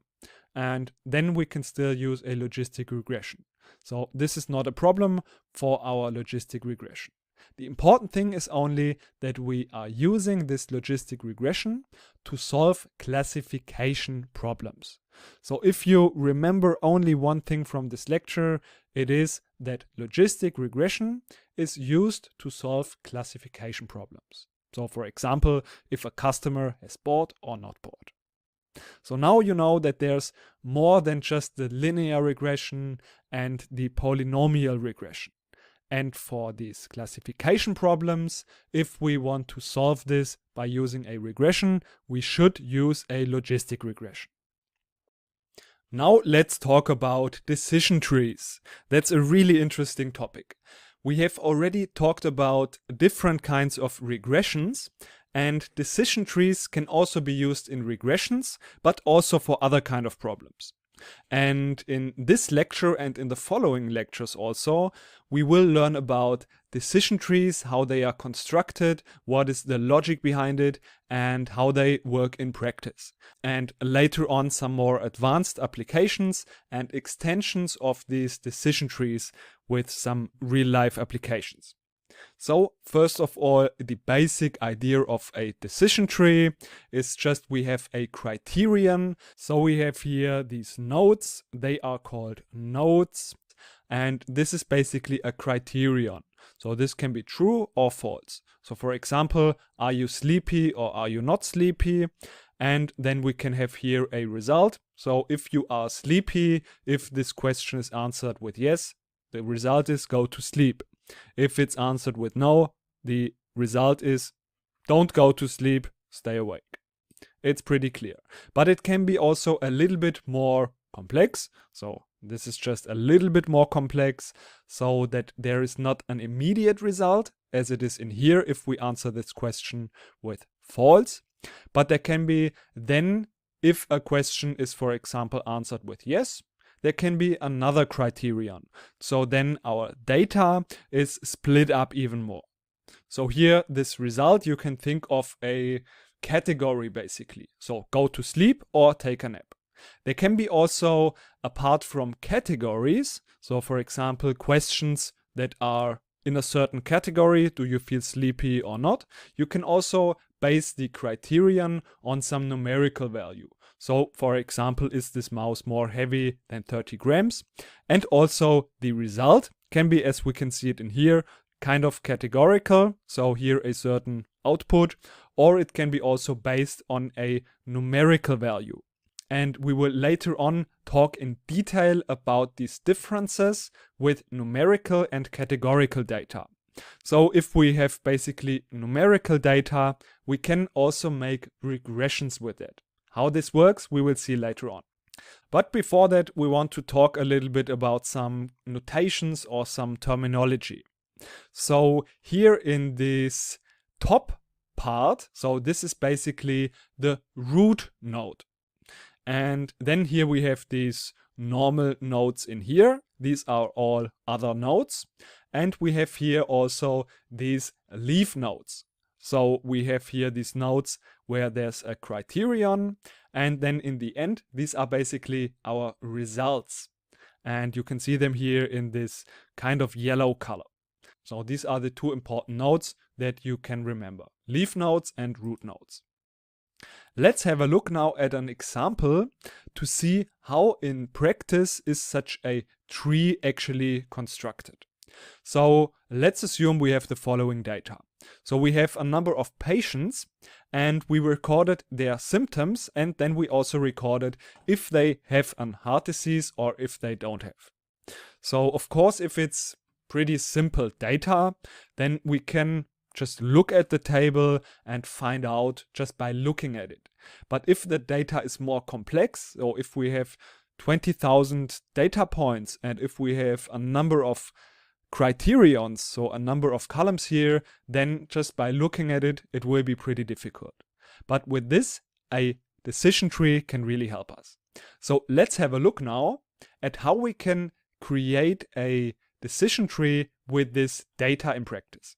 So the first thing we would like to decide, of course, if we want to construct this tree, is which of these categories will serve as our root node.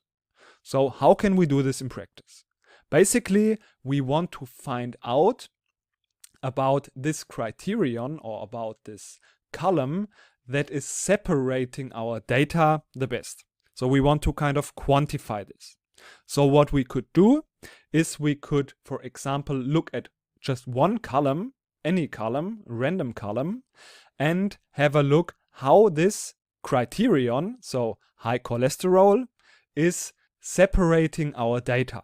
So if we separate this in true, then we can see how many of these people have a heart disease and how many don't have a heart disease. And then the same thing for false. So here we see that if we answer here with false, the no's are a lot higher and the yes are a lot smaller.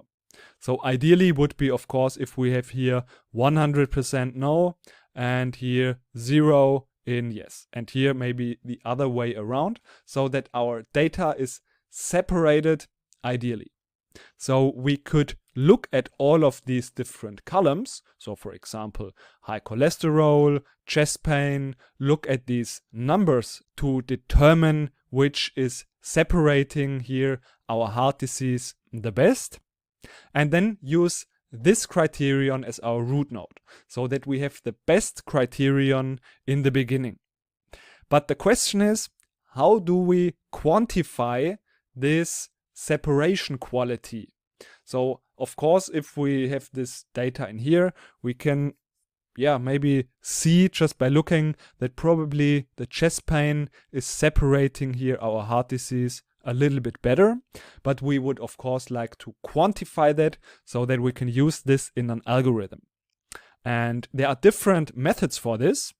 But one very commonly used method is the so-called Gini impurity score. So this is a metric that is telling us how well is this data separated.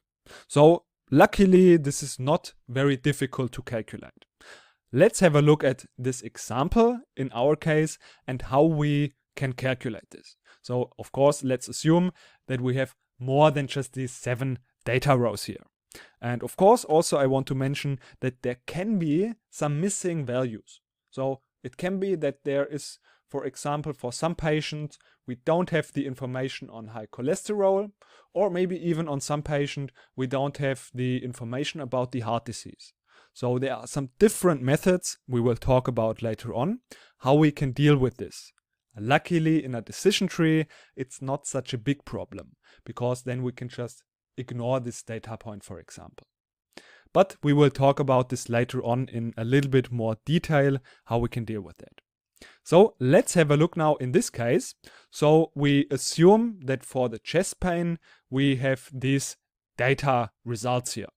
And the first step we are doing is that we want to calculate this Gini impurity score for this result here. And the first thing we want to calculate this Gini impurity score is to calculate this formula for one leaf. So for this result here. So we can start either with the right one or with the left one. We just pick here, for example, the right one, and then we calculate this formula. So 1 minus the probability of yes. So here we have 7 people that said yes out of 106. And then we have the probability of no, and we square that. So of course we know already how to calculate this. We have 7 people that said yes. So 7 people said yes out of 106. So therefore the probability is calculated by 7 divided by 7 plus 99. And then by this formula, we just square the result. And the same thing we then do also for the probability of saying no. So then again also we square this result, and the result in total will be then 0.123. And note here also that a lower score is better. So that means that the data is separated better with this category here. So a low score is a good thing. And of course, now we need to also calculate the same thing also for the true side. So the steps are just the same thing, just we use the numbers in here and get the Gini score for just this leaf here on the left side. This is 0.249. And now, of course, we need to combine them, because now we have the Gini score for this side and the Gini score for the right side. And note here that the number of people, so the number of data points, doesn't need to be the same. So here on the left side, we have 82 plus 14, which is 96. And here we have 7 plus 99, which is 106. So therefore, if we want to combine them, so we want to calculate the mean, we have to take this into consideration that we have a little bit more data points in here. And we do this just by calculating the weighted average. So we have 96 data points in here, and we have 106 in here, and in total we have 96 plus 106. So if we use this formula, we take a weighted average to get the result, which is 0.183. So this is the result for the chest pain. So this is the Gini impurity for chest pain. And now, of course, we can move on and do the same thing also with the high cholesterol. I've already luckily calculated this, and the result in here is 0.309. So this is a higher score, which means that it's better to use the chest pain as a criterion in our root node, because here the Gini score is lower, which means that it is separating our data better. Of course, now we have to also calculate the last criterion so that we can make a final decision. And also here we see that the Gini impurity is even higher. So the best choice in here is the Gini impurity for the chest pain. So this will be therefore our root node. The question is now, how can we go on? Well, we do the exact same thing again, except that we are now not considering the complete data set, but we only consider this data. So for example, if we want to find out how we can branch out from here, we have to consider only the data that is left in here. That means if we were here going to the true side, so here the yes, then we only can consider the people that have answered chest pain with a yes. So then with this remaining data here for this left side, we can again calculate the Gini impurity for the columns. So for example, let's say for the high cholesterol, the Gini impurity would be 0.156. So of course, I have made up this data in here, but what should be the case is that here, of course, the number of data points should be lower than before, because we have separated this data in here already into people that have chest pain and into people that don't have chest pain. So this is the Gini impurity for the high cholesterol for our remaining data in here. The same thing we calculate then also for the male and female and get here also this Gini impurity score. Now the question is, how can we move on from here? Of course, we could now pick this lowest Gini impurity score, so this column, to branch out using this criterion. Another option, though, would be to just stop in here. So this would be another alternative to just take this as a leaf node and don't branch out even more from here. And how can we decide on this? Well, we have to compare this Gini impurity for our potential next criterion with the Gini criterion that already exists in this leaf node in here. So this was 0.249. So remember that we have here already calculated this Gini impurity for this true side. So this is the current Gini impurity for chest pain if we have answered here yes. So we've already calculated this. And the question now, of course, is, will this Gini impurity score improve if we will make another separation? So if we put another criterion and separate our data even more. So of course, if this Gini impurity for our new possible criterion is not lower than what already exists in our data, then it wouldn't make sense to make a new split in here. So in our case, it is lower, this score. Therefore, we want to make a new split because this will improve the separation of yes and no's even better. So therefore, in our case, we would make here this high cholesterol as a new criterion in our decision tree. And this is now how we move on also with the other side. So in summary, how do we find the tree? Well, we calculate the Gini score for all of our columns, for, in the beginning, of course, all of our data. Then we pick the best criterion. Of course, if we are here in a leaf node and none of the next columns or the other columns would improve our Gini score, so if the node has the lowest score already itself, then it becomes a leaf. And if not, if there's another criterion that would improve the Gini score, we just pick this criterion and use this as a next node. And if we've done this, we will then just move on with the next data. Of course, we will then only consider this data that is then relevant. That means that is true here for these criterions that we have chosen. So you see that it can be quite a lot of work. We've seen how this works now for this yes and no. But of course, not all of our data is yes and no. So how about we have numerical columns? This is a very common scenario. So for example, we have here the age of people. What are the steps that we have to do? So the first step, if we want to calculate a tree out of this, would be to sort our data in a descending order. So for example, the highest age we have at the top, and then the lowest we have at the bottom. The next step would be to separate now our data. So we could start here with the highest one. That's what we can do. And then we can calculate now for this split the Gini score. So here we have only one data set. So here obviously the Gini score is 0. And then we calculate the Gini score for this. And we already know how to do this. And then we combine them. So it's basically the same thing as we've already done it before.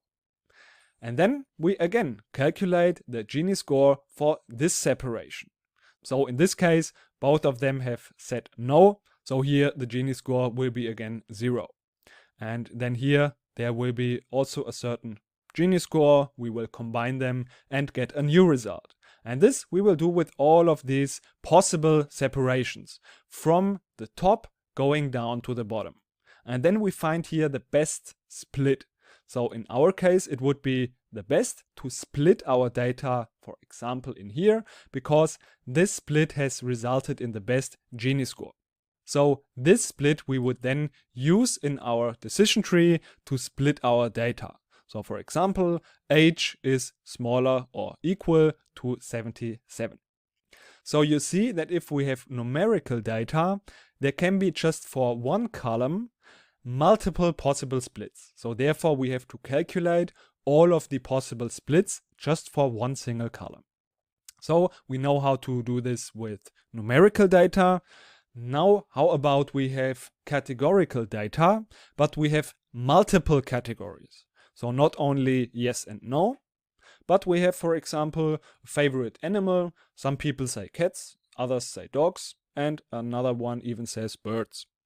And if we are thinking back to just yes and no, again, there was only one possible split. How about the split that is possible here for this favorite animal? Of course, we can ask the question and set this criterion. Is it cat? Is it dogs? Or is it birds, the favorite animal?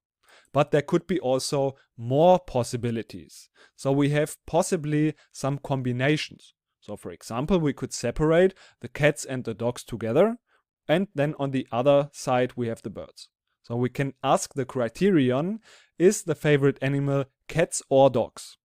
Is it birds or dogs? So we can combine them and get then even more possible criterions.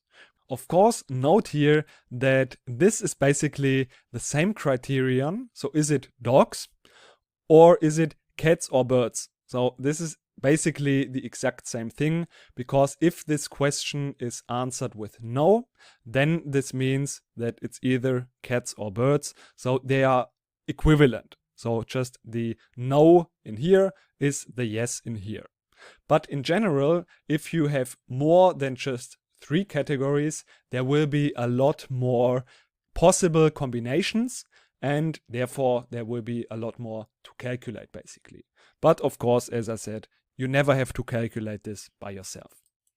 And also note that the combination of cats, dogs, or birds, we don't have to consider. So we don't have to calculate this combination of all of the categories, because this will include all of our data. So there's basically no separation, no split in our data if we are using all of the categories. So this just as a little side note. So now you know how these decision trees work, how they are constructed in practice, and how we can deal with multiple choices, yes and no, as well as numerical data. So now that you understood the basic idea of decision trees, let's get even a little bit more advanced and apply these decision trees on regressions. And later on, we will get even a little bit more advanced and look at some very interesting extension of these decision trees. But first, let's have a look at the combination of regression and decision trees. So in the next lecture, we will look at the regression trees. So in the last lecture, we learned how these decision trees work. Now that we know this, let's have a look at some application, some practical application that combines these decision trees with the regressions. To do this, let's have a look at the following example. So let's assume we have some golf course that is open in all of the days, no matter what the temperature or the weather is. So now we can record on the different days how many people, so depending on the temperature, go to our golf course.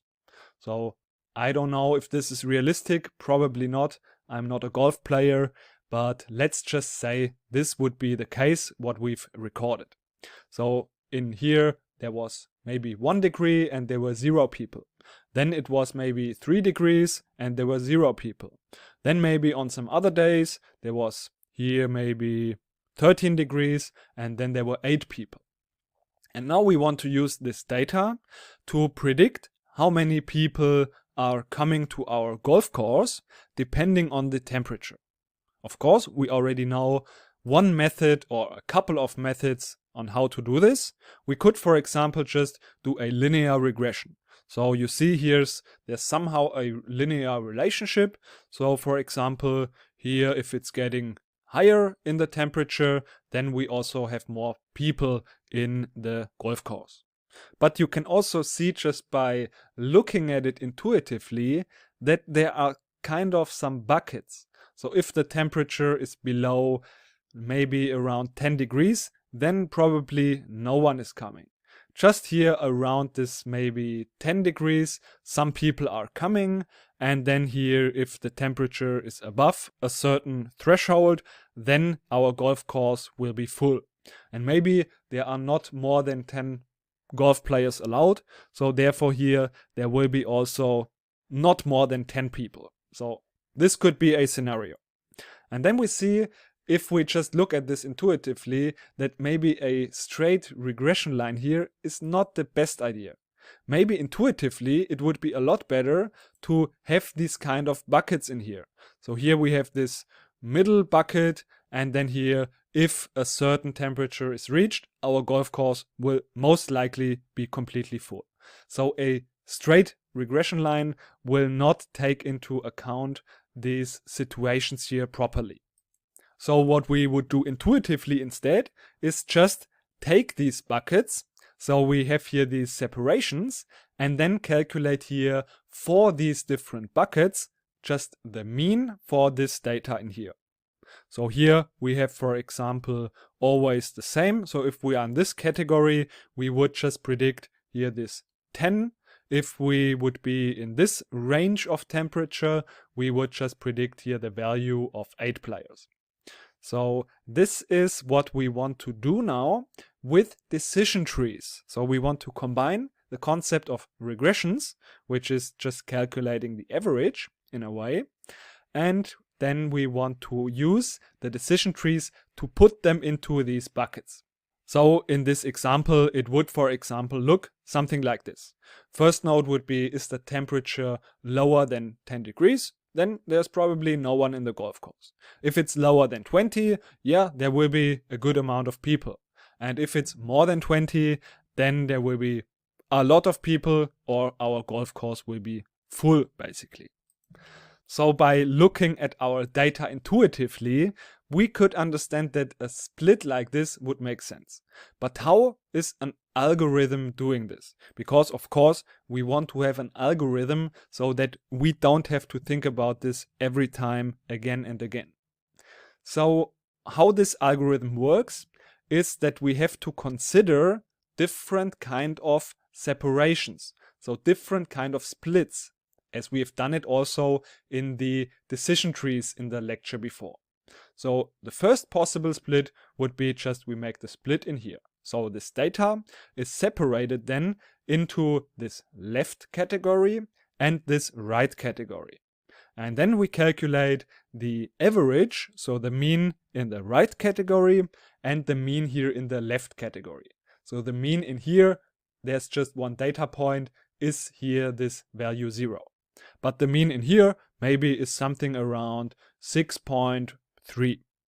And then we can, of course, to decide if this is a good split or not, calculate the residuals, because we always want to have low residuals.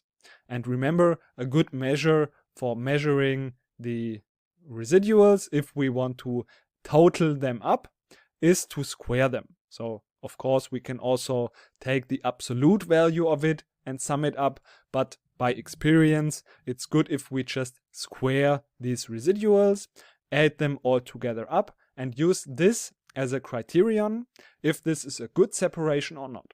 So of course we could then move on to another split. So we could just step by step go here from left to right, and then maybe we end up in here, and we see that here the residuals, so the sum of the squared residuals, for example, if we take the average in here and the average in here, and then calculate these squared residuals for all of our data points, would be probably a lot better. So this could be the first split. So we can do this for all of our data points and then say this is our first split. So therefore this will be our root node. And then again we can move on. So we can go here, use this left branch.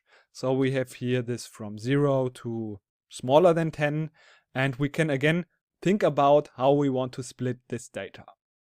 So if we would move on with this to infinity, then we would have every single data point in a single separation. So then all of our data points would be in their own bucket, because then basically we have residuals or squared residuals of 0. Because yeah, if we just have one point in every bucket, there will be no residuals anymore. And we remember also this problem already, which is called overfitting. So our model is fit extremely well to our data with very, very low residuals. But then if we want to put this to another new data set, this model will fail to predict accurate values. And therefore what is commonly done is we want to set a minimum number of data points that is in one leaf. So that means that if we have 5 data points or less in one bucket, we don't want to split this here anymore, and we just consider this to be a leaf node. And then if we have another bucket with more than 5 data points, then we can concentrate on this one in here. So for example, in here we have made this a bucket of 0 players. So this was the left bucket. And then we can move on with this right bucket here. So we can make again the considerations for the splits. So this would be the first option to split. We have just one data point in here.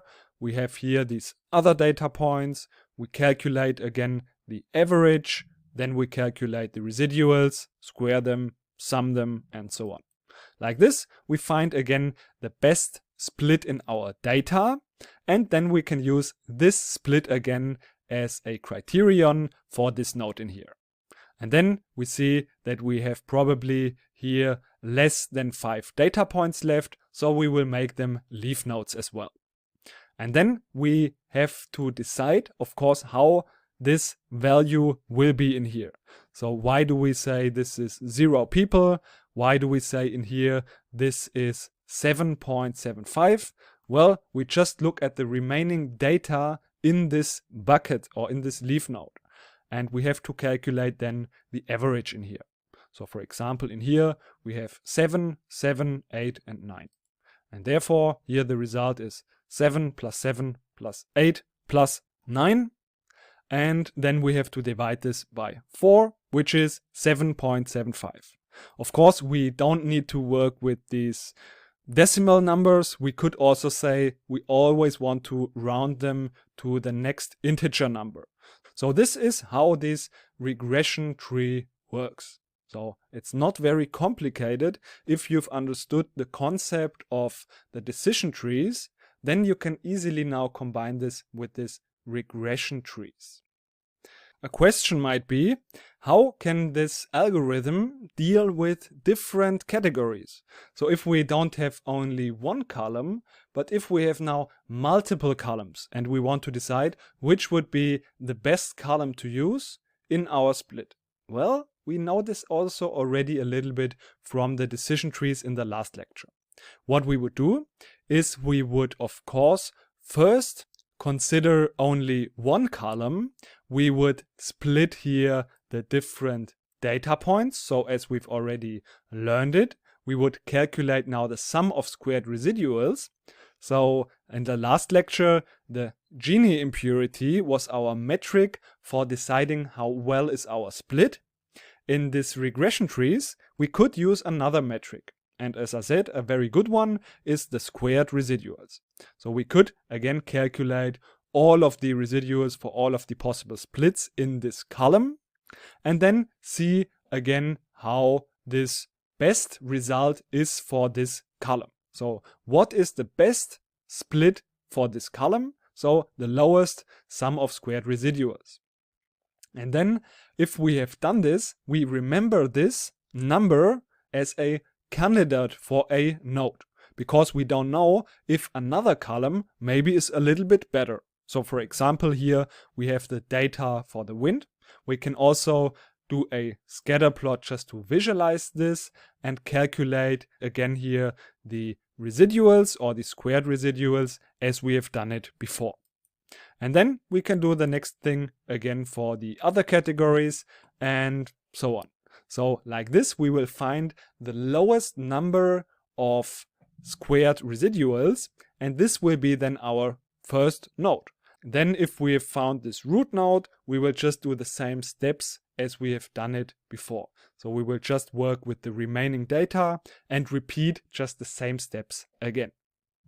So to summarize this, let's talk about the advantages and disadvantages of regression trees. Because in fact, they are one of the most commonly used machine learning algorithms that are there. And one main benefit of these decision trees, and one reason why they are used so widely, is that they are basically very intuitively understood. So we can comprehend why this decision tree had made a certain decision. So this is intuitively and logically understandable. So that's the first benefit. Another benefit is that, as we've already said it, there is not a lot of work involved to prepare our data. So these decision trees or these regression trees can work with missing data, for example, pretty well. So this is also a great benefit in reality, because it's very common that we have some missing data in our dataset. Of course, there are also some disadvantages. So the first one, and probably the most important one, is that if you want to construct a single decision tree for your complete, maybe very complex data, this can get extremely complex, and you've seen there are a lot of combinations that you could possibly have to consider, and therefore if you have complex data, this will be probably more complex than other algorithms. And of course, this can also result then in a higher time to train our model. And training time or computational power can also cost money, and therefore this is a disadvantage and something that we would like to avoid. And lastly, a small change in data for decision trees can result in a completely different structure of our decision tree. So that is to say that decision trees in general are a bit unstable, so they are pretty sensitive towards change in our data. So this is also in general more of a disadvantage. But luckily there are some methods and some extensions or some different ways of working with decision trees to combat these disadvantages. And this is what we will have a look at in the next lecture. So in the last two lectures, we learned about the decision trees and the regression trees. And also we learned that there can be some problems with these decision trees or these regression trees. And therefore in practice, a very commonly used algorithm that is based on these decision trees but doesn't have the problems so much like the decision trees is the random forest. So this random forest is based on decision trees. But as we remember back to our last lecture, these decision trees can have some problems. So one problem is that they are not very robust. That means that they are pretty sensitive to change in the underlying data. So a small change in the data can cause a big change in the structure of the resulting decision tree. Another problem is that these decision trees, of course, take a lot of time to train, and also they can easily lead to overfitting. So that means that our model is really fit to the training data, so it has a low squared error, but oftentimes it is not really good with new data. And in regards to these problems, the random forests are really a lot better sometimes than just a single decision tree. So how does a random forest work? So a random forest basically is based on many decision trees. So basically, instead of having one very complex tree, we have more trees that are not so complex. So this is the difference, the basic difference between a random forest. So we have many trees that are not that complex instead of just one single tree that is very complex. So like this, we can reduce the complexity, and this can lead to a lower chance of overfitting, which is a good thing. So this is one benefit of the random forests. And the training time also oftentimes is faster with these random forests than we would have it with decision trees.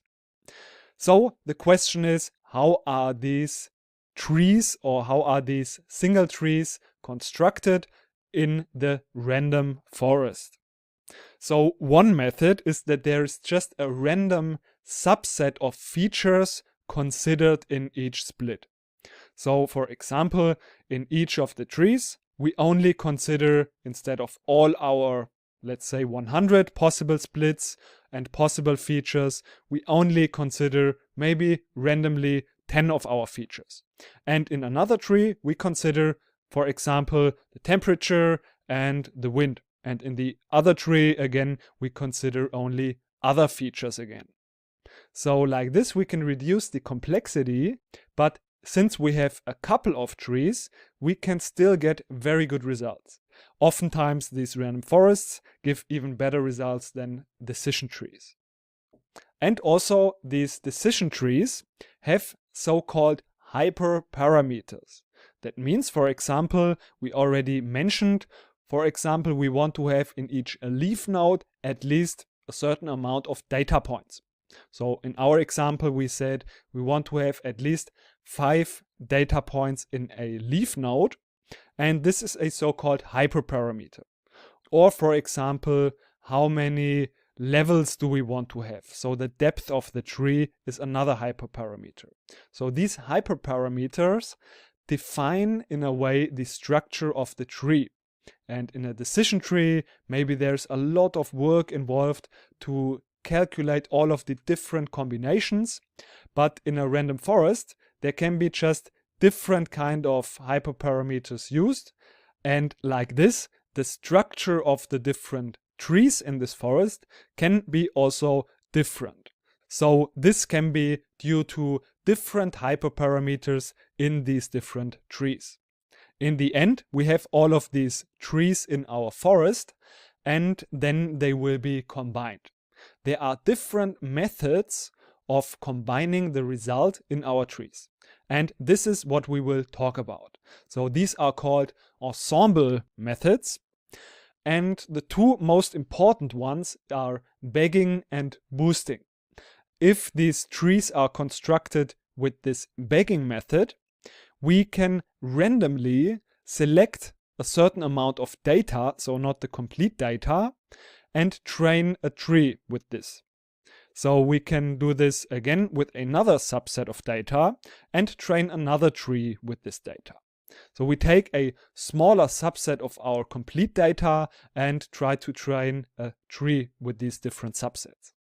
So in other words, we have a parallel training, because all of these trees can be constructed independently from each other, and this will result then also in a quicker training. So we have small subsets and train a lot of smaller trees with these subsets. And important, it's a parallel training, so they can be all trained in the same time. And in the end, we just combine these results. So for example, if we have new data, then we get a result for one tree, we get another result for the other tree, and so on. And then we could just calculate or get all of these different results and calculate then the mean of all of these results. So like this, we can combine these results of these different trees into one single result, which is then the result of our random forest. Another method is the so-called boosting. Like this, we are not training our data and our trees parallel, but it's a sequential training. So that means that the first tree will be constructed with a certain amount of data, and then this data is not being used again. So within this bagging method, we have with replacement. That means we can select the same data again. So the first tree is constructed with this first amount of data, and then this tree will be used for the next tree.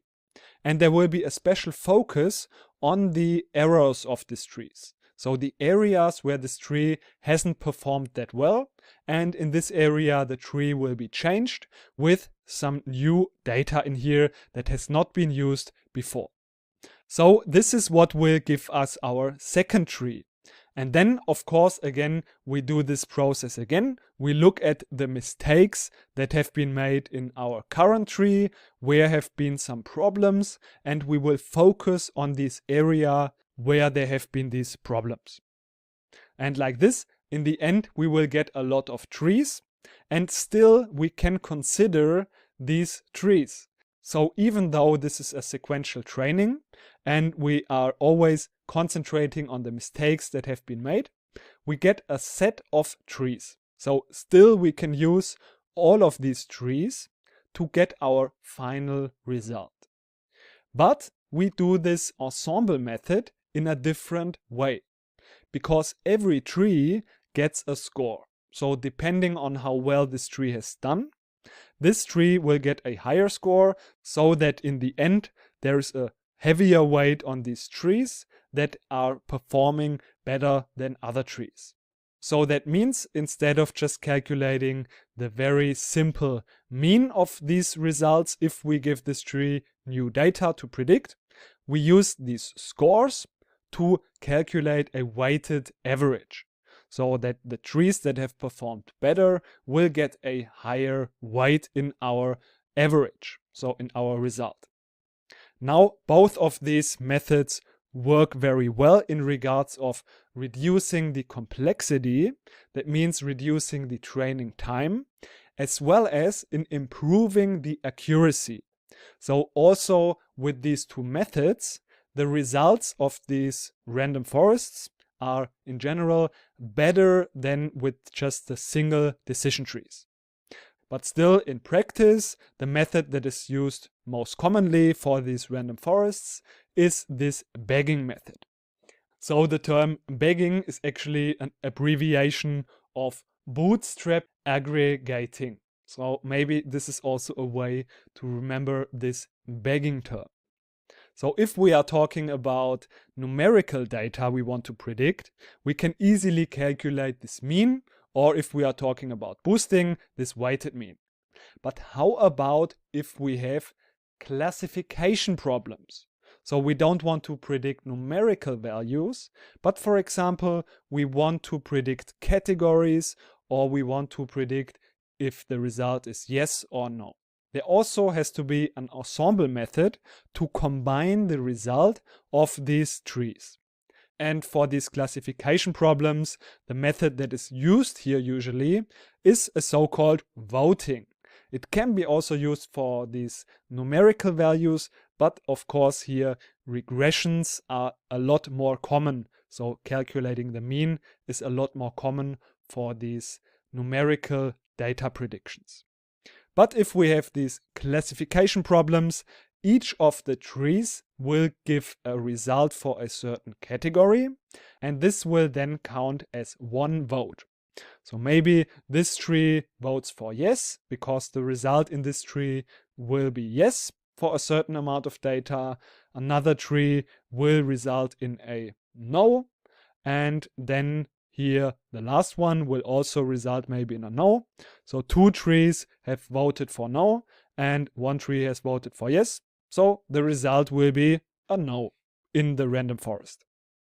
Before we want to conclude this lecture, I want to give you some impression of what kind of hyperparameters are used in these random forests. Because these hyperparameters are really what are basically defining how our random forest looks like, and therefore this is pretty important and in my opinion worth mentioning. So some of the hyperparameters you can imagine is, for example, the number of trees that are constructed within a random forest. Or also, we've already mentioned this, the maximum depth of our trees. And this goes then for all of our trees. So we want to limit our trees to a maximum depth. And a depth means here, for example, this would be a depth of 3, since we have 3 levels going down at maximum. And another hyperparameter that we also already know could be a minimum number of samples per leaf node. So we will not split our data even more if we have less than this minimum number of samples left in a node.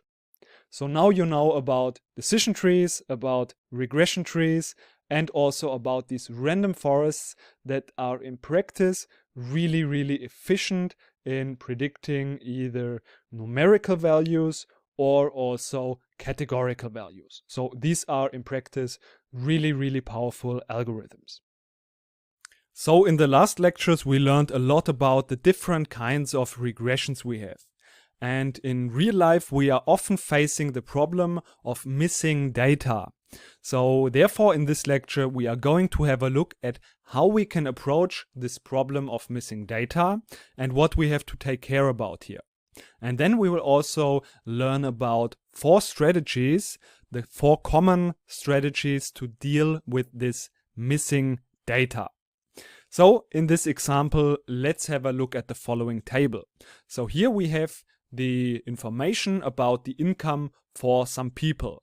And we have some additional information such as the gender and the name of these people. So let's assume we want to calculate the mean for the different categories. So for example, for the gender, we get the mean of 4,750 for the males, and for the females, we get the mean of 4,250. So of course, this is just some random data I've made up, but it's good to demonstrate how we can deal with this missing data. So if there are some missing data in here, for example, like this, then we see, of course, the mean can change, but it is maybe just a small change. So here also we see that the difference between male and female is still about the same, and also the values are still pretty similar for the mean.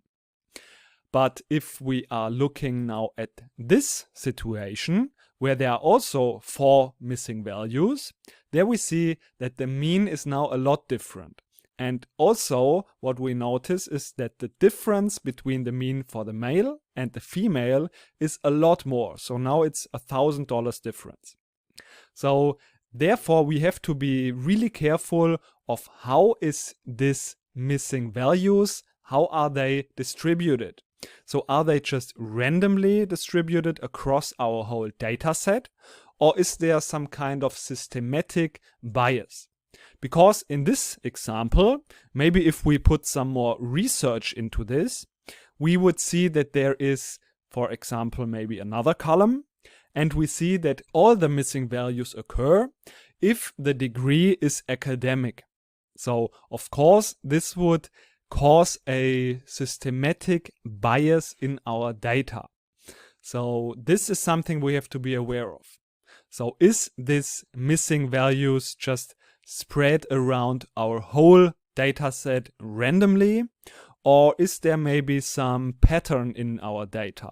So in this case, the NA values are occurring only for the academic degree. So this is the first step we should take care about.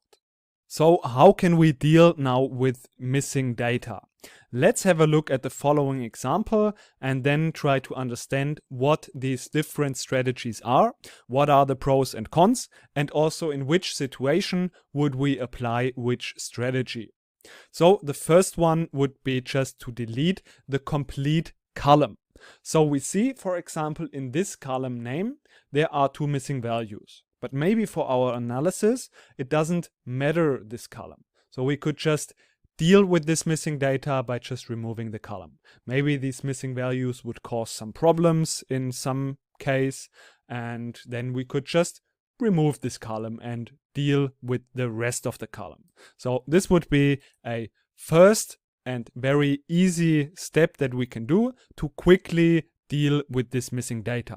Of course, we could potentially lose information if there is some relevant information in here for us, and therefore this is mainly used if the column we want to delete is not relevant for us. So this would be a very simple thing we can do, but of course it only works if these values here in these columns are not important for us.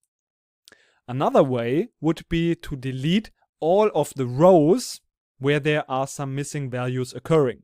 So for example, here we have a missing value in the name, here we have a missing value in the income, here we have a missing value in the degree and in the name. So wherever there is a missing value, we will remove the complete row. Of course, this is again a very easy thing we can do. It's very quick and not very sophisticated. But of course, potentially, if there are many columns with missing values, and if there are also a lot of missing values in these columns, this could mean that we potentially lose a lot of rows. And therefore, depending on how many of these missing values are in our data set, this can be a good strategy or maybe also not such a good strategy. So therefore, this is mainly done if there are not so many missing values in our table. So if we have 1 million data rows and we have maybe 1% or less than 1% of missing values, then we can easily just delete these rows. But of course, it can be a little bit a problem if there are a lot of missing values, and if we want to reduce the amount of rows that we have to delete, we could also decide that we only delete these rows with a missing value in a certain column. So, for example, this income column is the main and most important column for us. And therefore we decide that we only delete the rows where there's a missing value in this income column. Because if there is a missing value in here, maybe this is not such a big problem for us. And therefore, we could just delete here these values in our important columns. So just in a specific column. And this, of course, is still a little bit more sophisticated, but still it's not such a big effort usually to do so.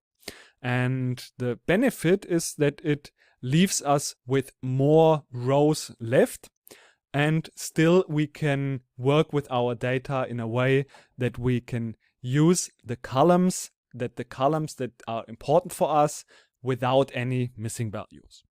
So this is in general oftentimes used if we are interested especially in a certain column and we want to know some information about this column. Then we can just clean this column in here and still have enough data to make some analysis.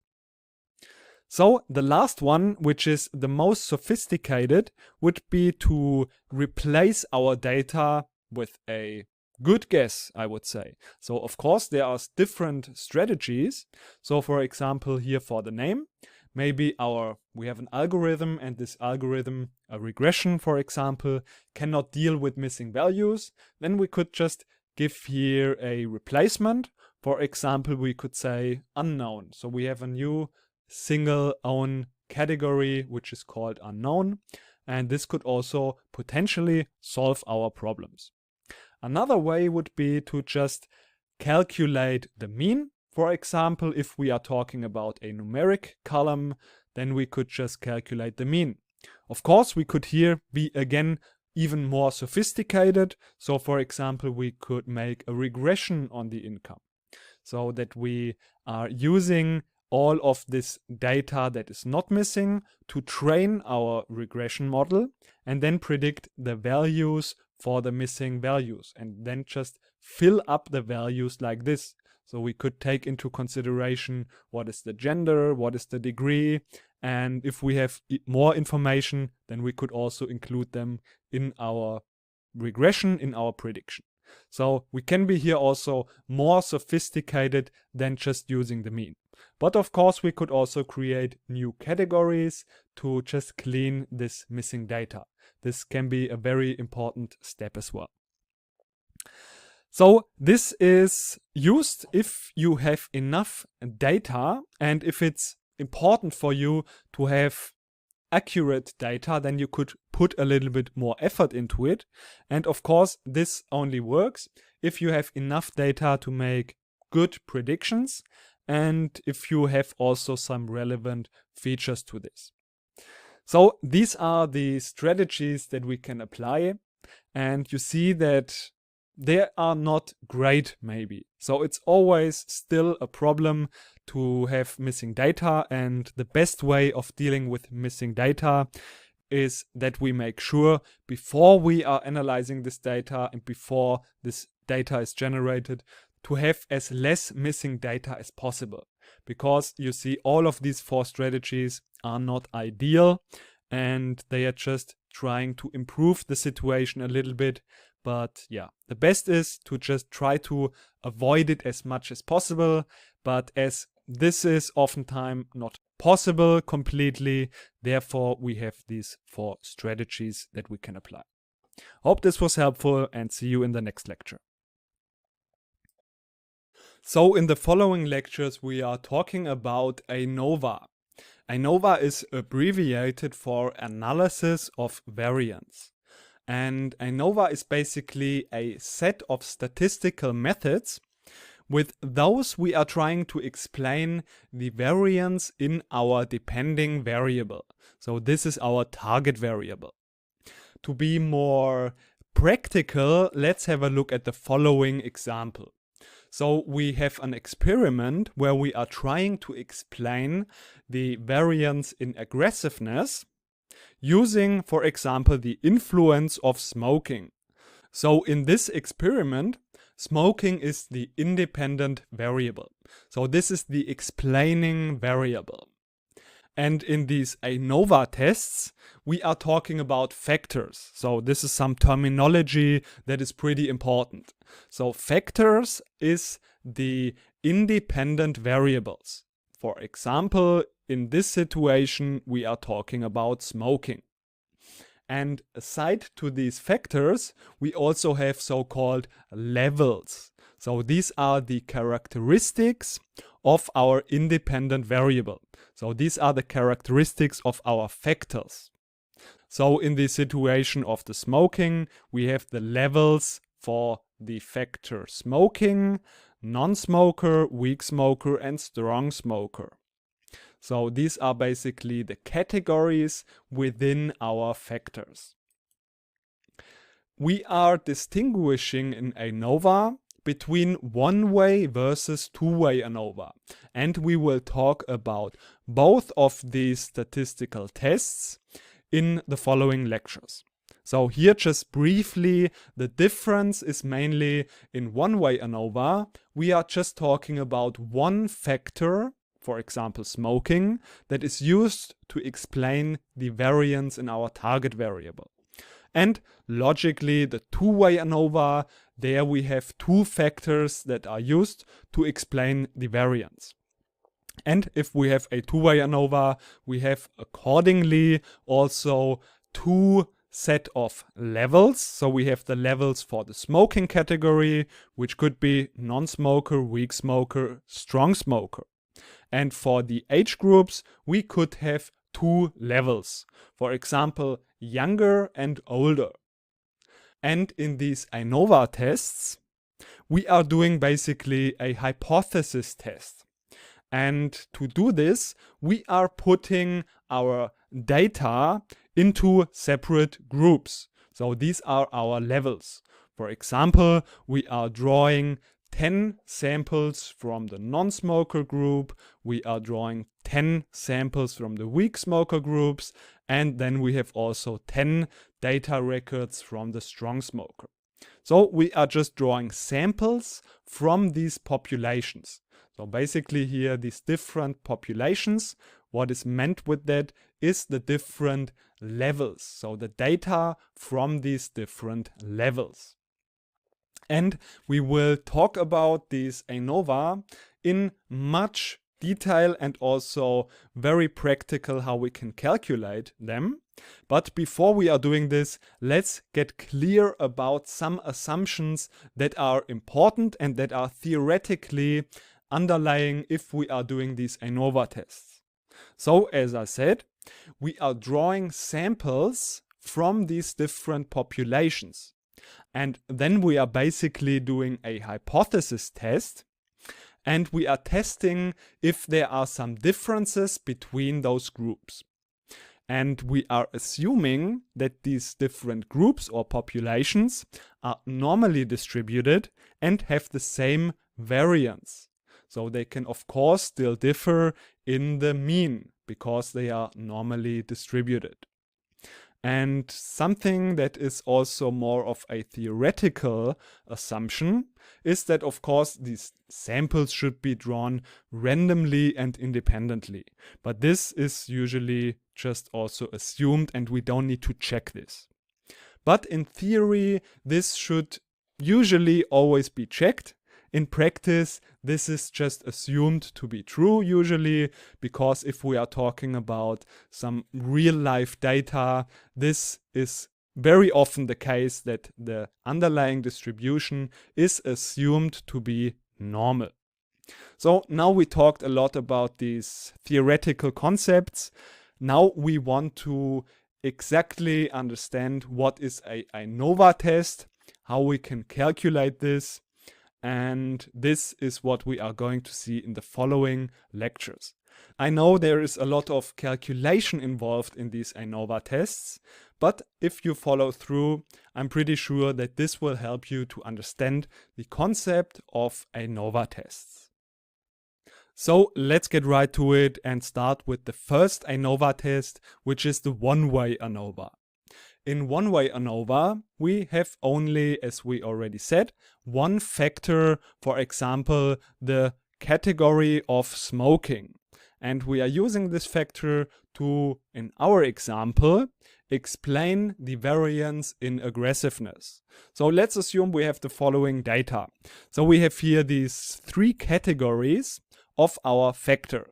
So these are the levels in our factor smoking. And here these values are measuring the aggressiveness. So 8 is very aggressive and maybe 3 is not so aggressive. So now we will talk about the steps that are involved if we want to do a ANOVA test.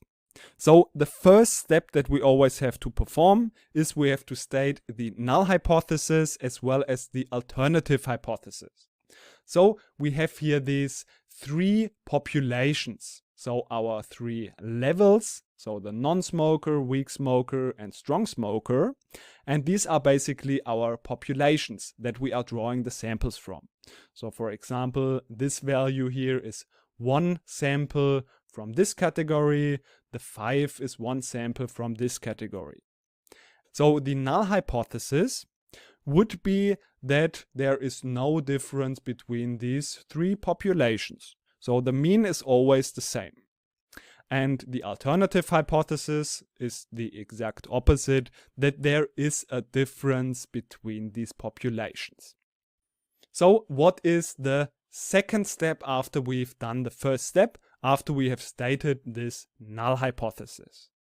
In the second step, we want to calculate the mean of these samples. And I have already calculated here the sum of these columns. So here 4 plus 5 plus 6 is 15, 5 plus 6 plus 7 is 18, and the same also for this last column. So the first really important step is that we calculate the mean of these samples. So this is pretty easy. We have here 15 divided by 3 samples, it is 5. The same also for the second category or the second level. We have 18 in total, divided by 3 is 6. And for the last column, we have 21 in total, divided by 3 is 7. So this was the first real step. We are calculating the mean of our samples. And then we have here these 3 means. The next step after we've calculated these 3 means is we now calculate the mean of these 3 means. So if we have here 5, 6 and 7, this is divided by 3. 5 plus 6 plus 7 is 18 divided by 3.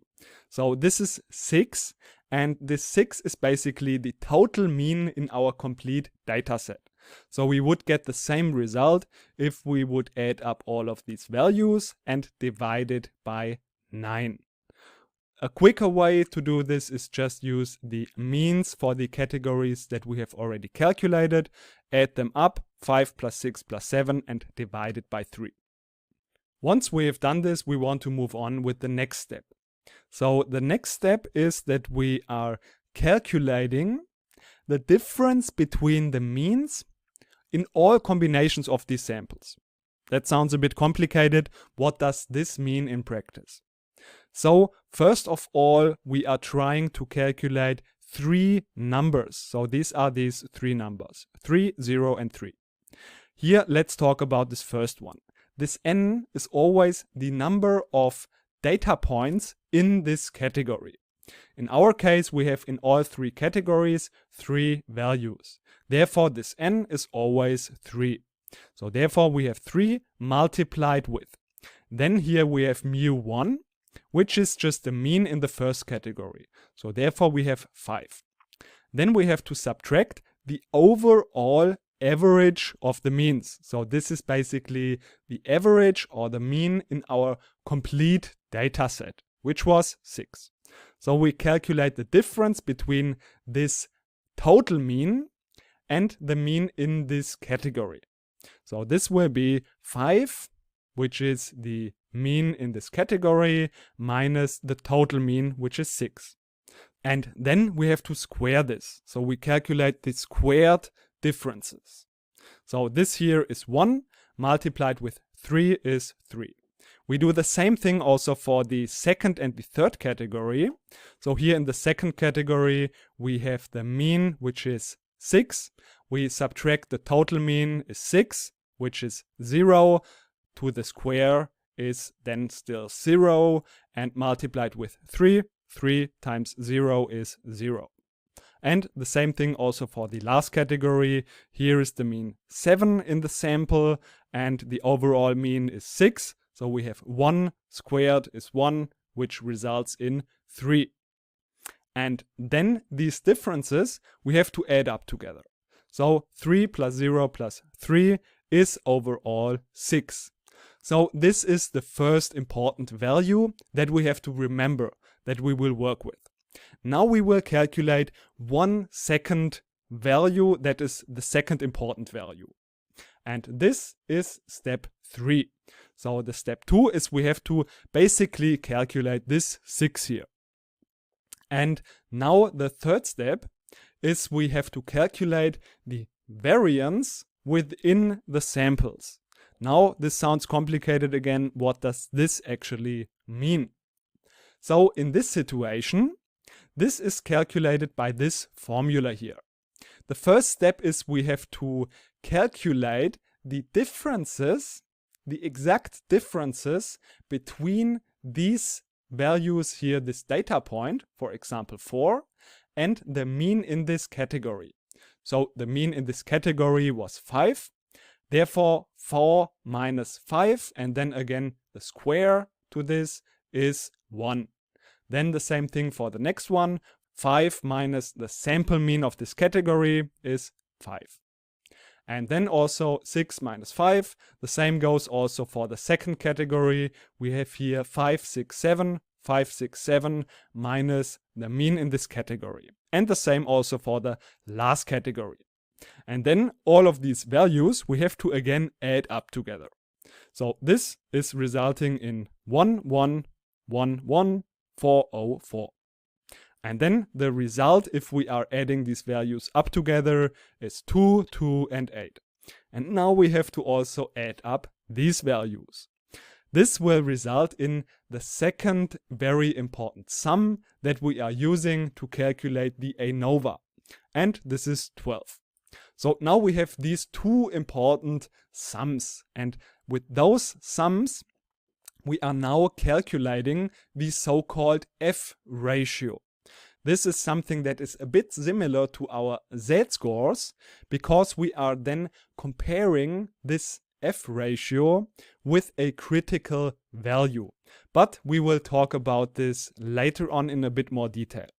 So now how can we calculate this F ratio? To determine if there are some differences that are significant between these three groups. So this is what we will use this F ratio for. So to calculate this F ratio, we have to calculate a couple of things. But don't worry, it won't be that complicated. So what we have already calculated is here these sums of squares. So we have here the sum of the squares of the columns, and we have here the sum of the squares of the rows, which is also sometimes called the sum of the squared errors. And these values we have already calculated. So this is resulting in here this 6 and here this 12, which is this value here. Then we are calculating also the degrees of freedom. So the degrees of freedom is just also a very simple calculation. We have the number of columns minus 1. So this is basically the first degree of freedom. And then we have also the second degree of freedom, which is just subtracting the number of columns from the number of samples. So we have here 3 columns and 9 samples. Therefore, this will result in 3 minus 1 and 9 minus 3. So the number of total samples minus the number of columns. And now we want to calculate those 3, because this F ratio is what we actually later on need. And also we will of course talk about what is the important thing and why do we need these degrees of freedom. So the next step in order to calculate the F ratio is to calculate now this MSE and this MSE. So this is basically the mean sum of squares for the columns. So the mean sum of the squares between the samples. So this is calculated by SSC, which is here the sum of squares for the columns, which was this value, and divided by the degrees of freedom, which was this value.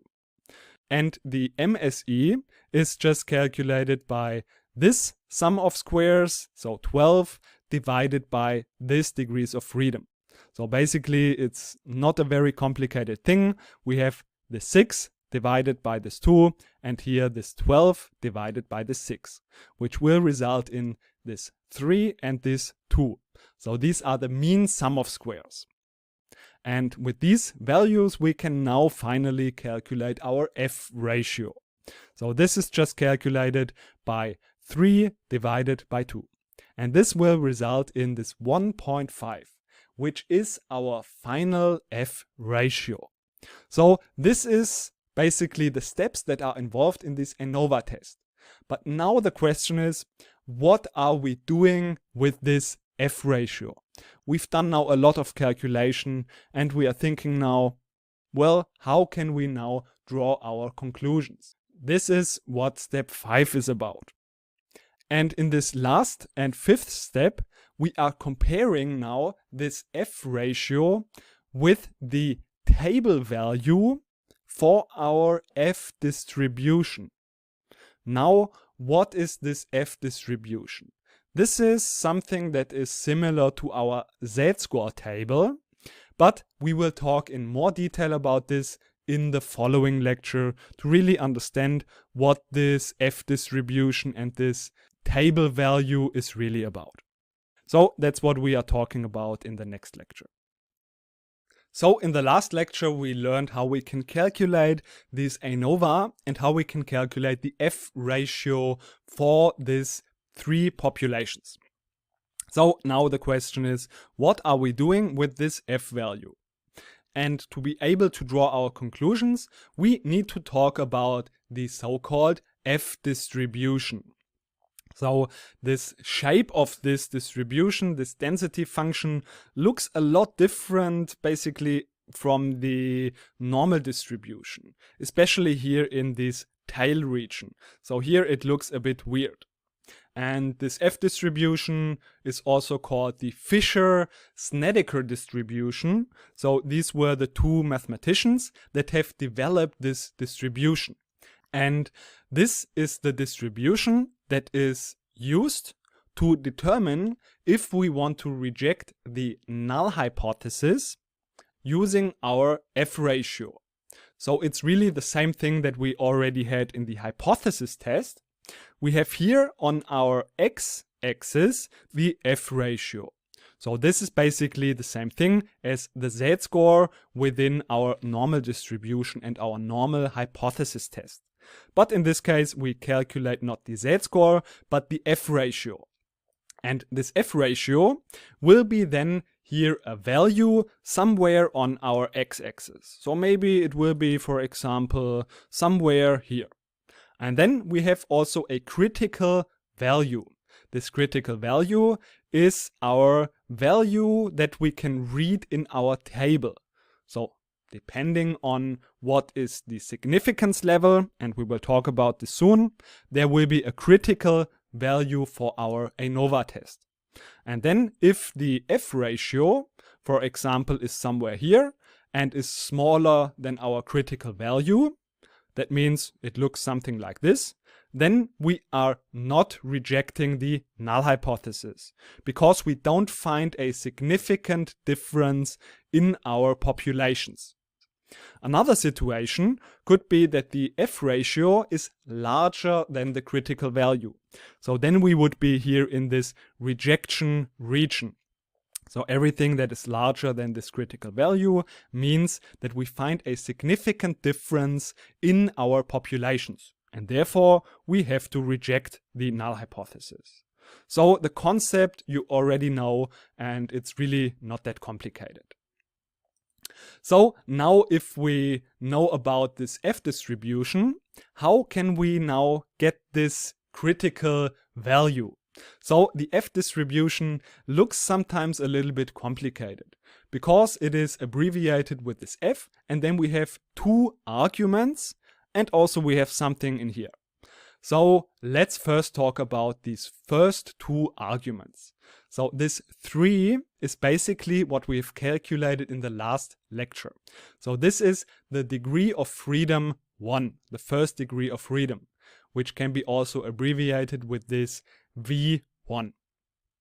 And then we have also this second argument, which is just the second degree of freedom. And now, lastly, we have here this significance level. So we always abbreviate this for P smaller than, and then here this is the significance level. So for example, here would be the significance level alpha is equal to 0.1. And for these three parameters or arguments, the first degree of freedom, the second degree of freedom, and this significance level, we find our value for the F distribution. So you see we have three parameters. We have the significance level, we have the first degree of freedom and the second degree of freedom. And now the question is, how can we find this value? Because now that we have three parameters, we need also a little bit different tables than we had it before. So here we see that we have again an F-score table for a certain significance level. And in this significance level alpha, we have now here the degree of freedom 1 and also here the second degree of freedom.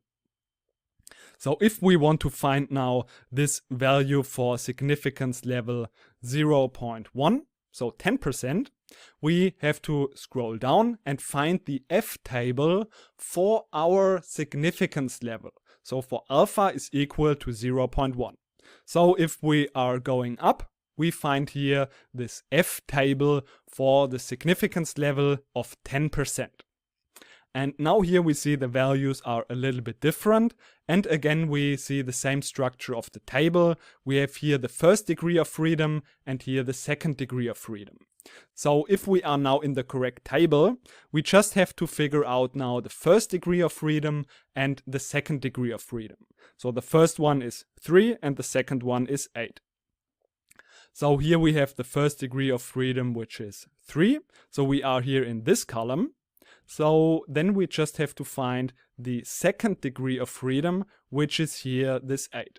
So therefore we find here this value of 2.9238. Because this is the first degree of freedom and this here is the second degree of freedom. So therefore we find here this value of 2.9238. So we have to look in the right table and then just use here the columns and the row to determine this value for this F distribution. Now let's have a look at another short practice example.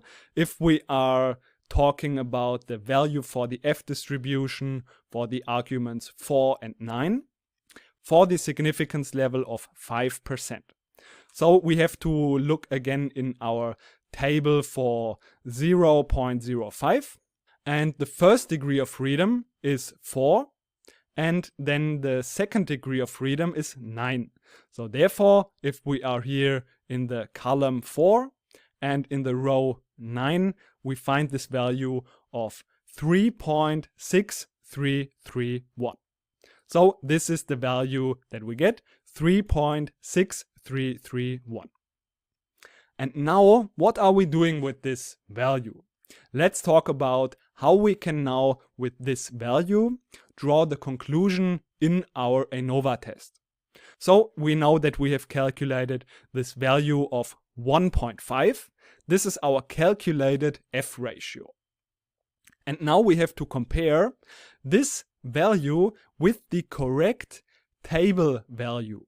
So we are talking about the degrees of freedom 2 for the first degree of freedom and the second degree of freedom, which is 6. Therefore, we get this critical value here. And now we have to just find out or set, this is what we are determining before we are doing our ANOVA test. We have to just define a significance level. So this is what we are doing before we are performing the test. So now let's see what this value is in our table. So we are talking about significance level 0.05. First degree of freedom is 2 and the second degree of freedom is 6. So we are landing now here in this value 4.1433. So this is our critical value. And now all we have to do is just compare this value here that we have from our table with our calculated F ratio value. And now if this value of 5 is larger than our calculated value, that means, what does it mean? We don't have to reject the null hypothesis. If this would be larger, we would reject the null hypothesis because then we would land in the rejection region. So if we look at our graph again, this is what it means. We have here this F ratio value, which is smaller than the critical value of 5.14. That means we are not landing here in this rejection region and we don't reject the null hypothesis. So what have we learned in this lecture here?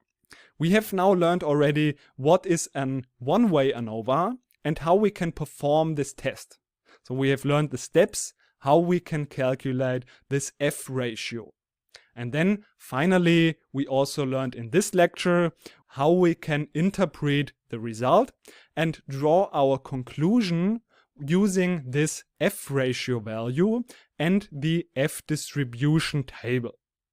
So this is what we need to know about the one-way ANOVA. I know this is a lot of calculations, but I think this will help you to get the idea of these concepts also a lot better.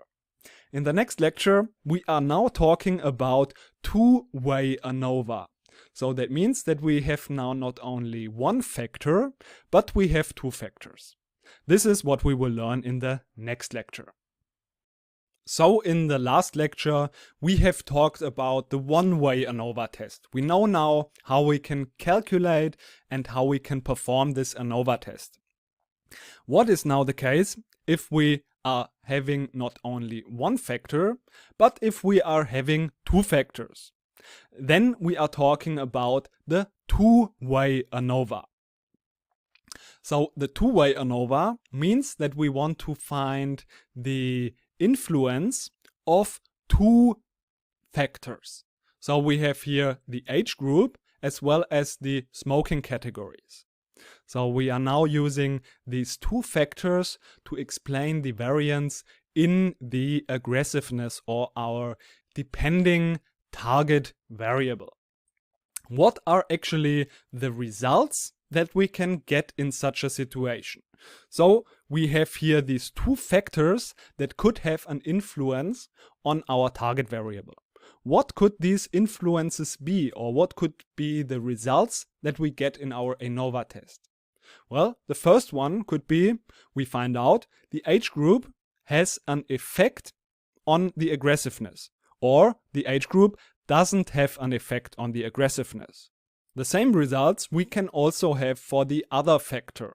So for the smoking, we can find out that the smoking does have an effect on the aggressiveness or it doesn't have an effect on the aggressiveness. So these are the two pretty simple effects, but there can be another effect, and that is the so-called interaction. And that means that it could be that, for example, depending on the category of age, the factor smoking plays a stronger or a not so strong role. So maybe for the young people, smoking does have an effect on the aggressiveness, but for old people, the smoking doesn't have an effect on the aggressiveness. So that means that the age group could influence whether smoking has an effect on the aggressiveness or not. So this is called the interaction. And these are the three effects that we are going to have a look at. I know this two-way ANOVA is a lot more complicated than this one-way ANOVA, but we will find a pretty good way to understand also this two-way ANOVA. There are just a little bit more steps involved for the calculation, but it won't be that terrible. Just follow along these steps and I'm pretty sure then that you will understand this concept of two-way ANOVA. If you've already understood the one-way ANOVA, this two-way ANOVA will be also understandable for you. So what are now the steps that are involved in this two-way ANOVA? The first one, pretty simple, we just have to state the null hypothesis, same as in the one-way ANOVA. So what can be the null hypothesis? So we have already talked about the effects. First one is the age. So our first factor has no effect on the aggressiveness. This is the null hypothesis, that there's no difference between these groups. So same as we already had it in the one-way ANOVA. Now there can be also the second null hypothesis. And basically we are stating all of these null hypotheses. And then in the end we see which one of these null hypotheses will be rejected and which one will be accepted. So the second one, just as the first one, smoking has no effect on the aggressiveness, just for the other factor. And then also the last effect, which is about the interaction, and we state this: smoking and age interaction have no effect on the aggressiveness. So these are the three null hypotheses that we are stating. And now in the following minutes, we are going to calculate a couple of things. So we are calculating these 5 things. We are calculating, we've done already basically this in the last lecture in a similar way. But this time we are calculating the sum of squares, so-called sum of squares, for the first factor, which is the smoking, for the second factor, which is the age. Then we are also calculating the sum of squares within our samples. And I know this sum of squares within looks now a little bit difficult to imagine, but just follow the steps and it will be clear how it works. So then the last 2 elements that we are calculating is the sum of squares for the error and then the total sum of squares. In practice, we only have to calculate these 4, and then using these 4, we can calculate the sum of squares for the error. Because basically, if we add up all of these values, this will result in the sum of squares total, and we basically calculate these 4 sums, and then using these 4 sums, we will calculate in the end the sum of squares for the error. But in just a few minutes, we will exactly see in our example how it works. So what is the first step or the second step after we have done the hypothesis statements? So the first step is pretty simple. We just have to calculate the column and the row totals. So first we calculate the column totals. I've already done this here. We just have to add up all of the values for our columns. So 4 plus 5 plus 2 plus 5 is 16. The same we also do for this column and for this column. And we get the results 18 and 21. So basically it doesn't really matter which factor is in the columns and which is in the rows. It will result in the same values in the end. So if we have calculated the column totals, we also want to calculate the row totals. And this is also pretty simple. Here for the young people, basically we consider this to be 1 row. So young is 1 row and old is 1 row. So that we have it in the same way as we had it in the smoking.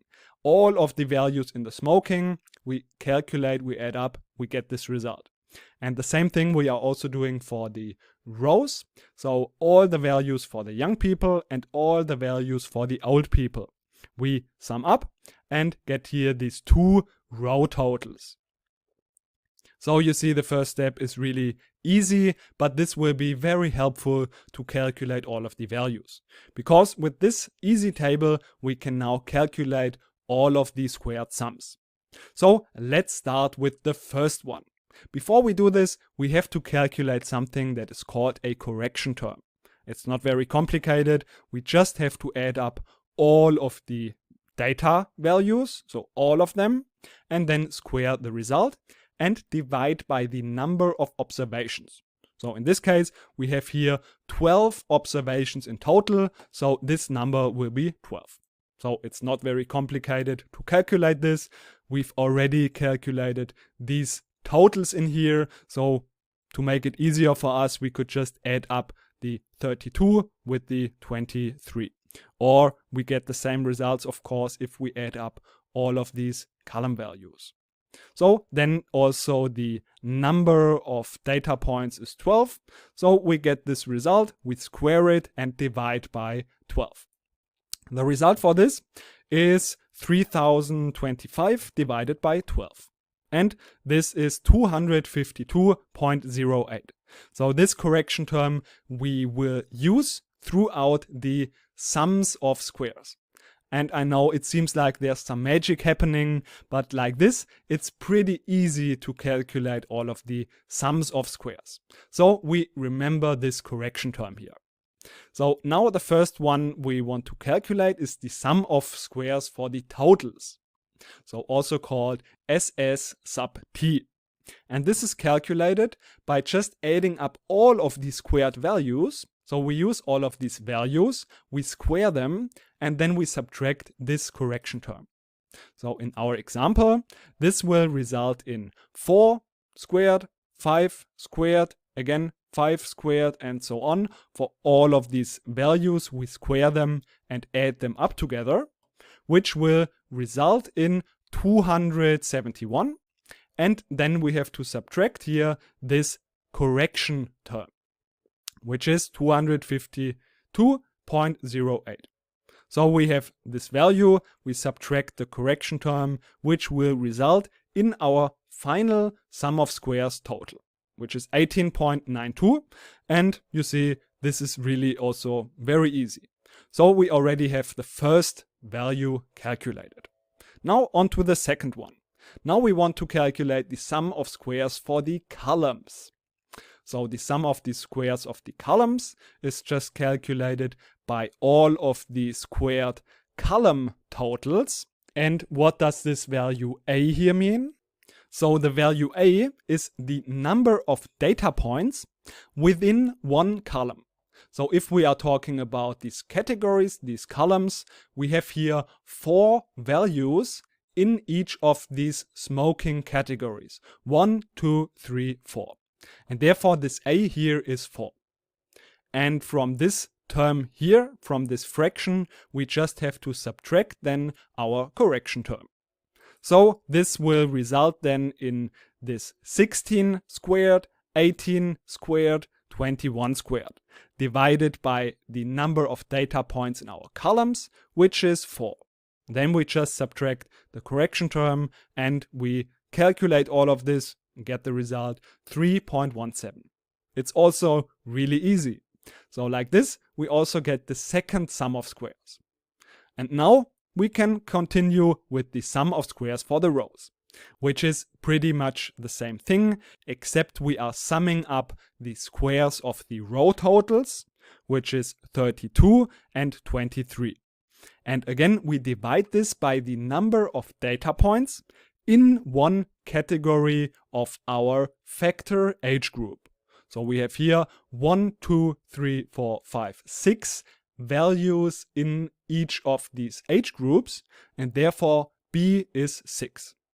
And then again, we just subtract the correction term. And this will then result in 32 squared plus 23 squared divided by the number of data points in each of these categories, subtracting then also the correction term. And if we calculate again the result of this, this will result in 6.75. So now we have also calculated the sum of squares for the rows. So we are almost done. The next thing that we are calculating now is the sum of the squares within our groups. So we call this SS sub G. This is calculated by using these groups. So we have 6 groups in total, which is the combination of these both categories. So for example, for the young non-smokers, we have 2 values. And for the young weak smokers, we have 2 values. For the old weak smokers, we have 2 values. So for all of these combinations, we have 1 group. And in each of these groups, there are 2 values. So we add these values up. 4 plus 5 is 9, 5 plus 6 is 11, and so on for all of these 6 groups. And this R here is then the number of data points in one group. So similar to when we calculated here the sum of the squares for the columns and the rows, we count now the values in each of the groups. So here we have 2 values in each of the groups, so therefore R here is 2. And then we subtract the sum of the squares for the columns and the sum of the squares for the rows. And as we've already done it also with the other sum of squares, we subtract also the correction term. So this will then result in the following term. So the first one, 9 squared, 11 squared, and all of these values squared, divided by the number of data points, which is 2. Then we subtract 3.1, so SS sub C. Then we subtract 6.75, so the sum of squares for the rows, and also the correction term. So if we calculate all of this, magically this will be 0.5 in our case. So now we have also calculated the sum of the squares within. And using now all of these values, we can now also calculate the sum of the squares error. So because we remember that the sum of all of these values total in here this total sum of squares. Therefore, if we just use a little algebra, we can use this sum of squares total, subtract all of the other sum of squares, and this will leave us with the sum of the squares for the error. So this is the easiest way to calculate this error here. So we put in all of the values for the sum of squares that we've already calculated, and this will give us the following term. So we have here this 18.92, all of these values, and this will then result in 8.5. So this is really easy then to calculate the sum of the squares for the error. So now we have all of the values that we need. We have calculated a lot of things, and now what are we doing with this sum of squares? We have now completed this third step, and we are moving on to calculating the F ratio. So it's again pretty similar to the one-way ANOVA, just a little bit more steps involved, but we will also go through all of the steps and then it will be very easy to understand. So in the last lecture we calculated all of the sum of squares. And now we want to calculate the F ratio. We have already done this in a similar way in the one-way ANOVA. And for the two-way ANOVA, it's also not that much different. And we will see step by step how we can calculate also the F ratio for the two-way ANOVA. So the first one is we calculate the degrees of freedom for each of these categories here. So we have the first factor, which is the smoking. So this is here in our column. And therefore, to calculate the degree of freedom, we just subtract 1 from the total number of columns. So we have here the smoking in the columns, 3 columns, minus 1, always minus 1. And this will result in the degrees of freedom for this smoking category. For the age category, this is in the rows. We have here 2 rows. So basically you have to count the different levels. You might think here we have 4 rows, but basically we are just counting the different levels in this age factor. So only young and older. And 2 minus 1 equals in 1.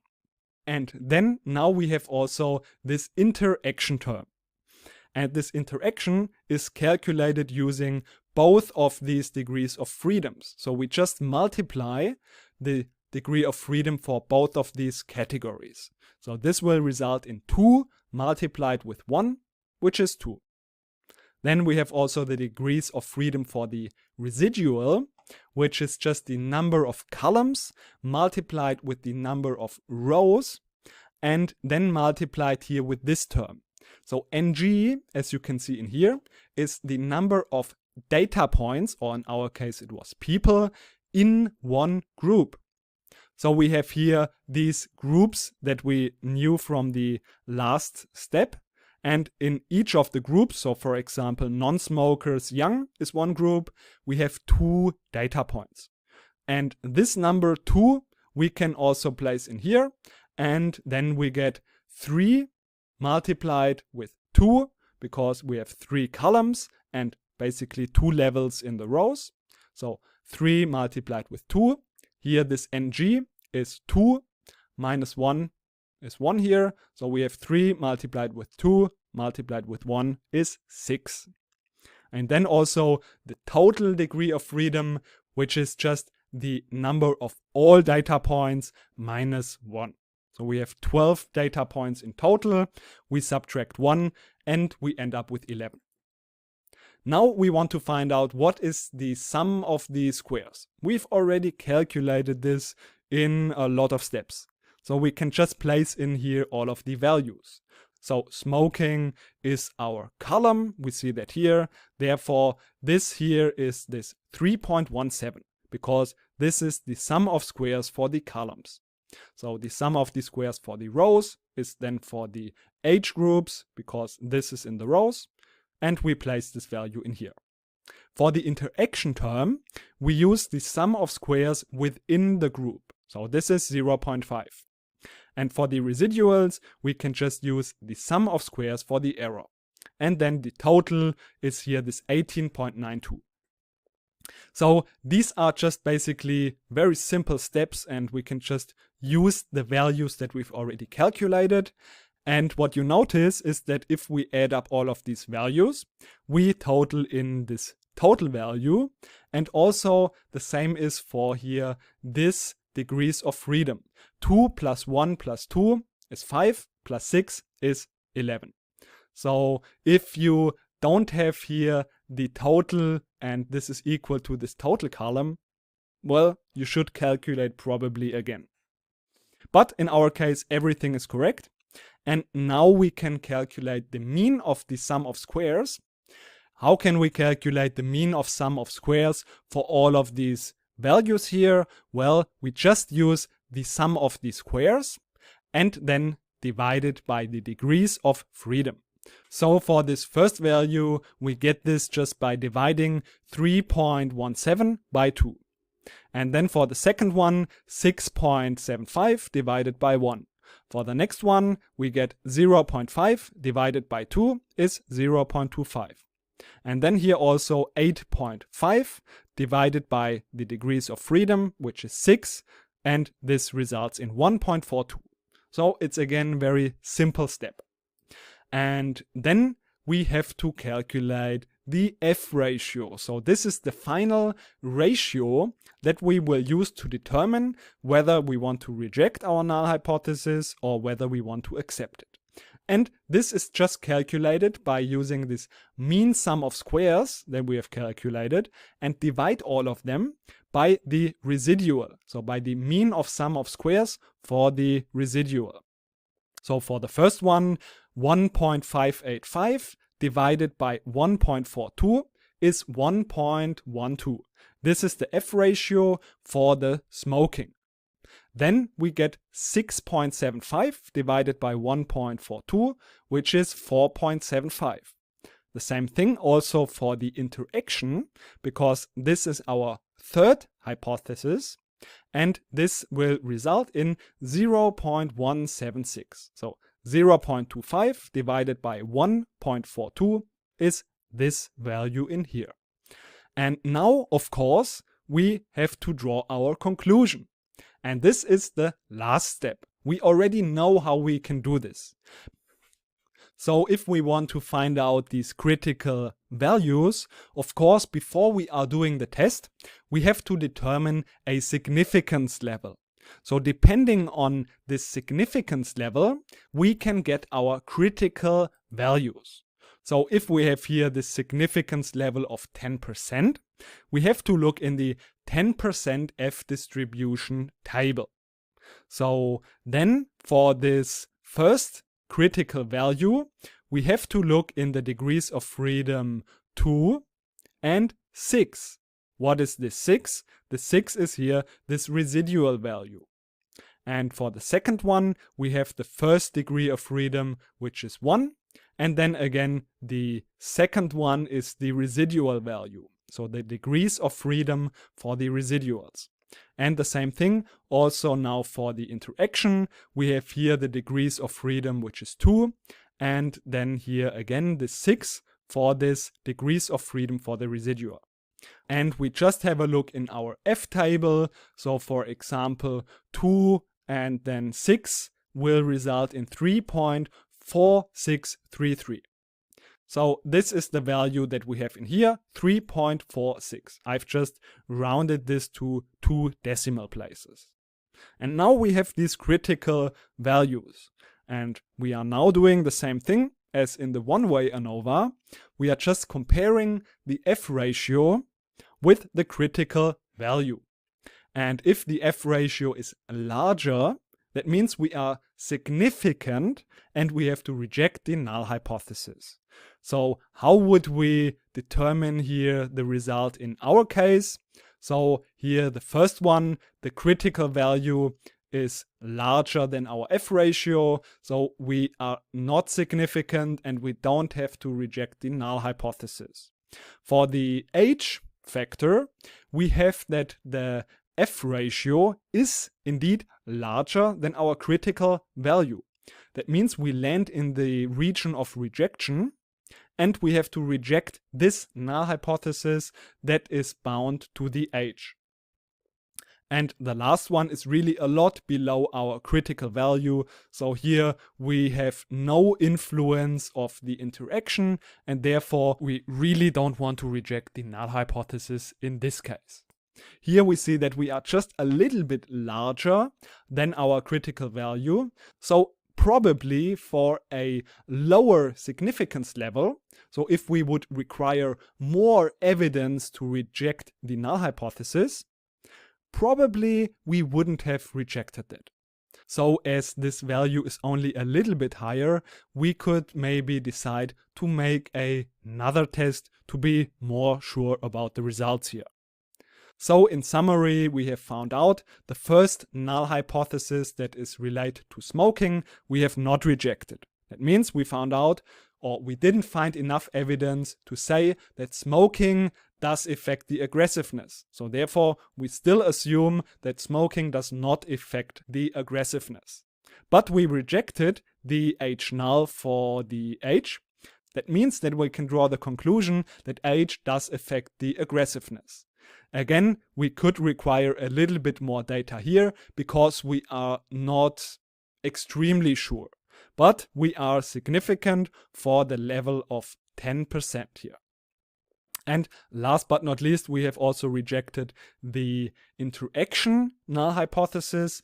That means that different age groups are not affected differently by smoking in terms of aggressiveness. So young and old people are affected the same way by smoking in regards to aggressiveness. So this is how we perform a two-way ANOVA. Congratulations that you made it so far, because I know there are really a lot of steps and a lot of calculations involved in doing this ANOVA two-way test. Of course, the single steps itself are not really complicated, and I'm pretty sure that now that you worked along until here, that you get the concept of this ANOVA test and that you are now able to even calculate such a two-way ANOVA test. So we learned how we perform this ANOVA test and how we can interpret the result and draw our conclusions. Congratulations, you made it through the entire course. I want to say you are really awesome, because I know that only a very small percentage of people makes it that far. And also I want to say thank you for taking this course, and also that I could be able to accompany you on your statistics journey. Also, I want you to know that if you still have any questions left, feel free to contact me. I'm always still happy to help you. And apart from that, I hope that you enjoyed this course and hope to see you again in another course.